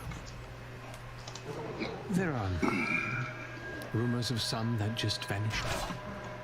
That either succeeded in finding some sort of alteration to the planes of existence and never returned.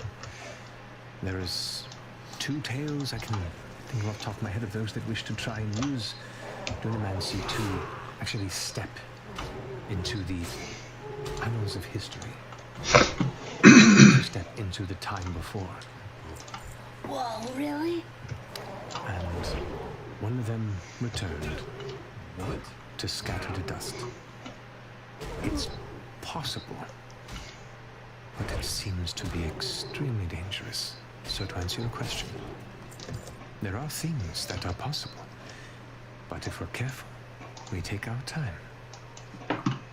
Who knows? He is fucking with shit at his home by himself. Is he? Like, has killed his wife with the time machine. He's got some H.G. Wells shit. Go ahead and make He made make an insight check. the one based off of his. That's Can I why you assist work her in alone. that? Because I'm feeling the same way. Okay. Sis, me and Ford. I'd say both of you guys, if you guys are both checking, it's both of your, this isn't a skill you necessarily help somebody with for this particular instance. 8. All right. Come on. Oh, wait. 16. Insight, though.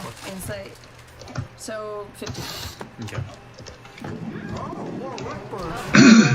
Oh boy, we're getting a lot of lore tonight. Guys, D&D Beyond. How cool is it that Matt has a book coming out with all this shit in it? He thinks of this shit, and then you get to read this shit. Our canon. It's canon. Yeah? Yeah. Canon. What do you mean someone came back and then they returned to dust? Like, they came back and then just poof? This was an assisted ritual. And when they returned to dust. I don't know how else to How describe long were they gone? Oh, it was but a few moments. Really? How long ago was this? 70 years. How long were you able to talk to them when they arrived? I wasn't present for this, but I heard about it. And you've heard of 2 instances, but you do not know the result of the other. No? Well, just because we don't know the end of the story does not mean it didn't go on. This is true. We met the guy who kind of could control time. I was just thinking about that. Oh yeah, we played in his festival funhouse. Yes, happy Yes, fun happy fun ball. But even if that person was gone for just a moment, that doesn't mean that they weren't gone for a very long time. What was his name again?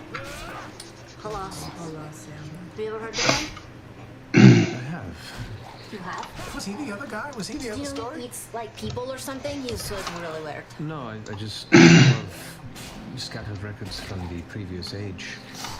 He trapped a demon. It's still trapped in his happy fun ball. What is this happy fun ball? It's a dimension that he made or at least used to create a space where he could experiment, draw. Oh, it's a weird little puzzle, and you shift it around just right. It's 2 turns left and 2 turns And then right. all of a sudden you get sucked in and like you can't get out unless You have find this him. right now? No. No, I mean, well, come on. We sort of lucked into it, actually. But we are not in possession of it anymore. It was called also the Archmage's Bane. Was attracted to, terminate magic practitioners that wandered in. No, I'm not gonna look at my pretty violent. I have not. Is Halas the other story that you knew? No. This was all Dunamantic based within the dynasty. What happened was time moved at a different speed on the inside than on the outside, and apparently it could change, if I recall. You couldn't really control it. You could be in there for 80 years or like 8 minutes. It was more changing the rate of passage. That is Dunamis adjacent, though I do not know if that is specifically, or perhaps a lack of a realization of what he was dabbling with. Hey, Isaac. Yes. How come all of a sudden you want to talk to us? Like we're friends?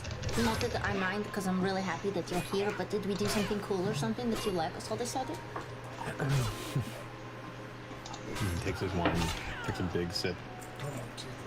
Cookie thing. Oh god, they're so good. Just frisbee that bitch. Would you like a frisbee cookie? Yes. Okay. I'll frisbee that cookie. Toss my cookie.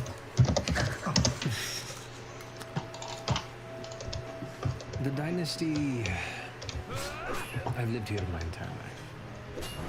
And while there are benefits and there are places that are much more challenging to live in, I find it frustrating at times.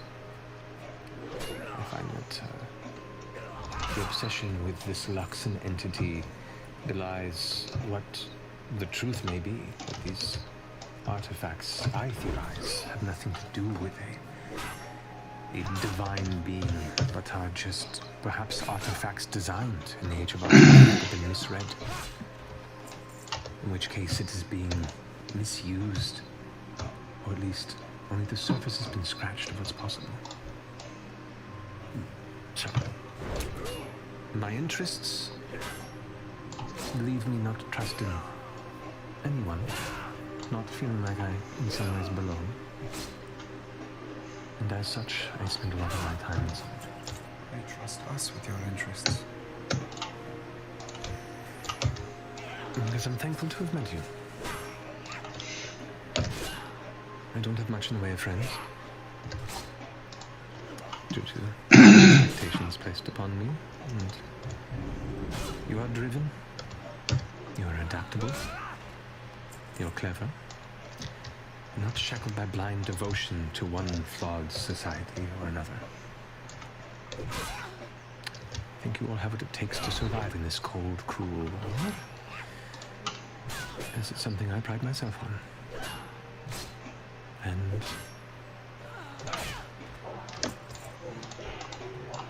I don't know, I haven't felt a kinship with anyone in a long time. Is friendship safe for you here? Nothing I do is safe.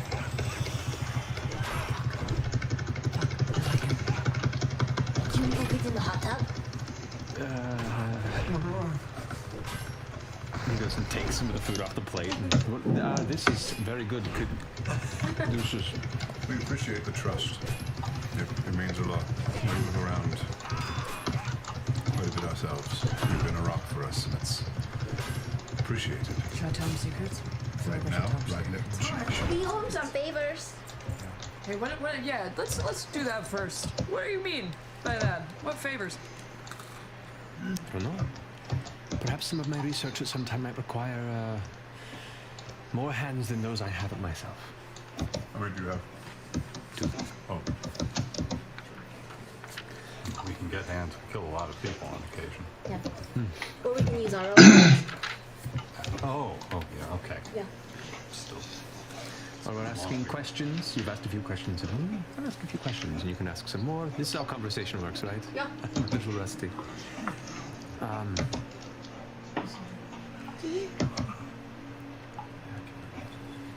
Do you ever get lonely in your solitude?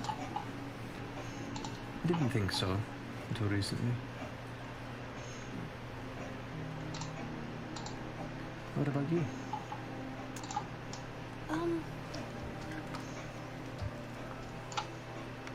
Yes. I think, if I'm answering honestly, I think, but I think I almost became more lonely in my solitude after I became friends with all of them. Because I realized what having good friends feels like.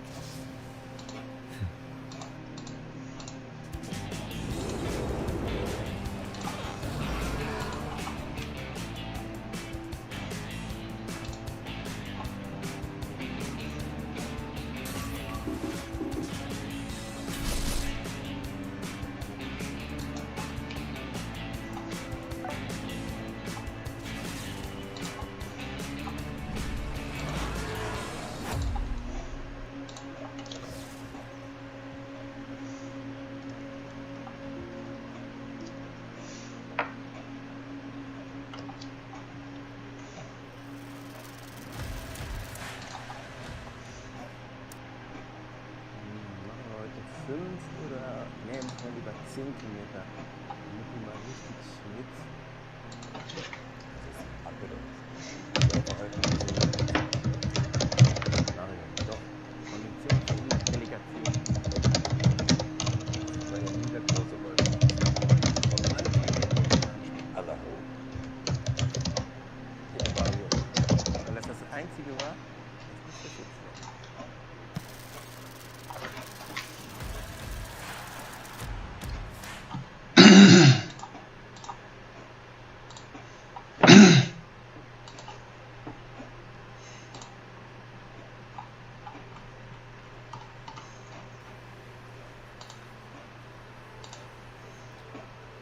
Oh, you're going to be so sad if we leave because you like us so much now. I'm throwing acid. What, What is it that you wish to accomplish, Beauregard? I'm doing pretty good. Main expositor now. Congratulations. Thank you. So, considering I wasn't sure if I was gonna live past 19 or make it out of my hometown or amount to any remote, decent person in society. I didn't know if I was gonna amount to anything, so feeling pretty fucking great.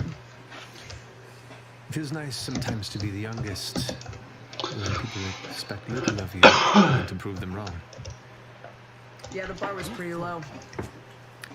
Just hope you can maintain that bar you raise to your own standards, not theirs. Yeah, well, you always hold yourself to the highest of standards first, right? True. What about you, Ford? Remain vigilant. What do I want? What do you want? He's very religious. No, I'm practicing faith.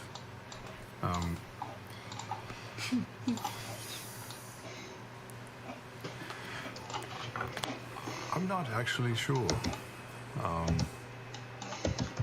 Whatever it was that I started out thinking was important to me seems with time to have faded into something else. I've been pulled into adventures and conflicts with this wonderful group of people, and I want to see them protected and kept. It seems my personal matters from before just have sort of taken a back seat to sort of the grander things on our stage these days.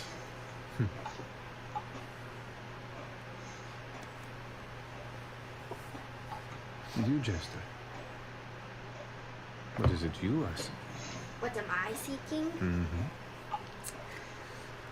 Well, there's Traveler Con coming up, so I'm seeking, Not you familiar know. with that, but Well, She's seeking a hotel room. here's the. I mean, yeah, we have to find. There's so many preparations. We have to make. Give him Have the you- elevator pitch. Okay. Cannon. Have you heard of the Traveler? I've heard of it in the context of your arrival.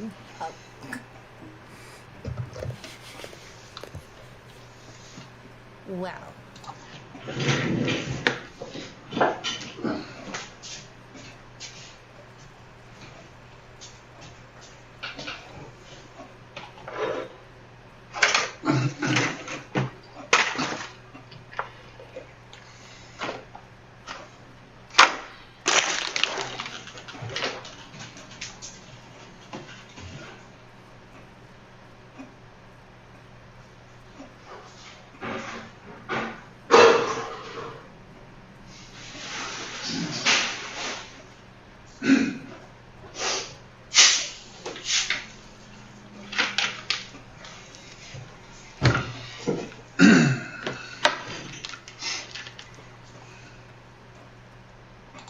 The Traveler is a god who obviously, like, normally I wouldn't, you know, mention it around people here because I don't want to get murdered because of, you know, but that's okay because sometimes, you know, if you're super into your god, you're supposed to maybe get killed for them. I don't know.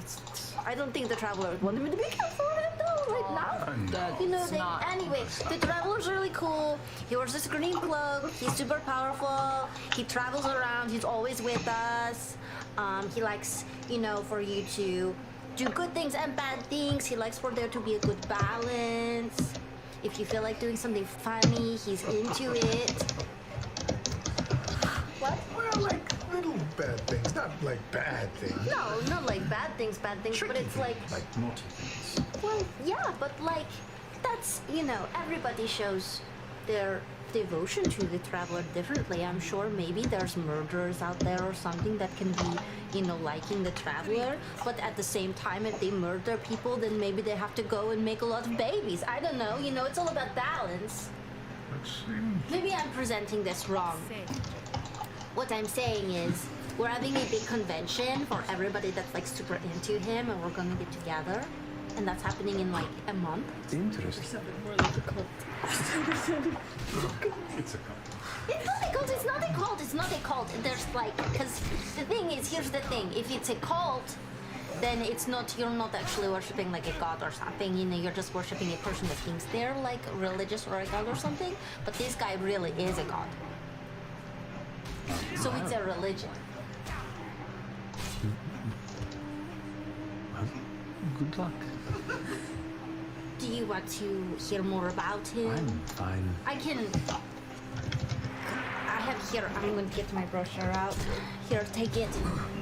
You just want to read up sometime. Or if you just like want to meditate with me and talk, you know, then maybe we can discuss. If you want to come to TravelerCon and pictures in here. Do you want to tell him what happens at TravelerCon, perhaps? we're going, and it's going to be at the volcano, and it's going to be super fun. We'll probably have some big speakers, maybe a band play. I'm not sure. We'll probably have some like a party, a dance party, maybe like, you know, maybe a costume contest. I'm not sure. Do you want to come to a volcano? You want to go to the volcano? We have a ship. Jesse, TravelerCon, I'm 100% down with, and I think it's great, but going to TravelerCon is not what you seek, is it?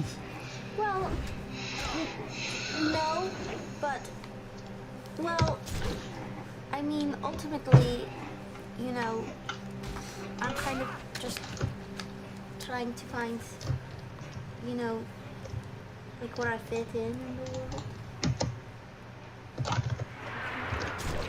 That is a very noble mortal cause. Also, how many babies makes up for a murder? You know, maybe one. You take one, you give one. I'm not sure. Give a penny, take a penny, got it.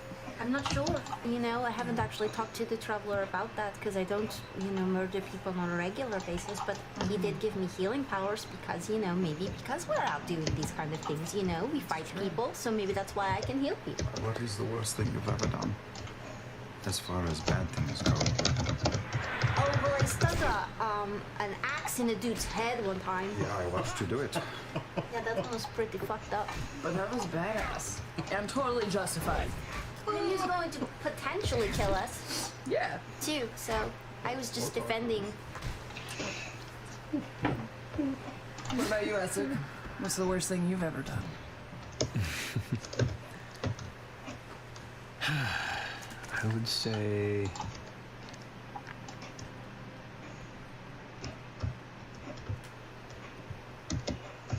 anger my father to a point where he went unprepared into the depths of Bazzoxan and didn't return. All right, sorry. What'd you do to make him so mad? That's a lot to unpack. And why do you think you're responsible for that? Like, even before you tell us what you did, why do you think you're responsible for your dad not returning? It's complicated. And I say bad in the sense of what is largely assumed to be considered a bad thing. Doesn't bother me necessarily. He wasn't a great man. He had little aspirations. Do you mind if I ask if was Bazzoxan near a beacon? Yes, and there is an opportunity that he will return.